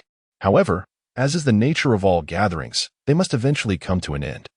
After 3 months of training alongside Naruto and Sasuke, Guy must inevitably take his leave. Time has flown, and the students of this year's Ninja Academy are nearing graduation. Next, Guy will be tasked with mentoring a team of genin. Although he yearns to continue training alongside Naruto and Sasuke, the reality of life necessitates earning a living without work. He cannot afford the resources and sustenance required to support his intensive training regimen. If Naruto's memory serves him correctly, Guy is set to lead a team of genin that comprises the 3rd squad from the manga, consisting of Tintin, Neji, and Lee. Naruto and Sasuke, your teacher will miss you dearly. Before their parting, Akai gazed at Naruto and Sasuke, both of whom wore expressions of profound sorrow. It was uncertain whether he was reluctant to bid farewell to these exceptionally talented students or to the formidable supply station, Kurama, which provided ample sustenance. Perhaps he was also loath to part with Naruto's delightful culinary creations. As he contemplated this, Akai felt an urge to approach and envelop Naruto and Sasuke in a warm embrace. Kakashi, who had diligently studied sealing techniques for 3 months, observed this scene with a sense of nostalgia, recognizing the considerable progress everyone had made during this time. However, Naruto and Sasuke met Akai's affectionate gesture with synchronized disdain. Without hesitation, each extended a hand to firmly place on Akai's shoulders, gently pushing him back to a respectful distance of 1 meter. All right, Teacher Akai. Please refrain from such ambiguous actions. We are still in the village, and you are always welcome to join us for training during our leisure time, Naruto stated earnestly. Finally relaxing his grip, Sasuke beside him nodded in agreement. Though he had come to acknowledge Akai's strength and appreciated his dedicated instruction over the past few months, he could not overlook Akai's questionable fashion sense. In stark contrast, Naruto's attire was impeccably stylish, accentuating his handsome features while remaining trendy. Since they were parting ways, Sasuke suggested, "Let us indulge in a grand feast today. How about we reserve the Hot Spring Hotel? It will be my treat as a token of gratitude for Teacher Akai's guidance over these past months." Sasuke, having inherited a modest portion of his family's wealth, was undeniably affluent. A significant portion of this wealth had been entrusted to Naruto, who assisted in various investments, particularly in the culinary and fashion industries. Over the past few years, Naruto had frequently enjoyed the benefits of this arrangement, and rather than diminishing, Sasuke's finances had noticeably increased. In Sasuke's own words, "This world is abundant with opportunities, yet almost 99% of people fail to seize them." Fortunately, he was among the few who could recognize and take advantage of such prospects. With aspirations to rebuild his clan, he needed substantial funds. In their partnership, Sasuke providing the capital and Naruto managing the operations, was mutually beneficial. Thus, Sasuke felt no hesitation in covering the costs of the meal. With Akai assured of Naruto's commitment to continue training together in the future, and with Sasuke's generous offer of a feast, the melancholy of their impending separation was swiftly overshadowed by excitement and joy. Meanwhile, Kakashi, upon hearing Sasuke's proposal for a grand feast, felt his own appetite stirred. Initially, he had intended to care for Naruto and Sasuke, and had indeed acted upon this intention by frequently preparing meals for them, even at the expense of his own finances. Now, however, he had become a rather indulgent couch potato, relishing the prospect of being pampered. "Although I yearn to be a dedicated and responsible teacher, embracing the duty of preparing meals for my students. The culinary creations of Naruto are simply exquisite. Faced with the inquisitive gazes of Naruto, Sasuke, and Guy, Kakashi naturally had no objections and readily agreed, saying, "Very well, I shall join as well." Observing the sky, Naruto noted that it was only 4 o'clock in the afternoon, still shy of the designated break time. However, seizing the rare opportunity to unwind, he decided to conclude the day's work early, for balance is essential. Thus, he proclaimed, "Let us disperse for now. We shall reconvene at our usual place at 6 o'clock. If any of you wish to invite friends or family, feel free to bring them along." With that, Naruto vanished in a flash, disappearing from sight. Sasuke, Kakashi, and Guy exchanged glances before each went their separate ways. Chapter 60. A journey to the hot springs. Within the confines of the 5th grade classroom at the Ninja Academy, Naruto was engaged in a game of Go with Shikamaru, when his form momentarily flickered. Shikamaru, having just made a move, keenly sensed the shift. "Is he here?" he inquired softly, glancing around at their classmates. It was recess, and the classroom was a lively tableau.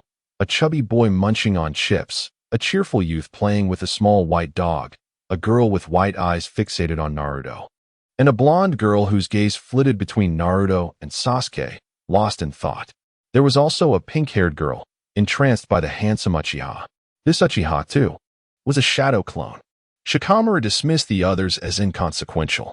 He was aware that Naruto often utilized shadow clones to attend class, not because he possessed exceptional insight to perceive the clones, but due to the numerous instances he had witnessed one Naruto and one Sasuke practicing their taijutsu in the wild, while another Naruto and Sasuke diligently attended every lesson without fail.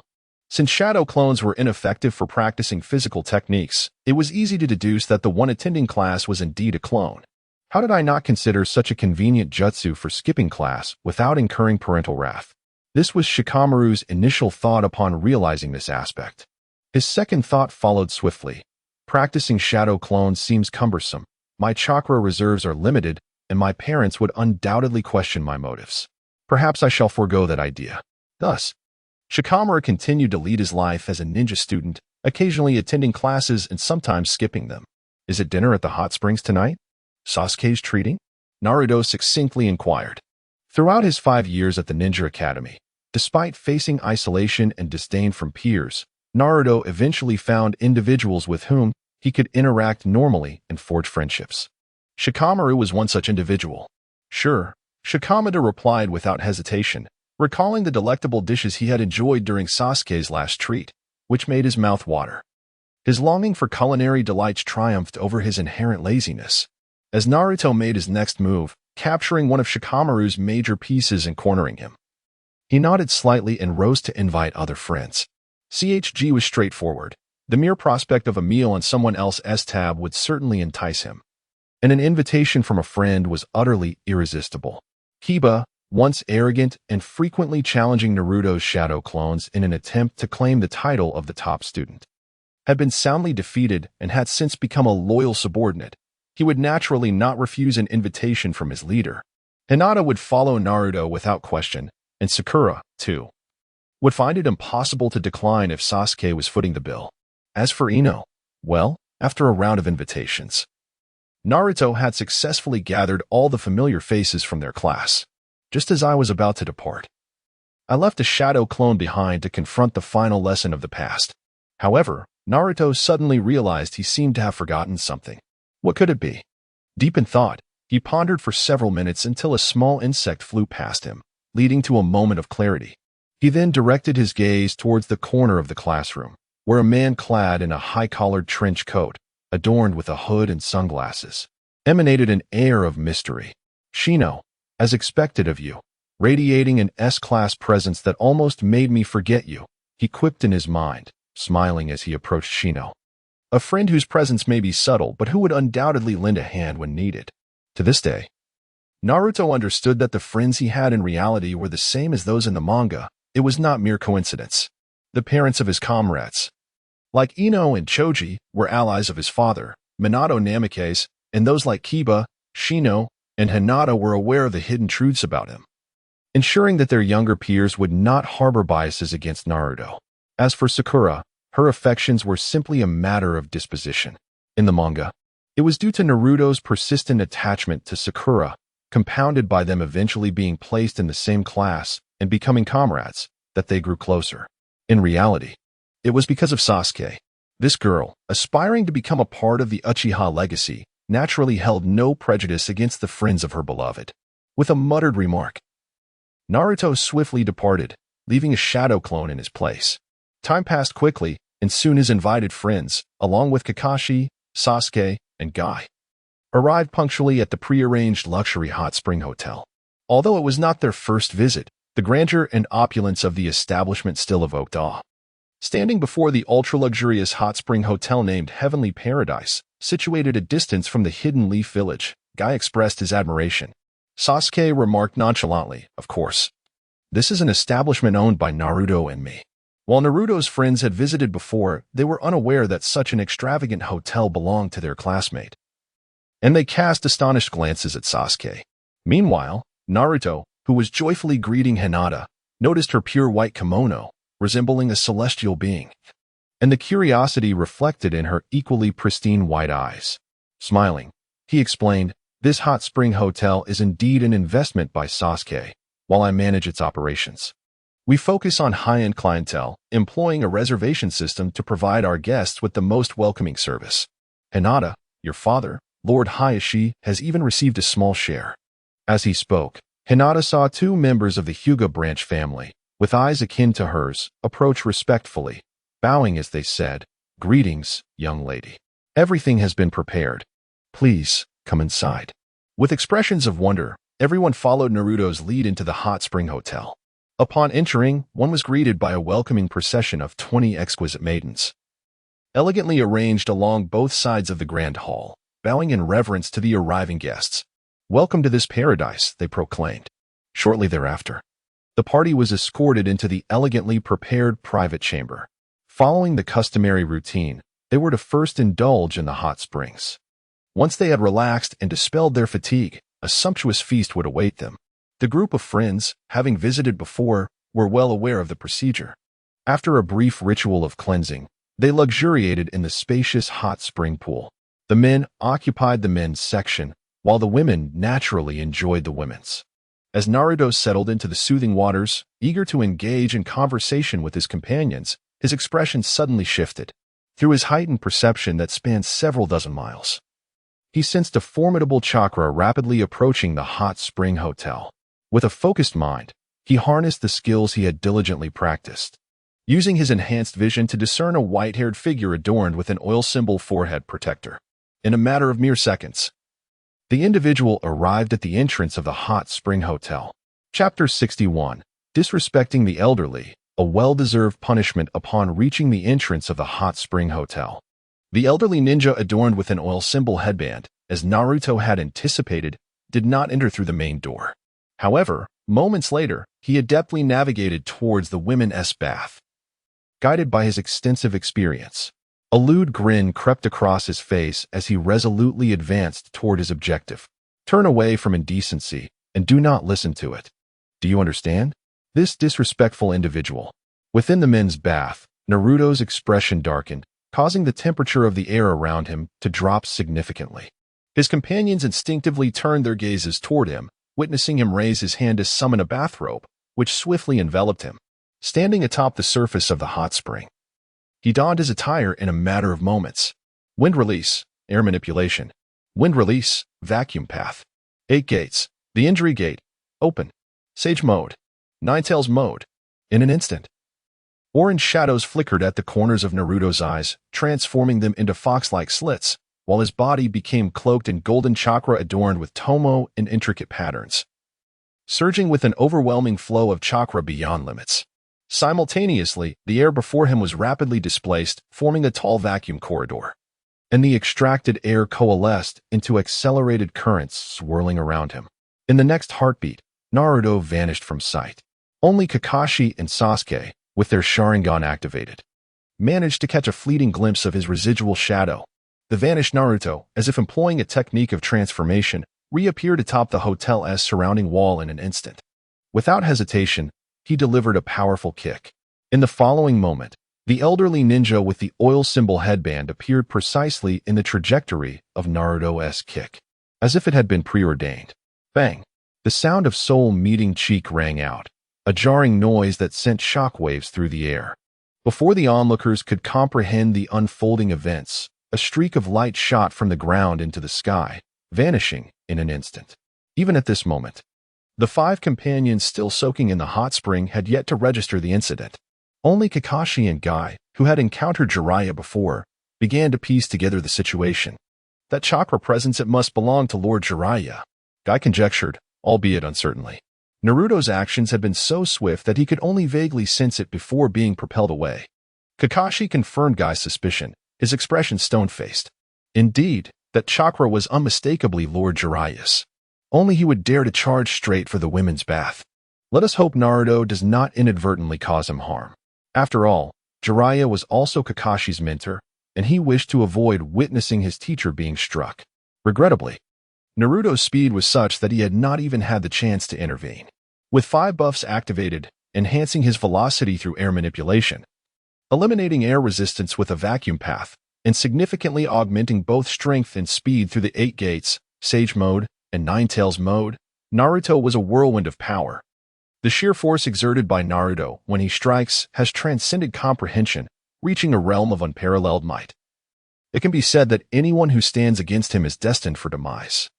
Had it not been for the fact that the individual under assault bore a resemblance to Jiraiya, they would have doubted the possibility of his survival.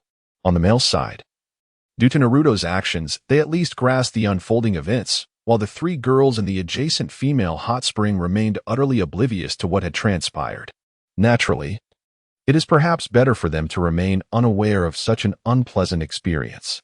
With a splash, water cascaded as Naruto once again immersed himself in the hot spring. At this moment, apart from Sasuke, who frequently trained alongside Naruto and had a general understanding of his prowess, the expressions of Choji, Kiba, Shikamaru, and Shino were filled with astonishment as they gazed at Naruto.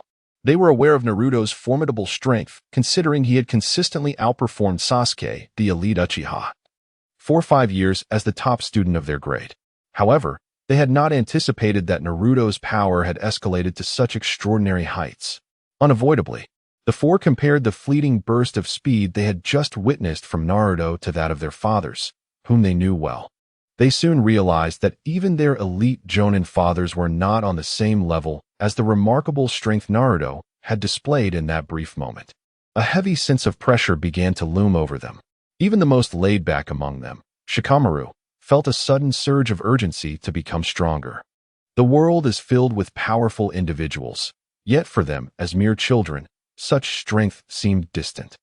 The realization that a peer had attained such an extraordinary level of power was indeed what instilled in them a profound sense of pressure. Having just settled into the hot spring, Naruto overheard the conversation between Kakashi and Guy. Calmly, he remarked, "Indeed, it was Jiraiya. Given his resilience, he won't perish, though he will certainly endure some discomfort for a time." After a brief pause, Naruto continued, "Moreover, I did not exert my full strength. Most of it was merely a gentle push." Kakashi, intrigued, inquired, "Naruto, how do you know Lord Jiraiya? You should have never met him, right?" Alongside Sasuke, the other 4 young ones directed their curious gazes toward Naruto.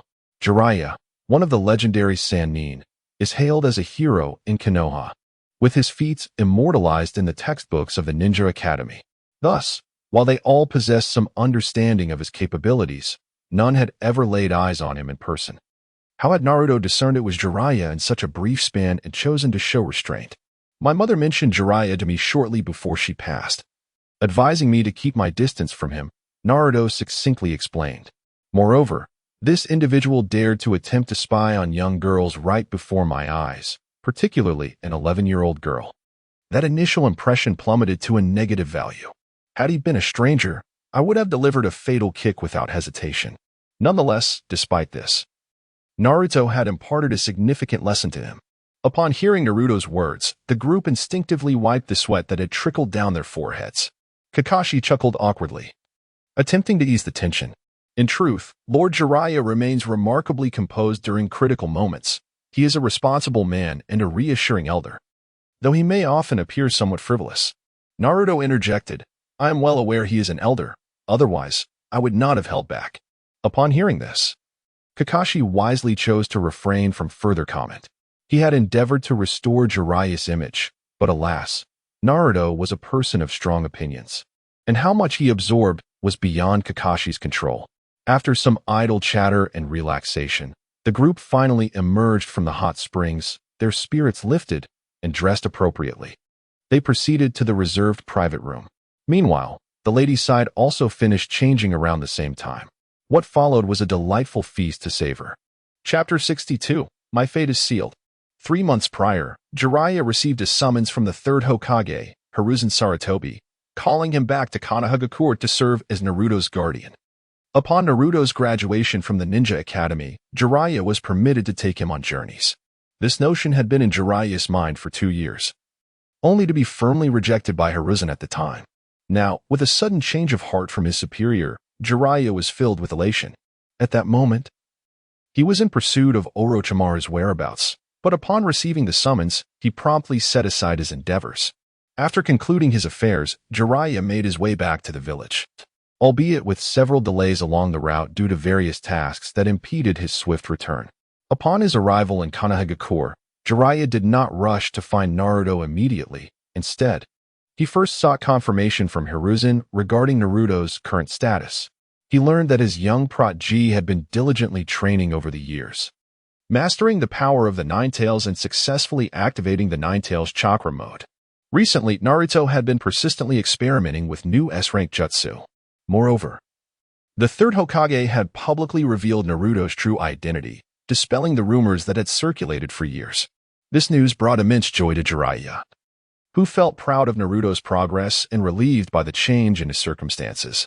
However, this also caused Jiraiya's earlier excitement, stemming from the decision to have him care for Naruto, to wane. Have you called me back to clean up your mess? Jiraiya questioned coldly, gazing at the elderly Hokage, who sat with a benevolent smile upon his face. Though Hiruzen's words were brief, Jiraiya gleaned crucial information from them and surmised the true purpose of his summons. In response to Jiraiya's inquiry, Hiruzen merely offered a wry smile, remaining silent. You are growing old. It would be wise to pass the Hokage mantle to Kakashi or to summon Tsunade back. If this continues, you will inevitably create more darkness and tragedy. This is my advice as your disciple. I will take care of Naruto, but I will not permit you to exploit him.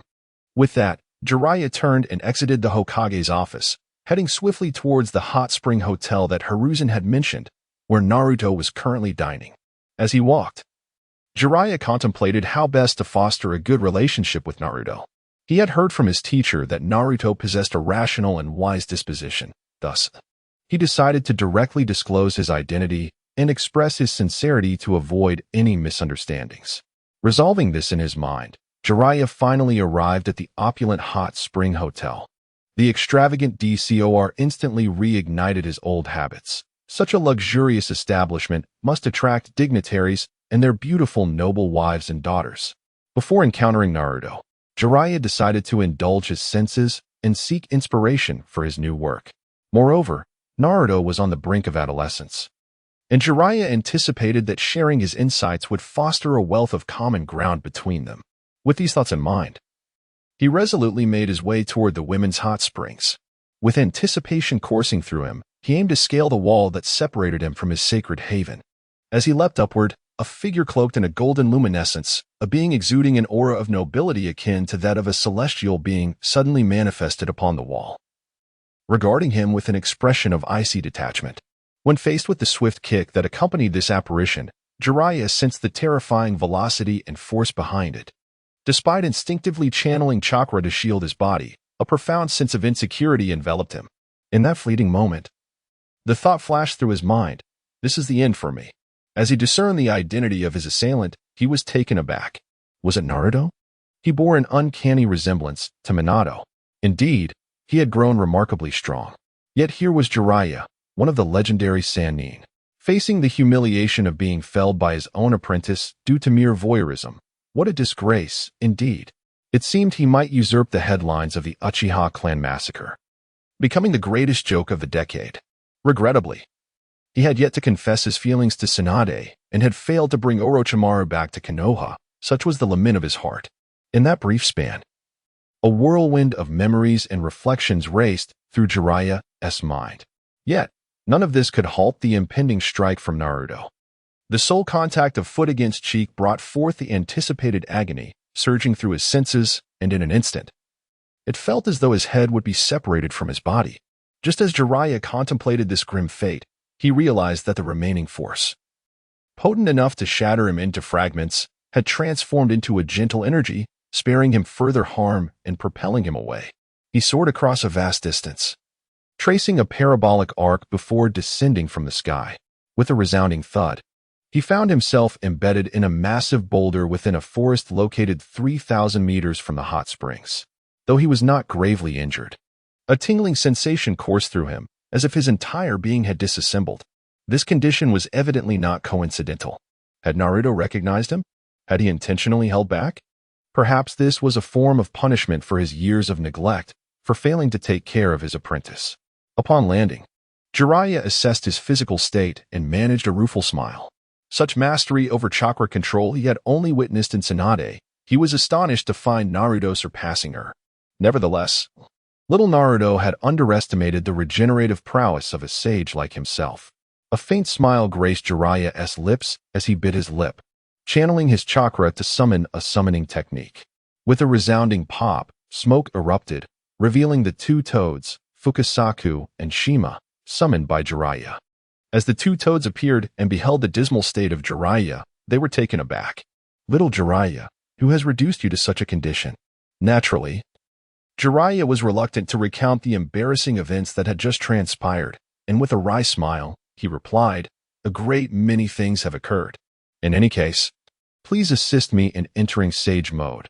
I must swiftly restore my body before attending a gathering." Very well. The two sage toads exchanged glances, recognizing Jiraiya's reticence, and refrained from further inquiry. They leaped onto Jiraiya's shoulders to aid him in absorbing natural energy, enabling him to access sage mode and harness its remarkable restorative powers. Within the confines of the luxurious hot spring hotel, as Naruto and his companions settled into their private room, the exquisite and lavish dishes were just being presented by the attendants. At that moment, a revitalized Jiraiya pushed open the door and appeared before them, nonchalantly displaying a cheerful smile. "Hello, everyone." Chapter 63. The Gluttonous Queen. As Jiraiya suddenly made his entrance, the three young women remained momentarily nonplussed. The men, however, regarded Jiraiya's unperturbed arrival with a mixture of bewilderment and amusement. One might say, as expected of one of the legendary Sannin, Jiraiya not only possessed formidable strength but also an astonishingly thick skin. "Ha ha ha, Lord Jiraiya, it has been quite some time." Kakashi greeted him with an awkward smile. Guy also extended his salutations. "Good evening, Lord Jiraiya." It was at this moment that the three young women began to grasp the significance of Jiraiya's presence. Well aware of his illustrious reputation, they chose to disregard Naruto's frosty glare directed at Jiraiya. Jiraiya exchanged pleasantries with Kakashi, Guy, and the rest of the young heroes, before unceremoniously squeezing in beside Naruto. A perceptive maid promptly provided him with a fresh set of utensils. "Hello, Naruto. I am Jiraiya, your father's mentor, and I have come specifically to see you," he said, his expression revealing no hint of discomfort. Naruto responded with a cool demeanor, albeit with a measure of politeness. "Hello. I am aware that you are Jiraiya. However, my mother once advised me against associating with you. I never understood her reasoning until now." Naruto's feelings towards Jiraiya were rather complex. On one hand, there was the image of the wise mentor from the manga, who had imparted both will and technique to him. On the other, there was the reality of this seemingly ridiculous elder, which Naruto found utterly distasteful. Manga could only serve as a reference, not a definitive guide to reality. Ultimately, akin to Kakashi, he resolved to spend some time with Jiraiya to discern his true character. Jiraiya, undeterred by Naruto's unabashed disdain, chuckled and remarked, "That does indeed resonate with Kushina's style. I was merely drawing inspiration, truly just inspiration. After all, I am a writer. If you dislike it, I shall refrain from such antics in the future." Human nature is intricate, and though Jiraiya's penchant for peeping was well known, he now assumed the role of a mentor. Given Naruto's clear expression of disapproval, he felt compelled to embody the decorum expected of an elder. Seeing this, Naruto softened his frosty demeanor and nodded in acknowledgement of Jiraiya's resolution. Hinata, Ino, and Sakura listened with curiosity to the exchange between Naruto and Jiraiya, lacking the understanding of the nuances in their words, while the other men, aware of the underlying context, chose not to elaborate. After all, it was courteous to afford some dignity to Jiraiya as the elder. With that, they commenced their meal. Naruto surveyed the lavish spread before him, an extravagant array of delicacies sourced from the skies, the seas, and the earth, all expertly crafted by the chef, igniting an insatiable appetite at first glance. Without hesitation, Naruto seized his chopsticks and promptly selected a piece of king crab meat. Within their small circle, Naruto held the highest standing. Upon seeing him begin to eat, the others shed their reservations and enthusiastically joined in the feast. As the children indulged in their beverages and the adults savored their wine, the atmosphere at the table grew increasingly harmonious under Jiraiya's deliberate efforts to enliven the gathering. Everyone, including Naruto, became engrossed in the tales Jiraiya recounted from various corners of the ninja world. At this moment, Jiraiya displayed a dignified presence befitting an elder. Meanwhile, Hinata quietly enjoyed her meal, relishing the food, especially when Naruto occasionally assisted her in serving. As time elapsed, the others, save for Hinata, had their fill and gradually set down their chopsticks, observing Hinata as she gracefully devoured the dishes before her with remarkable speed. Fortunately, a steady stream of attendants brought forth more food, ensuring that Hinata would not go hungry. In the past, had she been surrounded by so many onlookers, she would have likely felt too shy to continue eating. At home, she had restricted herself to the same portion as her father to avoid mockery, which was already deemed impressive by others. However, about 3.5 months prior, when Naruto had invited Hinata over for a meal and had taken the time to observe her eating habits, he noticed her deliberate self-restraint. Upon inquiring, he discovered that she consistently limited her intake, merely eating enough to sustain her daily energy needs without truly feeling satisfied. From that point on, Naruto had encouraged Hinata, explaining that chakra is derived from both physical and mental strength, which in turn is fueled by food. Thus, to grow stronger, one should eat as much as possible. He concluded with the wisdom that being able to eat is a blessing. This revelation opened Hinata's eyes, and upon receiving Naruto's affirmation, she began to liberate herself from her previous constraints. As a result, her already substantial appetite surged exponentially, increasing to an astonishing degree. The volume of food she consumed daily became remarkable, even surpassing that of Naruto and Sasuke, who were accustomed to intensive physical training. This transformation led to an astonishing acceleration in her chakra levels, and her Byakugan's clarity began to flourish at an impressive pace. If previously Hinata had been merely an extraordinary talent surpassing Neji, she now exhibited a budding potential that aligned her more closely with Naruto and Sasuke. Naruto had anticipated this change, as Hinata was known as the Byakugan princess, and even the ancestral Hyuga clan had recognized the purity of her Byakugan. With ample energy supply, her body's rapid evolution was only to be expected. This development brought a smile to Hyuga Hayashi, who had initially been concerned about his daughter's voracious appetite. Subsequently, in a display of remarkable generosity, he allocated a substantial portion of the profits acquired from the hot spring hotel as pocket money for Hinata, allowing her the freedom to indulge in any delicacies her heart desired. Naruto and Sasuke had grown accustomed to Hinata's hearty appetite. However, the other classmates gazed in astonishment. Even Choji, hailing from the Akimichi clan, found himself humbled in the presence of such an insatiable eater as Hinata. Even if they summoned the most gluttonous member of the Akimichi family, he would pale in comparison to the voracious queen of appetites that Hinata had proven to be. As the feast progressed into its latter stages, the gathering transformed into an enthusiastic effort to assist Hinata in her dining, curious to witness just how much she could consume. Meanwhile, Sasuke, who was responsible for settling the bill, couldn't help but twitch at the corners of his eyes. Had he known, he would have firmly prohibited Naruto from bringing along the great appetite queen, but now he could only lament in vain. Chapter 64. It is never words that touched the heart when it came time to pay. Even Sasuke, who typically paid little heed to money, felt the sting of an empty wallet. Had it not been for his stake in the establishment, which afforded him a discount, the pain would have been far greater. Although he had dined with Hinata before, none of those occasions ever matched the sheer indulgence of this one. Not only did they feast, but the fare comprised exquisite, high-end ingredients. Henceforth, unless absolutely necessary, he resolved never to invite Hinata out again. As he signed the bill, Sasuke silently vowed that these funds would be deducted from his dividends. After satisfying their appetites, the group engaged in idle chatter for a while before parting ways. It was not that they could not stay at the Hot Spring Hotel. However, with numerous children in their midst, it was deemed inappropriate to spend the night away from home. Ultimately, they opted to return to their respective abodes. Naruto escorted Hinata to her doorstep. Wishing to avoid the disapproving glances of her family, he politely declined her invitation for tea and a chance to see the adorable Hanabi, turning instead towards his own home. As expected, not far from his residence, Naruto spotted Jiraiya waiting by the roadside. "Hey," Jiraiya greeted, raising his hand in a casual salute. Naruto nodded slightly in acknowledgement. "Naruto, would you be willing to take in a homeless old man?" Jiraiya asked, undeterred by Naruto's cool demeanor, approaching with a jovial grin. "Your house in Konoha hasn't been taken from you, has it? A little cleaning, and it would be fit for habitation." Naruto's voice remained frosty as he retorted sharply.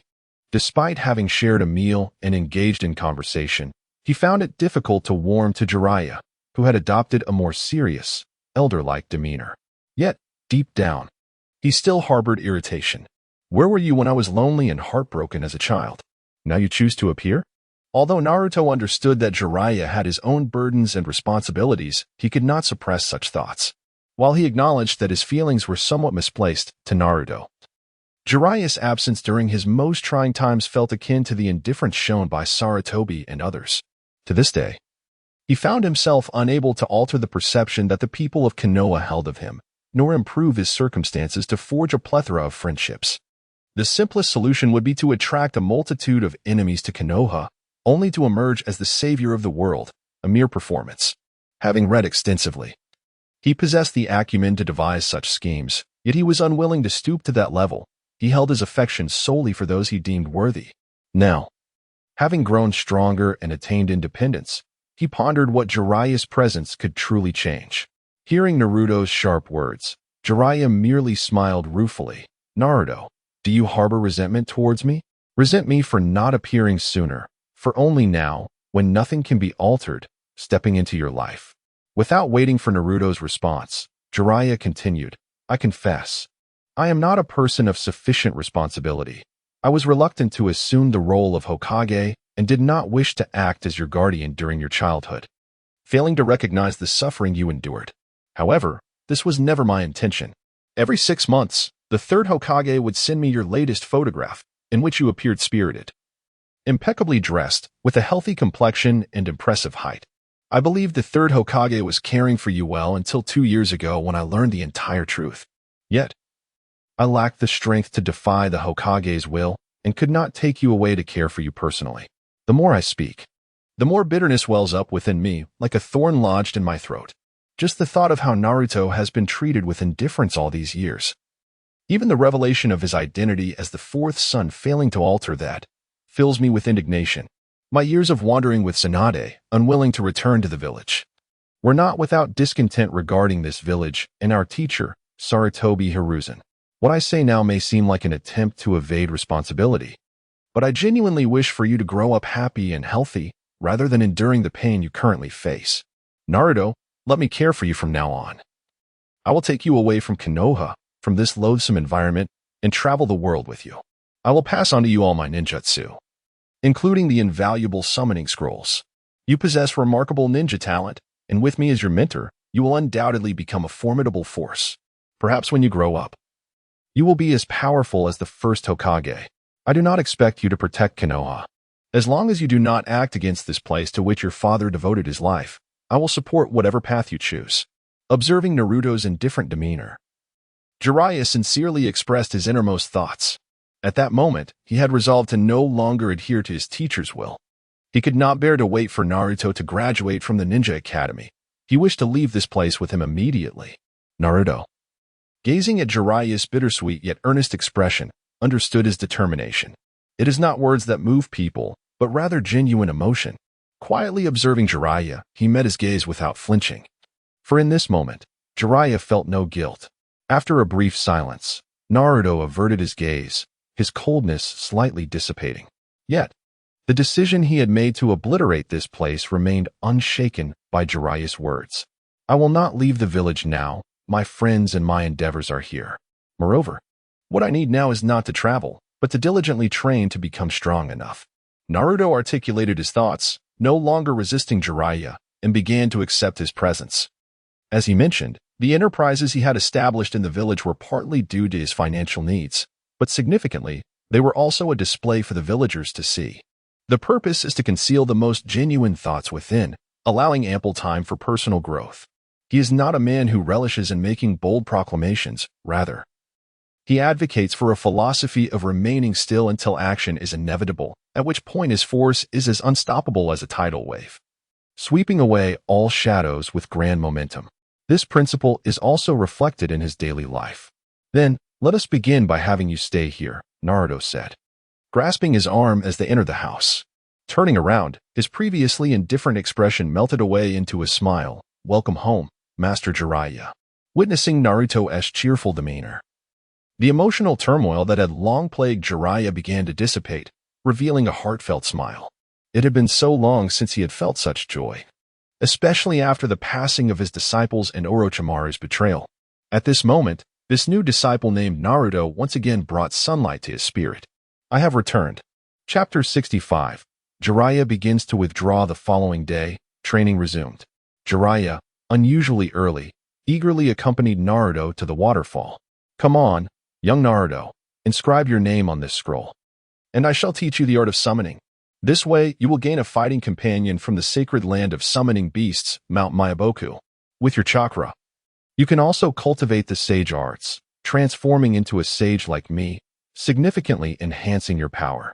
My previous disciple, your father Minato Namikaze, was also a contract holder of Mount Myaboku. By the waterfall, observing Naruto warm up after producing a multitude of shadow clones, Jiraiya proudly unveiled the enormous scroll he had carried on his back. At that moment, he anticipated the admiration and eager gaze of this young disciple. However, the reality was that Naruto's response was decidedly indifferent. Casting a glance at Jiraiya, Naruto summoned Kurama as a shield and pointed to his abdomen, stating, "This guy is sulking and let me forge a blood contract with any other summoning beasts." Pausing for a moment, Naruto entered Sage mode and continued, "Besides, I already know Sage mode, Kurama taught me." Armed with the wisdom passed down from his father Minato and mother Kushina, as well as the accumulated experiences of Kakashi and Guy over 2 decades, alongside Kurama's daily guidance and insights gleaned from comics, Naruto felt no need for further instruction in his training. What he required was merely a methodical path to strength.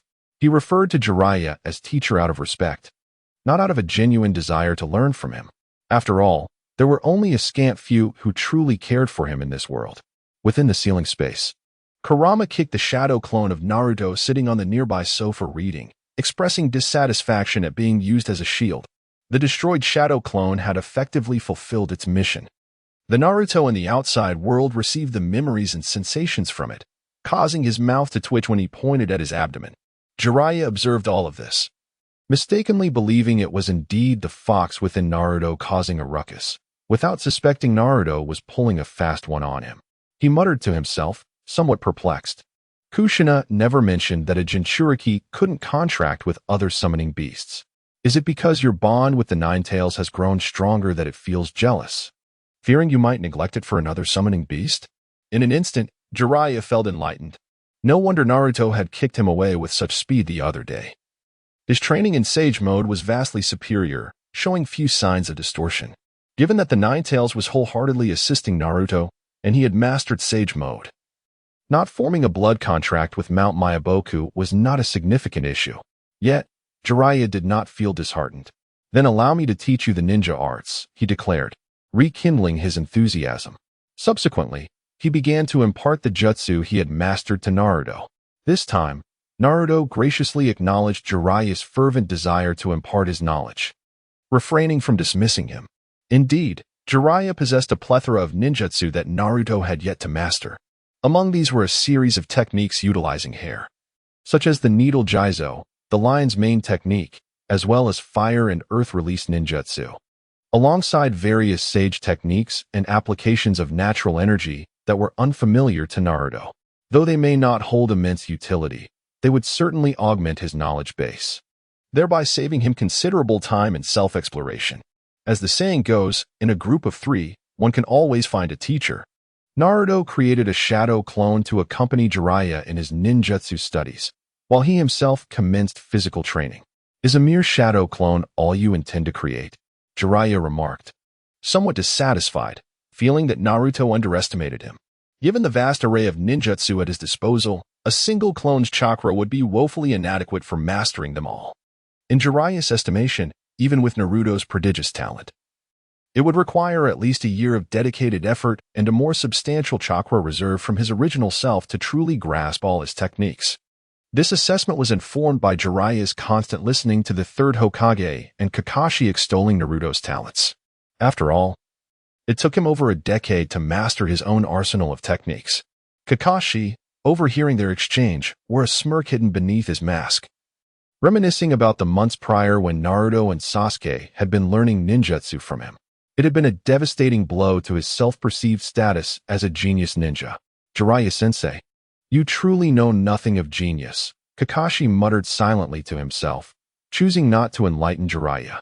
While practicing his sealing techniques, he occasionally glanced at the duo, eagerly anticipating Jiraiya's potential missteps.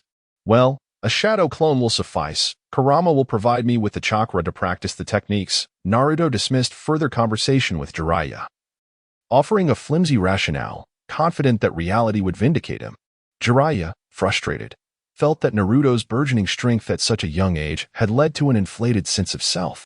"Humph, let us see you face some challenges.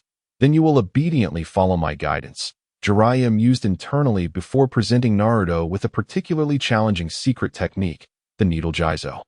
The Needle Jizo is a secret technique that stimulates hair growth to attack foes, categorized under the realm of yang release due to its transformation of the body. The crux of mastering this ninjutsu lies in possessing a natural affinity for yang release and exceptional chakra control. After Jiraiya elucidated the technique and demonstrated it, Naruto contemplated for a brief moment before forming the necessary hand seals. To Jiraiya's astonishment, he successfully executed a Needle Jizo that was on par with Jiraiya's own proficiency on his very first attempt. "All right, I've learned it. What's next?" Naruto inquired calmly, meeting Jiraiya's eyes. 3 days later, Jiraiya joined the reclusive alliance formed by Kakashi and Guy. Through relentless effort, Jiraiya, who once believed that hard work could triumph over innate talent, has come to question the validity of this belief. He now realizes that prodigies, too, are capable of diligent endeavor. Though it may seem somewhat erroneous to assert this, Jiraiya profoundly comprehends it in this moment. At times, the chasm between individuals can be more pronounced than that between man and dog. Fortunately, this is my student, one who has learned from me. A teacher takes great pride in having disciples surpass their own capabilities. In this way, Jiraiya reassures himself. Feeling depleted, he has become akin to Kakashi. As a mentor, his responsibilities have dwindled to imparting the rich tapestry of life experiences he has amassed over the years to the younger generation. Chapter 66. This is an incredibly significant journey of cultivation. Jiraiya, a man of considerable openness, initially found himself overwhelmed by Naruto's extraordinary talents, retreating into a shell of self-doubt. However, as time passed, he came to accept the reality of the situation. In his youth, he might have harbored ambitions to surpass Naruto, reminiscent of the fierce competition he once had with Orochimaru and Tsunade. Yet now, having reached an age of wisdom, Jiraiya was acutely aware that he had reached the pinnacle of his own abilities. After imparting all the ninjutsu he knew to Naruto, Jiraiya ceased his daily presence by Naruto's side and resumed his own pursuits within the ninja world, immersing himself in research and writing, even if it meant losing contact with others. He would occasionally take time to share tales of his travels and experiences within the ninja realm. Meanwhile, Naruto continued his routine, engaging in training, studying, resting, and training again in an endless cycle. This continued until one fateful day, 6 months later. By a lake some distance from a waterfall, Sasuke practiced his self-created S-rank ninjutsu, lightning release, Kirin. As he activated the technique, he formed hand seals at a breathtaking speed, utilizing the principles of updrafts to conjure a tempest. He then unleashed Chidori, positioning himself as a lightning rod to direct the storm's fury. The immense natural power, under Sasuke's control, manifested as a colossal dragon. With a powerful thrust, this dragon struck the surface of the lake. The explosion reverberated through the air, electricity crackling and sizzling, accompanied by the acrid scent of scorched air. The lake absorbed the concentrated thunder, rendering the dragon's appearance somewhat superficial, though had it struck elsewhere, it would have obliterated an extensive area. Furrowing his brow, Sasuke felt dissatisfaction with his technique. The execution of Kirin relied solely on his true form. Shadow clones could not withstand the might of nature. Due to Guy's instruction in taijutsu, the refinement of Kirin was delayed by 3 months. During the first 3 months of this half-year, with Naruto's shadow clones assisting in creating storm conditions, Sasuke had mastered the ability to control the forces of nature.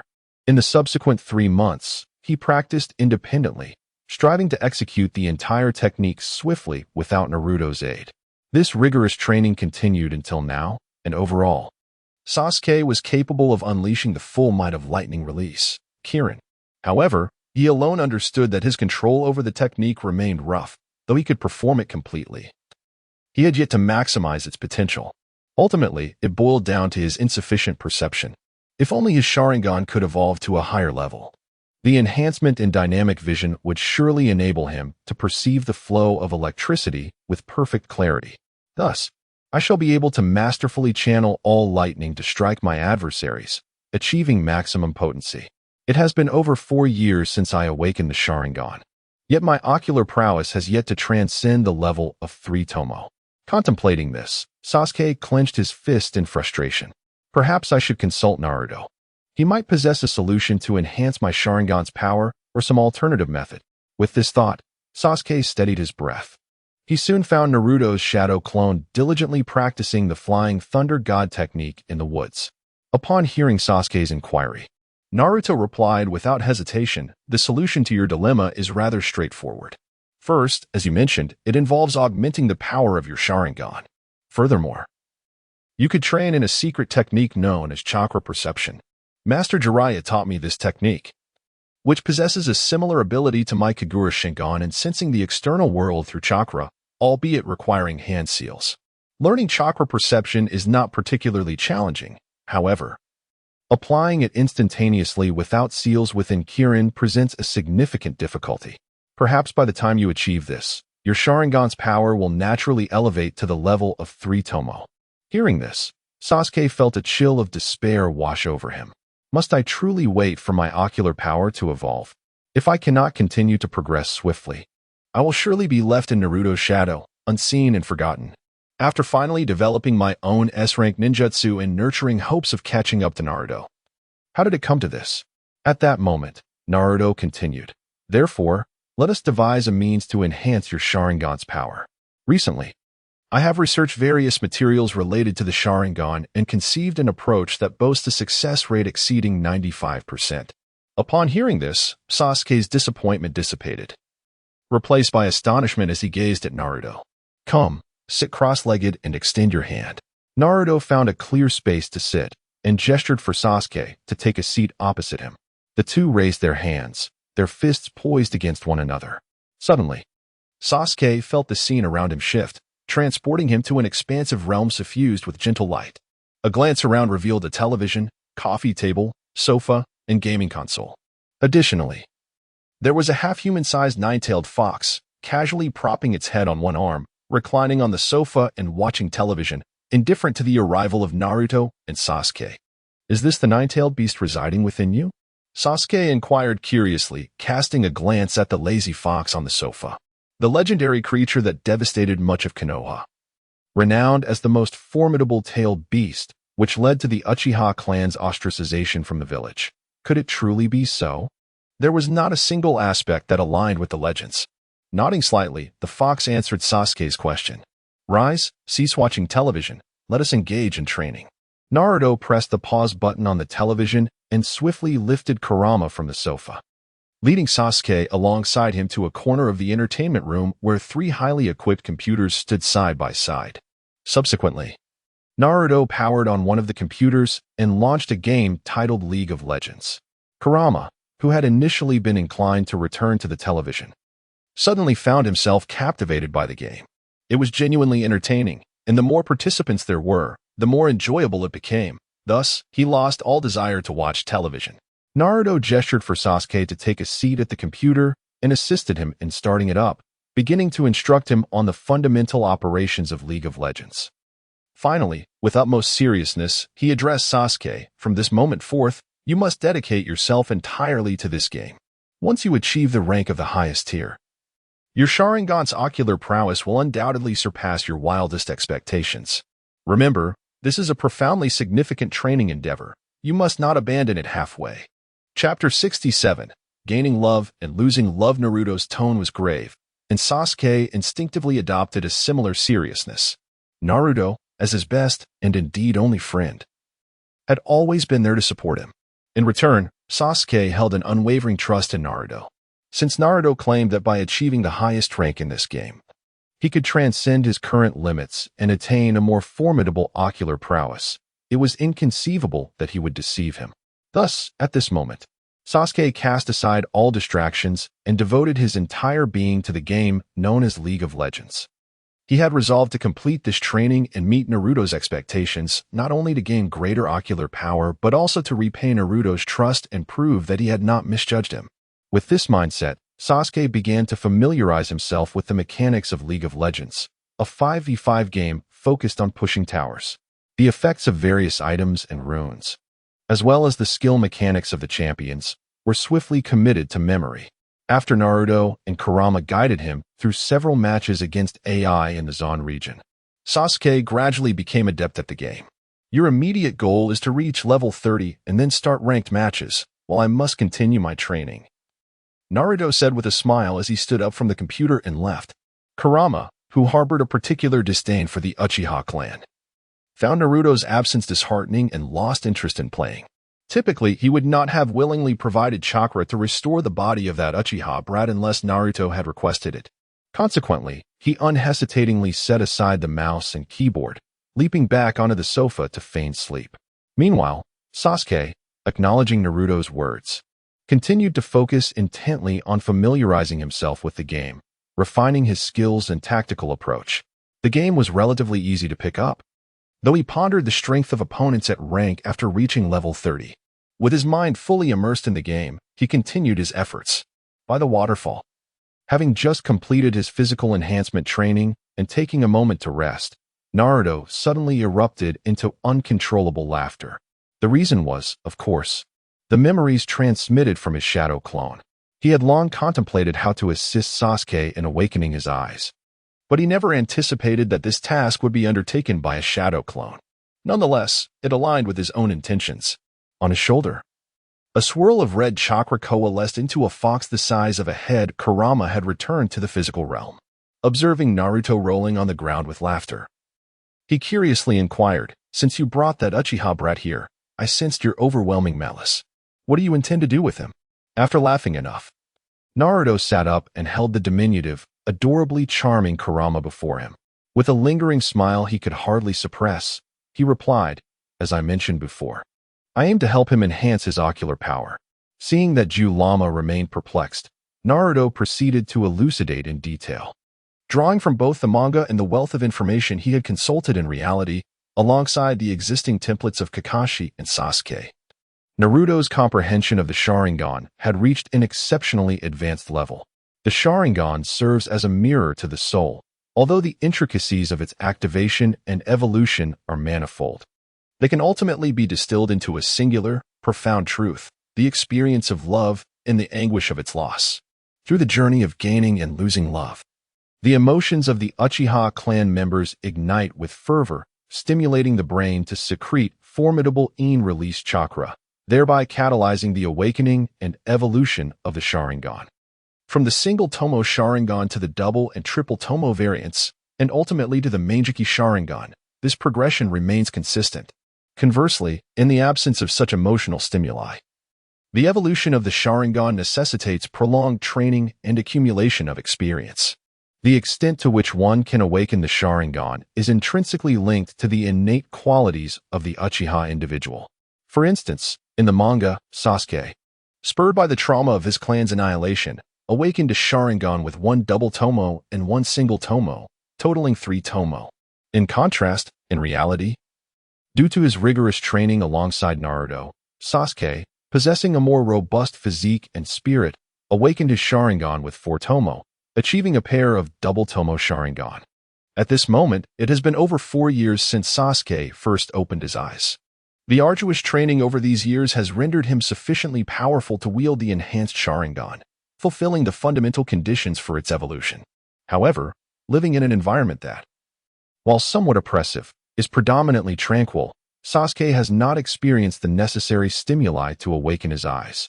For an ordinary, unrefined Uchiha, the means to provoke such an awakening would likely involve the heinous act of slaying friends and family, employing this harrowing and morally bereft method to attain greater ocular power.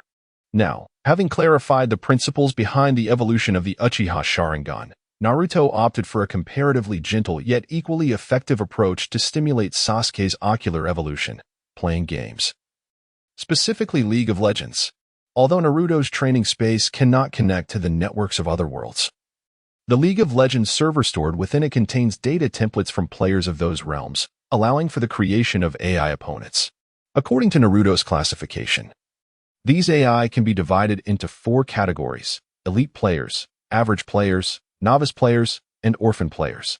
Elite players require no elaboration, being overwhelmingly powerful, with their prototypes drawn from the pinnacle of professional players in the other world. Average players are those who perform adequately, neither exceptional nor abysmal, possessing an average rank. Novice players, on the other hand, are woefully lacking, their abilities far beneath their rank, often merely coasting along by relying on stronger teammates. Finally, orphan players encompass a diverse array of types, often exhibiting behaviors such as idly chatting and engaging in profane banter while idling in-game. The remaining issues, such as unintentionally leading others to their demise, causing more harm than good, and repeatedly falling victim to traps, are numerous and varied. When Naruto engages in gaming with the Nine Tails, he naturally opts for matchmaking with a multitude of ordinary players, allowing for an exchange of skill that fosters genuine enjoyment and progression through their authentic abilities. Conversely, Sasuke, in his quest to enhance his ocular prowess and attain a more formidable Sharingan, finds himself matched with an average of 2 or more inexperienced teammates in each game. While the opposing team typically boasts at least 1 expert player, 3 average players, and occasionally a novice or solo player, rarely does he encounter an expert teammate, as the matchmaking system often pairs him against several less skilled opponents, providing a semblance of gaming experience, preventing him from swiftly losing hope in the game. Given Sasuke's character, once he is committed to Naruto's training regimen, he is unlikely to abandon it over prolonged gaming sessions. Considering the excellence of League of Legends and Sasuke's limited childhood gaming experience, he may well find himself profoundly enamored with the game. Within such an environment, he faces the prospect of either succumbing to despair from constant setbacks, leading to a loss of passion and consequently stimulating his ocular development, or alternatively, leveraging his formidable skills to conjure miraculous victories against overwhelming odds. By triumphing over these exceptionally challenging AI opponents and ultimately fulfilling Naruto's objectives, he can achieve an immense sense of accomplishment, thereby fostering his love for the game and further enhancing his ocular abilities. In any case, the outcome is advantageous. This is also why Naruto confidently asserts that as long as Sasuke continues to play, there is a 95% chance that his ocular prowess will improve. Chapter 68. In this game, there are no teammates. Upon hearing Naruto's explanation, Kurama began to grasp the rationale behind his actions. In a team-based game like League of Legends, which involves 5 versus 5 gameplay, players often experience heightened immersion and competitiveness. Reflecting on his own gaming experiences, Kurama recalled how the frustration of losing due to a teammate's incompetence could easily lead to an explosive reaction. Furthermore, in scenarios like Naruto's trials for Sasuke, Even if one were to carry the team, the presence of an underperforming ally could exacerbate the emotional turmoil. While an ordinary individual might only endure a temporary dip in mood from such provocations, someone like Sasuke, a member of the Uchiha clan, required a greater degree of stimulation to forge strength. Kurama pondered why Sasuke wasn't engaged in a game like Honor of Kings, where matches last merely 10 minutes. Incessant losses might provoke a more rapid enhancement of his ocular prowess. He mused with a touch of schadenfreude, recognizing that while both Honor of Kings and League of Legends share similar mechanics, the former's brisk pace allows for a greater accumulation of negative emotions through relentless defeats. Naruto had considered this, but ultimately opted for League of Legends, reasoning that the brevity of Honor of Kings would result in Sasuke's emotional imbalance resolving too quickly after each match, which would be counterproductive. The stimulation from negative emotions ought to be sustained, allowing for a more significant enhancement of his abilities. In response to Kurama's musings, Naruto elaborated further. "How amusing," Kurama chuckled, suddenly feeling less averse to associating with that Uchiha boy. He dispelled his external clones and returned his consciousness to his sealed form, awakening with a smile to observe Sasuke engrossed in his game. In that moment, he discovered a new source of entertainment, watching live gameplay. From that day forth, Sasuke immersed himself wholeheartedly in the training regimen devised by Naruto. Aside from eating, sleeping, and maintaining a minimal level of daily practice, he dedicated all his remaining time to finding a shadow clone of Naruto to serve as a login device, entering the sealed space for specialized training to enhance his ocular prowess. Initially, Sasuke approached the game with a somewhat mechanical mindset, viewing it merely as a task to complete. However, as time passed, he found himself developing a genuine fondness for the game. Through the ongoing process of engaging with AI opponents to level up, Sasuke became intimately familiar with each hero's skills, itemization strategies, and methods to improve his own development while defeating adversaries. This, he realized, would be a lengthy journey. Over a month later, Sasuke finally elevated his account level to 30 and completed a thorough exploration of the game, gaining sufficient confidence in his current abilities. It was at this juncture that Sasuke began to comprehend Naruto's intention behind this training task. The game possessed an extraordinary immersive quality and had the power to ignite one's competitive spirit. To maintain a remarkably high win rate, one must possess acute awareness of the broader situation and an unwavering focus on the overall battlefield. My Sharingan, endowed with formidable dynamic vision, perfectly aligns with this necessity. Naruto encourages me to continually employ my Sharingan within the game, fostering a competitive spirit that stimulates my mind, ultimately aiming for a breakthrough in ocular prowess. What a splendid method indeed! Sasuke mused confidently, reflecting on the past month during which he had felt a tangible enhancement in his ocular strength, perhaps merely a step away from achieving the coveted 3-tomo level. Thus, he resolved to embark on his ranked matches forthwith.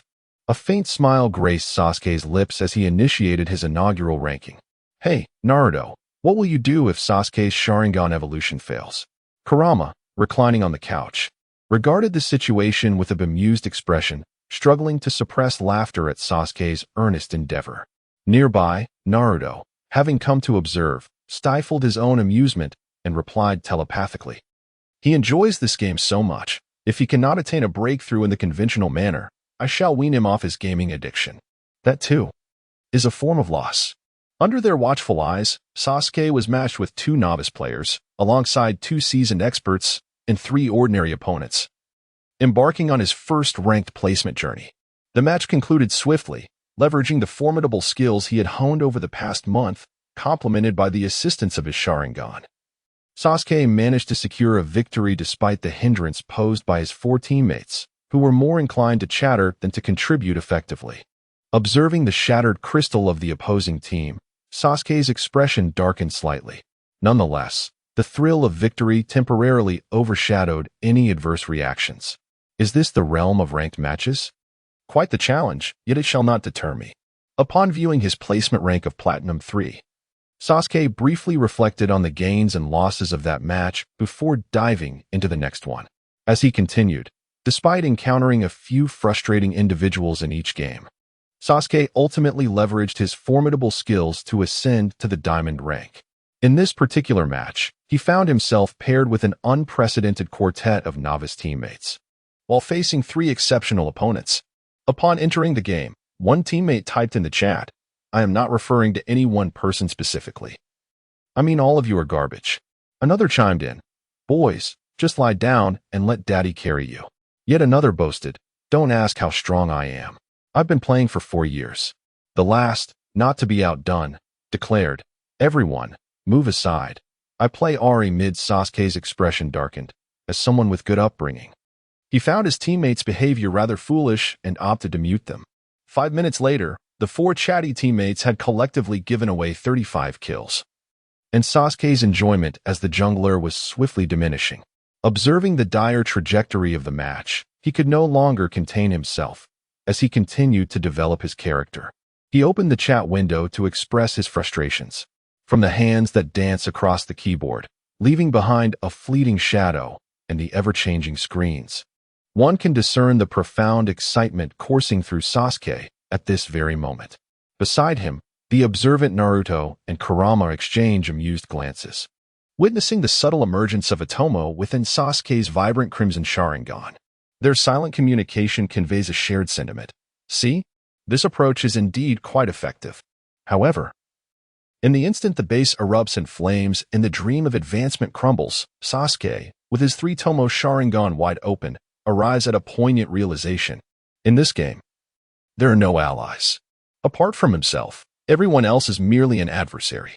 Therefore, he must consume the minion waves, seize every economic advantage, and possess an unparalleled level of skill to vanquish all opponents despite the interference of 4 inept teammates.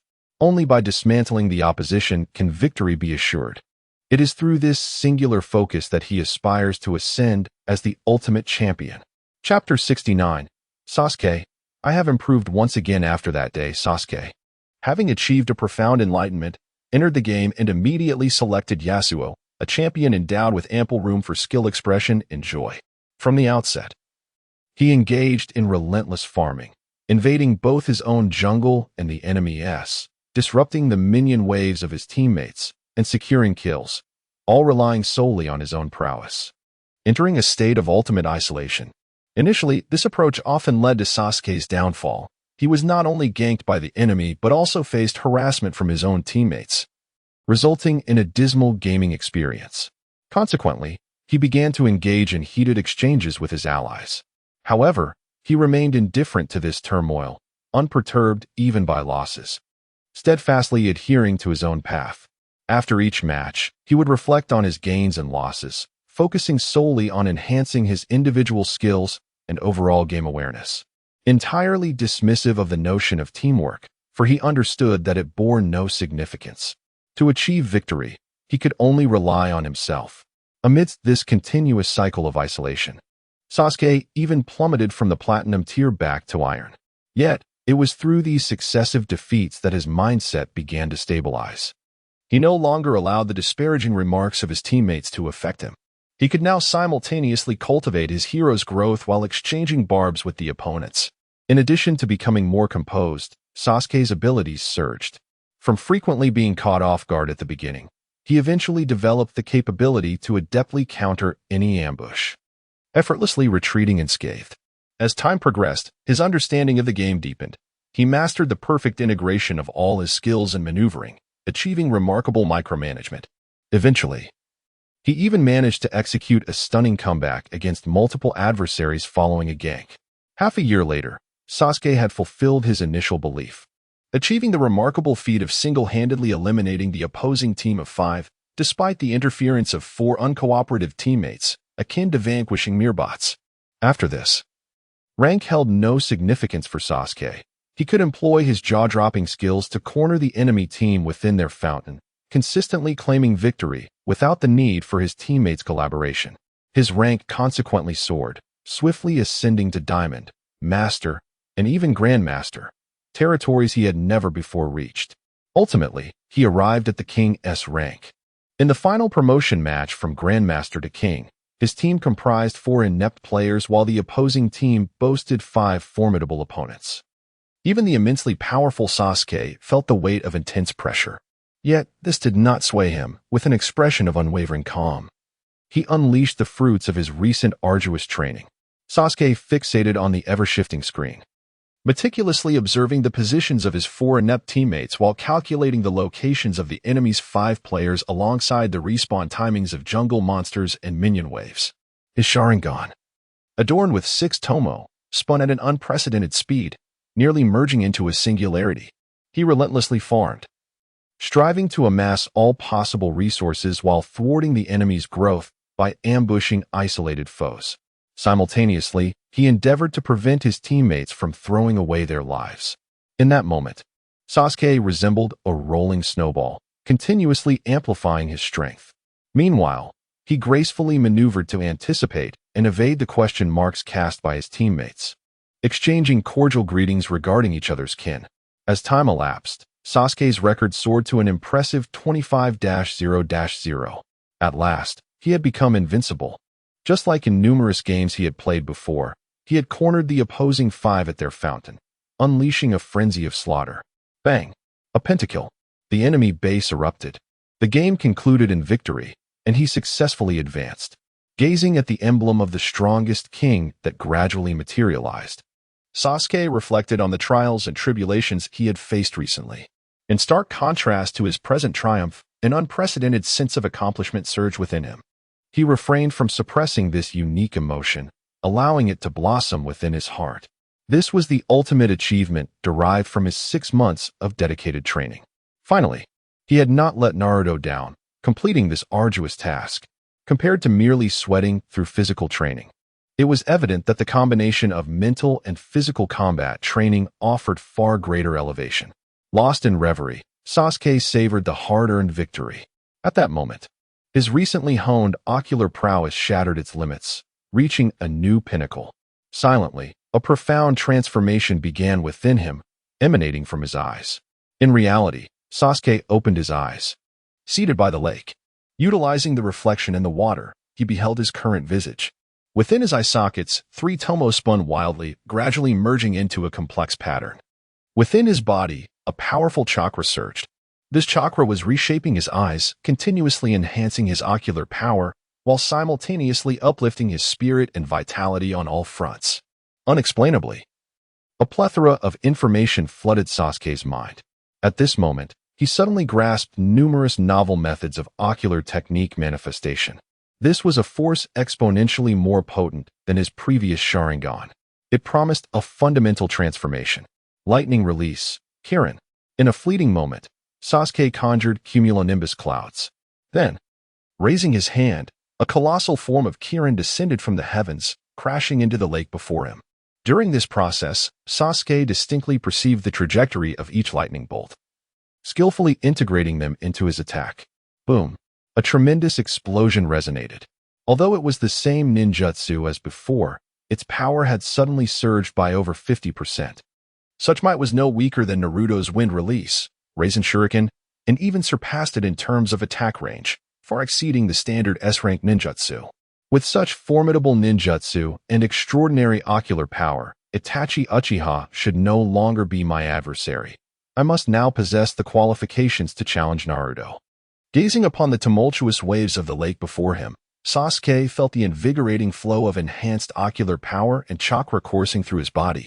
A confident smile crept upon his lips, reflecting his unwavering self-assurance. Although Naruto had once demonstrated extraordinary strength in his presence, Sasuke now possessed the formidable power of the Mangekyou Sharingan, far surpassing the limits of his previous 3-tomo form. This newfound ocular prowess instilled in him a profound sense of confidence. No longer suppressing the intense and fervent emotions bubbling within him, he turned and strode towards Naruto, who was engaged in physical enhancement training. "Naruto, let us engage in battle," Sasuke proclaimed with conviction. However, he was met with a look of bewilderment from Naruto, who raised a questioning eyebrow. "Are you certain?" Sasuke discerned the skepticism in Naruto's expression and replied earnestly, "I am certain. From this day forth, I am no longer the person I once was. I have undergone a transformation." Chapter 70. Naruto, you still have room for improvement at this moment. Sasuke exuded confidence. Naruto understood the source of this newfound assurance. After all, The difference in strength between a member of the Uchiha clan who had awakened the Manjiki Sharingan and one who had not was akin to the chasm between heaven and earth. He had anticipated that Sasuke's ocular prowess would only approach the Manjiki, yet unexpectedly, Sasuke had transcended to that level through sheer effort. Was it the culmination of years of rigorous training that had forged such a profound foundation? Or was it the fact that his own formidable strength had provoked the chakra of Indra, the great sage? It was somewhat regrettable that the backup plan he had devised for Sasuke to awaken the Manjiki had become obsolete. As Naruto pondered this, he, akin to Sasuke, did not regard Sasuke's significant power surge with much concern. If one were to inquire why, well, if you insist, then let us engage. As he spoke, Naruto reached out and placed his hand upon Sasuke's shoulder. Not sensing any intent to attack, Sasuke did not evade, only to feel a blur before his eyes. When the surroundings came back into focus, the two found themselves not beneath the familiar waterfall of their training grounds, but rather within a canyon dominated by two towering statues. The Valley of the End. Sasuke recognized this place, situated at the border of the Land of Fire, a considerable distance from Konohagakure, even for a ninja. Reaching this site at high speed would require at least a full day and night. Flying Thunder God technique? Sasuke exclaimed in astonishment as he stood atop the statue of Uchiha Madara, watching Naruto leap onto the head of the statue of Senju Hashirama across the way. He was aware that Naruto had been training this technique, but the progress had been slow, and he never expected him to master it so suddenly. With Naruto's already formidable strength augmented by the Flying Thunder God technique, he was truly a force to be reckoned with. Recognizing this, the somewhat arrogant Sasuke tempered his demeanor. While he still believed he would not be defeated, he grew more cautious. Naruto glanced at Sasuke, discerning his thoughts, and spoke in a calm tone. During your specialized training with the Sharingan, I have not been idle either. I have just mastered it. But it will take further training before I can effectively apply it in battle. I want to use it in this fight. Originally, the Flying Thunder God technique, created by the second Hokage, Senju Tobirama, was slow to execute and required hand seals. Aside from saving time in travel and providing a tactical surprise in combat, it did not possess overwhelming power. The true formidable version of the technique, the one that earned Naruto the title of the Yellow Flash, was refined by his father, Namikaze Minato, who incorporated numerous sealing techniques to allow for instantaneous application without hand seals. This was akin to the difference between a lengthy cooldown teleport and an instant flash. The reason for this discrepancy lay in the fact that Senju Tobirama, being proficient in numerous techniques, had not devoted excessive energy to perfecting this particular skill. In contrast, Namikaze Minato, hailing from humble beginnings, had focused his efforts on mastering a singular path to strength. At this moment, Naruto has mastered the modified Flying Thunder God technique developed by his father. Yet he has only achieved the basic form and has yet to undergo the final training to enhance his neural responses. Thus it cannot be deemed perfect. After all, beyond the might of the Flying Thunder God, it is the remarkable speed of his own neural reactions that allows Minato Namikaze to wield this technique to its fullest potential. Nevertheless, even without employing the Flying Thunder God, Naruto feels no pressure in confronting Sasuke. Sasuke's face flushed with embarrassment, comprehending Naruto's underlying implication. It was a jibe at his obsession with gaming, to the point of losing track of time. He hastily shifted the subject, asking, "Are you ready? Let us commence the battle. This time I will make you aware of the results of my recent training." Naruto nodded, shedding his weights, and Sasuke followed suit. The Kyuubi-themed power bank activated, rejuvenating the two combatants for the impending clash. Suddenly, a gust of wind swept through, carrying a few leaves. As the leaves touched the ground, Naruto and Sasuke moved in unison, almost as if they had vanished into thin air.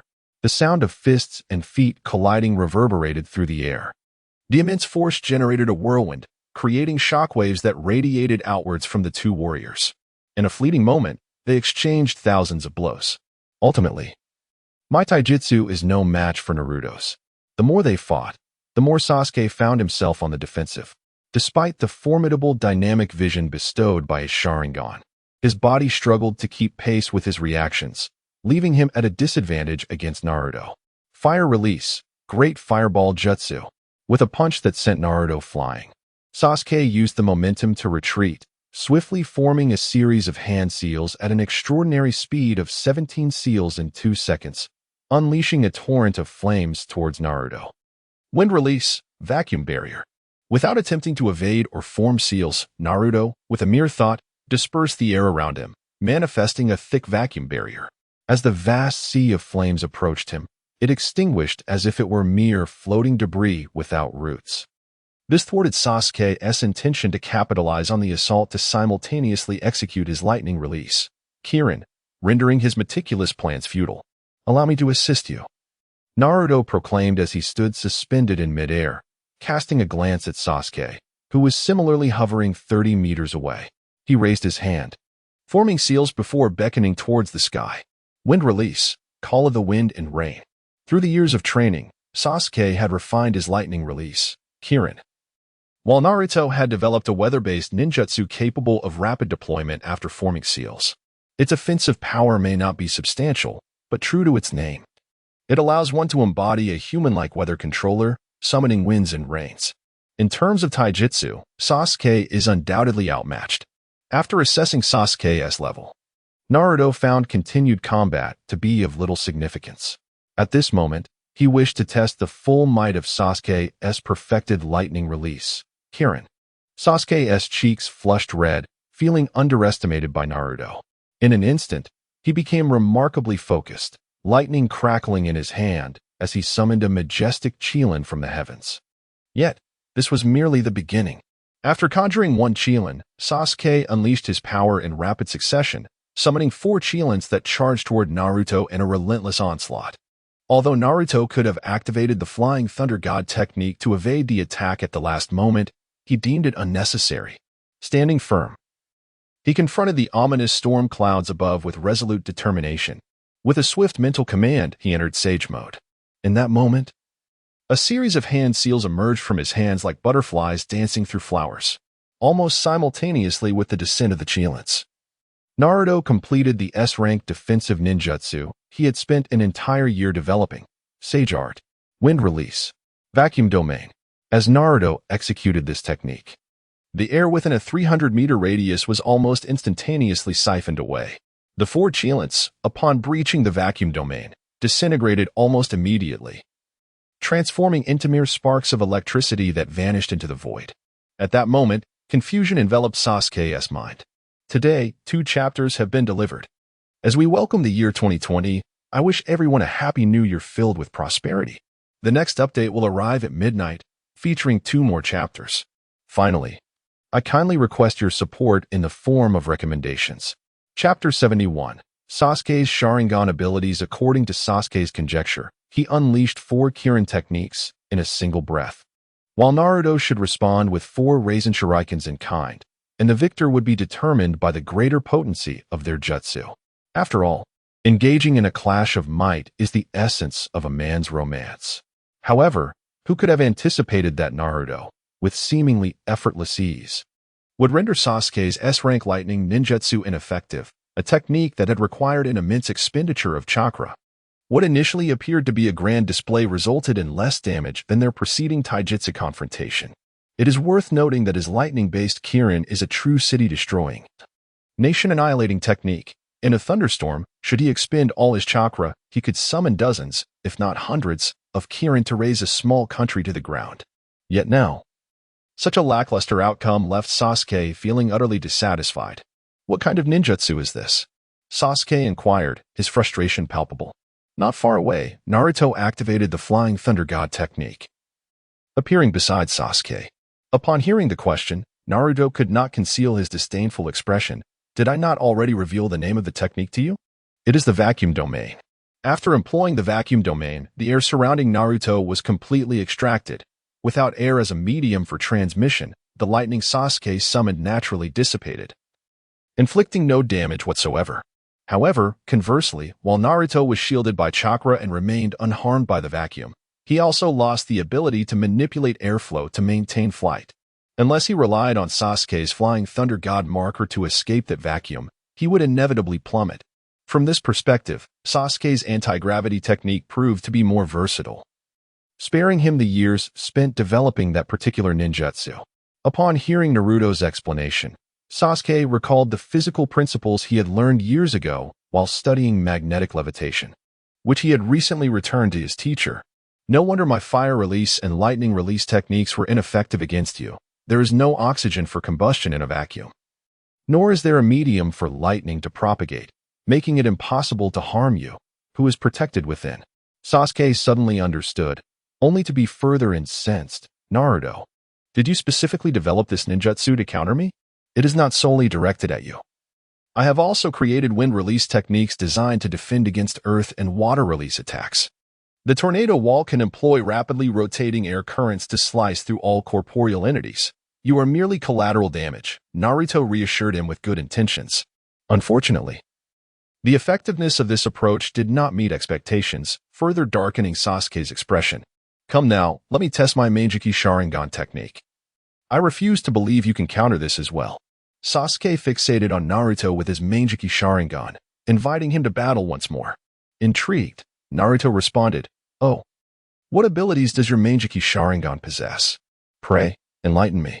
The Sharingan, a reflection of the soul, awakens unique ocular techniques according to the will of the Uchiha clan member upon activating the Manjiki. In the realm of manga, Sasuke awakens the Amaterasu and the Kagaya's power, which allows him to manipulate the form and nature of the Amaterasu. However, the Sasuke of reality, shaped by his experiences and acquired knowledge, possesses a character that diverges significantly from that of his manga counterpart. Thus, it seems implausible for him to awaken the same Manjiki Sharingan abilities. I won't tell you.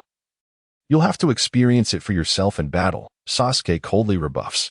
Naruto, unfazed, raises a hand and infuses a pure chakra concocted from his own essence into Sasuke's body. He then kindly cautions, "Brother, overusing the Manjiki will lead to blindness, and if you go blind, you won't be able to play any games. So, wait until you achieve the eternal Manjiki Sharingan before freely employing its powers." Sasuke's expression falters at this revelation. He had never heard such advice even when his clan was still intact. He soon feels Naruto's chakra beginning to intertwine with his own. Since this chakra is specifically refined and devoid of aggression, Sasuke effortlessly assimilates it into his own reserves. As this integrated chakra flows to his eyes, he experiences a soothing warmth, akin to being immersed in warm water. Since awakening the Manjiki Sharingan not long ago, his ocular power has been steadily increasing, and at this moment, its growth rate surges significantly. If previously his ocular power increased at a rate of 1, it now escalates to 5. Although this remarkable acceleration lasts only a mere 10 seconds before Naruto's chakra is depleted, Sasuke keenly senses the peculiar essence of Naruto's chakra. Suddenly, Sasuke raises his gaze to meet Naruto's, who is playfully entwining a ball of chakra around his finger, wearing a half-smile. Fine, I'll tell you." With this glance, Sasuke comprehends Naruto's intent and, with an unwilling snort, begins to explain. The ability of Sasuke's left eye is a curse technique that can be activated within his line of sight by consuming ocular power, allowing him to disregard defenses and inflict a lethal curse upon his foes, who can only defend themselves with their mental fortitude. Furthermore, if he possesses information about the enemy's physical form, such as hair or cells, he can execute long-range curses. In theory, as long as Sasuke's strength is sufficient, he could eliminate anyone using this ability. However, the reality is that the potency of his ocular power constrains him, according to his own assessments. He can only silently curse those whose strength is comparable to his own. Nonetheless, should Sasuke be willing to sacrifice his life force, he could transcend the limits of his ocular power to curse even mightier adversaries. As for the ability of Sasuke's right eye, it has permanently solidified the technique of Izanagi. This forbidden Uchiha technique can alter any unfavorable circumstance, including death, but it requires at least 3 tomo of ocular power to activate. Upon activation, this technique would result in the permanent loss of light in one of the Sharingan. However, within Sasuke's eternal Manjiki Sharingan lies a fixed and unyielding ocular technique, which, once employed, does not require the sacrifice of his sight. At most, he may suffer a temporary depletion of ocular power, yet it can be readily restored for subsequent use. After Sasuke elaborated on the extraordinary abilities of his 2 Manjiki Sharingan, Naruto gazed at him with an expression of bewilderment. He could not help but exclaim, "Sasuke, when you awakened your Manjiki, were you contemplating how to eliminate those orphan teammates from your games?" Chapter 72. Calling brother Naruto's reasoning for this statement was not without merit. Ever since Sasuke began indulging in video games, he often lamented to Naruto about the orphaned players he encountered. Naturally, Naruto refrained from disclosing that these companions were mere AI. Instead, he regaled Sasuke with tales of a mystical item that could connect to a network from another realm, allowing for unfettered conversation as long as one did not reveal their identity as an outsider. Of course, should one inadvertently expose such information, the system would swiftly silence them. The remarkable intelligence of these AI led Sasuke to fully believe Naruto's fabrications. Consequently, he found himself contemplating crossing the digital divide to eliminate these orphan teammates on the other side. It is well known that the Uchiha clan's Sharingan serves as the eye of the soul, with its Manjiki responding to the desires of its wielder. However, there exists a supplementary concept. Should the wielder's expectations exceed the capabilities of the eye, the unique ocular technique that emerges may be diminished. It is akin to the distinction between ultra-high-definition unedited videos and those subjected to bandwidth-saving pixelation. This can also be described through the lens of sufficiency versus an exquisite experience. Take Obito, for instance. When he activated his Manjiki, he yearned to escape this world, yet was unable to do so, ultimately manifesting Kamui, a realm of its own. And from this foundation, he gained the ability to phase through matter and extract entities from his warped space. Conversely, when Sasuke activated his Manjiki, his thoughts were consumed with exterminating those orphan teammates on the other side of the wire.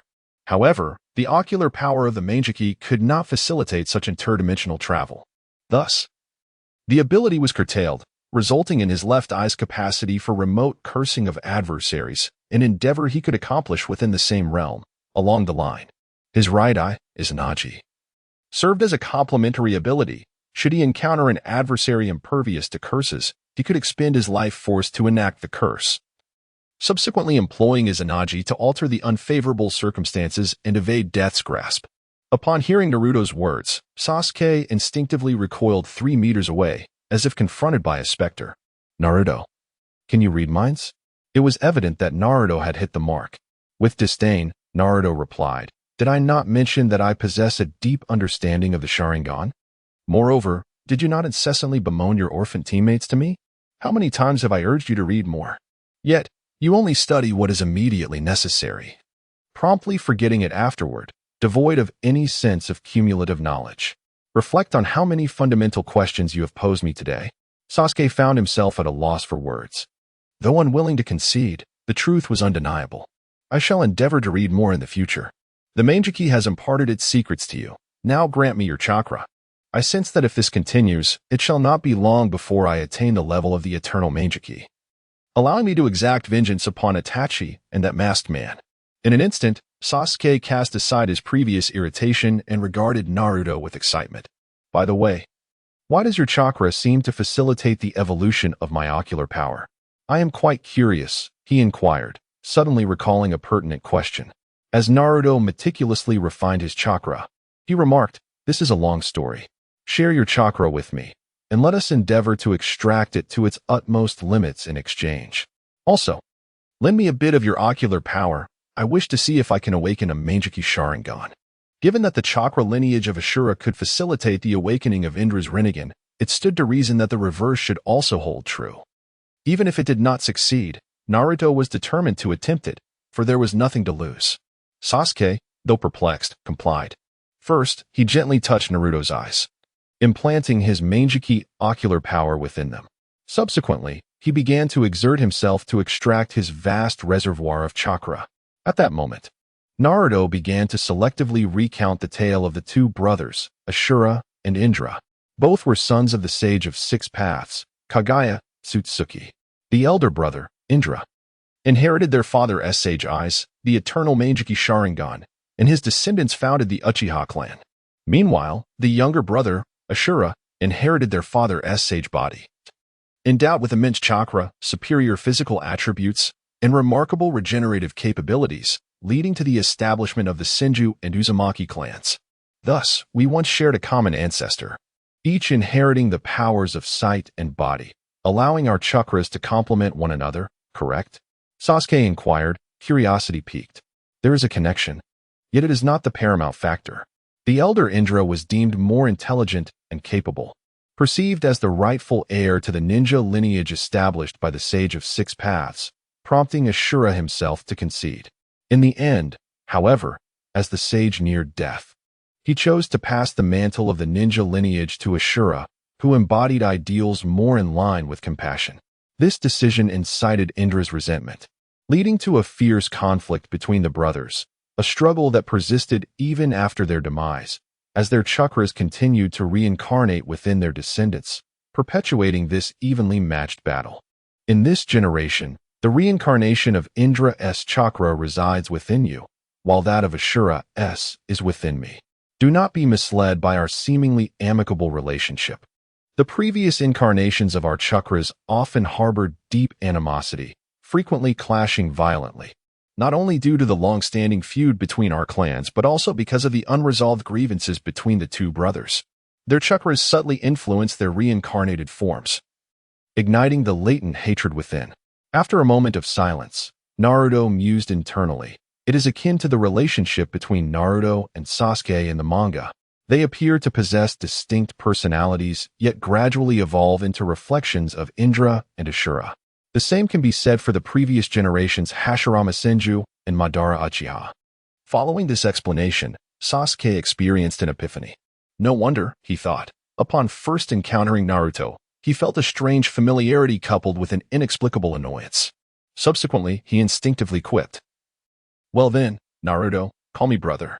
As soon as the words escaped his lips, he instinctively stepped back, only to find a wind blade slicing through the space where he had just stood. Looking up, he met Naruto's indifferent gaze. Suddenly, Sasuke ceased his playful banter and swiftly redirected the conversation. "Why have we not come to blows then? According to your assertion, Indra is quite extreme and self-centered.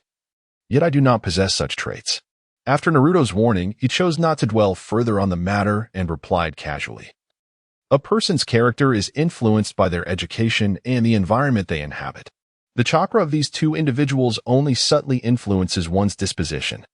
It does not constitute a direct indoctrination. Throughout the process of growth, it may gradually alter and distort your inherent personality.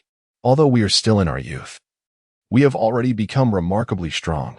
If we consider the quantity of a ninja's chakra as a reflection of the essence of life as strength and set aside combat experience, fundamentally we are still somewhat weaker than that pair of brothers in their prime. In the face of such awareness, they cannot affect me, while you, under my vigilant supervision, have naturally been afforded no opportunity to become extreme." Chapter 73. Help me think of a name for the eye technique. Upon hearing these words, a contemplative expression emerged in Sasuke's eyes. The information embedded within Naruto's words was exceedingly profound.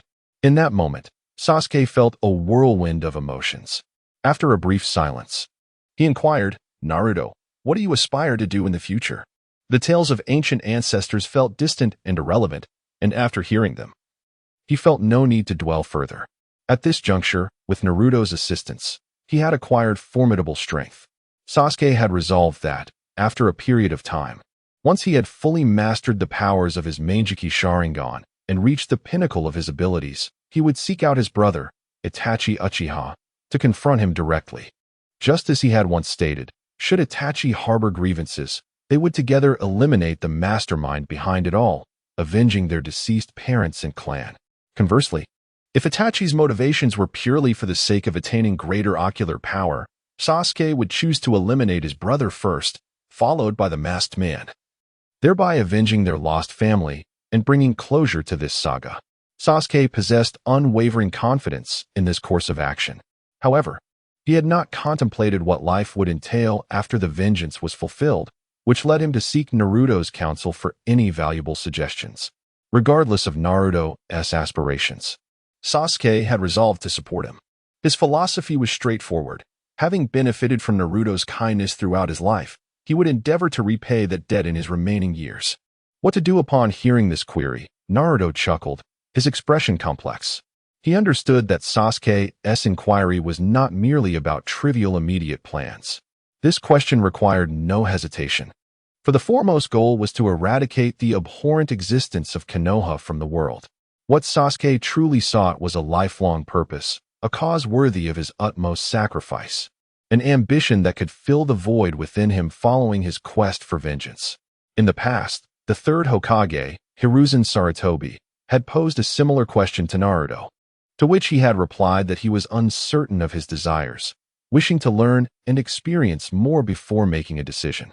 2 years ago, after perusing a manga chronicling his life and future, Naruto had introspected on what he truly wished to pursue. Yet, the answer remained elusive. He needed to learn and experience more to ensure he made choices his future self would not regret. Now, after 2 years had elapsed, he had acquired much knowledge and clarity about the world, yet he still lacked understanding of his future direction. Let us wait a while. Once I complete my final training, we shall explore this ninja world together, and then we will discern what we wish to pursue, Naruto ultimately declared. Throughout the years, he had been diligently learning, never allowing himself a moment's respite. Perhaps it was time to behold the world in which they lived. Sasuke fell into silence, and after a moment, he replied, "All right." In that quietude, the two ceased their conversation and focused intently on refining their chakra. After a while, Sasuke completed the refinement of his chakra. In his hand, he held an extraordinarily large sphere of chakra, containing all of his chakra, leaving his body entirely devoid of any remaining. In contrast, Naruto appeared to be quite at ease. Although he too grasped a substantial chakra sphere, it represented merely 30% of his total chakra, and the portion he had expended was already mostly replenished. Once Sasuke finished his refinement, Naruto also ceased his efforts. He raised his hand, and the two of them brought their fists together. Subsequently, the chakra spheres in their hands began to flow into each other's bodies like a gentle stream. Sasuke's sensations were no different from before. His eyes felt as though they were immersed in warm water, and his visual prowess began to ascend rapidly, while his physical attributes were continuously enhanced through the absorption of Naruto's chakra. Naruto's experience, however, was markedly different. After absorbing Sasuke's chakra, his physical condition remained largely unchanged, yet a tingling sensation coursed through his pupils, as if the previously planted Manjiki Sharingan was being stimulated, gradually drawn in by Naruto's gaze. Furthermore, he could distinctly feel his faint in-release chakra beginning to increase at an accelerated rate, with his mental fortitude visibly growing at an appreciable pace. All living beings possess the characteristics of yin and yang release, but individual differences and innate talents lead to varying emphases on either yin or yang. Previously, Naruto clearly belonged to the category of particularly pronounced yang release. Is the effect so conspicuous? Due to his physical aptitude, he had previously found his yin release too weak to manifest any significant power in Genjutsu, leading him to only grasp the basics of dispelling illusions. However, if this trend continues, he might indeed master Genjutsu. As for the changes in his eyes, it seems my earlier conjectures hold merit. Indeed, this method can awaken latent genes within my body, potentially allowing me to inherit the ocular techniques of my ancestors, such as the Sharingan or even the Rinnegan. However, the current amount of ocular power is far too meager. I wonder how long it will take to activate the bloodline of the Sharingan. In any case, I shall persist in exchanging chakra with Sasuke. It should ultimately suffice to meet the requirements for awakening my eyes. After a considerable time, Naruto finally assimilated all of Sasuke's chakra into his own body, and all that remained was to await its complete digestion. Observing the rate of chakra digestion, he concluded that exchanging chakra with Sasuke approximately every 3 days would be adequate. Opening his eyes, he glanced at Sasuke, who stood not far away. Also just opening his eyes, and said, "Shall we return?" Sasuke called out to Naruto, "Wait, there's one more thing I nearly forgot." Naruto looked at Sasuke and remained silent. "The name of my ocular technique, please help me consider it." "The technique of my right eye bears similarity to an ability from our clan, so it could be called Izanaji. I would like to refer to my left eye as limit exchange. It can indeed serve a similar purpose in critical moments. What do you think?" Sasuke spoke enthusiastically. "As long as it makes you happy," Naruto replied, his eyes filled with disdain, reluctant to engage in conversation. Then please assist me in conjuring a name that exudes sophistication and grandeur. The names of our clan's Sharingan techniques are derived from corresponding mythological tales. However, I never anticipated that among the deities within those legends, there might be one whose powers resemble those of my ocular technique, Sasuke said, tilting his head with a hint of frustration. Chapter 74. Let us bloom directly. Allow me to ponder this for a moment, Naruto suggested, inspired by Sasuke's words. The ancient myths of the ninja world bear a striking resemblance to the Japanese mythos of another realm. Setting aside the deity Izanagi, it became apparent that no divinity could entirely correspond with the ocular prowess of Sasuke's left eye. After some contemplation, Naruto unearthed a name from the depths of his memory, the deity Take Minakata. This god, who presides over calamities, bears a semblance of connection to curses, albeit not entirely synonymous. Thus, Naruto's thoughts began to wander, broadening his search to other pantheons' mythologies. Let us name it the 7 Arrows of the Nail Head, for there exists a legendary artifact that mirrors your ocular abilities precisely. Capable of slaying formidable sages from a distance, surely even a being as powerful as Sage of Six Paths would find it insurmountable. As a title for your left eye's prowess, it possesses a certain elegance. At that moment, Naruto recalled the investiture of the gods, particularly the formidable artifact wielded by the Taoist Luya, which bore an uncanny resemblance to Sasuke's ocular capabilities. He nodded in affirmation, contemplating that since treasures and monsters from Journey to the West, such as the golden and silver-horned demons, the banana fan, and the purple gold gourd, exist within the ninja world, the 7 Arrows of the Nail Head would not seem out of place. Without further ado, he proceeded to elaborate on the origins and abilities of the artifact to Sasuke. After a brief pause, Naruto added, although your right eye's power is akin to Izanagi, it ultimately lacks the peril of losing its light, so to distinguish it, we shall call it Infinite Izanagi. Upon hearing this, Sasuke contemplated for half a second before unhesitatingly acquiescing to Naruto's suggestion. Though he had not encountered any myths regarding the 7 Arrows of the Nail Head, the fact that it was proposed by Naruto lent it credence, and thus he accepted the name. Patting Sasuke's shoulder, Naruto mused, indeed, reading more books proves quite beneficial, wouldn't you agree? Sasuke replied. Estimate how long it will take before you can use your Izanagi again. Suddenly, Naruto recalled something and inquired of Sasuke. Perhaps once a month. But now with your chakra enhancing my ocular power, I could potentially use it weekly, should you be willing to provide chakra. What is the matter? Do you require my assistance with this ocular technique? Sasuke had grown wiser, retrieving the intellect he had long discarded and demonstrating a newfound ability to infer. Upon Naruto's inquiry, he provided an answer to an unvoiced question. Indeed, your assistance is indeed required. Let us return for now and discuss it further in a few days. Naruto replied with a cheerful smile, his gaze towards Sasuke finally shedding the earlier concern for his Navet. Sasuke's awakening of the Mangekyou Sharingan brought Naruto considerable delight. Certain matters could now be expedited. Thanks to Sasuke's ocular abilities, such as reclaiming the other half of the Nine Tails and devising a means to eliminate the shadowy figure behind the scenes, Uchiha Obito, and the Otsutsuki Kagaya.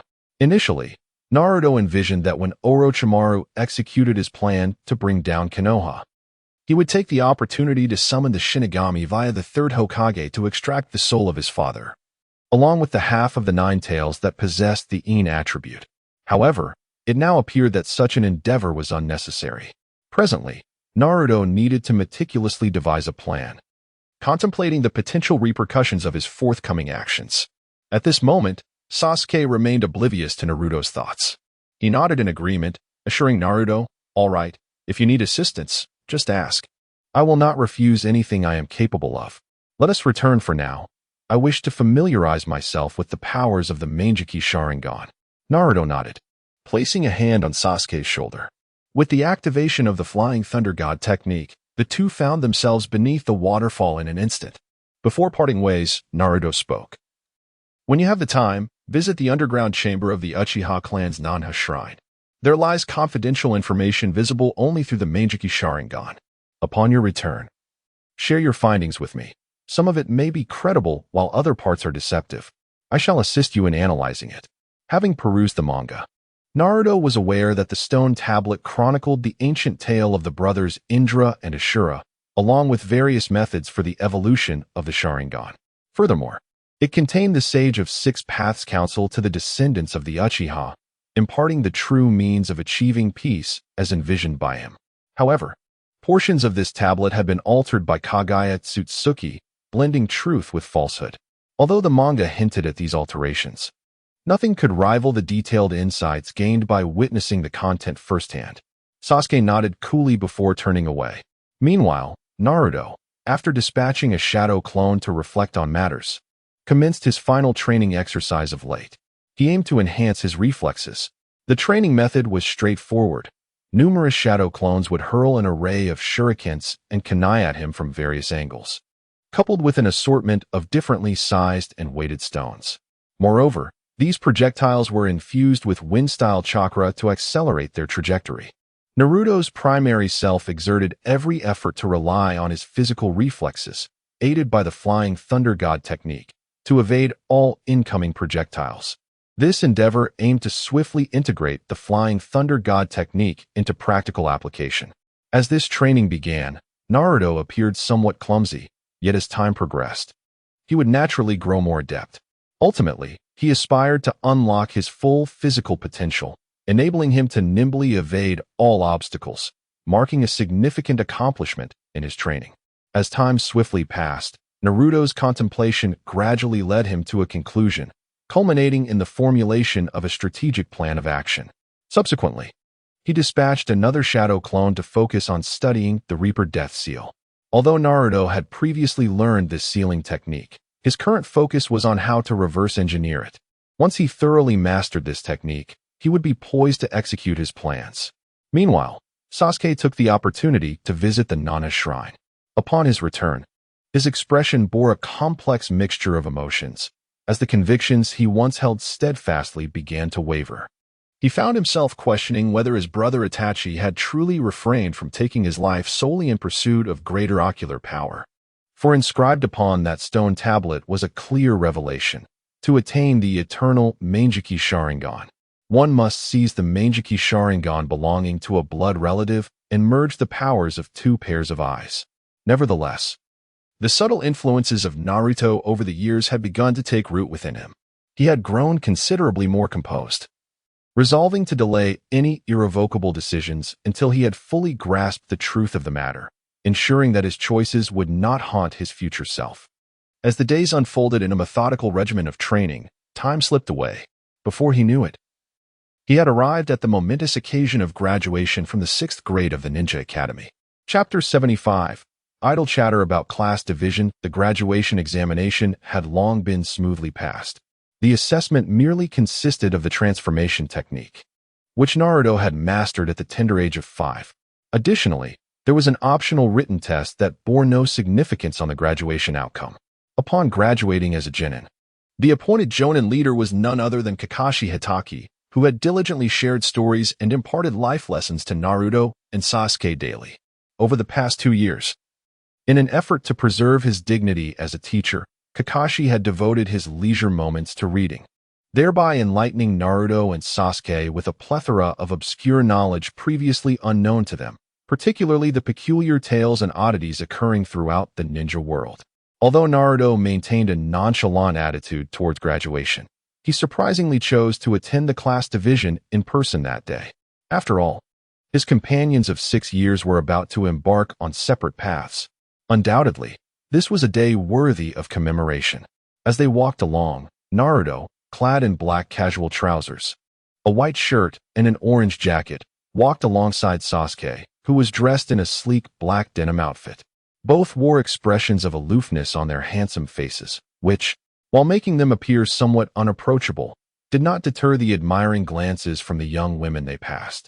Though Naruto and Sasuke were still several months shy of 13, their years of rigorous training had endowed them with considerable height, exceeding 165 meters, and a maturity reminiscent of the youthful protagonists from the manga set 5 years in the future, leaving many girls blushing in their wake. Neither Naruto nor Sasuke paid much heed to the gazes from those around them. They strolled leisurely, engaging in casual conversation. Surrounded by a flow of air that muffled their voices, they were unbothered by the possibility of being overheard by passers-by. Naruto, who do you think our remaining teammate will be? Hinata? Sasuke inquired. Given the natural affinity between them and the innate advantage of Sasuke's Sharingan over tailed beasts, it was inevitable they would be placed in the same team. The only matter of speculation was who the third member would be. Sasuke speculated it would likely be Hinata, the heiress of the Hyuga clan, given their amicable relationship. Maybe Sakura, Naruto replied. That love-struck girl? Is she even qualified to join our team? Sasuke responded, perplexed. In the manga, Sakura was portrayed as an academic overachiever, though her practical skills were merely average, aligning with the standard level of a genin. However, in reality, Naruto was a well-rounded prodigy, excelling in both theory and practice, while Sasuke, though slightly inferior to Naruto, still surpassed the average individual. In contrast, the only aspect in which Sakura excelled was theoretical knowledge, making her seem rather lackluster. Moreover, Sakura's tendency to fawn over Naruto's shadow clones had contributed to Sasuke's rather indifferent feelings towards her, despite their familiarity from 6 years of schooling together. It is indeed possible that it could be Sakura. After all, the Ino-Shikacho trio is not meant to be separated. Hinata, Kiba, and Shino are all ninjas with exceptional scouting abilities. Following the patterns of the previous class divisions, it is highly probable that they will be grouped together in a specialized class, akin to the Taijutsu special class under Teacher Guy. As for the two of us, it is certain that we will be placed on the same team, leaving only Sakura, who, while not part of our close circle, shares a decent rapport with us. After all, the other classmates are relatively ordinary. Some may not graduate and have to retake the year, while others will simply follow a conventional instructor, lacking the privilege of elite Jonin-led educational resources. Naruto casually replied, seemingly indifferent. However, the underlying implications of his words did not escape Sasuke, who appeared contemplative. Recently having regained a clearer train of thought, he began to perceive some of the underlying truths. If Naruto's proposed class division were to occur, it would not be entirely implausible. Ino, Hinata, Shino, and Kiba are all heirs of ninja clans within the village, whereas we, although we come from respectable backgrounds, are often viewed as unstable elements within the community. After all, one is a Jinchuriki, and the other is an unpopular Uchiha who could potentially spiral out of control at any moment. If Sakura, a civilian without any connections, were to be grouped with us and something unfortunate happened, if either of us were to lose control and inadvertently harm her, her death would be inconsequential to the village. Conversely, if she survived, Sakura does possess some talent. Under the guidance of an elite Jonin like Kakashi, she may very well have the opportunity to become a formidable kunoichi in the future. In any case, the village would not incur a loss. After listening to Sasuke's analysis, Naruto found himself reassessing his perception of him. This young man was indeed not foolish. He simply tended to underutilize his intellect. Nodding slightly, Naruto agreed. You make a valid point. Now, focus on the direction of the Hokage Tower. Do you see that bearded ninja and the beautiful kunoichi standing beside him? Sasuke complied, utilizing his recently honed chakra sensing abilities to gaze towards the Hokage Tower. As anticipated, he spotted the two individuals Naruto had mentioned, Asuma Sarutobi and Kurenai Yuhi. Sasuke murmured to himself. However, in the next moment, his sensing was abruptly disrupted by the defenses of the Hokage Tower. While Naruto had mastered his sensing technique well enough to remain undetected, Sasuke's half-baked skills were too conspicuous, and he was soon noticed by the Umbu of the Yamanaka clan. Yet, when the Yamanaka member traced the chakra signature back to its source, he found Naruto and Sasuke strolling casually down the street. After a brief moment of surprise, he sighed and reported to the Hokage, subsequently treating the incident as inconsequential. These two individuals are not ordinary. One is the orphan of the fourth Hokage, and the other is the last scion of the Uchiha clan, not to mention merely peeking at the Hokage Tower. Even if they were to break in to steal the sealing scrolls, they would first have to pretend to be invisible and seek permission from the Hokage before taking any further action. Did you see that? Both of them are elite Jonin leading their respective teams. One is the son of the third Hokage, while the other is the future daughter-in-law. It is highly likely that they will mentor the teams consisting of Ino Shikacho and Kiba's group, as the offspring of prominent clans conveniently gather together. This arrangement paves the way for his son, even if he cannot ascend to the position of Hokage. Possessing such connections would certainly facilitate his role as a supportive figure to a Hokage. This ensures the continuity and prosperity of the Sarutobi clan. In this context, could it be said that the likelihood of Sakura being assigned to our team is significantly increased? Chapter 76. The Bell? No Sasuke acknowledged Naruto's speculation. After exchanging a few casual remarks, the two soon arrived at their classroom. Just as Naruto settled into his seat, he noticed Ino, Sakura, and Hinata approaching. I wish Sasuke-kun and Naruto-kun could be my teammates. That would be simply splendid, Ino declared, her face aglow with admiration. Sakura, refusing to be outdone, chimed in, get lost. Ino, it should be me who gets to be in the same class as Sasuke-kun. Sasuke remained indifferent, watching the two argue with a cold demeanor. Hinata shyly spoke up. I hope to be in the same class as you, Naruto. He could discern from her eyes that she had mustered considerable courage to say this. Disregarding the commotion beside him, Naruto smiled and replied, it would certainly be wonderful to be in the same class, but it's not a matter of great importance. I probably want to be undertaking missions anyway. If you wish to find me, you can always come to the waterfall like before. In fact, Hinata, you need not join a Genin team. You can train with your father instead. Recently, he has been making significant progress in his reflex training, and it is expected that in a few months, he will achieve a modest success in completing the first phase of his training. Therefore, he truly has no intention of taking on missions for the time being. As a Jinchuriki, he is beyond reproach regarding mission assignments. After all, he has made quite a fortune from his business endeavors over the years. Having wealth allows for a certain degree of indulgence. Worst-case scenario, he could assign himself a long-term task as a guard in his own family's enterprise. Upon hearing Naruto's words, Hinata felt considerably reassured. Being in the same class as Naruto would indeed be a delightful prospect. If it did not happen, however, it was of little consequence. After 6 years of companionship, the bond between them had deepened significantly, no longer reliant on the interactions of a Genin team to sustain their connection. With the passage of time, she would inevitably grow closer to Naruto, and all she needed to focus on for now was to continue strengthening herself. If I cannot be grouped with Naruto-kun, then I shall forego joining the Genin team. As the eldest daughter of the Hyuga clan, I possess the privilege to be so willful. Were it not for Naruto-kun, I would have long since dropped out of the ninja academy, Hinata silently vowed, resolutely making her decision. Just as she had articulated, the lessons at the ninja academy held little meaning for her. Her continued attendance was solely due to Naruto's presence. Soon after, their teacher, Irika Umino, entered the classroom. Interrupting the students' chatter, he greeted them with words of encouragement for their graduation and proceeded to announce the class divisions.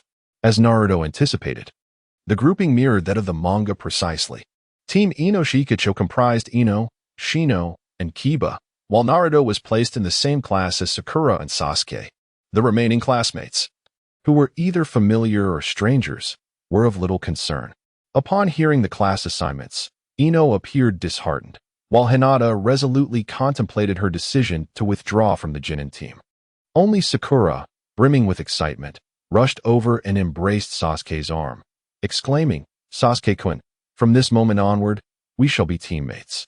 I look forward to your guidance. Instantly, this elicited expressions of envy and jealousy from the other girls present.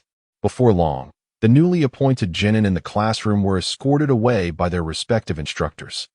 Some would pass their teachers' tests and become official ninjas, while others would be sent back to the ninja academy for retraining. Ultimately, only Naruto, Sasuke, and Sakura remained in the classroom. As time ticked by, the leading Nin had yet to appear, and Naruto grew somewhat impatient. Hey, have you had your fill of staring? I suggest you refrain from that book titled Intimate Paradise, sir. You might cultivate some undesirable habits. As he spoke, a pure white chakra shuriken materialized in Naruto's hand, aimed at the wall above the blackboard at the front of the classroom. Kakashi, who was hiding behind the wall, broke into a cold sweat. This was an S-rank ninjutsu, wind release, spiraling shuriken. Though it appeared small, once unleashed with full force, it would obliterate the entire building. and as the primary target, he would fare even worse. Ha ha ha, greetings everyone. I am your team leader, Hatake Kakashi. After an awkward chuckle, a white-haired man in a mask, dressed in the standard attire of a Konoha Jonin, materialized amidst a cloud of smoke before the trio. Kakashi had indeed wished to observe the dynamics of the group, although he spent every day with Naruto and Sasuke and was somewhat familiar with them. He was unaware of how they would interact with this new, unfamiliar teammate. At first glance, it seemed that while Sasuke and Naruto did not regard their new companion with much importance, they were not entirely dismissive either. This kunoichi, named Sakura, appeared to be quite the infatuated admirer, possessing decent theoretical knowledge but lacking any remarkable qualities. Kakashi's first impression of Sakura was lukewarm at best. After a moment, they found themselves atop a building. Kakashi addressed them. Now, as we shall be spending much time together, let us begin with self-introductions. With a clap of his hands, he initiated his own introduction. I am Hatake Kakashi. I have many things I like and many things I dislike. As for my future aspirations, I shall keep them to myself for now. Well, that's it. You may introduce yourselves as well, starting with Naruto. I am Uzumaki Naruto. I love good food and training. I detest perverts and those who are chronically late. At this, Naruto cast a pointed glance at Kakashi's little book. The white-haired Jonin chuckled awkwardly. After a brief pause, Naruto continued. As for my future ambitions, I prefer not to disclose them. Next was Sakura. Sitting beside Naruto. I am Haruno Sakura. I have a fondness for Sasuke, and I don't have any particular dislikes. As for my future aspirations, she cast a shy glance at Sasuke, her meaning clear. Sasuke, with an air of coolness, stated, I am Uchiha Sasuke. I enjoy training with Naruto. I detest a certain man, and I aspire to eliminate him and restore the Uchiha clan. To rejuvenate a family, one must first consider procreation. Naruto, with a playful intent, subtly hinted at this while casting an amused glance at Sakura, suggesting an unspoken understanding. Sasuke's expression stiffened, while he indeed harbored the desire to restore his clan. The notion of siring numerous offspring had never crossed his mind. Sakura, momentarily taken aback, felt her cheeks flush, internally exclaiming, Well done, Naruto. You've earned your place as my esteemed companion. Subsequently, a peculiar silence enveloped the trio, creating an oddly tense atmosphere. Kakashi, sensing the discomfort, offered an awkward chuckle to break the ice. So, Team 7 will commence our mission starting tomorrow morning. Let us convene at the Hokage Tower at 9 o'clock. Naruto, taken aback by this announcement, cast a puzzled glance toward Kakashi. No bell stealing? No evaluation of teamwork? Kakashi had previously recounted tales of his own experiences with Obito and Rin, detailing their escapades and snatching bells from Minato Namikaze. In that moment, as he perceived Naruto's bewilderment, Kakashi instinctively grasped the thoughts racing through his mind. He envisioned Naruto activating Sage Mode, the Nine-Tails chakra, and wind release techniques, propelling himself into the sky, only to be obliterated by a multitude of lightning strikes summoned by Sasuke. Would these two truly attempt to seize bells? I feared they might meet their demise on the training grounds. Chapter 77. The first day of the ninja game, the traditional Leaf Village event of grabbing the bell was dismissed by Kakashi. Both Naruto and Sasuke were expressions of deep regret. Observing them, Kakashi couldn't help but wipe the cold sweat from his forehead. If these two wanted to eliminate him, they should just say so. Meanwhile, Sakura looked utterly bewildered, struggling to grasp the conversation at hand. However, gaining the direct approval of Kakashi, their team leader, without enduring further complications, was ultimately a stroke of good fortune for her. Was it perhaps due to their previous encounters that he held a favorable impression of her? At this moment, Sakura recalled the various gatherings where Naruto had treated everyone, and Sasuke had picked up the tab, during which she had spotted the silver-haired Jonin. Could it be that a favorable impression was forged back then? A smile crept onto Sakura's face as she began to fantasize about the extraordinary skills she could learn from Kakashi, envisioning herself protecting Sasuke during missions, thus winning his affection and ultimately culminating in their marriage. As for Naruto, he could be an incidental protector, after all. He was Sasuke's sole friend and would need to stand as his best man someday, so he couldn't afford to perish just yet. See you tomorrow, Kakashi waved his hand. his figure flickering before vanishing from sight. "I'll go train now, ahead of you." Naruto glanced at Sakura and Sasuke, a smile gracing his features before he too disappeared in a flash.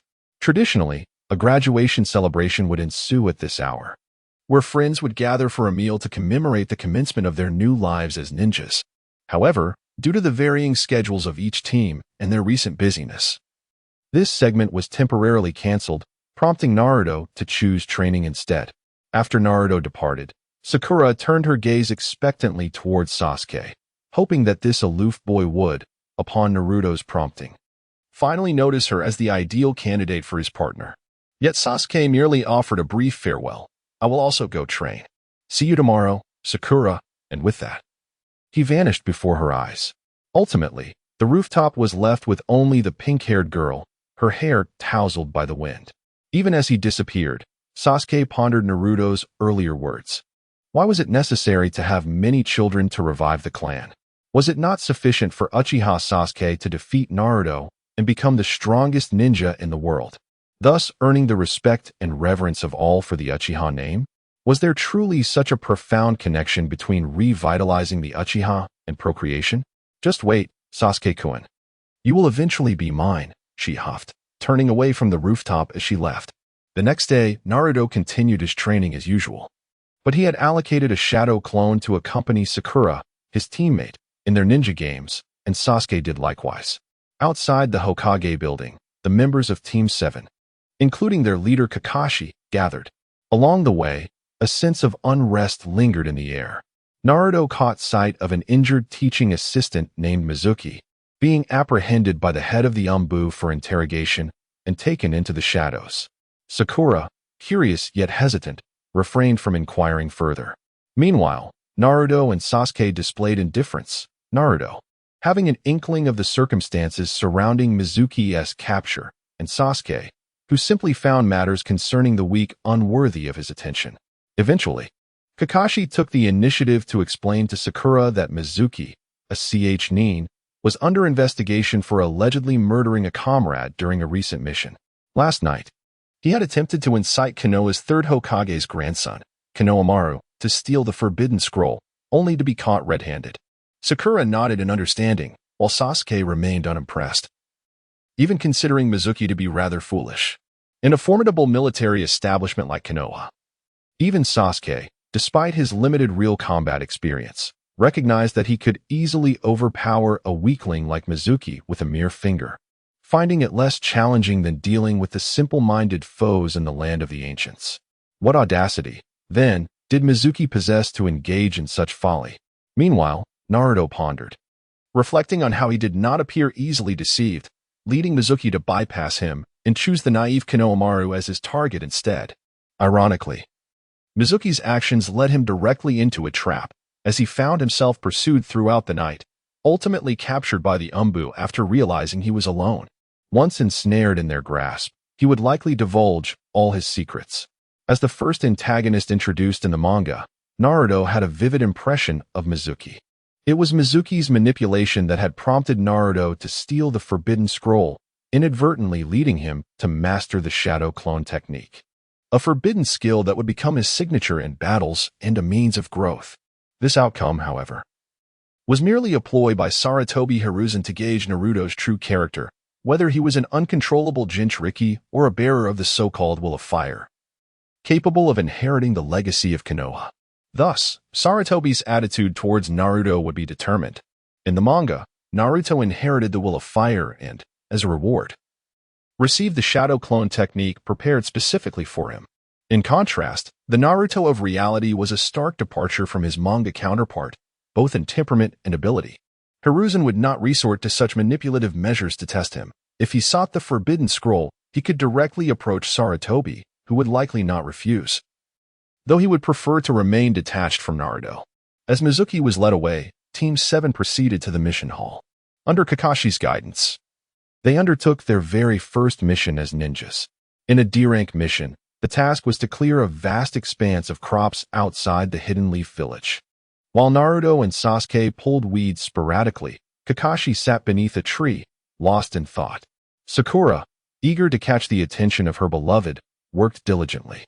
The 7th squad completed the task after a morning of effort.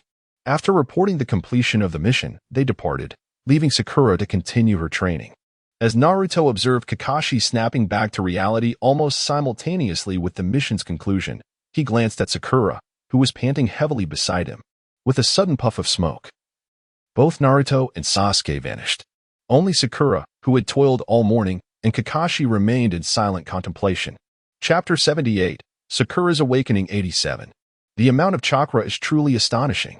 Sakura murmured in shock, gazing at the spot where Naruto and Sasuke had vanished in a puff of smoke.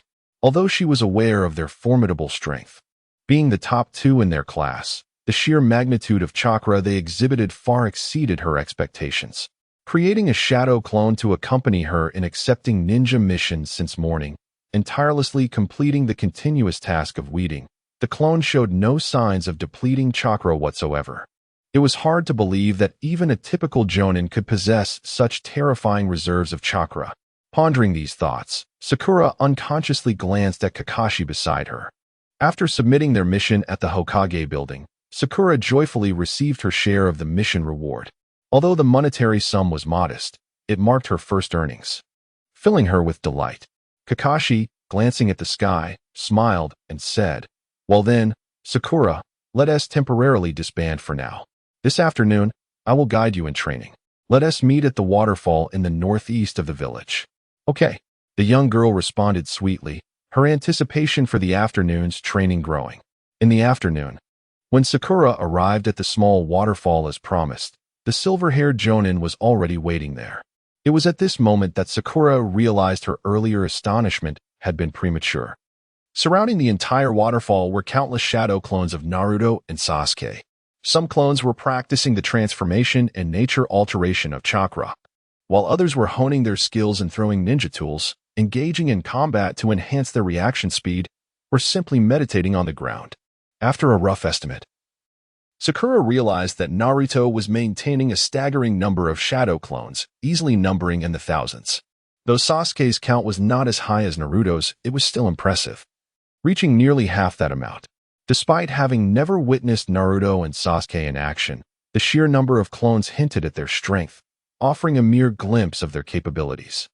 It was a realm far beyond her imagination, likely unattainable in her lifetime. At that moment, Sakura found herself momentarily lost in thought, questioning her worthiness. Am I truly deserving to stand by a man as powerful as Sasuke? Do I have the right to be here as a member of Team 7? The self-absorbed thoughts of wanting to grow stronger and protect her teammates from this morning faded away in an instant. The reality was evident. She was the one in need of protection. "Kakashi-sensei, is this how they usually train?" Sakura finally asked bitterly, attempting to dispel the last threads of hope lingering in her heart as she sought confirmation from Kakashi. "Yes, they have been training like this since they were 5. Kakashi replied calmly, observing Sakura's expression. Although the bell test had been cancelled, it did not mean he lacked opinions about his students. A person who relinquishes their own aspirations is unworthy of becoming strong. Henceforth, Sakura's actions will determine Kakashi's attitude toward her, whether she remains merely an ordinary genin or evolves into a true pupil.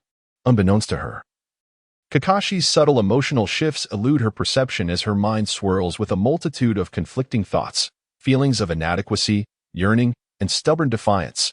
The petite girl had never fathomed that her innermost emotions could be so profoundly intricate. With a resounding thud, Sakura struck her own face, the pain jolting her from her tangled musings. "You used to be infatuated, but now regret stirs within you. Why ponder so much? If you're weak, seize the moment to grow stronger. If you harbor affection, pursue it. Standing idly in timidity will not yield your desires. How can you discern your worth without first attempting?" Ultimately, Sakura resolved to take action. She raised her gaze, seriousness etched upon her features as she addressed Kakashi. "Kakashi-sensei, please teach me the ways of training. I am determined to become stronger and prove my worth within this team. I refuse to be the one who holds others back." In that instant, Kakashi's expression softened, his smile responding in kind. Without disturbing Naruto and Sasuke, who were engrossed in their own training, Kakashi commenced Sakura's lessons on tree climbing and water walking. As documented in her graduation records, Sakura exhibited remarkable chakra control relative to her peers. After observing Kakashi demonstrate tree climbing just once, she adeptly mastered it. While she encountered minor setbacks with water walking, yet ultimately succeeded. Subsequently, Kakashi tailored his instruction to Sakura's needs, introducing her to a jinjutsu known as the Narakuju. This illusion, upon successful execution, reveals one's deepest fears. Sakura grasped it swiftly, mastering the technique within the span of a single afternoon. While this pace may not rival the instantaneous learning of ninjutsu exhibited by Naruto and Sasuke, it nonetheless placed her among the more capable individuals. It was through this experience that Kakashi first tasted the joy of teaching. Instructing Sakura proved to be a breeze, even if she struggled to comprehend a concept initially. Repeated explanations were effortlessly absorbed.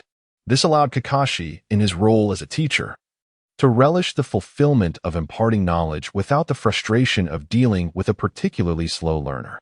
Conversely, the brilliance of a student often leaves a teacher burdened with pressure rather than enriched by experience. As evening fell, Kakashi offered Sakura a suggestion. Your chakra control is commendable, indicating a natural aptitude for learning medical ninjutsu. Starting tomorrow, in addition to mastering ninjutsu with me, you should dedicate time to borrowing foundational materials on medical ninjutsu from the Konoha library. Once you establish a solid grounding, I will introduce you to a specialized medical ninja who can guide you further. As you know, demonstrating your value within this team by becoming an exceptional medical ninja is a splendid approach. After a moment of contemplation, Kakashi added, to enhance your chakra reserves, it is essential for you to dedicate time to physical training. Let us schedule this for the early morning, and you may organize your time accordingly. At that moment, Sakura was brimming with motivation. Despite the formidable tasks Kakashi had assigned, she harbored no thoughts of surrender. Instead, she responded with enthusiasm, yes, I will do my utmost. This brought a sense of satisfaction to Kakashi. As the training progressed, time flowed swiftly. In the blink of an eye, it had already been 2 months since Naruto and Sasuke had joined Sakura in her ninja games. Chapter 79. How? Beneath the waterfall, Naruto stood with his eyes closed. The orange hue at the corners of his eyes indicated that he had entered Sage Mode. Surrounding him, hundreds of shadow clones were stationed, each wielding an array of throwing weapons. At a certain moment, as if choreographed, all the shadow clones moved almost in unison. They waved their hands, transforming into a blur of motion, filling the surrounding space with a dense flurry of projectiles. As the focal point of the assault, Naruto had pushed his sensory perception to its limits. The synergy between the enhanced perception of Sage Mode and his Kagaya's eyes allowed him to internalize every projectile within the vicinity. His mind raced, calculating the trajectories of the flying objects while also determining the most subtle movements and minimal energy expenditure required to evade or block the attacks. His body moved in harmony with the instantaneous calculations. In the next moment, the projectiles drew near. Naruto evaded with a speed that transcended ordinary imagination. And for those projectiles he could not dodge, he wielded 2 kunai in a defensive manner or utilized the Flying Thunder God technique to evade. As he successfully avoided the first wave of attacks, the second wave followed suit, leaving him no respite. Naruto was already accustomed to this. His movements resembled a fluttering butterfly, untouched by any dust or debris. 3 minutes later, the throwing weapons in the hands of the shadow clones were depleted. Marking the conclusion of this training session focused on enhancing his neural reaction speed. Stepping forward to evade the last few shuriken, he finally exhaled a long breath. The ground around him was littered with an assortment of projectiles. However, after scanning his surroundings, he found no trace of injury on himself. Not even a tear in his clothing, which ruled out the possibility of having sustained wounds that had healed. This indicated that Naruto had, remarkably, evaded the barrage of projectiles that had nearly enveloped all available space without sustaining any harm. Thus, the initial phase of his neural reaction speed training was deemed successful, paving the way for the practical application of the Flying Thunder God technique in combat. Exiting Sage Mode, Naruto collapsed onto the ground, panting heavily, beads of sweat cascading down his body like rain, creating a mist that spread into the air, reminiscent of someone pulled from the depths of water. Even with Naruto's robust physique, he felt a throbbing ache in his head, a sign of mental fatigue. The sheer volume of information he calculated in that brief period had been overwhelming.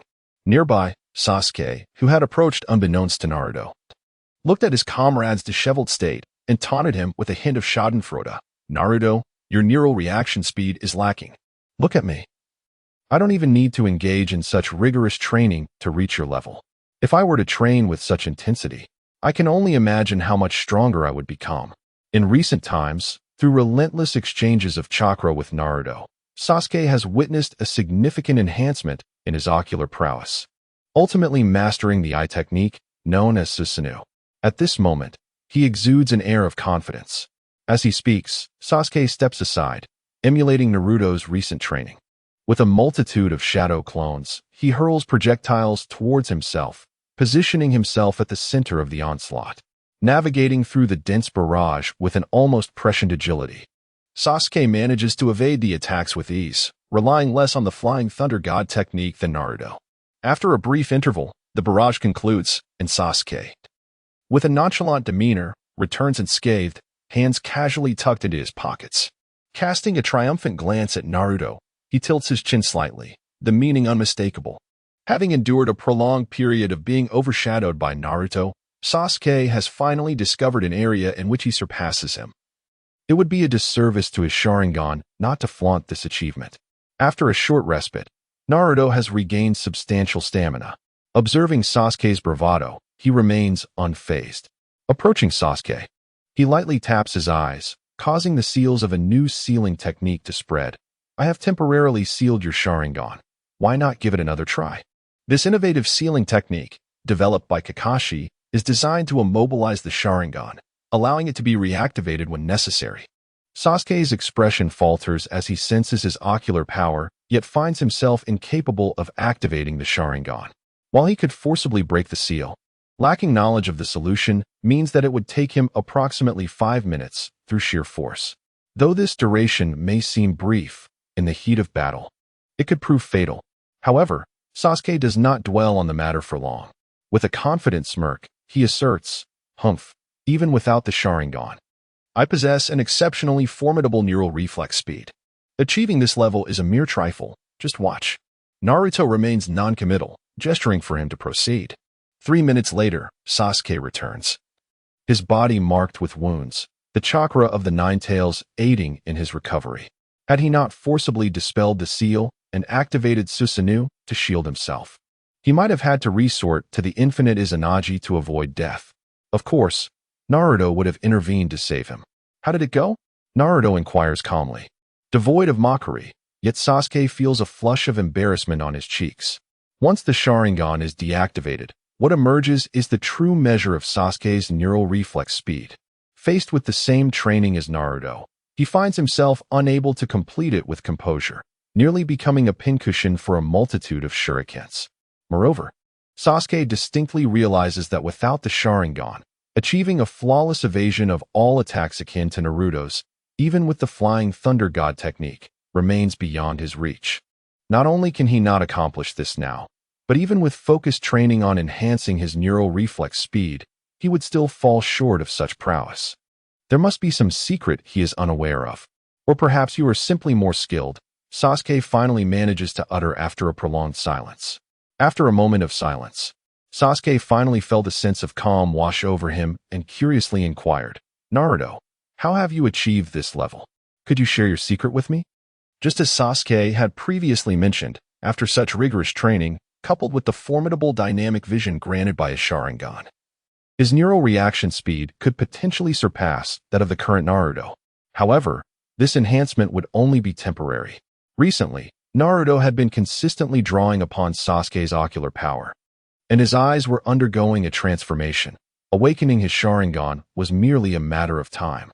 Having already faced humiliation, it would be unwise to forego the opportunity to learn this training technique. In response, Naruto did not withhold information. The principles behind achieving such prowess were quite straightforward. Yet the ability to execute them was another matter entirely. Glancing at the eager Sasuke, Naruto spoke in a calm tone, ready to impart his wisdom. Chapter 80. A lingering sense of deception. The human neural reaction speed can be broadly categorized into two components. The first is the instinctive response, composed of one's perceptual abilities and muscle memory, collectively referred to as intuition. in the tapestry of daily life. From the mundane act of slicing vegetables without damaging the cutting board to the instinctual retreat or counterpunch in response to an incoming blow. All these actions fall within this realm. The essence of intuition lies in the accumulation of muscle memory derived from years of learning and practice, enabling subconscious judgments based on sensory perceptions of the external world. This mechanism boasts the advantage of minimal cerebral resource consumption and rapid responses. Sasuke's effortless evasion of a barrage of projectiles exemplifies this principle, as his Sharingan grants him exceptional dynamic vision, allowing him to instinctively calculate the trajectory of those projectiles and predict their landing points, thereby facilitating his swift evasion. The second component pertains to the subjective response, which may be termed cognitive ability. This involves the process by which an individual receives information through sensory perception, relays it to the brain for contemplation, derives conclusions, and subsequently executes those conclusions through physical action. The advantage of this process lies in its capacity to enable foresight regarding outcomes, provided sufficient reference information is available. Thus, one can anticipate results in both daily life and combat scenarios. Conversely, the drawback is a slower reaction time, as extensive contemplation may lead to cognitive overload, significantly draining the body's energy reserves. Consequently, most ninjas focus on honing their intuition while utilizing minimal cognitive deliberation, allowing them to instinctively make the most judicious decisions in the heat of battle, thereby ensuring their survival. However, the reality remains that intuition and cognitive response are never independent. Rather, they are interdependent. When both intuition and cognitive ability are robust, they synergistically enhance one's neural reflex speed, potentially catalyzing cerebral evolution and augmenting wisdom throughout this intensive cerebral engagement. Naruto's training epitomizes the development of intuition while simultaneously fortifying his cognitive responsibilities. Through the perceptual enhancements provided by the Kyuubi's eyes and Sage Mode, he accumulates subconscious and conscious insights, calculating evasive maneuvers and the requisite exertion needed, ultimately executing these calculations to evade all attacks. Initially, Naruto's calculations were sluggish, hindering his progress in refining his neural reaction speed. However, as time progressed, his computational prowess and methodologies improved, culminating in his successful application of cognitive response in combat. Thus, on this day, he finally accomplished the fortification of his neural reaction speed through dedicated training. Such subjective responsiveness, coupled with instinct, sufficiently assures Naruto's ability to utilize the Flying Thunder God technique in combat, allowing him to adeptly handle any unforeseen circumstances without falling prey to enemy counterattacks. According to Naruto's estimations, should he ever hone his subjective responsiveness to match, or even surpass, his instinct, he would indeed possess the capability to foresee all adversarial strikes during battle. The path of sincerity allows for foresight. It is as simple as that. Upon concluding Naruto's exposition, Sasuke found himself quite perplexed. Thus, to cultivate the subjective responsiveness you mentioned, one must possess a considerable foundation in mathematics and physics, alongside exceptionally potent computational faculties, enabling one to derive the desired information within mere seconds. Naruto nodded, stating, calculating the desired outcome within 1 second can only be deemed barely adequate. To truly apply it to an invincible level in combat, I believe one must compress the computation time to less than 0.1 seconds. Although he articulated this, Naruto himself had not yet achieved such a feat. Earlier, with the assistance of his subconscious, he had calculated the trajectories of the thrown objects in real time, with a delay of approximately 0.5 seconds. If he could reduce that delay to under 0.1 seconds, he could effortlessly evade those projectiles without relying on the Flying Thunder God technique. Sasuke, pardon my intrusion, but it's impossible, farewell. As Sasuke turned to depart, Naruto called out to him with a cheerful demeanor. However, having witnessed your impressive dynamic vision, I have a method of ninjutsu training that would suit you splendidly. It is a lightning technique with an attack power exceeding your Kirin by more than tenfold, one that even my vacuum domain cannot defend against. Sasuke did not share in the enthusiasm. Instead, he grew wary. What do you want from me? His instinct warned him that Naruto harbored ulterior motives at this moment. I need to borrow your right eye. I will return it once I'm done, Naruto said with a smile. Had anyone else spoken thus to Sasuke, he would have undoubtedly reacted with hostility. However, it was Naruto. Sasuke scrutinized Naruto's expression, confirming he was not jesting. After a moment of silence, he inquired, "What do you intend to do?" Initially, he had asked what Naruto wanted. Now, he needed clarification on the purpose of his eye. Within his right eye lies the infinite Izanagi. Did Naruto intend something perilous? I wish to unravel the Shiki F gene to release my father's soul and retrieve the other half of the nine tails. In doing so, my own soul may suffer damage, and I could even perish. Hence, I require your eye to activate the infinite Izanagi to mitigate the harm. You need not worry about any irreversible damage from borrowing your eye. It can be restored within 3 seconds. Naruto elaborated on his intentions, even mimicking the actions of extracting an eye, reattaching it, and adjusting the visual nerve. Sasuke listened intently as Naruto detailed the dangers posed by the Shiki F gene. Contemplate for a moment before speaking. There is no need to blindfold me. Despite your assurances of no repercussions, pain is inevitable.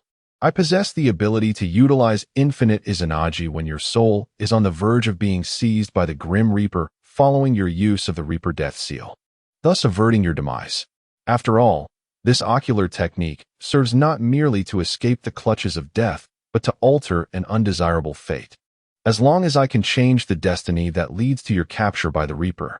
However, employing infinite Izanagi on another ultimately diminishes its efficacy. While it may stave off death, the damage to the soul may remain unrectifiable. If that is the case, can I indeed utilize the Reaper Death Seal? Should I be the one to wield it? Then upon achieving your stated objective, I would emerge unscathed, perhaps only exhausting a slight amount of ocular energy. Just as Sasuke reached this point in his thoughts, Naruto unexpectedly produced a scroll, a smile gracing his face. You can use the Reaper Death Seal. I've inscribed the unsealing method within this scroll. Study it, and we shall commence. Sasuke felt an overwhelming sense of being duped. Chapter 81. The Reaper Seal Unbound. After a prolonged period, Sasuke hastily mastered the Reaper Seal. Although he could perform the technique, he remained in a state of superficial understanding, grasping its essence without comprehending its intricacies. However, one realization struck him profoundly. He had been led astray by Naruto. As night descended, the silvery moonlight bathed the earth in its glow. Within the quiet, desolate chamber of the Uzumaki clan, the key artifact for unbinding the Reaper's seal, the Reaper's mask, lay in wait. Observing Naruto as he scoured the room for the mask, Sasuke remarked with a sharp tone, "Naruto, you never mentioned that to unseal the Reaper's seal, one must perform a self-disembowelment, did you?" In the initial stages of learning the Reaper's seal, the assistance of the Reaper's mask was indispensable. However, once mastered, the technique could be executed without the mask, which was precisely why Hiruzen Sarutobi had returned the mask to the chamber. After all, carrying around a sinister mask that occasionally exuded an eerie aura was not appealing to anyone. Yet, to control the Reaper, to reverse the seal, and to liberate the souls trapped within, the mask's aid was crucial. One of the steps involved slicing one's abdomen, thereby simultaneously releasing the souls contained within the Reaper. The agony of such an act was no less than that of gouging out one's own eyes and reinserting them, compounded by the potential anguish of tearing one's soul apart, possibly rendering it far more excruciating than a mere eye exchange. In light of this, it might have been wiser to have initially consented to Naruto's request to borrow his eyes. Faced with Sasuke's inquiry, Naruto remained unfazed, continuing his search within the chamber for the true Reaper's mask while responding nonchalantly, "But you never asked, did you? You voluntarily offered to assist me with the Reaper's seal."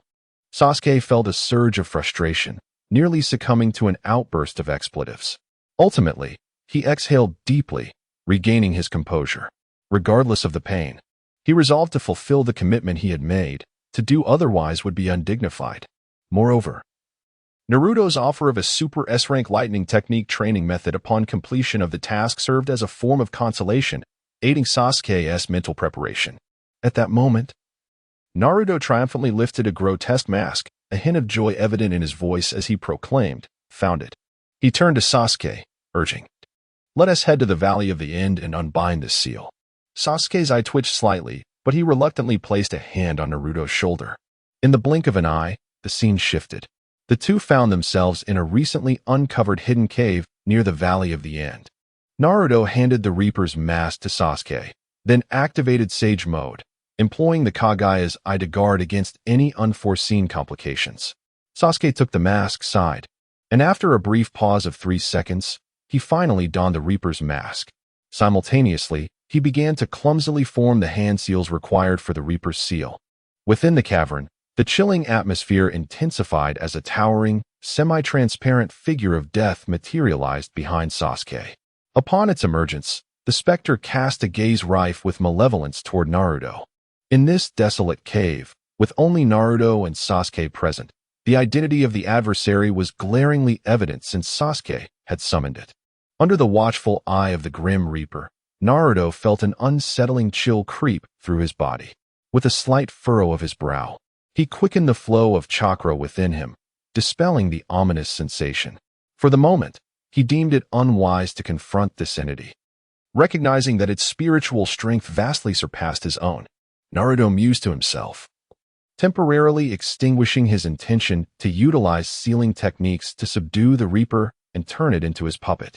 At that very moment, Sasuke, without hesitation, commanded the specter to wield its short blade and slash toward his abdomen. With a hiss, a wound manifested on the Reaper's midsection, mirroring a similar injury that appeared on Sasuke's own body, accompanied by a searing pain that ripped through his soul. The excruciating torment threatened to overwhelm him, almost plunging him into unconsciousness. Fortunately, Sasuke's formidable willpower enabled him to withstand the agony. The malevolent Reaper, fixated on Naruto, displayed a look of astonishment as it glanced down at the gash on its abdomen. A luminous orb, representing the essence of a human soul, began to drift out from the wound. Before the Reaper could act, Sasuke activated the infinite Izanagi in his right eye. A tear of blood slipped from the corner of his eye, and for a fleeting moment, the fabric of space seemed to pause. In an instant, Sasuke vanished from his original position, reappearing beside Naruto, with the wound on his abdomen disappearing as if it had never existed. Even his attire restored itself to its original state, had it not been for the blood tear lingering in the corner of his eye and his pallid complexion. One might have believed that nothing had transpired. The Reaper, now even more astonished, found itself constrained by the rules governing its existence and could do little more than cast a resentful glance at Naruto and Sasuke before vanishing helplessly. The luminous orb, embodying Naruto's father's soul, lingered in the air momentarily before seemingly receiving some form of communication. It floated over, affectionately encircling Naruto several times before merging into his being. Naruto. A gentle voice resonated within Naruto's heart. As he closed his eyes, he beheld the image of a young man with golden hair appearing in his spiritual realm. A warm smile blossomed from the depths of his heart, prompting Naruto to rush forward and embrace him. Father, I am grateful for all the hardships you have endured over the years. With a tender touch, Minato, the fourth Hokage, brushed his son's hair, a complex expression crossing his face. Emerging from the Reaper's wholly enclosed domain, he had received the messages conveyed by the chakra he left behind in the world, gaining insight into the events that had transpired over the years. However, he chose not to elaborate further. After a brief moment of silence, Minato smiled and said, I can sense a force tugging at my soul, compelling me to leave your side. I must seek out your mother. I cannot allow her to be lonely for too long. As I mentioned during our last encounter, no matter what transpires, one must strive to live well. Naruto felt a knot in his heart. He had countless words he longed to share with his father and many questions he yearned to ask, yet ultimately, they remained unspoken. Before parting, Minato Namikaze raised his hand, aligning his fist with Naruto's. A radiant golden light emanated from Minato, flowing through the connected arms and into Naruto's being. Within the ceiling space, a slightly dimmer version of the Ninetales appeared, exchanging a glance with another Ninetales before rushing towards one another, gradually merging into a singular entity, indistinguishable from each other. Naruto, however, remained oblivious to the events unfolding within the ceiling space, his gaze fixated on the fading form of Minato, lost in thought. Alas, in the end, Naruto let out a deep sigh. Chapter 82. Indeed, it is exhilarating. The fusion of yin and yang has allowed the Ninetales to revert to its complete and splendid form once more. Reflecting on his previous experience of being half-digested in the belly of death, the Ninetales couldn't help but feel a tinge of nostalgia. Although residing within the body of this young boy rendered him somewhat bored. Engaging in watching dramas and playing games was infinitely preferable to the suffocating darkness of the death god's belly. With a sense of wistfulness, the Ninetales called out to Naruto, who was lost in thought beside him, a triumphant smile gracing his lips. Naruto, now enter the Ninetales mode and harness my chakra to see what happens. All right, Naruto responded. And with a mere thought, he was enveloped in golden chakra, activating the Ninetales' golden form. Upon opening his eyes, Naruto surveyed himself. Noticing that the patterns adorning his body had become even more intricate and resplendent than before, bathed in the rich golden light. He bore a striking resemblance to a VIP-level enhancement. If the previous golden form of the Ninetales could be likened to AV-15, then Naruto was undoubtedly AV-16 now. With the fusion of the Ninetales' yin and yang chakra, not only had his appearance become more magnificent, but he could also distinctly sense a surge of power coursing through him, greater than ever before. Empowered by the Ninetales chakra, Naruto's already formidable physical attributes underwent a comprehensive enhancement. Whether it be strength, speed, reflexes, defense, or recovery capabilities, the improvements were incomparable to his previous state, resembling a geometric progression. If the previous boost from the Ninetales mode was quantified as 1, the current enhancement was at least 3. Moreover, Naruto perceived a new presence of yin-released chakra flowing within him, a force that had not existed before. With the infusion of this yin-released chakra, his mental energy, slightly depleted from maintaining Sage Mode and the Kagayazai, rapidly restored to its zenith, and he felt his mental capacity gradually expanding. Not only that, but Naruto's eyes were also in the process of evolving, continuously absorbing the yin-released chakra, the tingling sensations more intense than ever. At this rate, I should be able to awaken the Sharingan within a few days, he mused. The Ninetales could not only replenish chakra, but also heal physical injuries, and now even restore mental energy. Truly, it felt like possessing a miniature perpetual motion machine.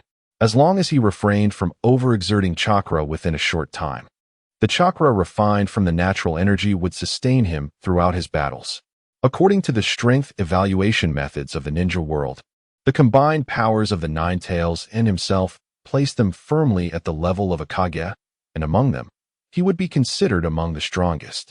Perhaps he could even contend with the 40-year-old Uchiha Dance King. Naruto did not allow himself to become overconfident. After all, he was still in a phase of growth. To declare himself invincible would require at least another 2 years of training. With thoughts swirling in his mind, he lowered his gaze to his palm. And with a flicker of concentration, a palm-sized Rasengan materialized before him. Subsequently, the Ninetales yin-yang chakra converged within the spiraling sphere in a ratio of 2:8, gradually forming a pitch-black, ink-like Rasengan that spun at remarkable velocity, resembling the shape of a wind-released shuriken. This process posed no difficulty. Once the Ninetales restored its full state, it significantly enhanced Naruto's mastery over yin-yang techniques. Not only could he transform the Rasengan into a spherical form, but he could also shape it into a wind-released shuriken with greater penetrating power. This Rasengan, infused with the essence of the tailed beast ball, could be aptly named the Great Spiraling Wheel. If I were to channel an entire tube of chakra to its limit, its power should rival, if not surpass, that of the formidable Naruto from the Ninja Road movie. Whispering to himself, Naruto gauged the power of this Rasengan before retracting and dispersing his chakra. Exiting the ceiling space, he praised the Ninetales, exclaiming, "Ninetales, it turns out that your full restoration grants me such formidable enhancements. You truly are the strongest tailed beast." Transforming back into its fox form, the Ninetales perched on the sofa, proudly lifting its chin, its expression radiating a desire for continued praise, as if to say, "Keep it coming. It feels delightful." Naruto chuckled, choosing not to dampen its spirits. It was a fine day. He would allow it this moment of pride. "You carry on, I still have matters to discuss with Sasuke," he remarked, stepping out of the ceiling space. Upon his return, he spotted Sasuke, who wore a displeased expression as he glared at him. "Is it truly exhilarating to grow stronger?" Naruto nodded earnestly, responding, "Indeed, it is exhilarating. I might be even more confident than you are when you activate your Manjiki Sharingan." At these words, Sasuke's expression faltered. This individual possessed a tongue more cutting than his own, constantly reminding him of his shortcomings. Instinctively, Sasuke recalled his earlier confidence when he challenged Naruto, only to be effortlessly subdued by him. Now, Naruto exuded a similar confidence, yet Sasuke found himself powerless to temper it, which stirred feelings of deep resentment within him. Thus, he became increasingly intrigued by Naruto's mention of that super S-rank lightning technique, purportedly 10 times more potent than Kirin. "Hurry and share the training method for that jutsu you promised me. I was in agony just now," Sasuke urged, clearly perturbed. "Your condition doesn't seem optimal. Are there any unforeseen side effects from the infinite Izanagi?" Naruto inquired, glancing at Sasuke, whose pallid complexion and tear-stained eyes revealed his distress. The Manjiki's abilities were indeed formidable. Yet Sasuke's eyes were not eternal.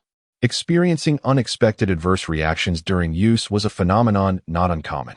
However, Sasuke seemed unfazed by his weakened state.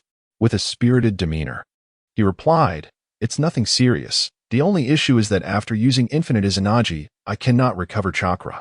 The wounds on my soul also require extra chakra to heal, which leaves me feeling somewhat frail. However, aside from the slight consumption of chakra, there are no other issues. My ocular technique is indeed formidable. In the future, I could exchange 1 for 0 every week." Ignoring Sasuke's self-aggrandizement, Naruto pondered thoughtfully. Although the power of infinite Izanagi remains uncompromised, capable of altering adverse circumstances, does it adhere to the law of conservation of energy? Regardless of whether it is the activation of the ocular technique or the restoration of the body, the consumption is borne solely by the user's chakra. It appears that the plan to utilize the rebirth of the samsara combined with the transcription seal to delay the activation of Izanagi, thereby achieving limitless resurrection without cost, is destined to fail. If one could continuously sustain the consumption of both rebirth of the samsara and Izanagi without exhausting themselves to death, then with the support of the outer path golem, Uchiha Madara could indeed resurrect himself without the resignation of aging and waiting for Nagato to mature and sacrifice himself to resurrect him through rebirth of the samsara. As his thoughts whirled, Naruto did not dwell excessively on this matter, for it was well within his expectations. Subsequently, with a smile, Naruto produced a scroll. "I have recorded the training outline for this ninjutsu in this scroll. If you decide to learn it after reviewing, I will provide you with the detailed content." Sasuke paid little heed to Naruto's words, eagerly snatching the scroll and opening it. Electromagnetic Acceleration Weapons, From Novice to Master. Chapter 83. There must be a talent bonus. The so-called electromagnetic acceleration weapon harnesses electromagnetic forces to convert them into formidable kinetic energy, subsequently launching objects at astonishing speeds. In contemporary weaponry, this is referred to as an electromagnetic cannon or railgun. Electromagnetic cannons possess an extraordinarily long range and immense striking power, effortlessly propelling projectiles at speeds exceeding 5 times the speed of sound to distances of 300 kilometers. Theoretically, if energy is sufficient, the kinetic force provided by the electromagnetic cannon is potent enough to achieve the terrifying capability of tearing apart planets. Within the scroll bestowed by Naruto to Sasuke lies a comprehensive catalog of knowledge on electromagnetic acceleration weapons, ranging from introductory to master levels, derived from the realm of learning. By diligently mastering the contents of this catalog, one could ascend to the status of a master weapons scientist in the field of electromagnetic acceleration weaponry. In the fantastical works Naruto has perused, such as a certain magical index and a certain scientific railgun, the level 5 Esper Misaka Makoto from Academy City employs a similar ability, accelerating coins and launching them to intimidate others. Due to the psychic nature of her projectiles, they are referred to as electromagnetic cannons. As an Esper, Misaka Makoto wields a brain comparable to a supercomputer, providing ample computational prowess to manipulate the forces of electricity, forming suitable magnetic fields, and calculating trajectories and impact points to utilize her ability effectively. Conversely, Uchiha Sasuke, as a ninja, may not possess a mind akin to a supercomputer. Yet he possesses the powerful insight of his Sharingan, which compensates for any deficiencies in computational capacity. With a solid foundation of knowledge regarding electromagnetic acceleration weapons, he can harness his lightning-style chakra as energy. His formidable chakra control, combined with the dynamic vision of his Sharingan, enables him to construct an appropriate electromagnetic field to launch objects, while his acute perception ensures precise targeting of desired objectives. Thus, an Ultra S-class ninjutsu has been born, the lightning-style, electromagnetic cannon technique. This technique surpasses the destructive capability of the Kirin, impervious to vacuum fields and immune to chakra absorption, only thwarted by sufficiently robust physical defenses. After all, Sasuke's mother is also named Mikoto, as the son of Aunt Mikoto. One would expect him to possess some innate talent for mastering this jutsu. Observing Sasuke, who was intently focused on the scroll, Naruto mused quietly to himself. Meanwhile, as Sasuke perused the scroll, his expression grew increasingly tense. The introductory overview of the electromagnetic cannon technique filled him with delight, affirming that Naruto had indeed spoken the truth. This was a jutsu of Super S class, capable of exceeding the power of the Kirin tenfold. However, upon glancing at the lengthy list of prerequisite learning conditions, Sasuke found himself on the verge of frustration. Advanced physics, advanced mathematics, advanced mechanics, aerodynamics, detailed theory of electromagnetic acceleration, advanced materials science. In total, these volumes amount to over 100. Previously, I declined Naruto's invitation to learn how to enhance my subjective responsibility, believing I had evaded a significant burden of further study. To my astonishment, Naruto was waiting for me here. Should I master all these texts, I would undoubtedly have no difficulty in developing my subjective response skills thereafter. Could you demonstrate it for me? Since you proposed the training method for this ninjutsu, you must possess the ability as well, Sasuke inquired of Naruto. At that moment, Sasuke's emotions were a tumultuous blend. On one hand, he was eager to master this electromagnetic cannon technique. If the ninjutsu proved as formidable as described, it would significantly enhance his prowess, rivaling the augmentations provided by his Sharingan Susanoo. On the other hand, he harbored apprehensions that Naruto might be misleading him in matters of great importance. Naruto would not deceive him. Sasuke had a modicum of trust in that regard. However, in situations like this, where an excuse could easily be fabricated to have him read, it could very well be construed as a guise for his benefit.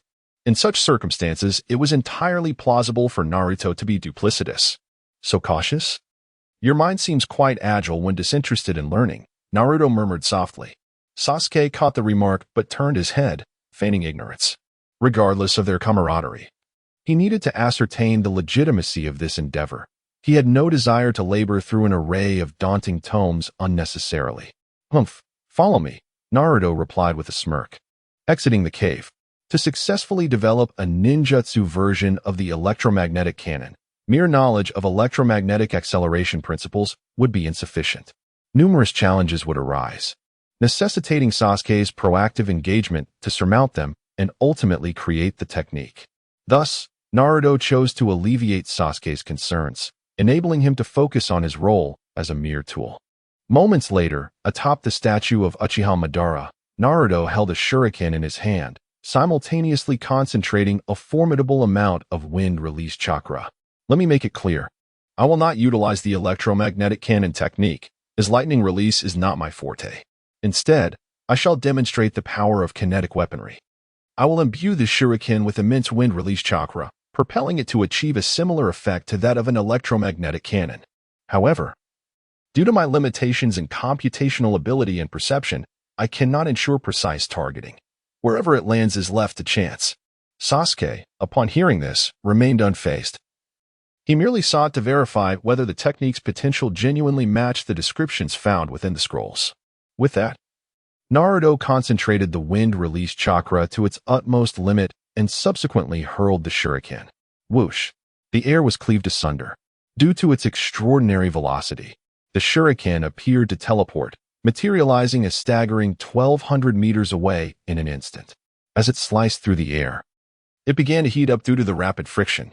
Within the realm of human perception, it was as if Naruto had summoned a crimson beam of light in his grasp, leaving behind a trail reminiscent of blood tears in the air. Yet, this was merely the inception. In the next instant, the shuriken hurtled into the forest across from the Valley of the End. Boom! The shuriken struck the ground, unleashing a cataclysmic explosion. The air surged violently, and shockwaves erupted, rending nearby towering trees asunder. On the surface of the lake that marked the shuriken's trajectory, a tempest stirred, causing ripples to dance across the water. As Naruto and Sasuke arrived at the site of the explosion, they beheld a pit deep enough to engulf a person, a display of might that rivaled that of an explosive great fireball. And this was merely a casual toss from Naruto. At that moment, Sasuke's eyes blazed with fervor. He could already envision the immense power he would wield once he truly mastered this technique. Chapter 84. Reminiscing about joyful moments beside him, Sasuke was overwhelmed with emotion. Unable to restrain his imagination regarding the potential enhancement of his abilities upon mastering the electromagnetic cannon technique. Meanwhile, Naruto too found himself lost in contemplation. Reflecting on the earlier moment when he had thrown shurikens, a sudden idea struck him. If precision targeting proved elusive, perhaps he could aim broadly and unleash multiple projectiles to create a saturation strike. The explosive force of a single fireball was considerable. But if he were to hurl a dozen or more, even he would find it impossible to dismiss the onslaught. Thus, he pondered. This approach might compensate for the limitations of standard shurikens, which failed to inflict significant damage on formidable opponents or compel them to reposition, while also proving effective against weaker foes. After a moment's thought, Naruto reached into his pocket and retrieved a handful of shurikens and kunai. By this time, he had already perfected the nature and transformation of wind-style chakra to an exceptional degree. With a mere thought, he gathered sufficient wind-style chakra and, raising his hand, launched the shurikens and kunai into the air. A flash of red light illuminated the atmosphere. Boom! A thunderous explosion erupted, even more earth-shattering than before. In the center of the lake, a small area suddenly erupted with over a dozen thick columns of water. The air was filled with chaotic currents.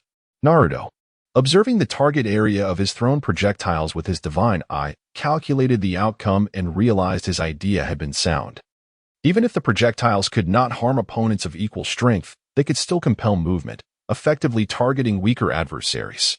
However, for maximum effectiveness, he needed to refine his calculations regarding the landing points. This, however, suggested that traditional tools like shurikens and kunai might not be the most suitable choice. Perhaps, he mused, switching to pellets would yield better results. Determined to experiment further upon his return, Naruto's thoughts were interrupted by the explosive water columns, jolting Sasuke from his daydream. Glancing at the lake's center, he felt an intensified eagerness to learn the electromagnetic cannon technique. Come on, teach me what I need to know. I must master this technique, Sasuke declared, his gaze fixed intently on Naruto. In response, Naruto was struck by a whimsical notion.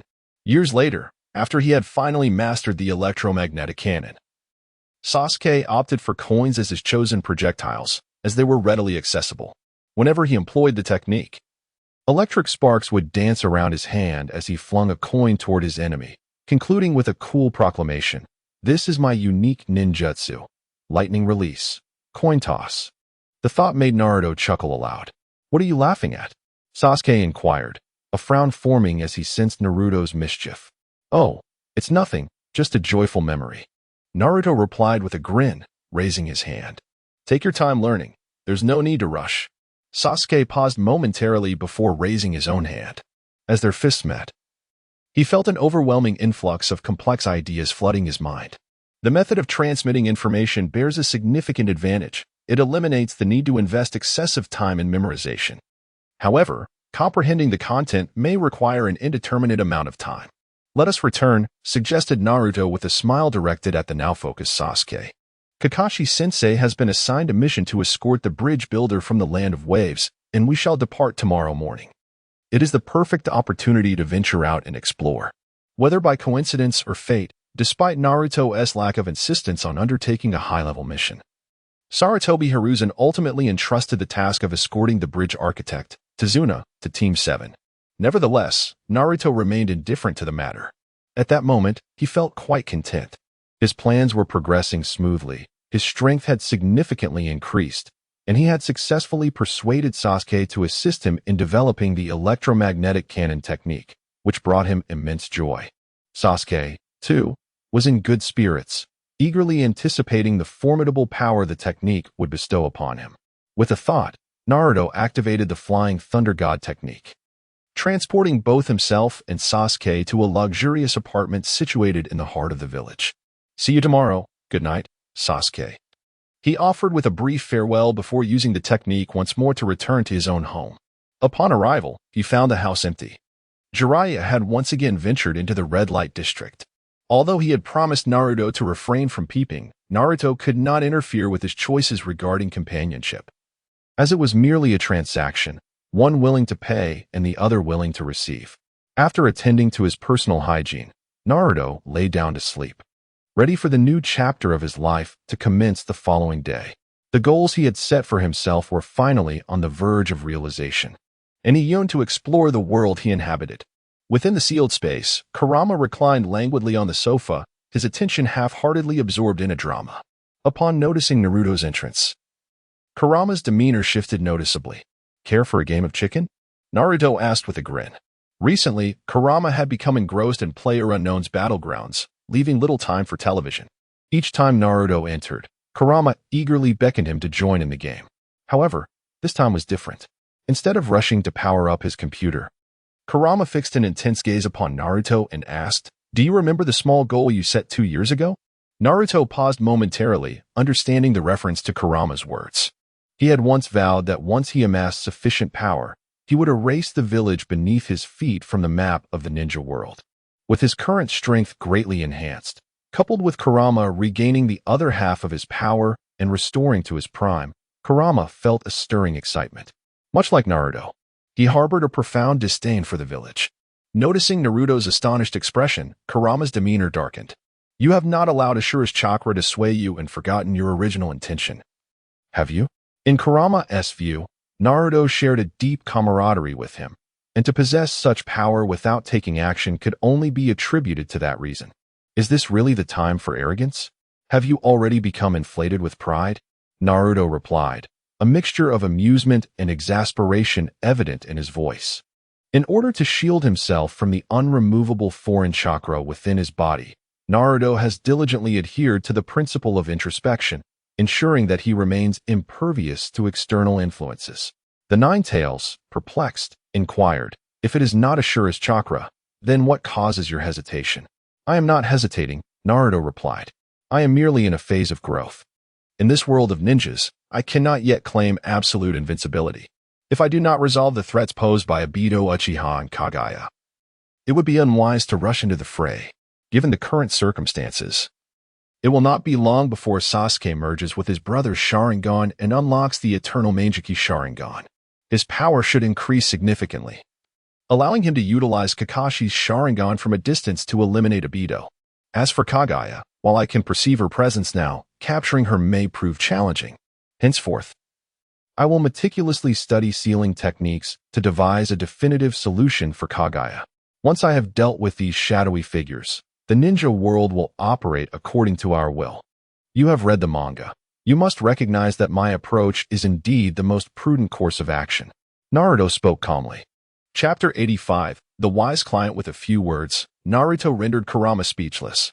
It appeared that Naruto had indeed grown considerably stronger. However, numerous formidable adversaries still lay ahead. In addition to the present threats of Obito and Kagaya, the Otsutsuki clan, who would soon descend upon the ninja world to harvest chakra, posed an imminent danger. Furthermore, should Naruto aspire to enact transformative changes within this realm of ninjas, he would inevitably encounter obstacles from the three revered summoning beasts, who had been observing the ninja world from the shadows, as well as from the brothers of the feathered village. Thus, before that fateful day arrived, Naruto must fortify himself to an adequate level of strength. The journey of 100 miles begins with a single step. The true adventure was merely commencing, and the time for relaxation was far from at hand. Calming himself, Kurama solemnly declared, "Naruto, whatever your ambitions may be, I shall support you. Even if that old man attempts to thwart your endeavors, I will not allow it."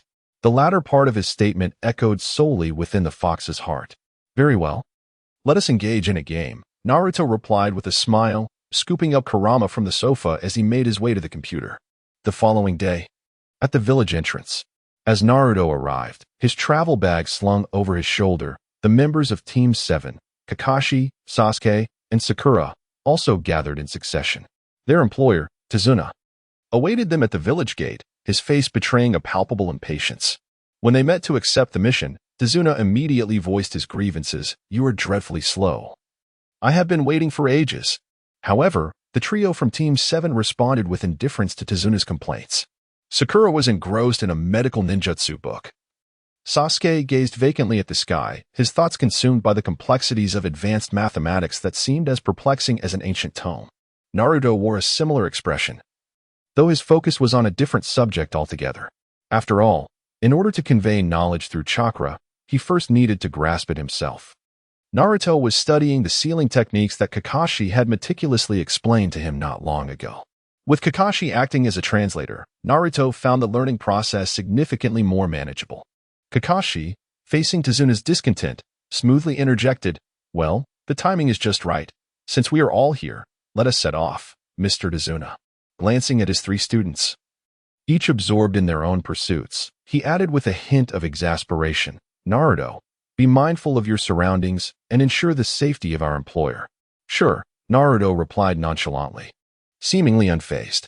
Having perused the manga, he was well aware that Tazuna, the supposedly astute client, had grossly misrepresented the danger level of their undertaking, elevating a relatively benign C-rank mission to the perilous A-rank difficulty typically reserved for combat against elite shinobi.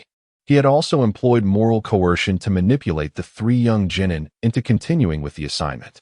Were it not for Team 7's exceptional capabilities, excluding the covert A and B teams shadowing the Jinchuriki, they might have faced dire consequences in this novice mission.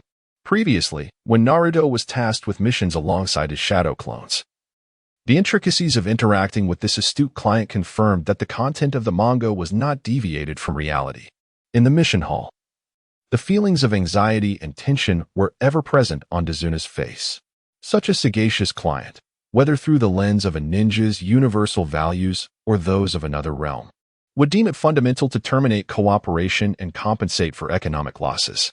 To refrain from administering a thorough punishment would be exceedingly courteous.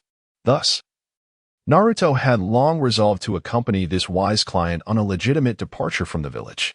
Subsequently, upon encountering ninjas, he intended to abandon the mission and seize this rare opportunity for travel. Although Naruto possessed the Flying Thunder God technique and was unconcerned about Sarutobi Hiruzen, the vastness of the ninja world offered endless possibilities.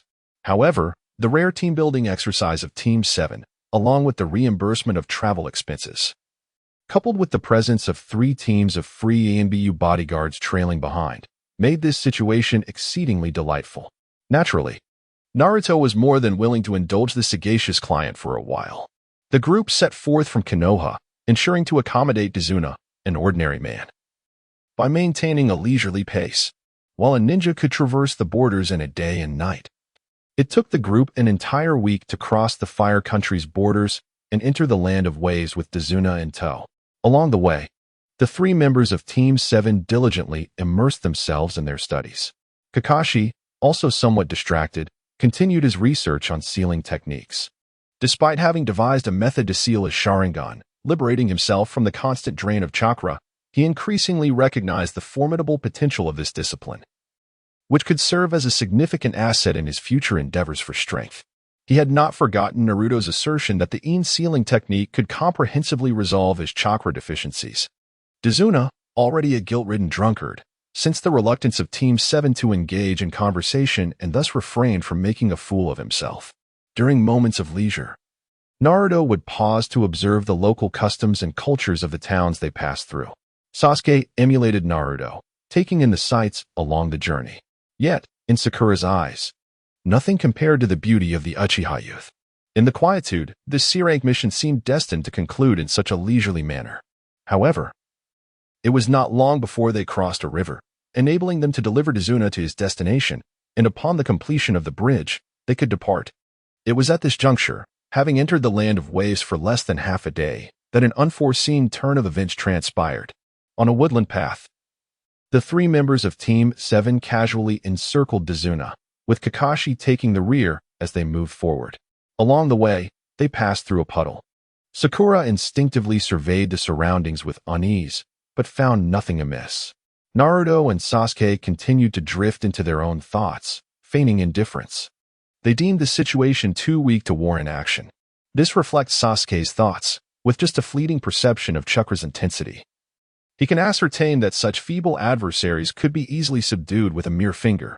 Immersed in his studies and reluctant to be distracted, he decided to leave it to Kakashi. This was Naruto's sentiment. Kakashi let out a resigned sigh. Among these three students, the one willing to engage lacks sufficient strength. Although he is trained under Kakashi for some time, his foundational skills remain inadequate. Progress has been made, yet it is not substantial. Conversely, the two with adequate strength are unwilling to take action. Ultimately, it falls upon him, the team leader, to eliminate these insignificant foes. As Kakashi stepped over a puddle, two exceedingly unconventional-looking nin, adorned with the Mist Village forehead protectors, leaped forth. Immediately, they brandished their weapons and charged at Kakashi with intent to kill. Chapter 86. Who cares? The two Mist ninjas emerged, their faces adorned with cruel and bloodthirsty smiles. Observing Kakashi's momentary look of astonishment at this unexpected ambush, the pair could almost envision the scene of themselves dismembering him in the next instant. However, in that very moment, these Mist Ninja brothers found themselves suspended from a tree. Their expressions of bewilderment revealed that they were utterly perplexed about how they had ended up in such a predicament. Reflecting on Kakashi's earlier astonishment, they simultaneously attributed a thought to his expression. Didn't he see this coming? Did you? I am the master of disguise. Only Naruto and Sasuke discerned the truth of what had transpired. Just as the two Mist Ninjas were about to bind Kakashi, he had not even resorted to a substitution technique. Devoid of the chakra-draining Sharingan, Kakashi had recently revived the sword techniques passed down from his father. Alongside his advancements in sealing techniques, he had also made significant strides in physical combat. In an instant, he appeared behind the two assailants as if he had transformed. And without hesitation, he thrust them against a nearby tree. For a ninja, remaining alive undeniably holds more value than succumbing to death. Whether for extracting intelligence or compelling their organization to pay a ransom, both options were viable. Kakashi held an unequivocal advantage in strength. With Sasuke and Naruto capable of safeguarding themselves as well as Sakura in the mission objective, there was no necessity for him to resort to lethal measures.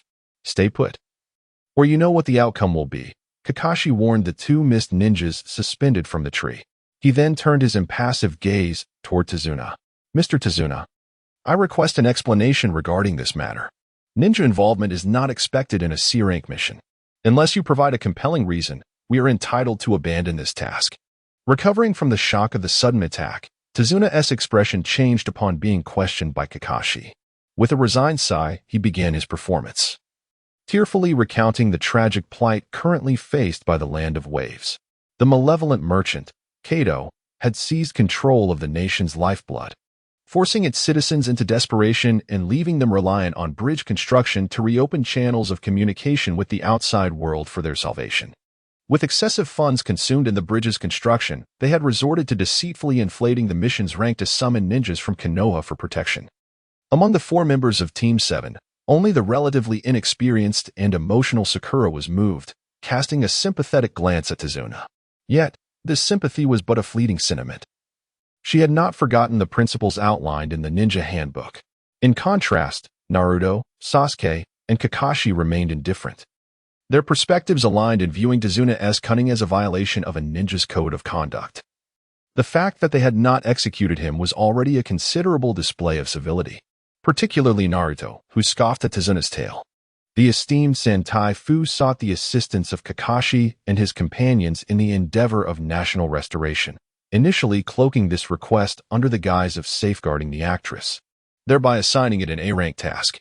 With substantial funds available for bridge construction, one must ponder why he did not simply employ these resources to hire a jonin to eliminate Kato. Instead, he attempts to deceive a mere child of the lower ninja ranks.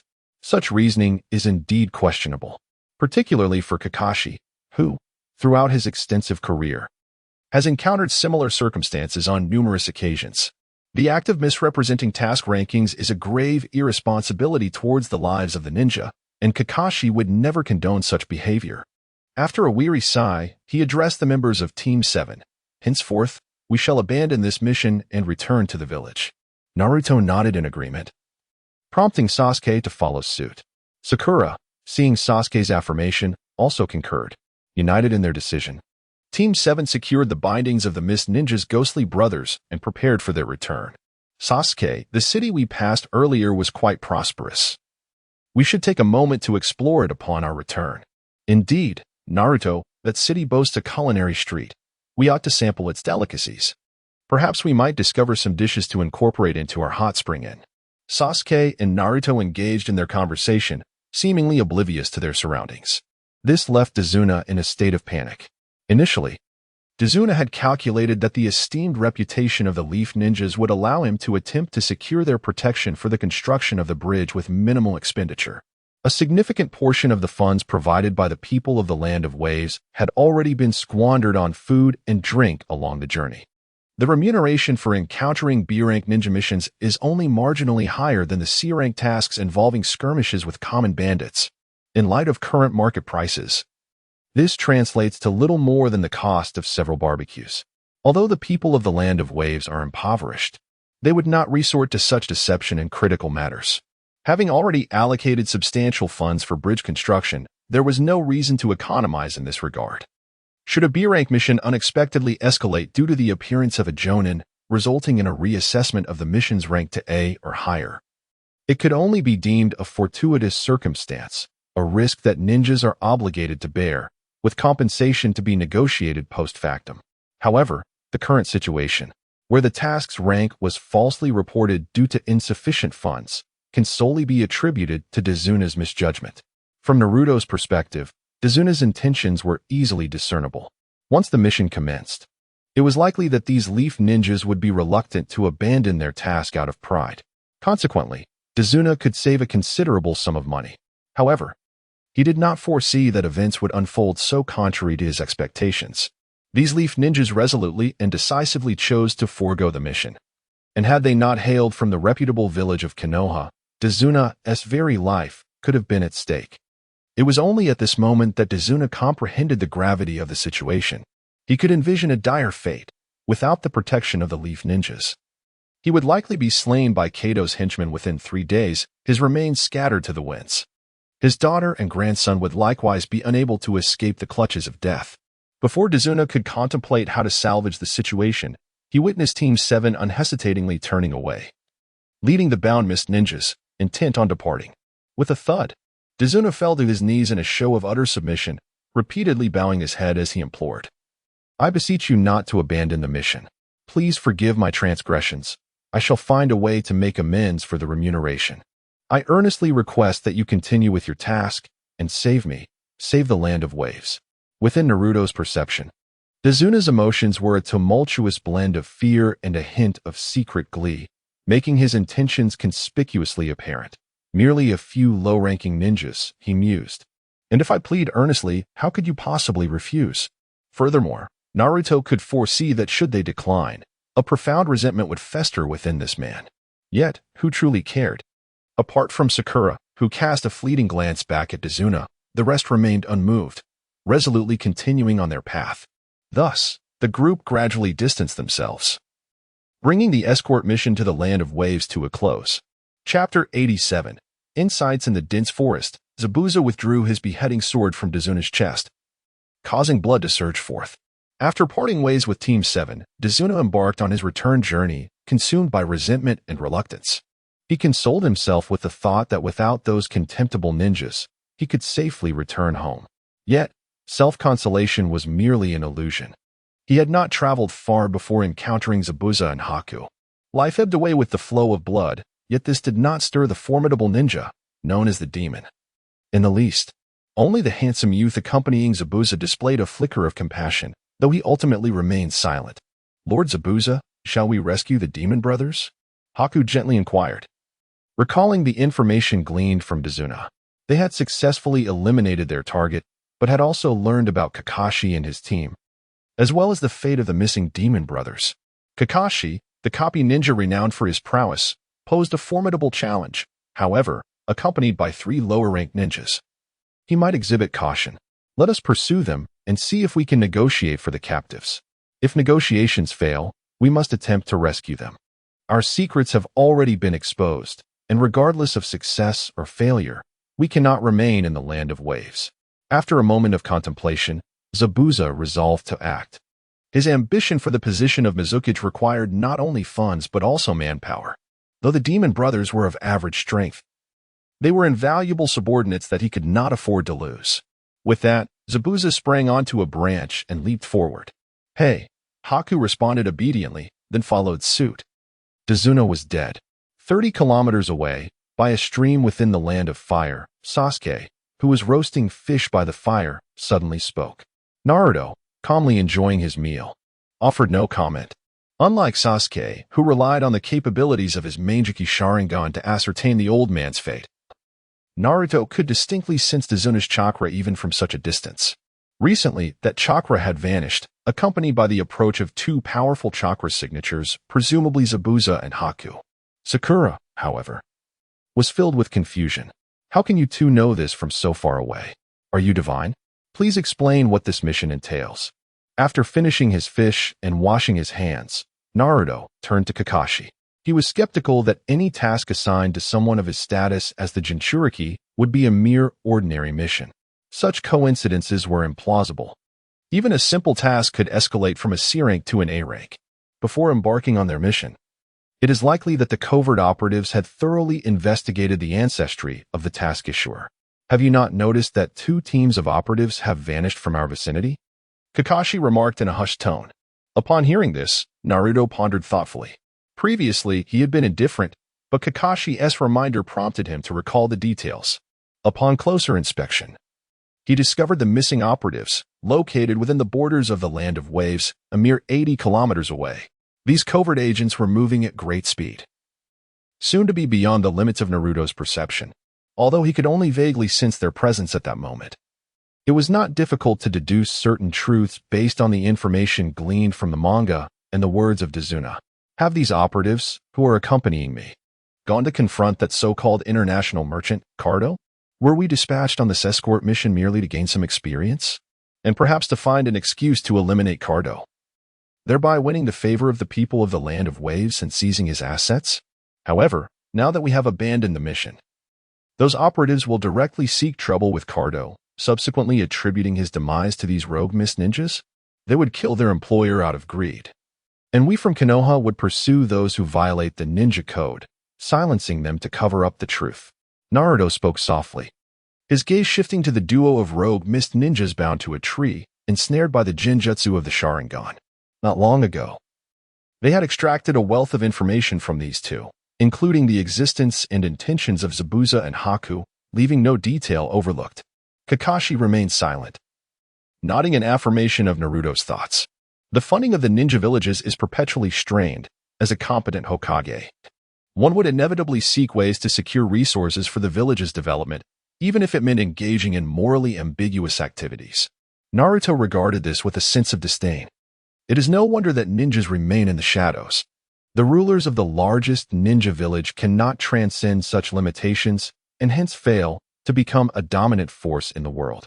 Kakashi, Sasuke, and Sakura, having overheard Naruto's scoff, naturally became intrigued and turned their curious gazes towards him. Kakashi and Sasuke, in particular, placed great importance on Naruto's genuine thoughts, as these would influence their attitudes towards certain matters. "Naruto, do you think the Hokage's approach, which could bolster the village's finances without tarnishing its reputation, is a prudent one?" "Why do you say that?" Sakura inquired, her tone devoid of malice, merely driven by curiosity about her astute teammate's perspective on the matter.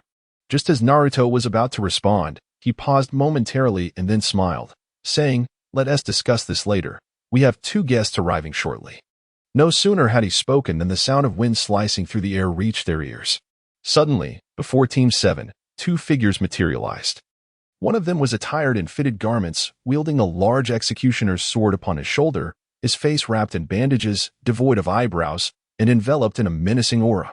Another figure clad in a high-necked long robe stood quietly beside the former, adorned with the mask of the Mist's assassination squad. It was none other than Zabuza and Haku. The location was not far from the site of Zabuza's demise, and with both Zabuza and Haku hastening their pace. They arrived shortly after the seventh squad had engaged in idle chatter, following the scent of the ghostly brothers. "Are you the renowned copy ninja, the Leaf Village's esteemed technician, Kakashi Hitaki?" Once settled, Zabuza surveyed the surroundings, disregarding the three lower-ranked shinobi, his gaze fixated on the visage of the white-haired jonin. Chapter 88. The Leaf's Lower Ninja. Terrifying indeed. Zabuza spoke to Kakashi in greeting. In Zabuza's eyes, only Kakashi, the jonin, held a position of equality worthy of dialogue among the seventh squad. The three young genin had yet to earn his respect. According to the conventions of the ninja world, Kakashi was expected to introduce himself, followed by a courteous exchange before negotiating a possible peaceful resolution. If discussions faltered, they would then deliberate on whether to engage in combat. Deep within Zabuza's heart, he harbored no desire to confront a master like Kakashi after completing his mission. Should Kakashi be willing to release his comrade, Zabuza would be amenable to offering a ransom. However, the members of Team 7, with the exception of Sakura, harbored different thoughts. After years of training, I have not only resolved the issue of my Sharingan's inability to deactivate, but I have also mastered the swordsmanship passed down from my father. Now is the time to vindicate my father's techniques, and I shall use this former member of the 7 ninja swordsmen as my sharpening stone. Kakashi brimmed with confidence, reassured that his students were capable. His own strength had surged tremendously. Without the burden of the Sharingan, his chakra reserves had increased at least 5-fold, allowing him to surpass the elite jonin level. This opportunity was ripe for him to unleash his full potential and showcase his prowess. He sought to demonstrate to the world that he was not merely a practitioner of copied jutsu. He was Kakashi, Hitaki Kakashi, the son of the Leaf's White Fang. With this thought, Kakashi unsheathed the sharp short blade he had procured with his life savings from a master craftsman, though he lamented the loss of the one his father had once wielded in battle. Meanwhile, Sasuke was even more spirited than Kakashi. At not yet 13 years of age, he had awakened his Manjiki Sharingan, in addition to acquiring remarkable taijutsu alongside Naruto and Guy, in mastering the S-rank lightning jutsu Kirin. He also held powerful techniques such as the 7 heavenly breaths and the infinite Izanagi and Susanoo as his trump cards. His strength could undoubtedly be deemed at the level of a Kage. Facing Zabuza, an elite jonin with a renowned reputation in the ninja world, was the perfect opportunity for Sasuke to test his skills and proclaim the Uchiha's glory had not yet faded, but was poised to shine once again. After today, the entire ninja world would know that Uchiha Sasuke, at the tender age of 13, had defeated one of the 7 ninja swordsmen of the mist, Zabuza Momochi. He stepped forward, blocking Kakashi, who was poised to act. "Kakashi-sensei, leave this to me. You can stand by and support me." Meanwhile, Naruto, with a simpler mindset, muttered, "Stop stalling, let us finish this quickly." Just as Sasuke and Kakashi were still deliberating their approach, Naruto sprang into action. Without activating the Sage mode or the Ninetales Chakra mode, Naruto merely utilized wind release to manipulate the air currents surrounding him for acceleration, appearing beside Haku in the blink of an eye. Before this formidable adversary, who possessed the ice release Kekii Jinkai, could react, Naruto seized him by the neck and forcefully slammed him into the ground. A crack resounded as the earth shattered beneath the immense force. Haku coughed up blood, his body feeling as if all its bones had been dislocated, rendering him helpless on the ground. In an instant, a ninja of exceptional prowess, comparable to a special jonin, had been subdued by Naruto. At that moment, Zabuza finally realized what had transpired and drew his sword, swinging it towards Naruto. In a split second, Naruto produced a 3-pronged kunai, blocking Zabuza's lethal strike. Then, in a blur, he reappeared behind Zabuza, delivering a powerful elbow strike to his kidney. Splash! Zabuza transformed into water, revealing it to be merely a water clone. Water release, water surge. Immediately, Naruto felt a torrent of water crashing towards him from the side, followed closely by several shurikens. In the moment of confrontation with the blade, he discerned it to be a mere feint, employing a water clone to evade the attack, a commendable tactical awareness. Though regrettably too slow, Naruto's form flickered, vanishing from sight.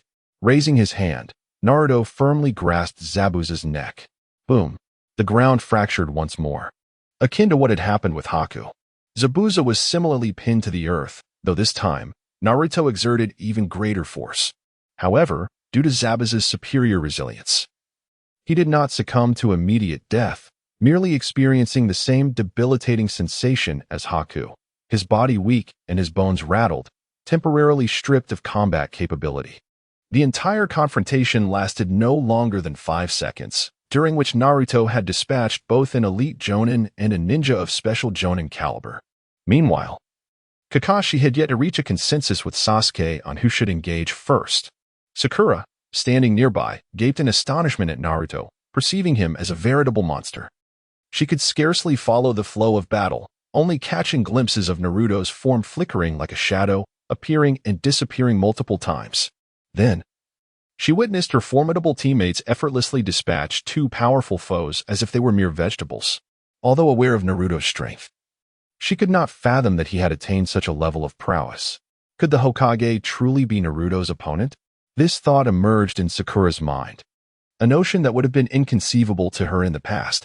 The shock experienced by the fallen Haku and Zabuza eclipsed even that of Sakura. They were the ones who had faced Naruto directly and could comprehend the extent of his terrifying power. This is an adversary of a completely different caliber. It is often said that the battles of ninjas are battles of intelligence. However, if they were to introspect, they would realize that even with knowledge of their opponent's strategies, they are utterly unqualified to engage in combat against such a formidable presence. The disparity is so vast that it resembles the chasm between heaven and earth, instilling a sense of despair.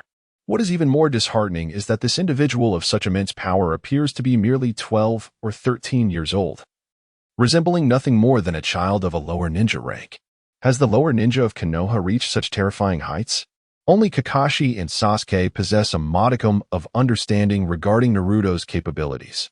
At this moment, witnessing Naruto spring into action, they are momentarily awestruck, yet predominantly irked. After finally encountering an adversary of comparable strength, meant to enhance their combat experience and reputation, it is swiftly snatched away by Naruto. Regrettably, they cannot contend with Naruto, leaving their dissatisfaction to fester silently. At this juncture, Naruto turns to the 2 individuals sprawled on the ground and calmly inquires, "Now that the confrontation has concluded, may I ask what brings you here to seek us?" Chapter 89. Naruto's unspoken words. Zabuza and Haku, lying on the ground, exchanged silent glances upon hearing Naruto's inquiry. Was it not too late to question their purpose after the battle? Although, from a ninja's perspective, it was not entirely unreasonable for both parties, given their respective strengths, to act in such a manner. After all, negotiations typically occur between equals. Yet, it felt rather unfriendly to them. Nevertheless, as ninjas, they were acutely aware that the world was governed by the strong. No matter how much discontent brewed within Zabuza, he could only swallow it down, clearing his throat. Zabuza managed to speak, albeit with difficulty. "We harbor no intent to be your foes. We have come to retrieve my 2 subordinates. I apologize for any offense caused." As he spoke, Zabuza's gaze wandered, settling on the tied-up Haku not far away. Naruto nodded in understanding, a warm smile gracing his face as he regarded the esteemed guest. Casting a glance at Haku, he gently replied, "2 rogue ninjas from the Hidden Mist. Should there be no bounty in the black market, Hidden Mist Village would offer 2 million ryo for each of their heads." Glancing once more at Haku, he continued in the same tender tone, "As for the ice-release bloodline limit ninja, he is a rare commodity, and I am certain there will be buyers willing to pay at least 10 million ryo for his body. Furthermore, given his striking features, I believe some particular patrons would not hesitate to raise the price to between 15 and 20 million ryo. Let us settle on 15 million ryo." Having finished, Naruto's gaze turned to Zabuza. "Lastly, we have the renowned member of the 7 ninja swordsmen.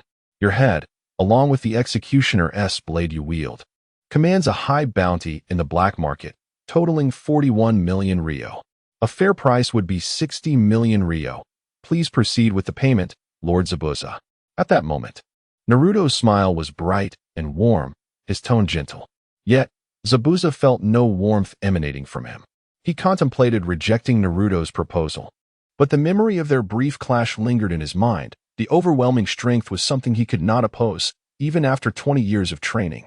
If he were to refuse, death would surely follow, Zabuza thought with a bitter smile.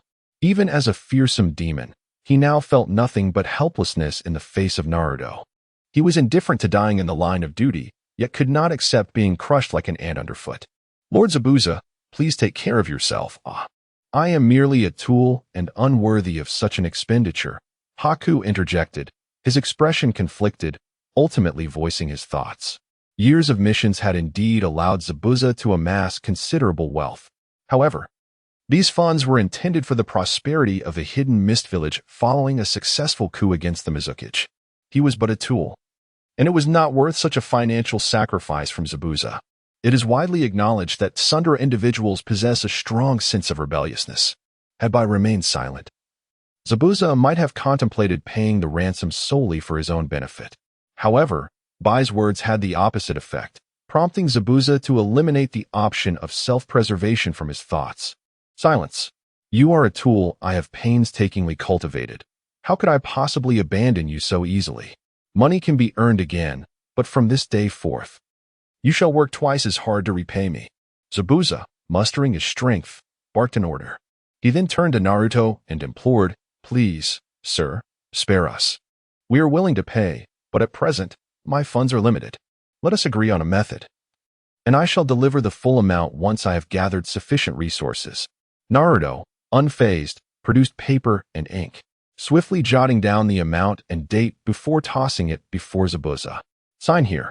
This was an IOU, indicating that the rogue ninja from the hidden mist, Zabuza Momochi, formerly one of the 7 ninja swordsmen, owed Naruto Uzumaki 60 million ryo to be settled within a week. During their recent skirmish, Naruto had already marked both Bai and Zabuza with his flying thunder god technique, ensuring they could not flee. The same applied to the tied-up brothers. With his body feeling weak and sore, Zabuza reluctantly picked up the IOU, glancing over the pre-written terms, aside from the amount and date, and an ominous feeling washed over him. This was prepared in advance. He stammered, looking at Naruto. Indeed, Naruto affirmed with a nod.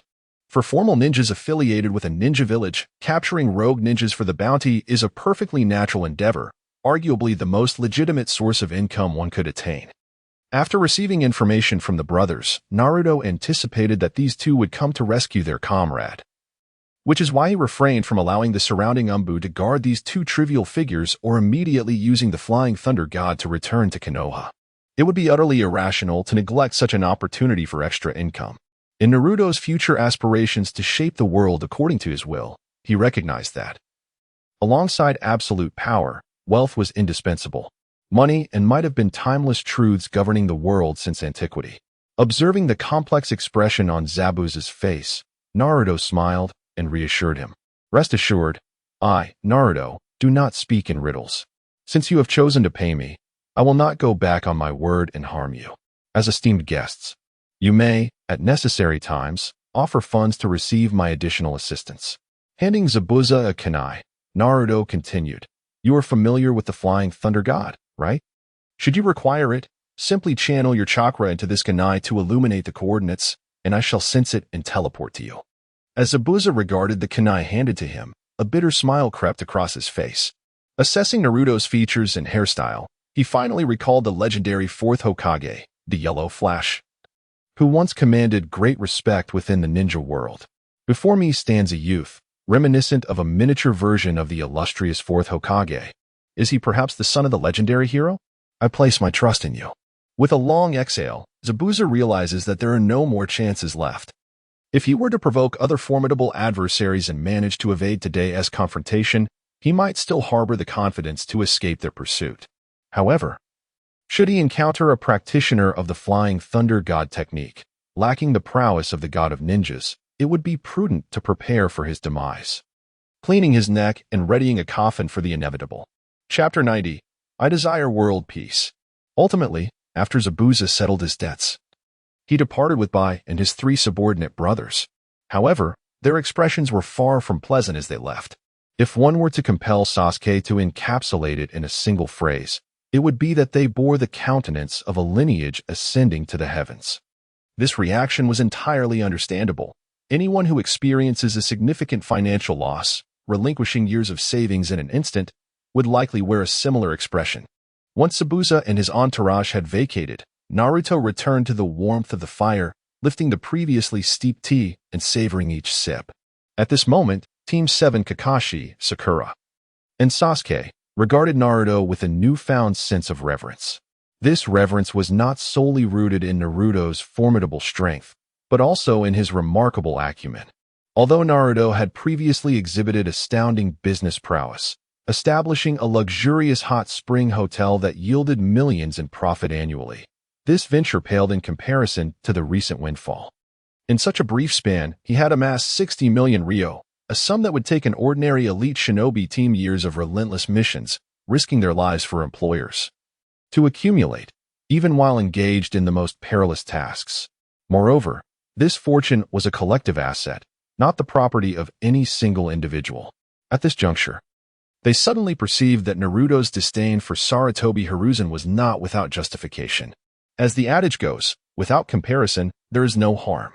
In stark contrast to Naruto's seemingly effortless accumulation of wealth, Hiruzen's arduous labor, performing menial tasks and exhausting work, yielded far less financial reward, rendering his efforts rather unimpressive.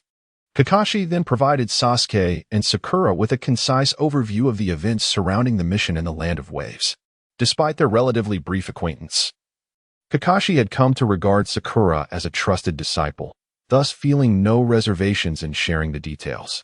Upon concluding his explanation, Kakashi, alongside Sasuke and Sakura, fixated their intense gazes upon Naruto. The course of action would depend on the desired outcome. Was it merely for monetary gain? Or solely to amplify influence? Or perhaps a blend of both? A more righteous approach would entail identifying a capable and controllable representative in the Land of Waves to oversee the construction of the bridge, combat crime, foster trade, and collect tolls and taxes, thereby ensuring a steady flow of resources. Such a strategy, framed as a noble protection, would cultivate goodwill among the people of the Land of Waves, allowing the ninja village to gradually extricate itself from the financial constraints imposed by the feudal lords. Furthermore, as operations would remain clandestine, they would be less likely to provoke the ire of the feudal lords or interference from other ninja villages.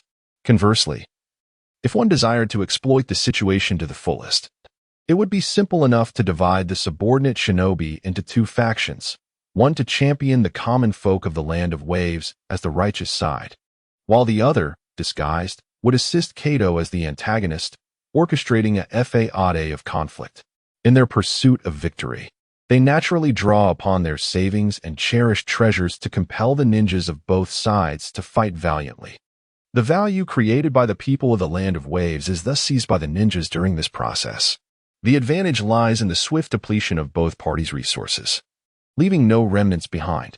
However, the downside is that it constitutes irretrievable plunder, and due to its clandestine nature, any unforeseen incident could expose the scheme. Nevertheless, this method proves more lucrative than outright robbery followed by scapegoating, presenting a somewhat more palatable facade. After all, compared to the unwillingness that accompanies robbery, where one risks life and limb, this approach encourages voluntary contributions, allowing for a more thorough extraction of wealth. Personally, I prefer the noble path, sweeping away all evils with grandeur and authority. Naruto, sipping tea, spoke softly as he elaborated on these thoughts. After providing a general overview, he began to illustrate how to implement these ideas in practice. His years of study and reflection had endowed him with profound insights about the world and the individuals inhabiting it. Kakashi's inquiries posed no challenge for him. However, to Kakashi, Sasuke, and Sakura, his discourse struck them as extraordinary. Their education had not encompassed such matters. Their lifelong learning had been solely centered around the art of killing, which was their true profession. Even Kakashi, seasoned and quick-witted, found it difficult to think beyond the confines of a ninja's perspective. After a prolonged silence, Kakashi inquired, "Naruto, what do you aspire to do in the future?" Before Naruto could offer a perfunctory response, Kakashi continued, "It surely cannot be as simple as traveling the world or becoming Hokage. If that were the case, you wouldn't be contemplating these ideas." Nearby, Sasuke nodded in agreement. Gazing intently at Naruto, You mentioned that you needed to explore the ninja world to determine your future path. We have been out here for some time, experiencing diverse cultures. You should have some thoughts by now. Share your most genuine aspirations with us. I will support you in whatever you choose. Sakura, attempting to assert her presence, added softly. I too wish to know what you are thinking, Naruto-kun. Since Sasuke-kun supports you, I will also unconditionally stand by you. To this day, she still harbored feelings for Sasuke. But with him relying on Naruto, she certainly would not miss the opportunity to be part of his journey. What to do? Naruto pondered. Reflecting on the world he had observed over the past week, his insights were not limited to his own experiences, but also encompassed the myriad paths traversed by his shadow clones, whose footprints spanned the entire ninja realm. As he had learned from books and from Kakashi and Jiraiya, this world was rife with ignorance, backwardness, and madness. The feudal lords and nobles relentlessly exploited the common folk, indulging in a life of hedonistic excess. Ninjas incessantly forge death and tragedy, yet they grow weary of it all, yearning for genuine peace. The civilians numbly endure this turmoil, laboring day by day like soulless automatons, relentlessly exploited. They harbor a desire to alter this grim reality, but they flounder like headless flies, their minds awash with confusion. Within this realm, a mere handful of sagacious individuals aspire to instigate change, yet they languish in powerlessness, ultimately succumbing to the madness of the world, drifting aimlessly. At this juncture, Naruto reflects upon his own existence, a past fraught with darkness and coldness, illuminated only by fleeting moments of brightness in his childhood. Were I to inhabit a world akin to another, one characterized by elevated civilization and profound wisdom, surely they would not harbor prejudice against me simply for the tailed beast sealed within my being, nor would they isolate and disregard my existence. Although that world is not devoid of flaws, it undoubtedly surpasses the one I currently inhabit. I possess formidable strength and an abundance of knowledge, continually striving for improvement and learning. Perhaps I cannot conjure a flawless world devoid of war, failure, and only filled with love, peace, and triumph, akin to the infinite Tsukuyami. However, I can endeavor to render this world a better place. My ambition is to unify this world, to diminish internal strife, to eradicate war, and to foster productivity. Thus, I can contribute to a brighter future. As I meet the fervent gazes of my three companions, a smile graces Naruto's face. I desire nothing less than world peace. Chapter 91. How to Achieve Peace. I yearn for world peace. From Naruto's words, Kakashi, Sasuke, and Sakura all sensed an unwavering strength and resolve. In that moment, they understood that Naruto was not jesting, nor was he offering a mere excuse to brush them off as he had in the past, or even completely ignoring the question. World peace, what would it mean if it were to be realized? Sakura knew that she was fortunate to reside in Konohagakure, the strongest village in the ninja world. Yet the entire world remained engulfed in conflict and turmoil. At that moment, a yearning for peace instinctively blossomed within her heart. However, being young and inexperienced, she could not fully envision what a state of world peace would truly entail. As for Sasuke, burdened by deep-seated enmity, his thoughts were predominantly consumed with avenging his parents and clan by killing Itachi Uchiha and that masked man.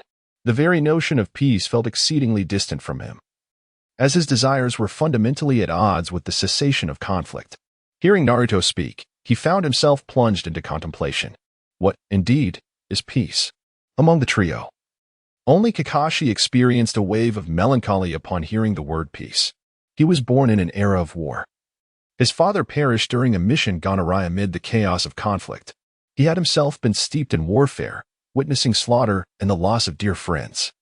His comrades Rin and Obito, as well as his mentor Minato and his wife Kushina, all fell victim to the darkness of this world wrought by war. Deep down, Kakashi too longed for peace, yet he was uncertain how to achieve it. In that moment, gazing at Naruto, who was smiling and proclaiming his desire for world peace, Kakashi felt as though he beheld a sun steadily rising, radiating warmth to those around. World peace, how could it be realized? Unable to restrain himself, Kakashi posed this question to Naruto, who was a decade his junior and a student of his. He hoped to glean a feasible answer from Naruto. The bewildered Sakura and the pensive Sasuke also looked to Naruto at that moment, yearning for him to dispel the fog of uncertainty clouding their hearts. Faced with three pairs of questioning eyes, Naruto remained steadfast, showing no signs of wavering. He did not incite with fervent rhetoric nor adopt a grave demeanor, but rather spoke in a calm tone imbued with absolute confidence. To achieve world peace, one must first eliminate war and establish a world devoid of disputes. Only by quelling contention can people liberate themselves from a precarious existence, allowing them to focus on production, channeling their creativity into commerce, scientific research, literature, education, and the exploration of the world. In that time, there shall be no more lives lost to senseless disputes, nor shall anyone perish from the lack of sustenance. They will thrive freely beneath this vast sky. In such a society, every child will receive a sound education, the elderly will be cared for, and the population will flourish exponentially, leading to the continuous advancement of our civilization. As we seek to unravel the mysteries of the earth and set foot upon the boundless stars and seas, the elderly will find support, the young will be nurtured, and harmony shall prevail across the world as we forge ahead. This embodies my understanding of peace. This vision arises from an alternate realm, shaped by the lessons of historical progress.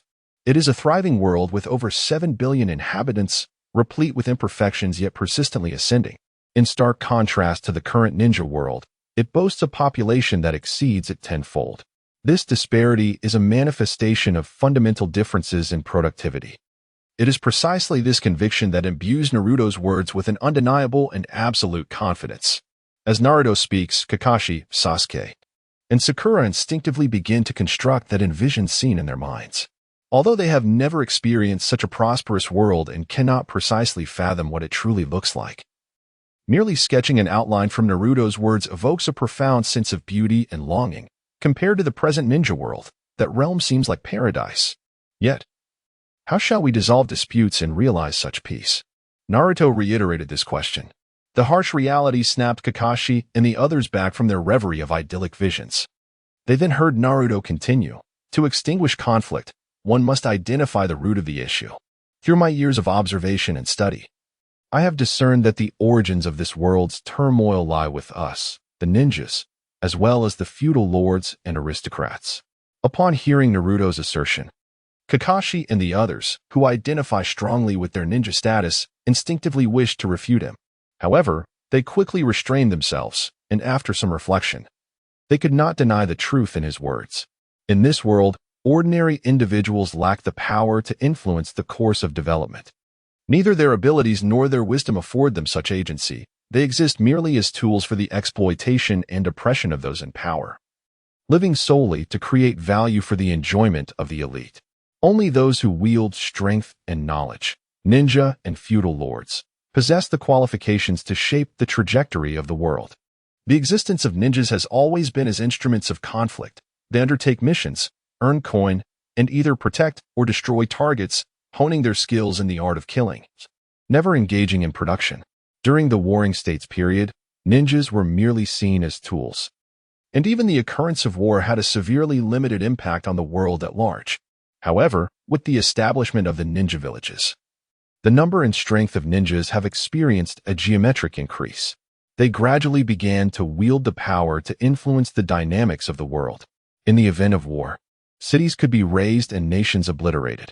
Driven by the desire for mission shares, the pursuit of increasingly potent secret techniques, and the need to manage the surplus of ninjas, conflicts have been incessantly erupting. Meanwhile, the daimyos and nobles, motivated by their own interests, whether in the quest for supremacy or the ambition to plunder rival nations, have been stoking the flames of war from behind the scenes. All of these factors have contributed to an escalation in the intensity of warfare, growing year by year since the inception of the ninja villages 60 years ago. While the ninjas may harbor a reluctance to engage in battle, the harsh realities of their existence do not permit them to pause, nor will those nobles and daimyos, who revel in the spoils of war, allow them to rest. Chapter 92. I shall no longer be a ninja. The feudal lords and aristocrats, driven by their own power and interests, covertly instigate war, remaining indifferent to the countless lives of ninjas and commoners lost beneath them. Exhausted by the brutality and sacrifices of warfare, the ninjas find themselves unable to cease their violent existence, for they possess no other skills for sustenance. They rely on missions to earn their livelihood. This predicament elucidates why the first Hokage, Senju Hashirama, despite his unparalleled strength, could not unify the ninja world to abolish the shadowy profession of the ninja. He yearned for peace.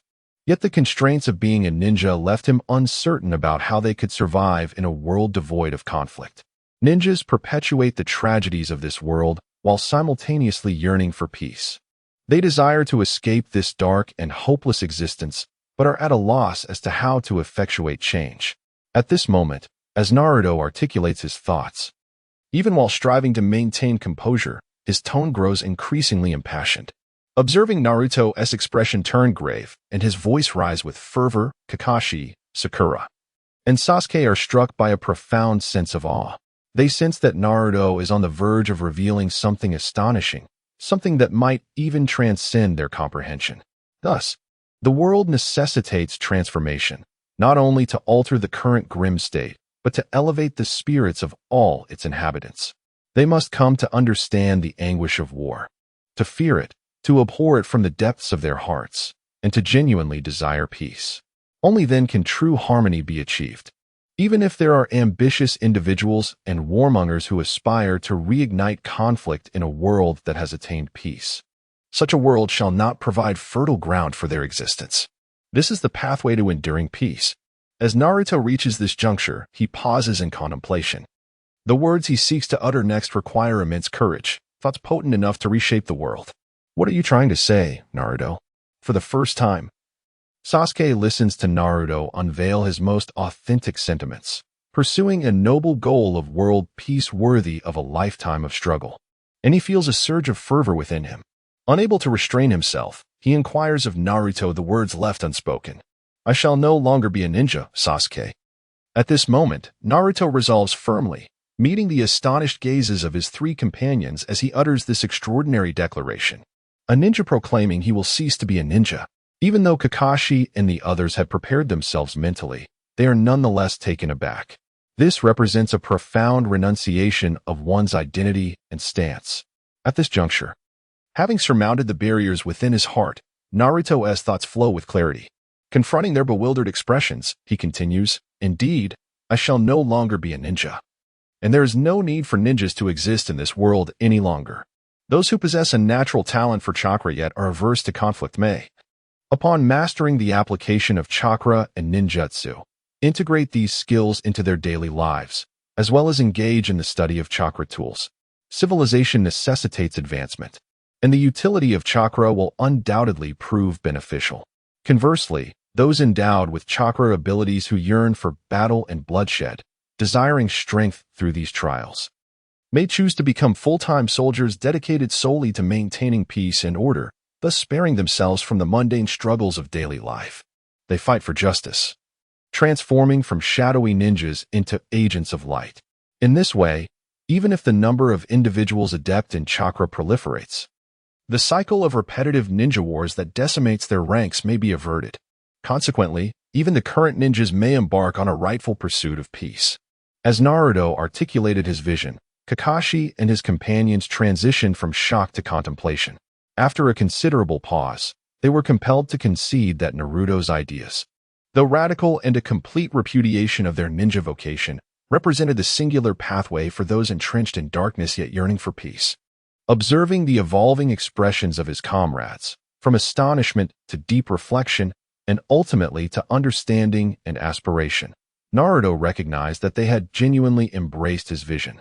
There was no need for him to erase their memories after sharing his true thoughts for the first time. Once they regained their composure, Naruto continued to expound upon his vision. To genuinely achieve world peace, the old powers represented by the daimyos, nobility, and the village system must be dismantled. Subsequently, a new government should be established according to our ideals, guiding the populace towards authentic tranquility. Throughout this endeavor, we shall encounter resistance and backlash from across the globe. There will be bloodshed and sacrifice, and even I cannot ascertain whether we will ultimately succeed. Perhaps we may falter in our quest for peace, or perhaps, after attaining the peace we desire, the hidden currents beneath the surface will rise again, reverting the ninja world to its current state of ignorance and madness. We shall stand opposed to the entire world. Nonetheless, I shall not waver. I will relentlessly pursue this objective. Now, I earnestly invite you, Kakashi, Sasuke, and Sakura, to join me in this endeavor. Will you lend your support?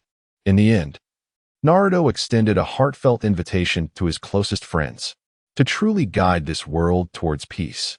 It is not solely the possession of absolute power to implement one's will that is essential, but also the presence of like-minded companions.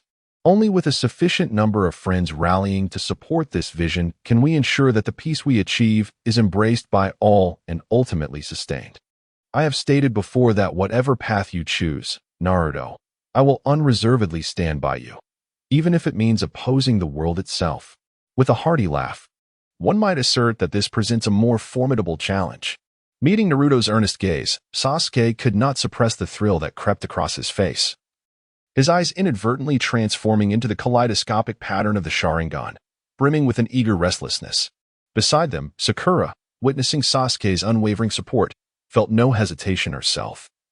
She clenched her fist and, with resolute conviction, declared, "Naruto, while my pursuit of world peace may not be as profound or fervent, I too am willing to support you. I shall strive relentlessly to grow stronger, so that one day I may assist you and Sasuke-kun in realizing this ideal." Nearby, Kakashi observed the excitement of the three youngsters.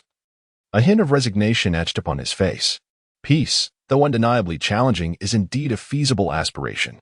As a mature adult, he understood that he could not make hasty decisions driven by youthful fervor. Yet, as he contemplated Naruto's hopeful words, juxtaposed with the formidable prowess he had already attained at such a tender age, and reflecting on the shadows lurking within Konoha, Kakashi found himself increasingly inclined to join Naruto's cause. Naruto, possessing considerable strength and continuously honing his skills, was not merely a child indulging in adolescent fantasies. He wielded the genuine power to manifest his convictions. Meeting the eager gazes of the trio, Kakashi smiled wryly. "To oppose the world, huh? I must admit, I feel somewhat apprehensive. However, I cannot allow myself to be outdone by you youngsters. I shall join you. I too wish to behold what true world peace looks like." Chapter 93. The remarkable chakra. Kakashi acquiesced to Naruto's invitation, much to Naruto's relief. Sasuke was a dear friend from childhood, while Kakashi had been a guardian for many years. Although Sakura's relationship with Naruto wasn't particularly close, she had been a classmate since their early years and was an ardent admirer of Sasuke. They were all individuals well acquainted with one another. If even those closest to him rejected his ideals and declined his invitation, it would signify a profound failure for Naruto after all these years. At that moment, Sasuke seized the opportunity, stating, "Since we have established a goal of striving for world peace, we must inevitably create a substantial organization. Let us bestow a name upon this organization now." Sakura and Kakashi, filled with enthusiasm, chimed in. "If we are to establish an organization, do we not become its founding elders?" Together, they turned their gazes towards Naruto. Though unspoken, it was evident that Naruto would be the unequivocal core of this future organization, not only its embodiment of strength, but also its intellect, guiding the collective forward. To unite more individuals for a common cause, a resonant name for the organization was of paramount importance. This was a matter that demanded careful consideration.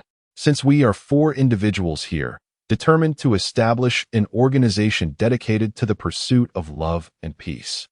"We might call it the 4-person council for the promotion of love and peace," Naruto murmured, pondering before nodding in affirmation. Upon hearing this, Kakashi, Sakura, and Sasuke exchanged bewildered glances with Naruto. "Brother, are you serious?" Sasuke was tempted to inquire. At that moment, Kakashi couldn't help but reminisce about his teacher, Minato Namikaze. The naming style was strikingly similar, and he imagined Minato would have wholeheartedly endorsed Naruto's choice. "Perhaps we should consider another name," Kakashi suggested, wiping the cold sweat from his brow, feeling somewhat embarrassed. Both Sakura and Sasuke nodded in agreement. "This was a name I thought long and hard about. It's quite disheartening," Naruto muttered, genuinely believing the name was quite fitting, albeit a touch juvenile. Kakashi and the others promptly disregarded Naruto's complaints. Since they could not arrive at a consensus, they decided to temporarily set it aside. Even if the organization went by the name Naruto's group for the time being, it would be preferable to the somewhat extravagant 4-person council for the promotion of love and peace. So, Naruto, what shall we do next? Kakashi queried. Shall we gather sufficient funds for the organization's development, or venture throughout the ninja world to collect intelligence and seek out potential talents? Or perhaps we should target a specific adversary to make a bold statement about our organization's establishment. After a brief pause, Sasuke eagerly spoke up again. At this point, his strength had become formidable. With the right preparation, single-handedly toppling a nation was no longer a mere fantasy. Kakashi, too, felt a surge of excitement.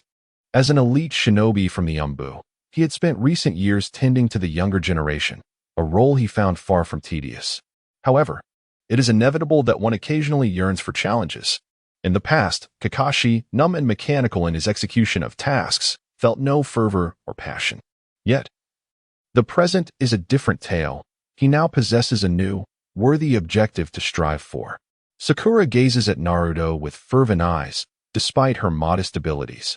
She desires to contribute to the nascent organization's development. Under the scrutiny of the trio, it is Naruto who finds himself at a loss for words. He has yet to master the art of walking, and already he is contemplating running. Intelligent beings have a propensity for arrogance, akin to the recently rejuvenated fox spirit within him. Naruto's indifferent gaze falls upon Sasuke. Have you finished your advanced mathematics? Already scheming, I see. There is a saying about knowing when to speak. At this moment, Sasuke recalls the myriad of esoteric texts he must study to master the electromagnetic cannon technique. Having only scratched the surface thus far, then Kakashi is addressed. And you, Kakashi-sensei, have you perfected your sealing techniques? Have you resolved the issue of insufficient chakra? Do you now possess even 1% of the chakra I wield? At this juncture, Kakashi, observing Naruto's disdainful expression, yearns to retort, "Oh, how impressive your chakra is." However, he imagines Naruto would simply respond, "Sorry, but a surplus of chakra is indeed remarkable." Thus, he refrains from humiliating himself. Finally, Naruto's gaze settles on Sakura, who, without uttering a word, merely shakes her head and sighs. Instantly, Sakura's cheeks flush crimson. She is, after all, just a freshly graduated genin. Even if she wishes to assist, she requires several years of development. Ultimately, Naruto concludes, a grand ambition necessitates long-term effort to reach its pinnacle, and we are merely at the initial stage of our objective. In this first phase, we must continually enrich our knowledge and enhance our combat prowess.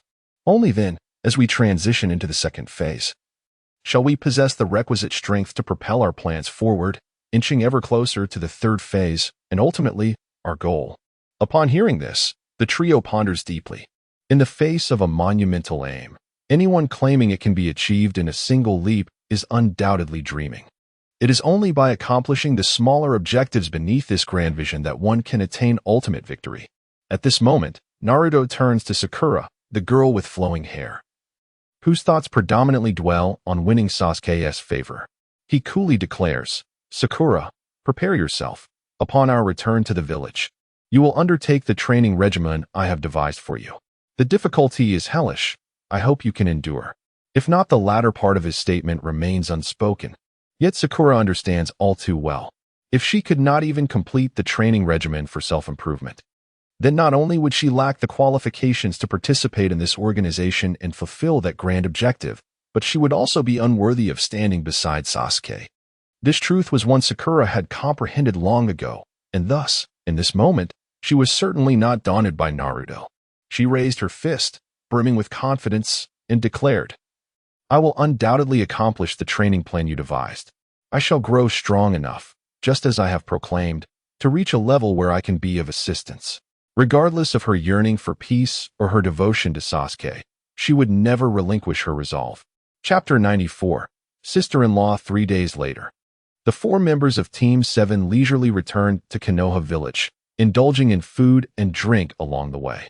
Kakashi went to the Hokage Tower to hand over their mission report, marking their first C-rank mission as a failure. However, due to the extraordinary circumstances surrounding it, this setback would not be recorded in their ninja files. This moment marked the last vestige of tranquility for Team 7.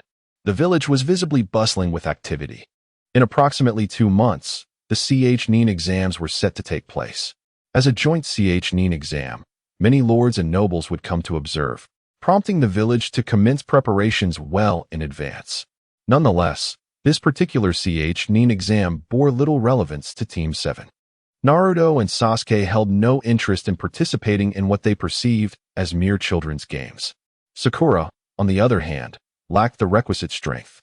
The day after their return to Konoha, Naruto, under the guise of the Tenku Jinin Hot Springs Hotel, assigned a long-term guarding mission to Team 7, effectively isolating them from the regular task distribution in the mission hall.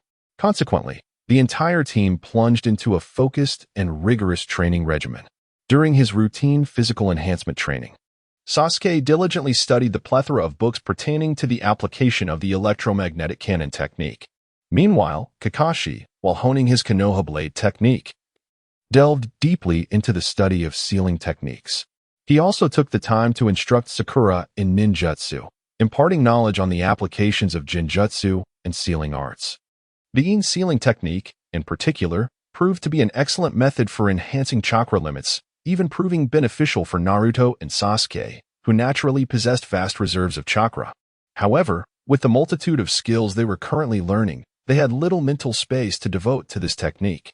In recent times, apart from his daily physical training, Naruto had been persistently researching and developing sealing techniques specifically targeting Kagaya's Black Zetsu. The remainder of his efforts was dedicated to crafting an arduous strength enhancement plan for Sakura. Based on her characterization in the manga, Naruto envisioned her role as a combat medic, balancing that with responsibilities for providing long-range support through genjutsu and ninjutsu. Although Naruto himself rarely required such healing abilities, as he could effectively fulfill that role himself, there was a possibility of awkward situations arising in the future, such as when Sakura healed his wounds, only to have them naturally mend within 10 minutes. Nonetheless, as their organization expanded, a character like Sakura, fulfilling the role of a medic, would become indispensable. Sakura's training would initially focus on enhancing her chakra, an area in which she was notably lacking. Thus, Naruto devised a physical training regimen that exceeded the intensity of her previous training by more than tenfold. While they had yet to reach the point of training to the brink of death, the regimen was nonetheless grueling. If Sakura could endure this challenge, she would gradually progress to a strength level comparable to that of Naruto and Sasuke. Only with a robust physique and fortified will could she generate greater chakra. With Kurama providing logistical support, the risk of complications during her training was significantly mitigated. In addition to that, Sakura is currently in the foundational stage of her medical ninjutsu training, and there is no urgency in her progress. However, as her training deepens over time, she will require a professional mentor. Initially, Kakashi considered asking acquaintances from the Konoha hospital for assistance, but now that Sakura has joined Naruto's camp, he directly requested Jiraiya to locate Tsunade. Naruto's shadow clones are tirelessly scouring the world for her whereabouts. Once they find her, they will bring Sakura to her for mentorship. With Jiraiya's influence and Sakura's commendable talent, Tsunade is unlikely to refuse. Following this plan, in a few years, Sakura will undoubtedly attain strength comparable to that of a Kage. Whether she can surpass that will depend on her future development. This level of power may not significantly alter the dynamics of Naruto's future plans, but it represents a force that cannot be overlooked, as having more strong allies within their ranks is always advantageous. Sakura's determination is genuine. Although she has been thoroughly exhausted by Naruto's rigorous training regimen and must also endure Kakashi's teachings on sealing techniques and ninjutsu, she perseveres. While she occasionally complains and seeks comfort from Sasuke, she has never uttered the word give up. This has left Naruto pondering, is the power of love truly so profound? While he has encountered many tales of deep and timeless love in the books he has read, this is the first time he has witnessed a similar example in reality. Perhaps Hinata should also be considered in this context? Suddenly, the image of the girl with white eyes appeared in Naruto's mind. In the manga, she is portrayed as a gentle and fragile girl, yet in reality, she exudes strength and confidence. Comparatively, it seems to be a reflection of the influence he has had on her. In the comics, Naruto appreciates her kindness, which encourages her to maintain her gentle nature.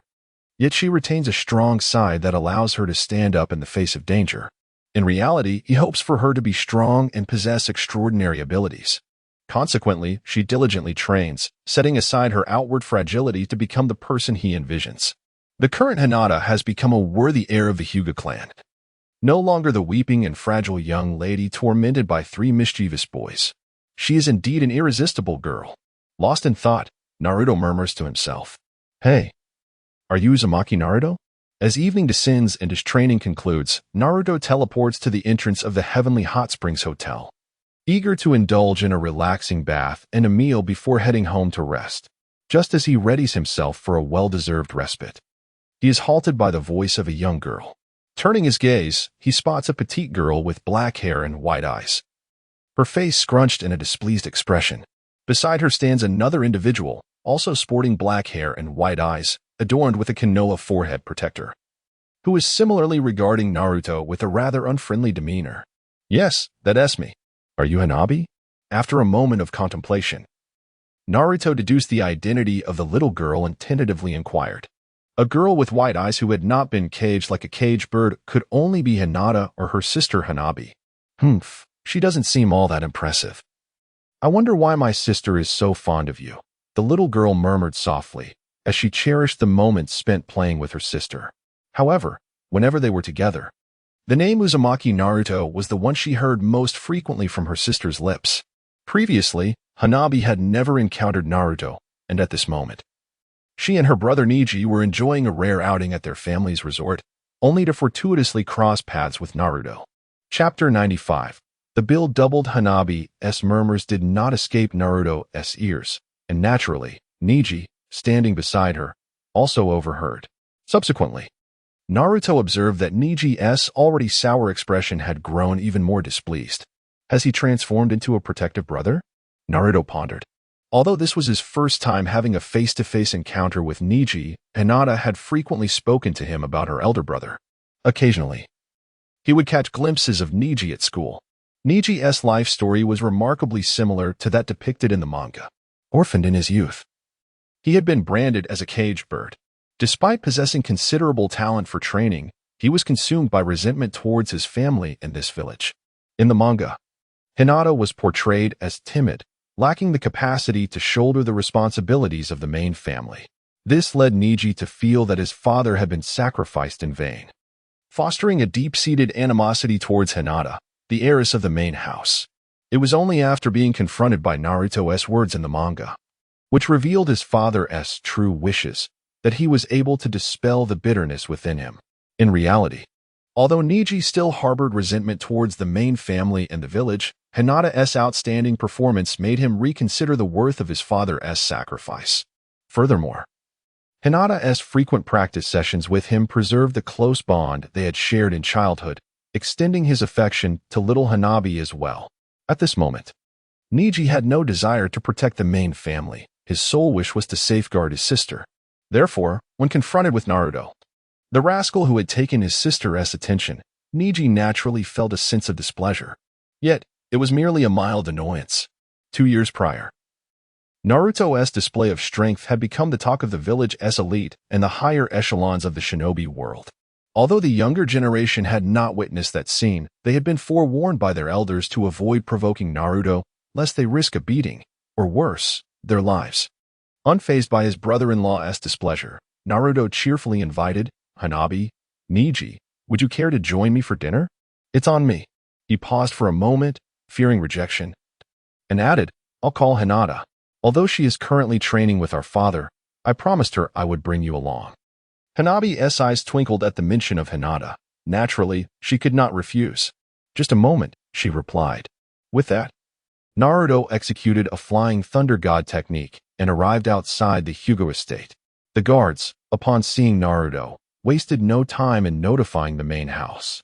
At that moment, Hinata was engaged in practice with her father, honing the Tai Chi techniques she had learned from Naruto. Thanks to Naruto's generous instruction, the Hyuga clan had recently gained numerous new insights into physical combat and was contemplating how to integrate these techniques into their own gentle fist style. Upon hearing that Naruto was waiting outside, Hinata, meeting her father's complex gaze, bowed respectfully and hurriedly excused herself to change her attire. It seemed the time had come to prioritize the training of Hanabi. Watching Hinata's figure disappear, Hyuga Hayashi furrowed his brow and murmured softly, The eldest daughter possesses a remarkable talent for cultivation, and her Byakugan is exceptionally powerful. However, her heart is entirely captivated by a mischievous boy named Naruto. Considering his identity as the son of the fourth Hokage, they are somewhat well-matched. Yet, if Hinata were to marry, she would be unable to inherit the Hyuga clan. It is impractical to expect Naruto, as a Jinchuriki, to join their family, at least not with the third Hokage's consent. Rejecting this marriage proposal is even more unrealistic. Hisashi is certain that the audacious boy, who dares to flaunt his strength before the third Hokage, could very well dismantle the Hyuga clan. Moreover, the prospect of having him as a son-in-law seems quite favorable. The substantial and stable profits brought in by the Hot Spring Hotel, which initially sufficed only for Hinata's sustenance, have been continuously increasing as the establishment's reputation grows over time. Consequently, Hisashi finds himself compelled to revive the training of Hanabi, his younger daughter. Fortunately, at just over 30, he still has ample time to wait for her to mature into a competent heir for the clan. And even the possibility of having another child is not entirely out of reach. Outside the Hyuga residence, Naruto waited for merely 20 minutes when Hinata, freshly bathed and donning a lovely dress, hurriedly emerged. After encountering his younger sister Hanabi and Niji at the Hot Spring Hotel, she invited them to dine together. Naruto briefly explained, and Hinata shyly nodded before clasping his hand, transported to the entrance of the hotel by a flying thunder god technique. At that moment, Naruto observed a young man, dressed like a wealthy merchant, with a gentle demeanor and round-framed glasses, engaged in conversation with Hanabi and Niji, who were seated on a sofa in a corner of the hotel lobby. Judging by his lip movements, he seemed to be attempting to establish rapport with them, likely in hopes of securing introductions for some business collaborations with the Hyuga clan. This young merchant exhibited exceptional conversational skills, having already garnered the favor of Hanabi and Niji in the brief time since Naruto's departure, as they laughed and conversed amicably. Kabuto? Naruto pondered to himself. While others may not recognize him, Naruto discerned his immense chakra and aura. Is he here to gather information on me, or merely on Sasuke? Given the timeline, it's nearly time for the plan to bring down Konoha to unfold. Orochimaru must be quite eager to obtain Sasuke's body following his recent setback with Itachi. After conferring with Danzo, and learning that Sasuke frequently resides here, is he merely scouting for a future opportunity for Orochimaru's move? One might hope that the Hyuga clan members refrain from casually using their Byakugan, lest it lead to misunderstandings with the guests. Otherwise, his presence would be immediately compromised. Contemplating this, Naruto's eyes shifted. He instructed Hinata to join Hanabi and Niji, opting not to approach them immediately. Instead, he sought out a hidden Hyuga guard and inquired, "How long has that guest been staying at the Hot Spring Hotel?" "He checked in just 2 hours ago," came the reply. The guard concealed in the shadows was startled by the sudden words that pierced the silence. However, upon recognizing Naruto, he relaxed and responded. Naruto nodded in acknowledgement and stated, "Their fees will be exorbitantly doubled. Please inform the accountant that it is my directive.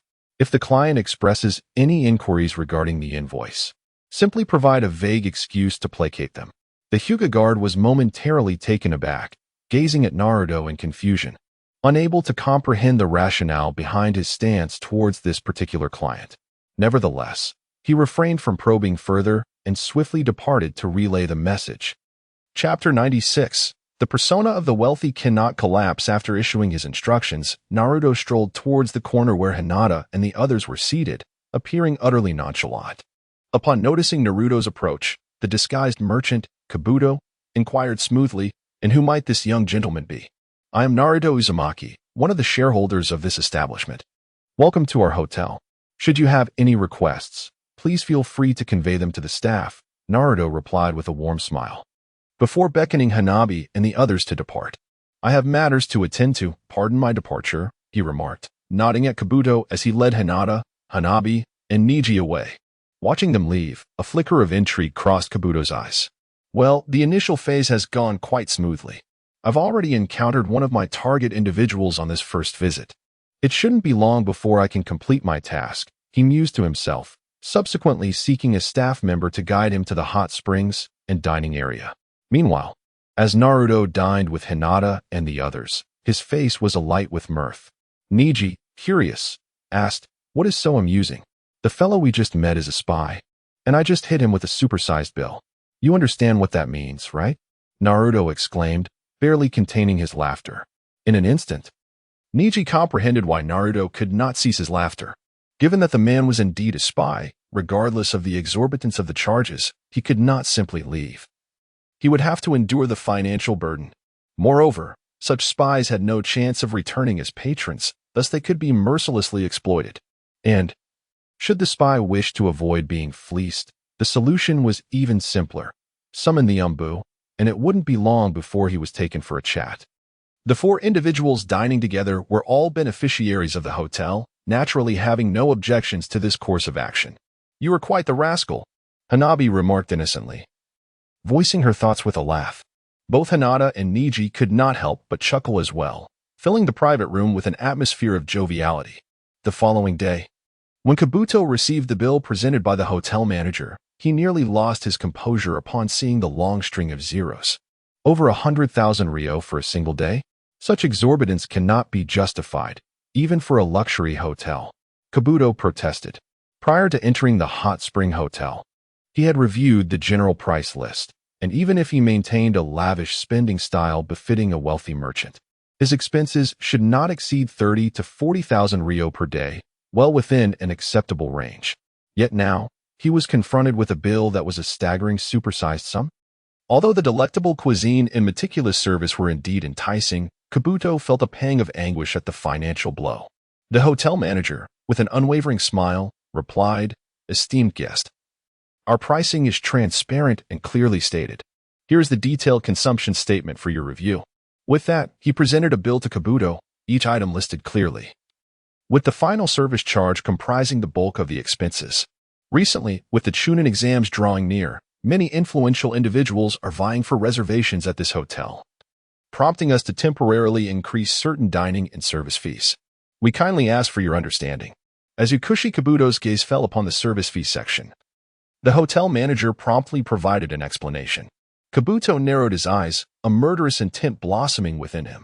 However, glancing at the two white-eyed shinobi clad in green vests accompanying the manager, and recalling his mission to gather intelligence on Sasuke, he ultimately decided to endure. The persona of a wealthy merchant must not falter. "I intend to stay for 2 months. Kabuto let out a cold snort, producing a box filled with cash and tossing it before the hotel manager with flamboyant ease, as if this trivial amount were of no consequence. His earlier inquiry stemmed solely from a desire to avoid deception. "Just wait. When the plan is executed, I shall reclaim it all tenfold from this detestable establishment." Kabuto's exterior exuded bravado, yet internally, it felt as though he were bleeding. This money was not merely the operational funds provided by Orochimaru. It also encompassed his years of savings, now all but vanished. Nonetheless, the same sentiment echoed. The persona of a wealthy merchant must not falter. If I can gather sufficient intelligence to assist Lord Orochimaru in acquiring the desired vessel, it will all be worthwhile. I only hope that Lord Orochimaru will reimburse me for my current expenditures. Otherwise, I shall suffer a significant loss. The manager, clutching the money, wore a humble smile as he served Kabuto a fine tea. Meanwhile, through the water mirror technique, Naruto, Niji, and Hinata watched this scene unfold, their amusement reaching a fever pitch. Particularly, the moment Kabuto's expression shifted from murderous intent to heartache, and then to feigned bravado, was exceptionally entertaining, causing the breakfasting trio to eagerly indulge in their meal. "Naruto, are you really not afraid he might suddenly turn violent?" Hanabi asked, stifling laughter as she peered over her sister Hinata's shoulder. After spending the night together, Hanabi had grown closer to Naruto, transitioning from sharp-tongued remarks to affectionately calling him Naruto and I. This shift was not solely due to Naruto's engaging conversation, which allowed Hanabi to appreciate his profound knowledge, but also because witnessing Kabuto being outwitted by Naruto illustrated the stark intellectual disparity between them, further enhancing Naruto's appeal. Niji, observing Naruto, felt a newfound admiration. At last, he comprehended why his usually stern uncle Hizashi appeared utterly helpless in the presence of this boy named Naruto. The methods of earning money employed by Naruto surpassed those of many adults. The greater the stakes, the less likely one is to turn hostile. Just look at how obediently he produced the money, 10 million ryo, indeed a substantial sum. Naruto replied with a grin, prompting another wave of laughter among the group. However, no matter how plentiful the humor, it could not last indefinitely. Eventually, Hanabi, Hinata, and Niji returned to the Hyuga household under the protection of their guards. They too had their daily training and study tasks to attend to, as did Naruto. As for the spy pharmacist though, he is easily manageable. By assigning 3 Hyuga ninjas to monitor him, their Byakugan can lock onto his chakra, rendering any of his schemes futile. During the course of training, time swiftly elapses. One day, 5 weeks later, as night descends, Naruto finds himself, for the first time in a while, absent from the village, leaving a shadow clone at home to slumber. Naruto executes a flying thunder god technique, traversing an immense distance to arrive in the land of River, situated at the border between the wind and fire countries. Here lies a vast wilderness. Not far from where Naruto materializes, a campfire flickers, around which 2 figures are cocooned in sleeping bags, while another figure, bearing a gourd and marked with the kanji for love upon his forehead, gazes into the flames, lost in thought.